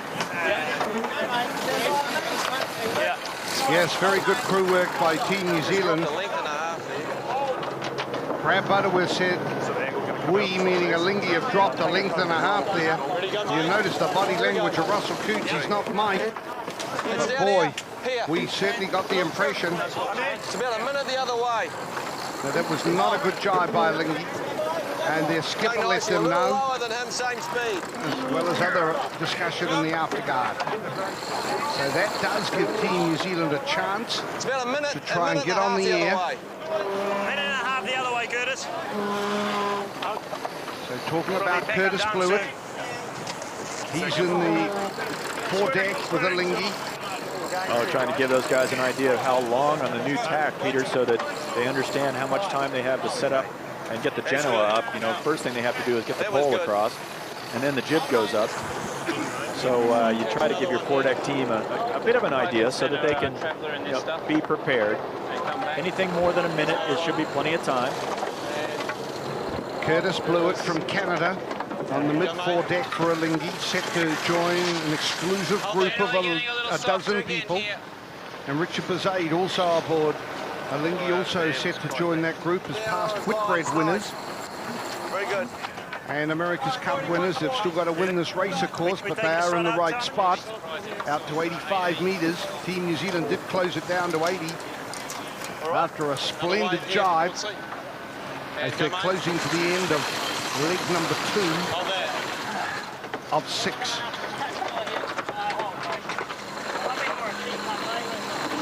Well, it's all about patience here, Peter. Team New Zealand has to realize that they don't have any ability, they don't have a strong position to fight with Alinghi for the rest of this leg. They just need to minimize any damage and get around the mark in a strong place and start attacking again.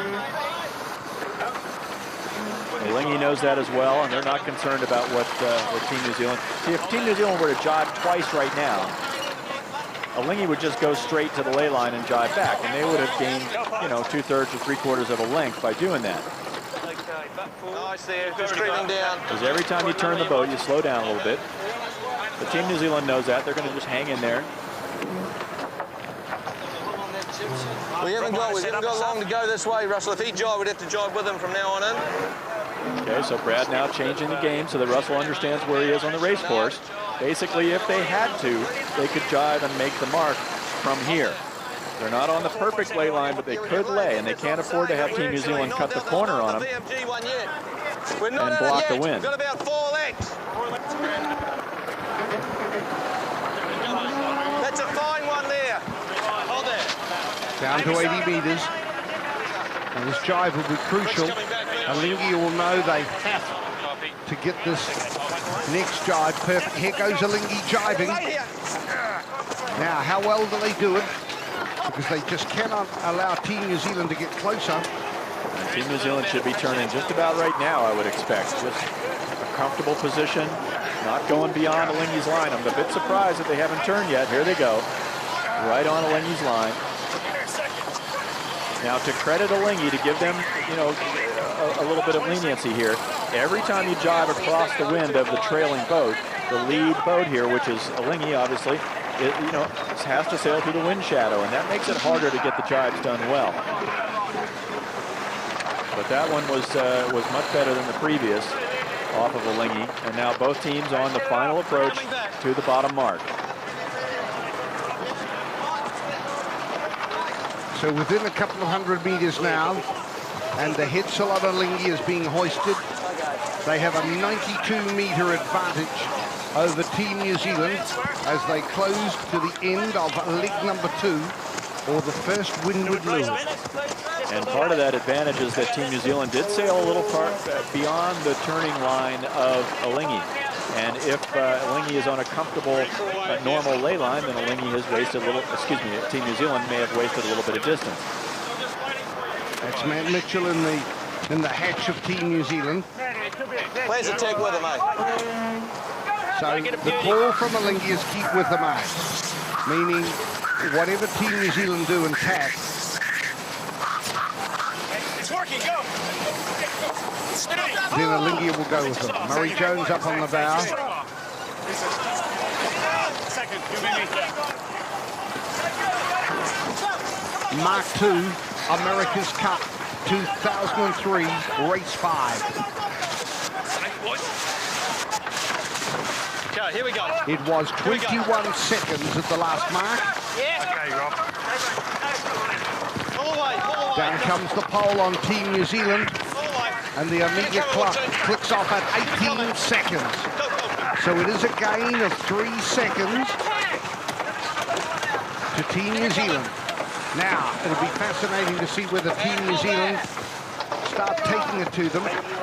Beautiful conditions, 13.5, 14 knots. Well, they will, Peter. They'll just get cleaned up and on full speed, and then they'll tap. Here they are now, right now. Very steady breeze, right. Immediately, Alinghi goes with it. Now, we'll see whether or not Team New Zealand take it at low-speed tacks and try and make inroads into Alinghi.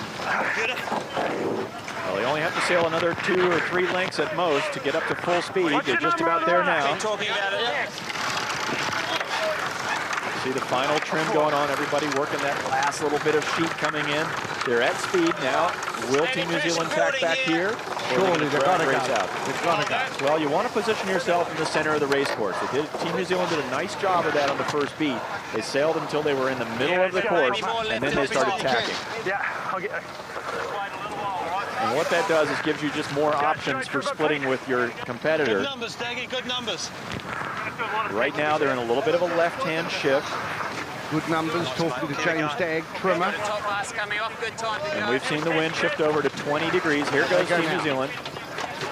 The Team New Zealand tacked for the second time. And immediately Alinghi goes with them. Absolutely. Now, surely Team New Zealand will tack back, low-speed tack. They'll start to break. Surely they're going to break the top. This is a little stronger position for Alinghi, so Team New Zealand can't really afford to get up to completely Here full they go. speed. Team New Zealand breaking. Breaking right. Alinghi holding on still. Here comes Alinghi back as well. Push on.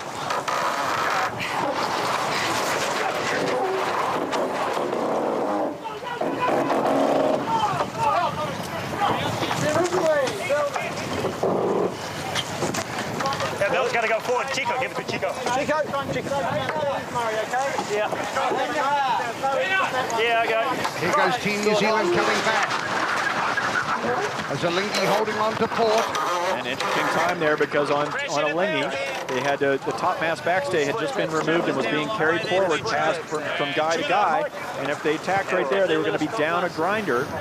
So it looks like they chose to hold on. Why can't we put the topmast forward? Bring it forward. Yeah. So heaps of people there. Here goes the other side. The topmast coming forward. It's a nice little lift. That just gets the windage down. That's the backstay that goes all the way to the very top of the mast. You don't need it upwind. You have to have it downwind so the mast won't fall down. But upwind, the mainsail keeps the pressure on the top of the mast. And now we see Team New Zealand has successfully started a split. They have clear air, and they can go the way they want. Now, which way will the wind shift? Right now, it's slowly shifting back to the right. Tacking here, guys. Here goes Alinghi tacking. Okay, in the second. We're just back to 24 degrees. The maximum left was 20. The maximum right on the first beat was 42, which was a fairly significant shift at the top of the leg. But it was only for the last 2 or 3 minutes of the leg. And you see there's a gain by Team New Zealand because of their positioning on these tacks. Short-term gain. Let's see if they can get a little shift and gain another half a length and bring it back to Alinghi. Could be a touch of left hand in this next pressure, Bertrand. So that's the voice of Adam Beechel talking to Bertrand Parsay, tactician. That's the point. If Team New Zealand can get Pressure under to build 50 here. metres and keep it there at the top mark, then they really do give themselves a chance to attack on the downhill slide. Yeah, they've got to be inside 20 seconds down these runs. Inside 15 would be optimal. Good numbers, Daggy. Right here, guys. It's just that targets to 1 to 2 over at times So are good. Team New Zealand are holding on. They've elected not to get more into attacking, Jules. Yeah. There's a big gauge here. Well, and right now they're gaining, Peter. It looks like it's down to about 2 boat lengths from the distance between the boats. There it is right there, the crosswind line. We'll see. Looks closer for Team New Zealand. There's 2 lengths. That's as close as they've been in a long time. Now, do they wait and try for more, or do they take and consolidate this little gain now? If they wait, they do take a risk that the winds could shift back to the right and all that gain could evaporate. This way, 7 the other. Eureka. Going nicely. Same jib. Same jib.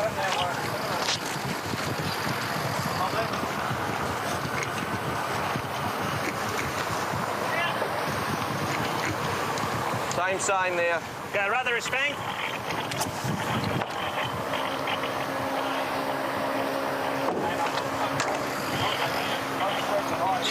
Yeah, it's actually a nice right shift at the moment.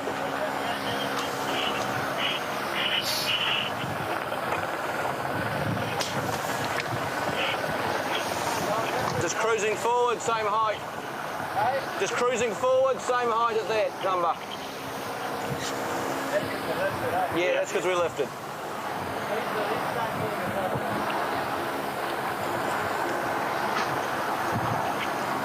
What are the times now? Times are 8 and 6. 8 this way, 6 the other.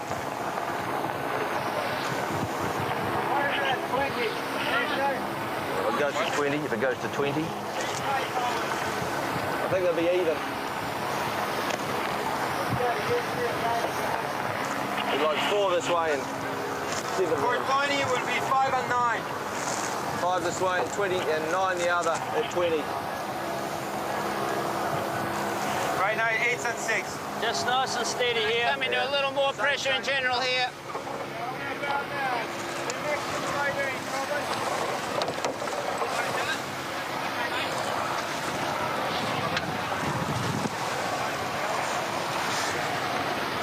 So wait, we're on. Okay. Now wait. I think it's evening up a little more now, but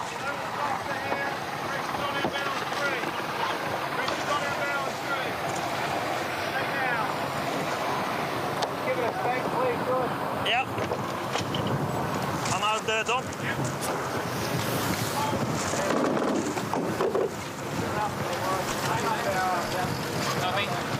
No change in the positions. Both boats still on starboard tack.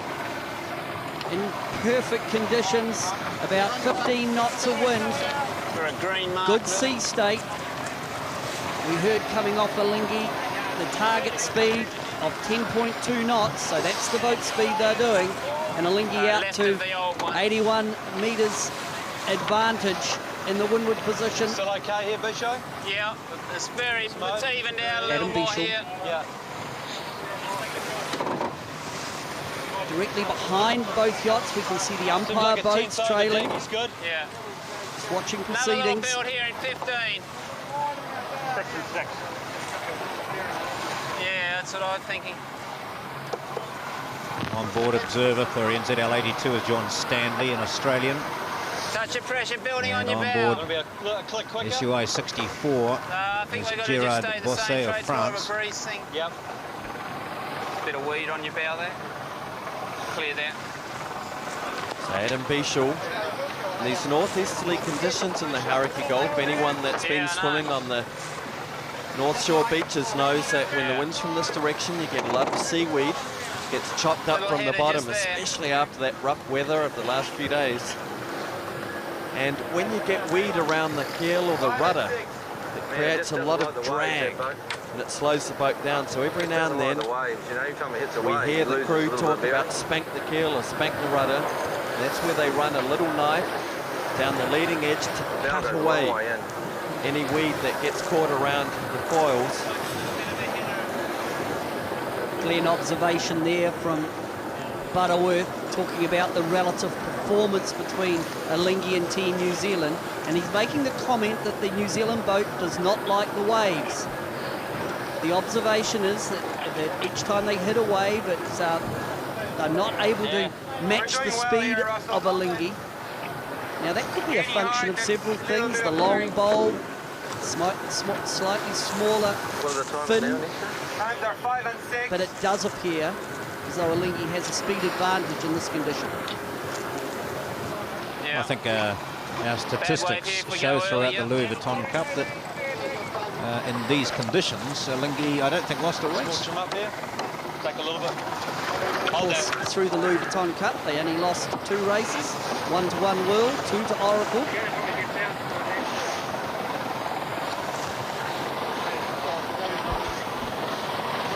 meters, the advantage to Alinghi up in the windward position, looking very comfortable. Maybe weight 10 here. Russell Coutts getting a lot of very positive feedback from his afterguard, telling him they're doing well. And that is not a bit of ego massage. It is so important for Russell Coutts to assist him to know what mode to sail the boat in, whether he needs to sail a bit higher and slower or lower and faster. But the feedback he's getting is that they're sailing in a good mode as Team New Zealand goes into attack, bringing the action back into the middle of the course. Look for Alinghi to tack on their air here. It would seem the right-hand side's paved a little bit again. Okay, trim it up, here we go. Tony Ray calling the trimmers to wind his main sheet in as the boat gets up to target speed. 95 metres, nearly 4 lengths the advantage to Alinghi. As Russell Coutts gently turns the wheel, eases the boat into the eye of the wind, and they come round and slam straight on top of Team New Zealand's air. They will not be able to stay there, and there they go, tacking away again to clear their air. Alinghi protecting the favoured right-hand side of the course. Two reasons to protect the right. One is the wind direction has been just tending to shift to the right a little bit, but probably more importantly, it's the protecting the right because of the right-hand turn at the top mark, or the starboard turn. 7 this way too, the other. 7 minutes to sail on port tack, the tack that Alinghi are on now. Still going. And 2 minutes to sail on starboard tack, the tack that Team New Zealand were on. Yeah, it is high. Yep, that is high. That's as high as we've ever been on this tack. Indicating a left-hand shift for Alinghi. Be careful, it doesn't keep going, that's all.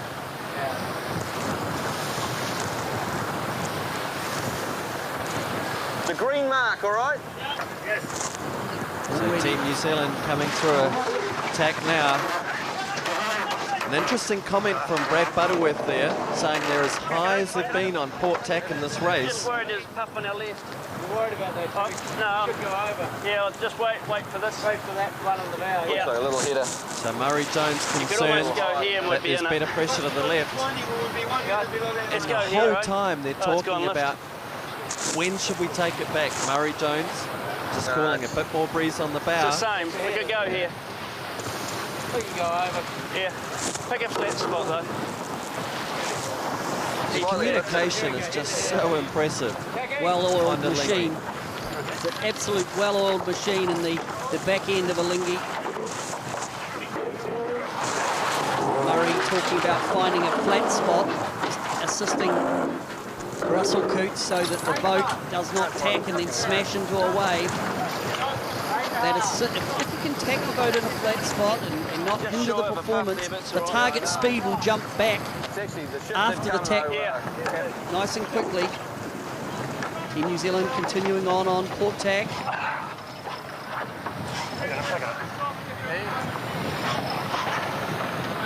Now, what I'll be looking for here is they get 2/3 of the way up this second windward beat. Look out for Russell Coutts and Butterworth putting Team New Zealand in a situation where they've got to do 1 or 2 extra tacks than Team New Zealand. We saw it on the first beat, that positioning as you get towards the top mark, the leading boat wants to make the trailing boat do extra tacks. And that, of course, will extend the lead for the leading boats. So 2/3 up the second windward beat. Alinghi leads by about 90 metres over Team New Zealand. Oh, there it is. Got the mark. Mark's just to the right of the tool tip. Top mast. Dom. Yeah. Dom. Top mast. The wind absolutely steady, 27 degrees at 14 knots. A beautiful day for a mid-range test. And Alinghi capitalising on their splendid start. Just a notch higher and faster.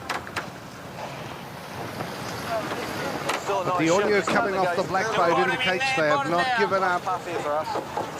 Pretty steady for a little while. They're still trying to keep the game tight as they close to the halfway mark, 3. Visibly longer the other way. To complete the second beat.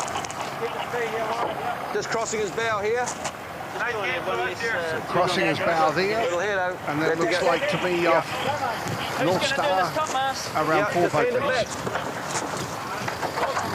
Yeah, PJ, basically the distance between the boats has stayed identical.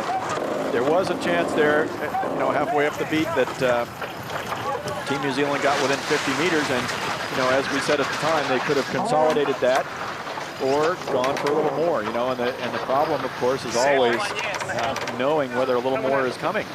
And they waited, hoping, I guess, that there might be a little more lefty, and it didn't happen, and suddenly it was back to 80 meters again. And that's where it sits now. Interesting, though, what Pete Lester was saying is absolutely spot on. That what you do in Alinghi's situation is you just sort of gently herd Team New Zealand out to the right-hand side of the screen there, which is the left-hand side of the race course. And as you get close to that lay line, eventually you make them tack 2 extra times. You see how close they are to the left-hand side of the racetrack. So Alinghi, I look to them to take a chance back here in the next, I don't know, 4 or 5 lengths. And push that last time Team New Zealand out to the corner of the course. And eventually Team New Zealand will have to tack twice. There goes Alinghi tacking. You see the 90 meters advantage is still pretty similar. Once the tack is over, it'll go down to about 80. But with Team New Zealand tacking twice, they'll push them out over 104 boat lengths. And be comfortable going downhill under Spinnaker as they were in leg number 2. Well, what you do is you just take your time and you slowly set yourself up in position so that you can get that extra 2 boat lengths right at the end. Now, here goes Alinghi tacking in a classic position, knowing that they're still 2 tacks away from the corner of the racetrack on the left. Team New Zealand has to tack and get clear. Now Team New Zealand has got to make a choice. Do they go partway to lay line and tack back, or do they go all the way to lay line, which is only about 3 lengths farther? And there you see that the distance is down. But that's because Team New Zealand has 1 more tack to get equal with Alinghi. 50 meters, you know, it looks good temporarily. And here comes Team New Zealand tacking back shy. They're going to tack early. But now Alinghi has a choice to make. Do they go to the right-hand lay line and let Team New Zealand stay where they are? Or do they take 2 more tacks and just pump Team New Zealand out to that left-hand corner, putting the nails in the coffin, basically? Now, Team New Zealand tacking shy, at least they're trying to make things happen, and they're not being passive. No, they're doing the right things. I mean, the Team New Zealand are doing a phenomenal job of positioning themselves where they are, but they do seem to have just that very slight little bit less overall speed than Alinghi. Alinghi seems to be able to turn it on when they need it and get that extra 5 meters every so often that they just need at that critical time. Now, as we saw on the first beat, the boats lined up like this. Team New Zealand did this positioning so that they try to tempt Alinghi into just staying on this tack. And that gives Team New Zealand an option of losing less as they go up the leg. But neither boat is leg. They both have to tack twice to get around the mark. So either way, Team New Zealand's going to have to tack 2 extra times than what Alinghi has on this leg, and that's going to be a long-term gain for Alinghi. Still gaining here, we are. My little gains, making nice gains here. Well, and that's Brad just talking about the difference between the boats. We saw it on the first beat that Alinghi was able to slightly outpoint Team New Zealand. And to my eye, what looks like is getting ready to happen is that Alinghi's just going to hold in this position as long as they're gaining, they're happy. And they're going to go out near the right-hand side of the race course, tack about 3 or 4 lengths shy. See there on Virtual Spectator, they're going to tack about 3 or 4 lengths before they get to the right-hand corner, which is going to force Team New Zealand to make a choice whether to tack. You're going to have time on the other tack. Your red halyard in the topper. Just pull your red halyard forward, you'll be fine. Look at that tack here. Just trying to sort out their We're going to tack, guys. We're going to tack. We're going to tack. Okay. Sounds a little exciting, but they're just sorting out what's happening on the foredeck, making sure people are doing the, realizing what's going on. Okay, tacking. They'll be tacking here. Team New Zealand will probably tack underneath, which means in the next sort of 2 boat lengths, Team New Zealand will tack as well. The risk is if Team New Zealand goes past Alinghi, there's not much race course over there, and they'll have to do a harder maneuver at the mark rounding.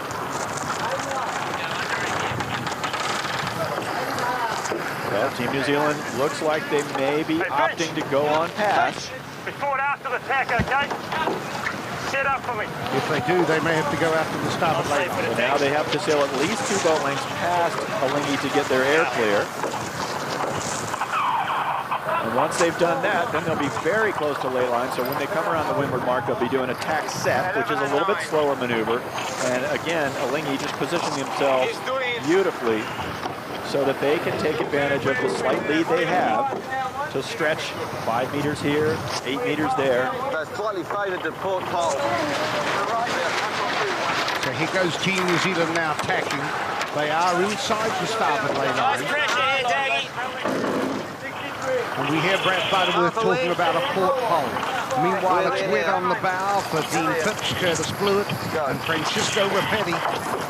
As Alinghi close to the top mark for the second time, this is Mark 3, and the halfway mark of this race 5, America's Cup 2012. Now the last mark, 2, Alinghi led by 18 seconds.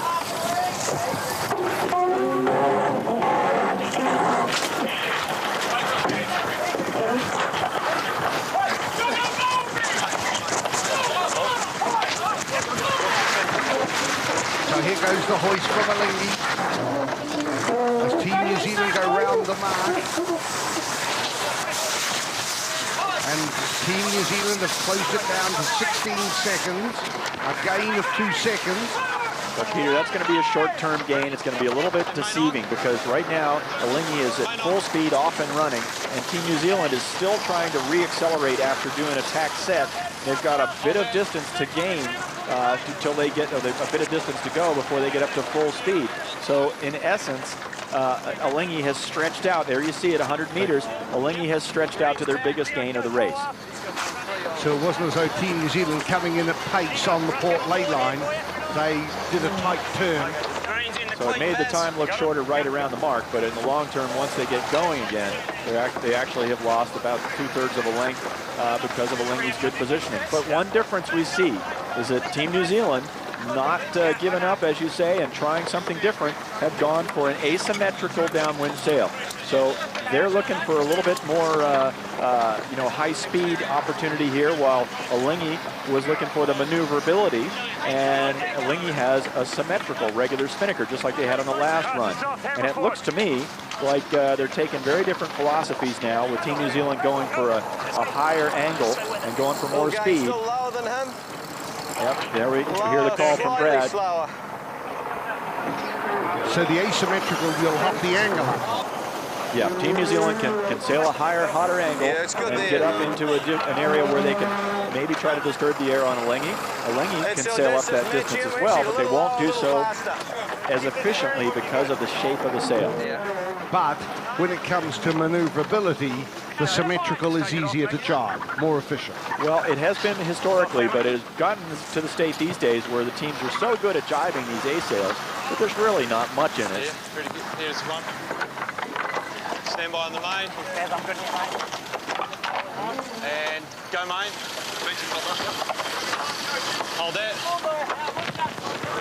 Just average pressure here. Don't see that much difference either way for pressure at the moment.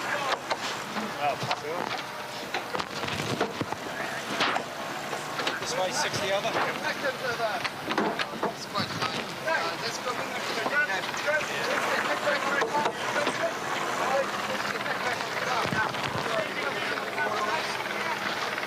I think you've got to have it on, mate. Nice here, just going forward. Same angle. Nice puck just coming down to us here. 9 this way, 5 the other. If he jive, you'd probably just go straight.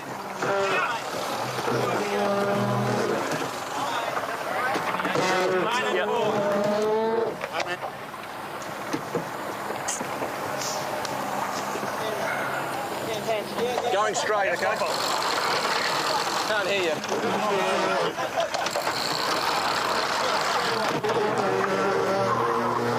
Really nice header here. Slightly more pressure building on that of our hip though.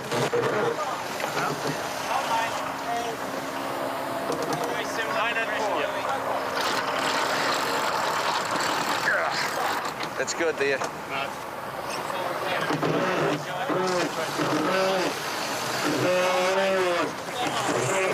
Yeah, we gained plenty. 7 and 5. Doubled our lead since the top mark.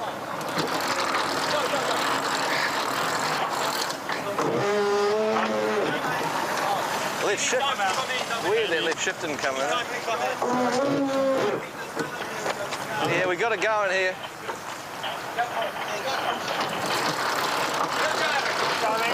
He's driving. I'm happy just here. He was really headed.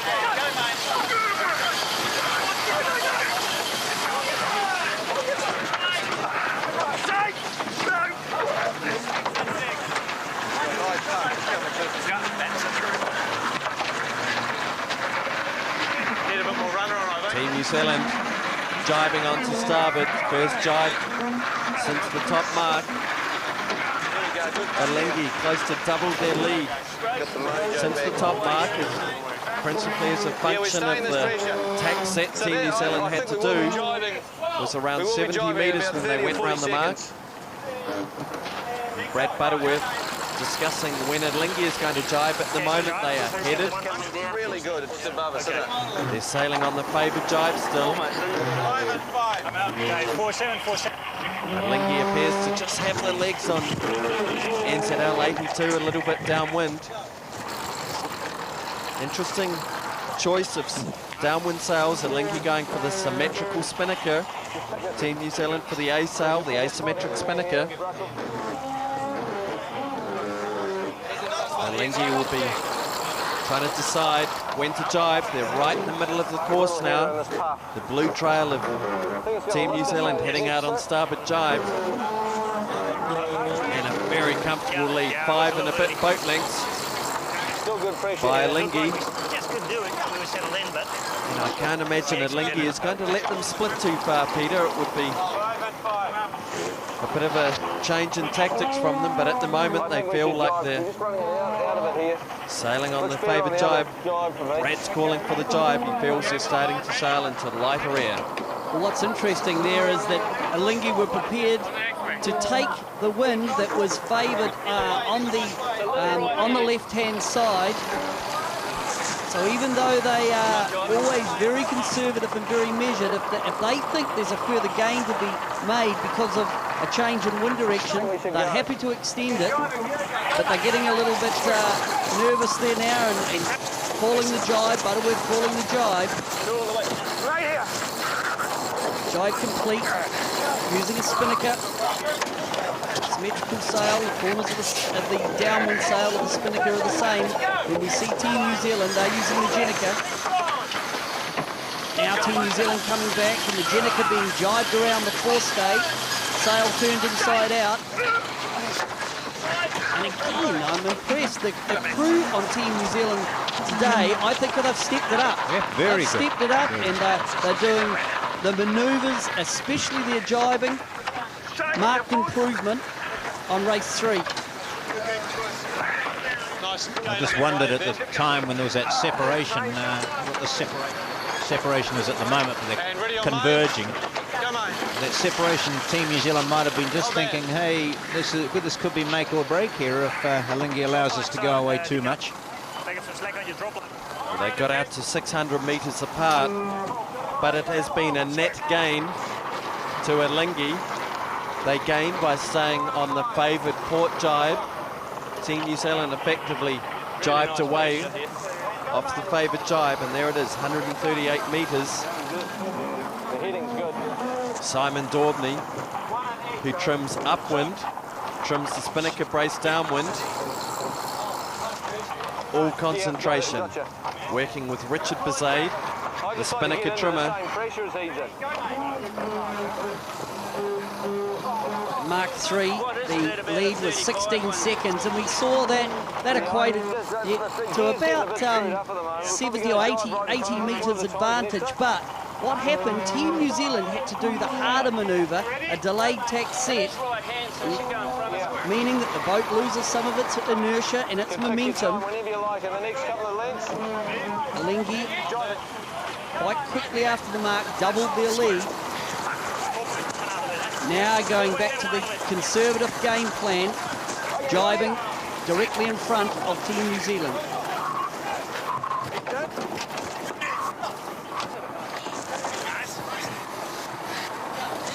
So what's the game plan for Team New Zealand from here, Glenn?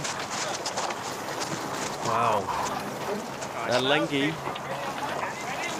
appears to just have the slightest little speed edge on Team New Zealand in these conditions, which makes it very difficult for Anthony Leighton 2 to attack. Looking there, it's 133 metres, so that's 5.5 lengths. And coming up, there's the bottom mark, mark number 4 that they're heading towards.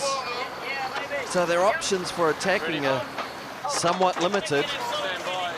It's a bit of a drag speed race.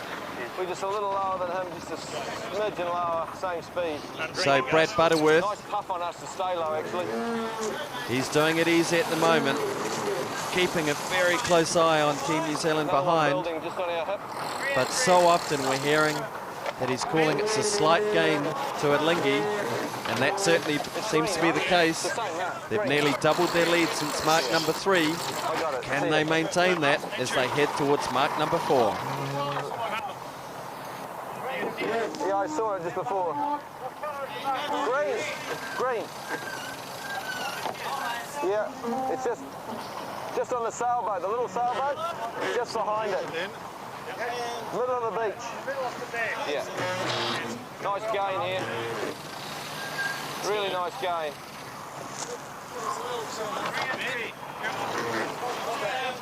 Got the wrong sail up, eh?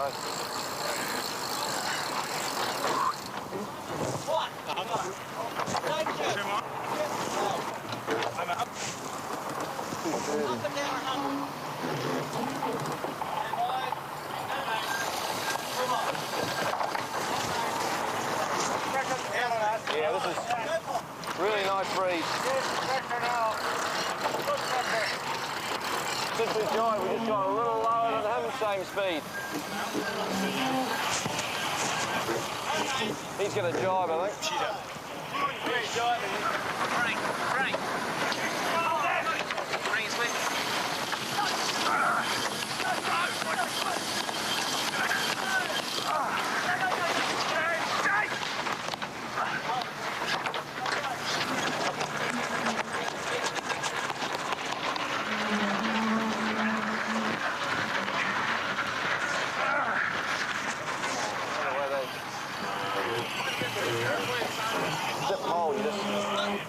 To get it, keep it on, you know. I'm in.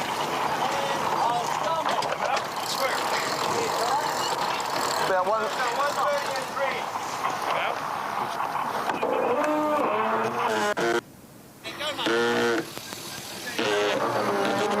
Could go. Russell, we could go here. It's a long way to fall.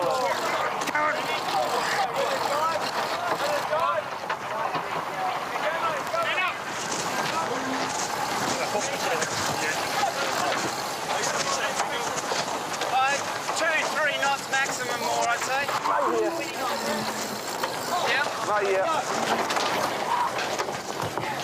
Come on.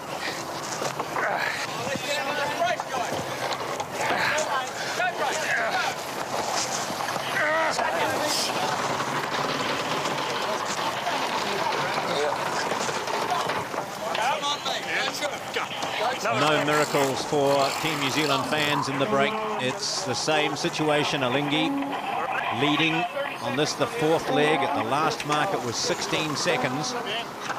And they have looked again so smooth. Team New Zealand's crew work has been very impressive today. They've done everything they can. But as we have a look at the margin now, there's quite a bit of separation there. Margin 160 metres. And Alinghi just doing it comfortably. Alinghi have nailed this downwind leg. They've extended and extended, picked the wind shifts. The boat appears to just be going a little bit better under Spinnaker and Team New Zealand on a Jenica. It's the biggest margin we've seen. And certainly performance-wise, it's interesting. In theory, the boat with the Jenica on should have a speed advantage, but on this occasion, broken pole on Team New Zealand. Pole problem. Snapped around the forestay. There's the bowman. Jeremy Lomas having to get it back. It looks like the brace didn't come on. Just more gear failure for Team New Zealand. This time perhaps human error. Looks like the pole might have gone around the headstay and just snapped in half. Another major problem for Team New Zealand as they approach the mark number 4. Yes, for a third race in 5, mechanical problems aboard Team New Zealand. And what slim chance they had of keeping the cup here in New Zealand has snapped with that Spinnaker pole as they've dipped it over the side. They must have a replacement one down below rather than Oracle with that brilliant sleeve. But really, we'd have to say that the symmetrical Spinnaker 1 didn't work anyway. They've conceded time. The interesting thing to me is Team New Zealand just didn't hop the angles up and sail to the numbers an A-sail might give. And when you were sailing on the heading that Alinghi was dictating, the symmetrical Spinnaker was better. Well, it certainly seemed, Peter, that you know, early on, looked like they might have had a chance, and Alinghi didn't bite. They just sailed their normal angles. Team New Zealand kind of faded down to the same angle as Alinghi, and as you say, it didn't work. They've also taken 2 more jibes to get here, and you know, which is another slight loss. And of course, the pole problem is another little disadvantage. Not going to be as efficient right here, so it's just all slowly going bad for Team New Zealand. They're on ley line now, jibing that last time. And as they go through this jibe, 159, 160 meters will stretch out to 170 or so, as Team New Zealand are right in the jibe now. You got to give them credit for taking a risk there. They're, you know, 4 boat lengths behind. There hasn't been anybody that has been able to pass Alinghi in this entire event from 4 boat lengths behind. They're very comfortable on Alinghi. That's keeping the game close. So, you know, Team New Zealand did take a chance, and unfortunately it didn't work for them. And in the process, they've broken their Spinnaker pole. Happy for me to start going, Nick? Let's go. So now it's out to 180 meters. Try and lift that sprint. So really now 7 boat lengths, Team New Zealand trail. As Alinghi drop their symmetrical Spinnaker at Mark 4. Dean Phipps and Murray Jones on the foredeck there of Alinghi. Everything's just running so beautifully and so efficient.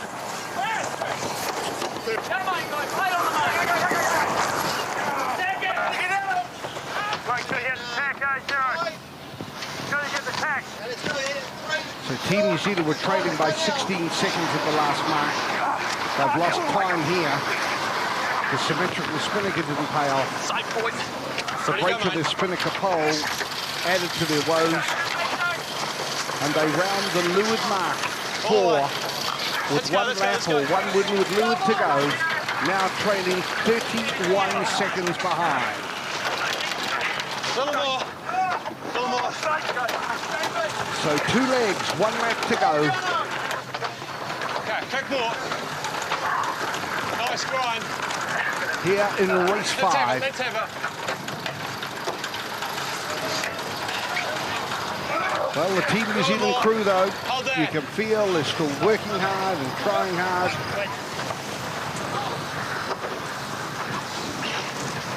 Well, PJ, you know, it's just as easy for something bad to happen to the other team. And you know these races are never over, so you got to keep pushing the pressure on. Here goes Team New Zealand tacking. Alinghi will certainly come with them as soon as they have a smooth spot. They were between waves right there.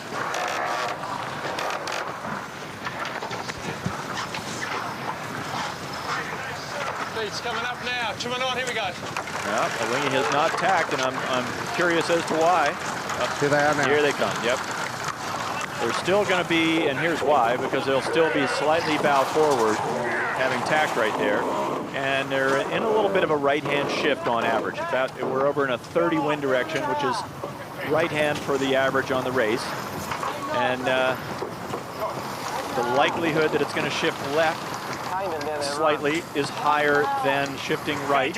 So Team New Zealand in a smart, Alinghi in a smart place there, just protecting the left in case that shift goes their way. These beautiful sailing conditions still with us on the Hauraki Gulf. It is a fair, even test today in a mid-range conditions. And now into the second last leg of the race. Leg 5 of race 5 of America's Cup 2003. Alinghi with a huge lead now of 7 boat lengths. Comfortably in control.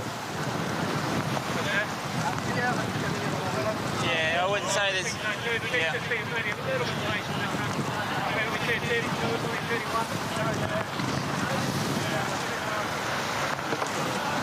Bad ways. Looks okay on our left too, yeah. It's kind of the new direction, isn't it? Yeah. It actually looks better fresh and left at the moment. I'm with you. It's quite right, he's on that run though, didn't we? Yeah, oh shit, yeah. But I'm okay, speed of the rudder? Yeah. Speed's okay here. It's good night, Jackie. The flatter water again now. Yeah, actually, down a little bit here now,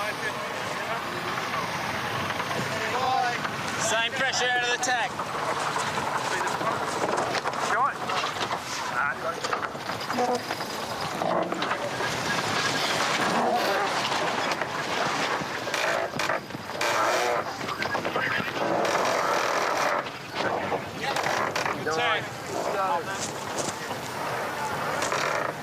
Coming up again. Yeah, coming up a little. Oh, no, that's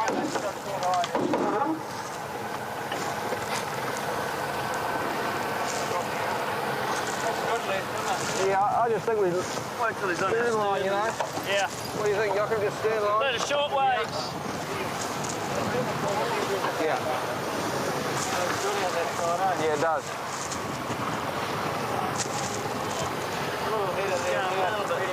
After these ones. No, it's still back up now. It's actually good left. We'll just hold on for another few. It can be a little loose. Find a flat spot now, eh? So the heading's just the same. Checking. Wait, Sam, I just missed them.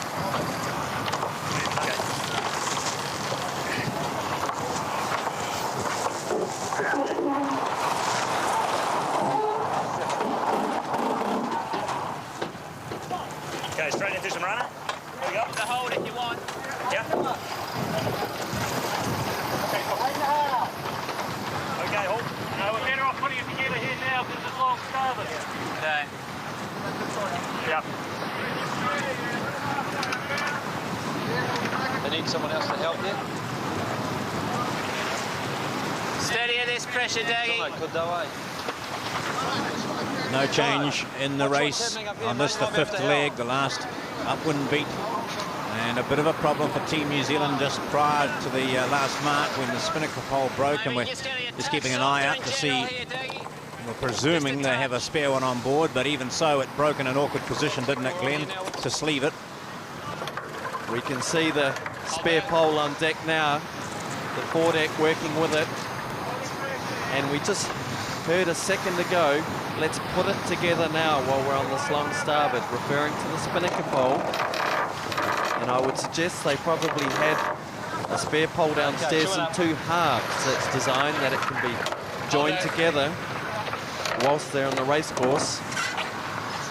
But looking at that there, that's a 6 boat length lead still to Alinghi. So a very slight gain to Alinghi since they went around mark number 4. And Alinghi happy just to keep a loose cover on Team New Zealand, who don't appear to be any hurried attack whilst they're repairing the pole. Just a little bit of right-hand shift as well, which is cutting their options down. They can't really tack when they're on a lift. And really, Bertrand Passe at the shoulder of Dean Barker, thinking how he's going to be able to pull a rabbit out of the hat here. In this condition, Alinghi has had good speed. And those numbers there probably aren't that's showing boat speed. And of course, we keep talking about VMG, which is velocity made good to the wind, and it's the VMG component where Alinghi shows an advantage. So they're doing the same speeds, but Alinghi is pointing slightly higher to the wind. There's the and there's the VMG speed, so we can see they're jumping around a little bit, but over a period of time, over a 5-minute test, the VMG on the boat on the right-hand side of Alinghi is slightly higher. Dead downwind, really. Couple of little waves. On board Alinghi, 10.2 appears to be their magic number when they are making an advantage over Team New Zealand. So far, we've seen again the Alinghi team have an impeccable race, starting off with that very, very accurate start, time on distance. That's the last one. Nice pressure. We're going to have more pressure in about 30. What's the bearing to him, Ernesto? 48. Good pressure in 10. Yeah. Murray Jones, traveller trimmer and strategist. Yep. Really hot. Calling more breeze, building, and it's coming on the right-hand side. It's Murray Jones there, sitting immediately in front of Russell Coutts. And Murray Jones if we tag Simo with him, he'd just be aiming straight at us. has just done so much sailing in this part of the Hauraki Gulf, and doesn't it show? Certainly there's no hometown advantage for Team New Zealand against Alinghi, with so many of the afterguard and so many of the Alinghi crew have also been brought up on the beautiful conditions in the Hauraki Gulf. A lot of their informative years were done sailing in these waters, off Takapuna, off Murray's Bay. Beautiful stuff there. Right out of the top mark.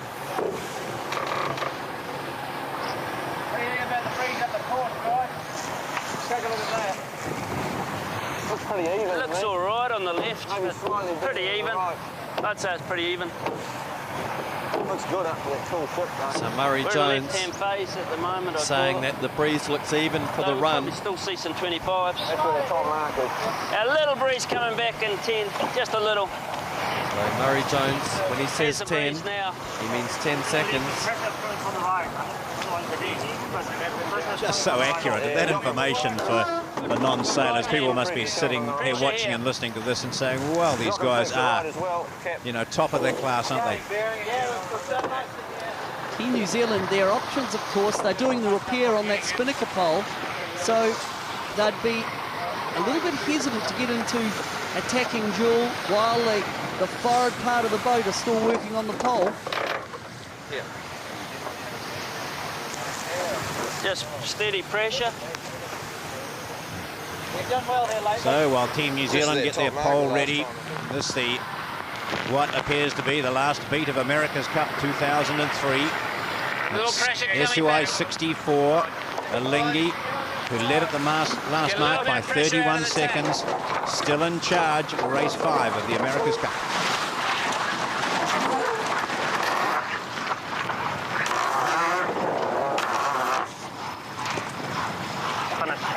Nice tag. Coming in, Mike. Okay. Coming on now, here we go. Speed's coming up.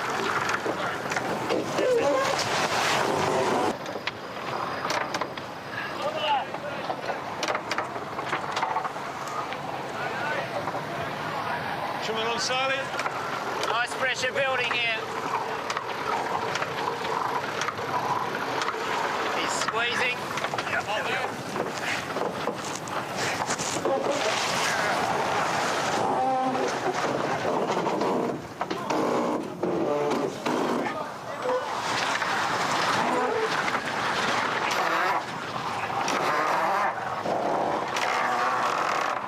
Nice pressure here. Nice, Mike. Nice, mate. Okay. Here we go, trimming up now. Real fast build here. Still got us as high as we've ever been, really. 4.5. It's a nice lift. Yeah. Probably if anything I'll pick the left. Anything I'll pick the left, I think. Oh, is he? He just thinks the puffs are coming from the right. Oh, yeah. Cap. I'm just looking up by Turi there.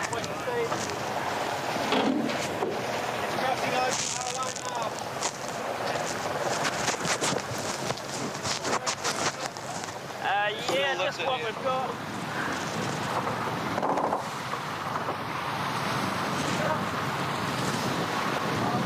Steady at this pressure. One down from what we had at the bottom there. Yeah. No big change on Team New Zealand. Great orange mark. Dean Barker running out of time on the last windward beat.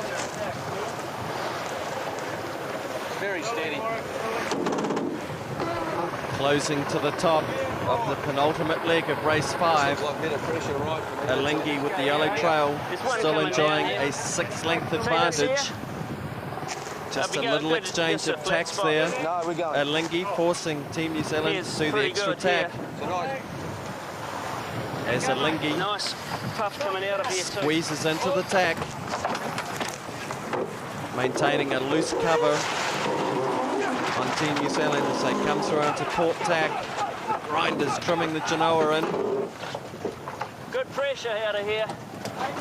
Murray Jones calling good speed as the grinders go into a lower I gear. reckon the breeze is okay up towards Turi. Spin the winch just for final trim, and that's the view down to Team New Zealand.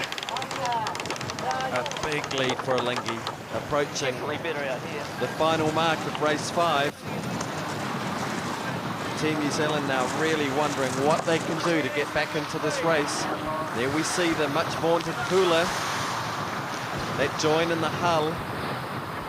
Same for breeze up there, eh? There it is, 140 metres, identical to the margin around the bottom mark. A minute and a half in front of us. Might be a bit of shadow, but two. So Dean Barker looking ahead, trying to find a way past Alinghi. Bit of weed there. But options, Peter, are rapidly running out for this team. Not a lot left for Team New Zealand. Dean Barker had certainly 2 of the tougher weeks in his sailing career. And the separation between the boats, Alinghi very comfortable. In terms of distance travelled, the boats sail about 1 boat length in 5 seconds. They're doing around 10 knots of boat speed. Bertrand Passe little softer here. Came on as the tactician. Warwick Fleury. Yeah, one of the Kiwis on board Alinghi. We're up, still 6 degrees up. Part of that somewhere on this tack. Team that have been with Russell Coutts for so long, and sure, we give a lot of credit to Russell and Brad Butterworth, but that whole team approach and the number of successes that they've had are attributed to Warwick, Fleury, Simon Daubney, Dean Phipps. We're high. Okay, we're very high here. Topmast backstays being hooked back in, preparing for the downwind leg. Jochen Schumann. And Alinghi picking up a bit of left-hand pressure just to rub a wee bit of salt into the wound. They are nearly out to 8 boat lengths ahead. In fact, yes, they are 8 boat lengths ahead by virtue of a little bit of a left-hand shift as Team New Zealand comes back 200 metres behind. So Alinghi sailing masterfully again up this leg and really giving Team New Zealand the scraps to play with.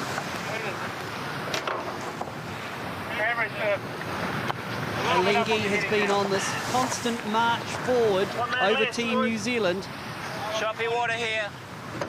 Showing on the windward legs to just have the option of being higher and about the same speed or lower or the same angle and faster, so that the gains and the speed advantage in this beautiful sailing conditions, 15, 16 knots, are with Alinghi. And of course, they're sailing the boat to that very, very high standard that everyone else in the Louis Vuitton Cup and the America's Cup will be measured by in the future. We could go here, would set us up. So SUI 64 continuing with this flawless performance again against the America's Cup defenders. Mark number 5 approaches, just 4 minutes away.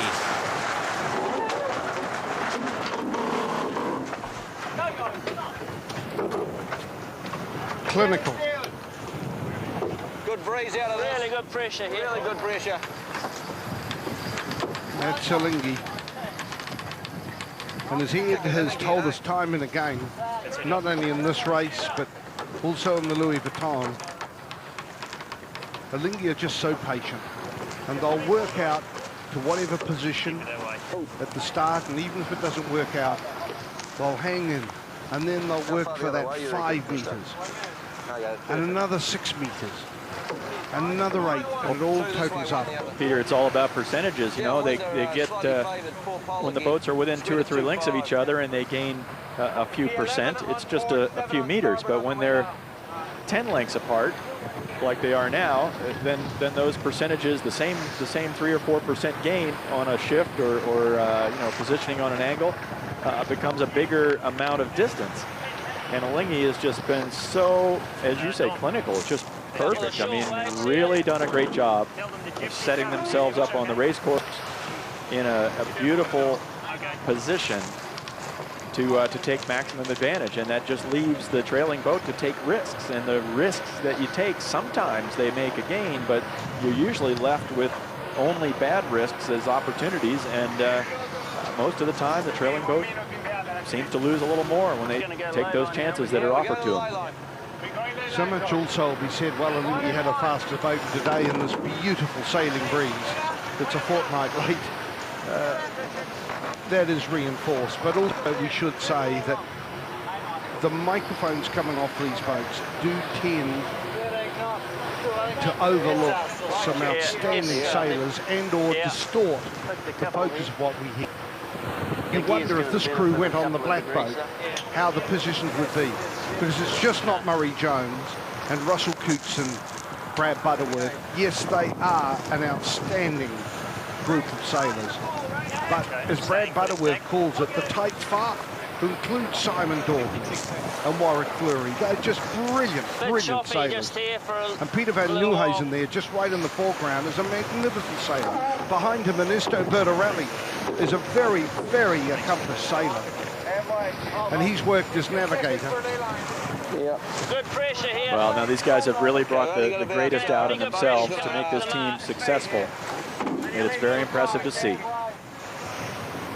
Good flat spot here. We're on. Yeah, it's fine. You can take it. Where's the... It's fine.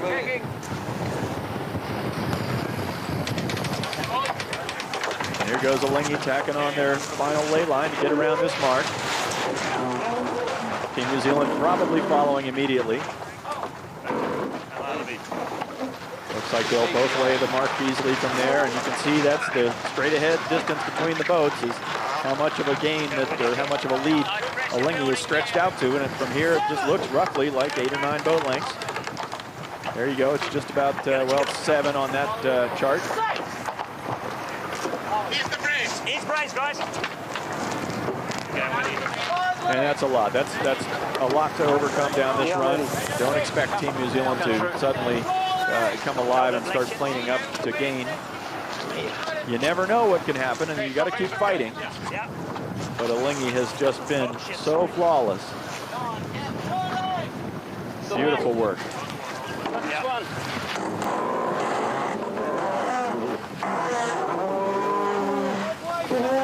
Mark 5, the last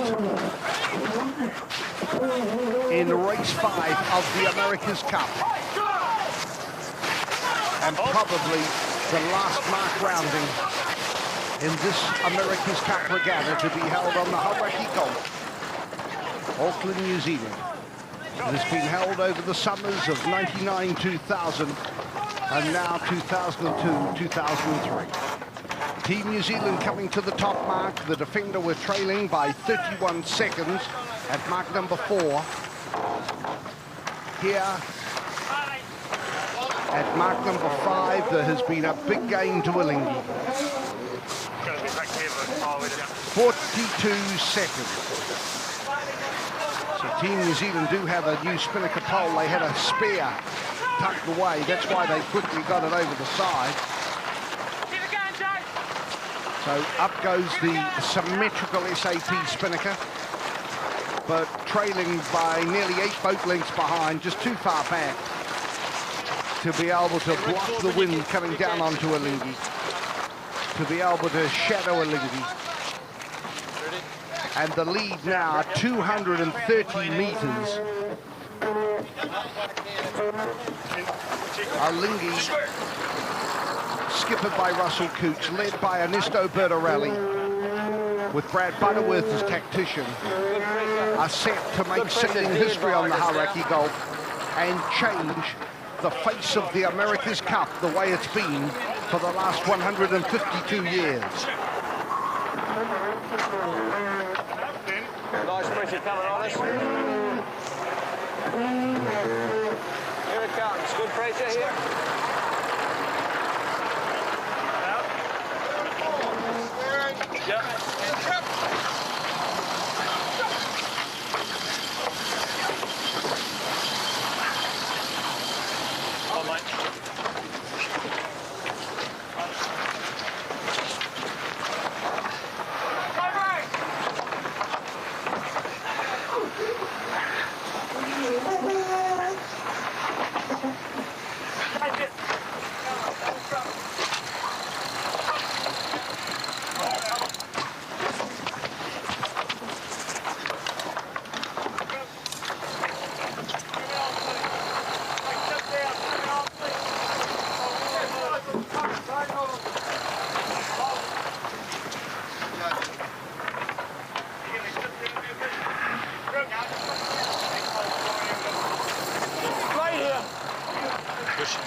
Waves, oh, just shitty waves. A little bit luck, boys. A little bit on here. Down the wrong way.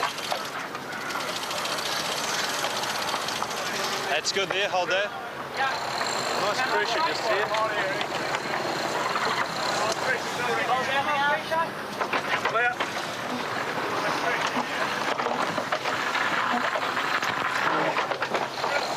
Nice pressure just here, Pete.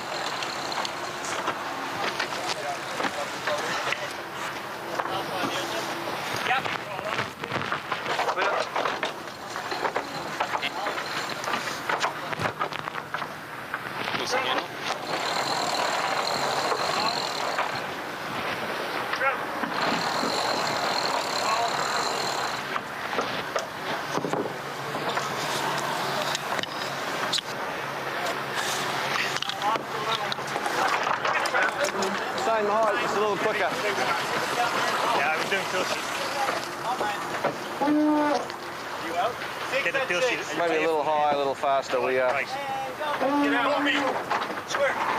Still does. Another in a rush. Just setting safeties up. You're still meters. Yeah. That's good. Go, mate. Sorry, 4 and 7.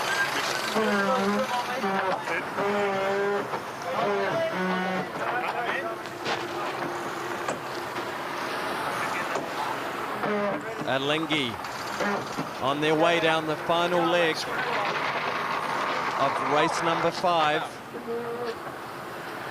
Well on their way to creating America's Cup history as they look at Team New Zealand on the right there. 10 lengths astern of Alinghi. This boat out of Switzerland that has proven to be the best America's Cup yacht in 2003. Sailed flawlessly, and that says it all. 256 meters, a very comfortable lead for Alinghi, heading down towards the finish line, the bottom of the screen, just off the East Coast Bays, comfortably covering this boat here. NZL 82, it's carried the hopes of a nation, but on this occasion, it has not been enough. NZL 82 This pressure sort of 40 behind has us. not been as quick as this yacht here. Jack, can you hear me? Alinghi Swiss 64. Jack. Russell Coots on the helm. Star-studded crew, multinational crew, who have just sailed flawlessly. Bad jive in here. And we must recognise just how well this crew has sailed. Team New Zealand not giving up, coming through a jibe, taking the action back into the middle of the course. Their replacement spinnaker pole up. As the boat comes onto port jibe to look for something. Try and force Alinghi into some sort of an error or mistake to close the game up. But at this stage, it is going to take a major breakdown or mistake from Alinghi to turn this race around. Team New Zealand, their effort, especially in the crew today, has been a step up. Quite left hand. Their jibing and their manoeuvres have been an improvement, but the Alinghi team just do not give the opposition an inch. After that impeccable start by Coots, he sets the standard that everyone else is challenged to step up and meet, but again, Coots will go out to his 14th consecutive winning race in an America's Cup, and it's 15 consecutive races for Butterworth and the 5 other crew members on board. Nice breeze here. Yeah. Nice Fantastic record. And I suppose now we He's going to jive away. know how Kookaburra felt in 1987 as defenders and Young America in 1995 against Black Magic. Doing their best, but not good enough to stop the Cup leaving their shores.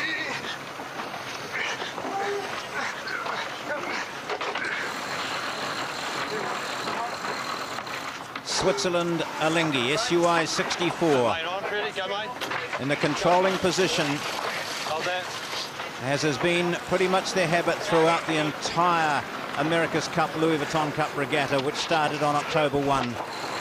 Holding that lead, that advantage, and the finish line is in sight. There's a little lighter out to the right of us. Plain sailing for Alinghi. Magnificent breeze. It's been a fair test. And it's been a revelation.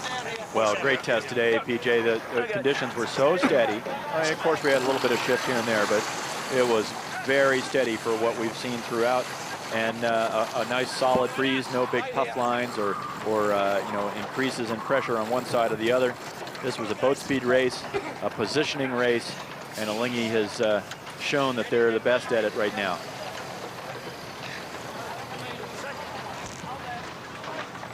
Well, this is the 17th race by a New Zealand yacht in 4 America's Cup matches. It is the 173rd race by a New Zealand marked or flagged yacht from 7 campaigns in 6 Louis Vuitton Cup and or America's Cups.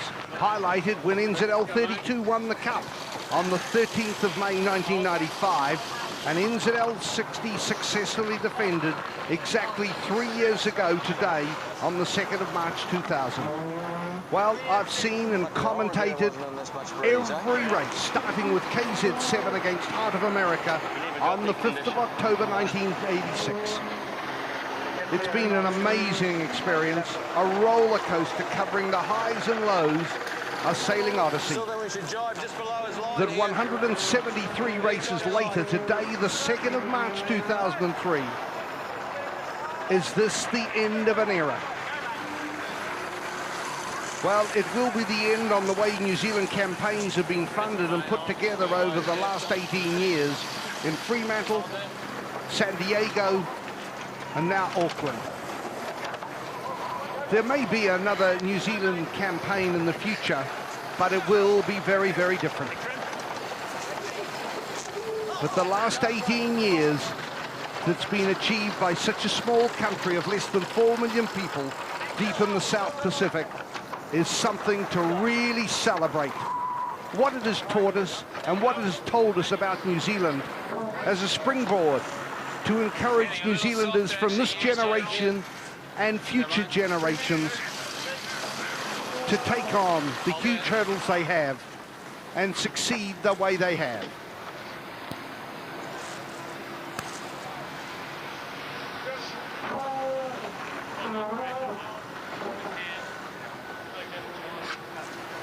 Drinking? Seeker.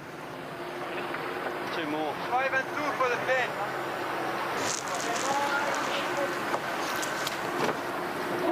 Doesn't get any better than this, Seeker. Brad Butterworth said, doesn't get any better than this. It's better for Disco straight here at the moment. I think he may have been talking about the wind, but it's I not think lost. he might also be talking about the occasion with Brad Butterworth and some of his other crew. Doesn't get any better than this in this thing. Warwick Fleury, Simon Dorgan and Dean Phipps are set to become in a very, very special club. Unbeaten in America's Cup race.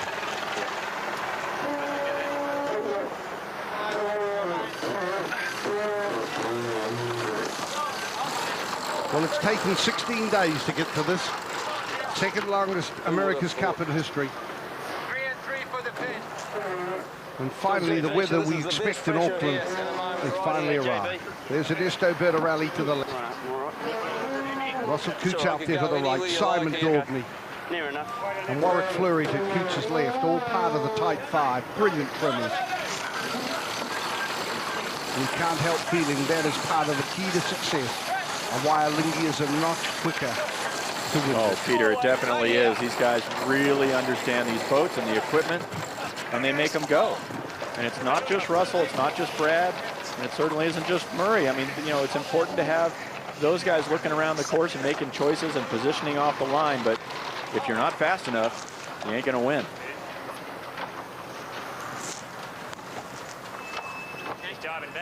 There's Richard Bezaid, part of the famous sailing dynasty in New Zealand, about to join a very select club of 12, winners of the America's Cup and the Whitbread or Volvo Ocean Race. Actually, another member of this crew, Curtis Blewett from Canada on the bow, is also set to become a member. Meanwhile, to the right, we just saw Jochen Schumann. He's about to become a member of a very select club of 11 winners of Olympic medals and America's Cup medals. Brad Butterworth to the left, Ernesto Bertarelli. That's Jochen Schumann right there. He has 4 Olympic medals, 3 of them gold. And now the feeling for Team New Zealand. Adam Beecham to the right, Mike Drummond to the left, who came in with such hopes.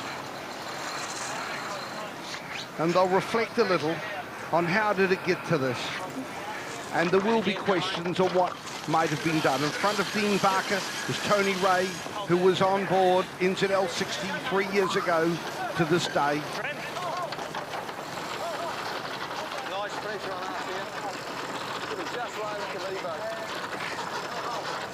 There's Josh Belsky out to the right, who already is going, who won an America's Cup. That was back in 1992 on America Cubed. He's driving away, but... So that's going to be yet another milestone on Alinghi. Where we are, but... Murray Jones sailed to New Zealand in a couple of Olympics. They rock this on through, huh?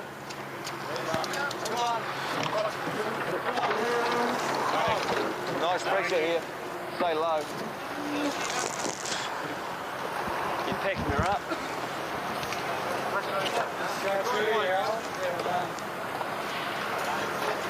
John Barnett, the big hulking man right in the middle, again to add to his CV. He's already won the America's Cup twice, in '87 on Stars and Stripes on Fremantle, and in '88 on Stars and Stripes out of San Diego. He'd really given up competitive sailing, and he went sailing with Brad Butterworth. Here's Jochen Schumann, who won his first Olympic gold medal in 1976 in Kingston Lake, Ontario, sailing for East Germany. My, how life has changed for him. That's Peter Evans, sailed a couple of Olympic Games for New Zealand. Wonderful strategist. And Peter Alinghi is just sailing straight in. They're laying the finish line if they want to. They don't even have to risk another jibe if they don't choose to. It depends how hot you sail it. Well, yesterday Russell Coutts celebrated his 41st birthday, but really in many ways now, a day later, the 2nd of March, is becoming more significant for Russell Coutts, as he is about to set a new record of 14 wins as a skipper helmsman in America's Cup racing and remain unbeaten after the matches of 1995, 2000 and 2003. So it'll be Russell Coutts 14, Dennis Conner 13, Mike Vanderbilt 12 and Charlie Barr 9. But because Coutts did not race in race 5 in 2000, he has one less win than his tight 5 of Brad Butterworth, Warwick Fleury, Murray Jones, Simon Dordney and Dean Phipps, who are all about to get their 15th win unbeaten in America's Cup racing and will now win their 3rd successive America's Cup medal. Meanwhile, for Dean Barker, reflections of what might have been. And there are more milestones on Alinghi today. Pitman Josh Belsky will win his 2nd America's Cup. He was on America Cubed in 1992. And another accomplished sailor from the US, John Barnett, will win his 3rd America's Cup. He was on Stars and Stripes off Fremantle in '87 and San Diego in '88. And 2 other Alinghi crews join a select club of 12. Curtis Blewett from Canada on the bow and trimmer Richard Bezade of the famous sailing dynasty in New Zealand are now America's Cup winners and Volvo Whitbread Round the World winners. Curtis Blewett was on EF Language in 97-98. Richard Bezade on the 93-94 Whitbread was on Yamaha. And in the afterguard, Jochen Schumann now adds an America's Cup win to his 4 Olympic medals, 3 of them gold, and joins another select club of 11 Olympic medals. The Alinghi Swiss Challenge for Société Nautique de Genève, in its first challenge for the America's Cup, led by Ernesto Bertarelli and skippered by Russell Coutts, wins America's Cup 2003, beating defender Team New Zealand 5-0. And Russell Coots makes more history on the Hauraki Golf. On March 2000, he skipped Team New Zealand to the first successful defence of the America's Cup outside the United States. Now on the 2nd of March 2003, Russell Coots writes a new chapter in America's Cup history, skippering the first successful challenge from Europe, finally after 152 years and 31 matches. Sailing's biggest prize has a new home, Switzerland.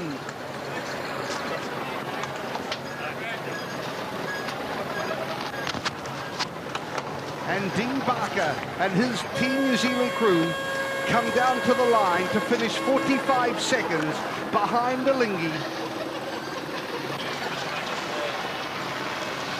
And reflect on how did it come to this. Reflections on the reliability of Team New Zealand.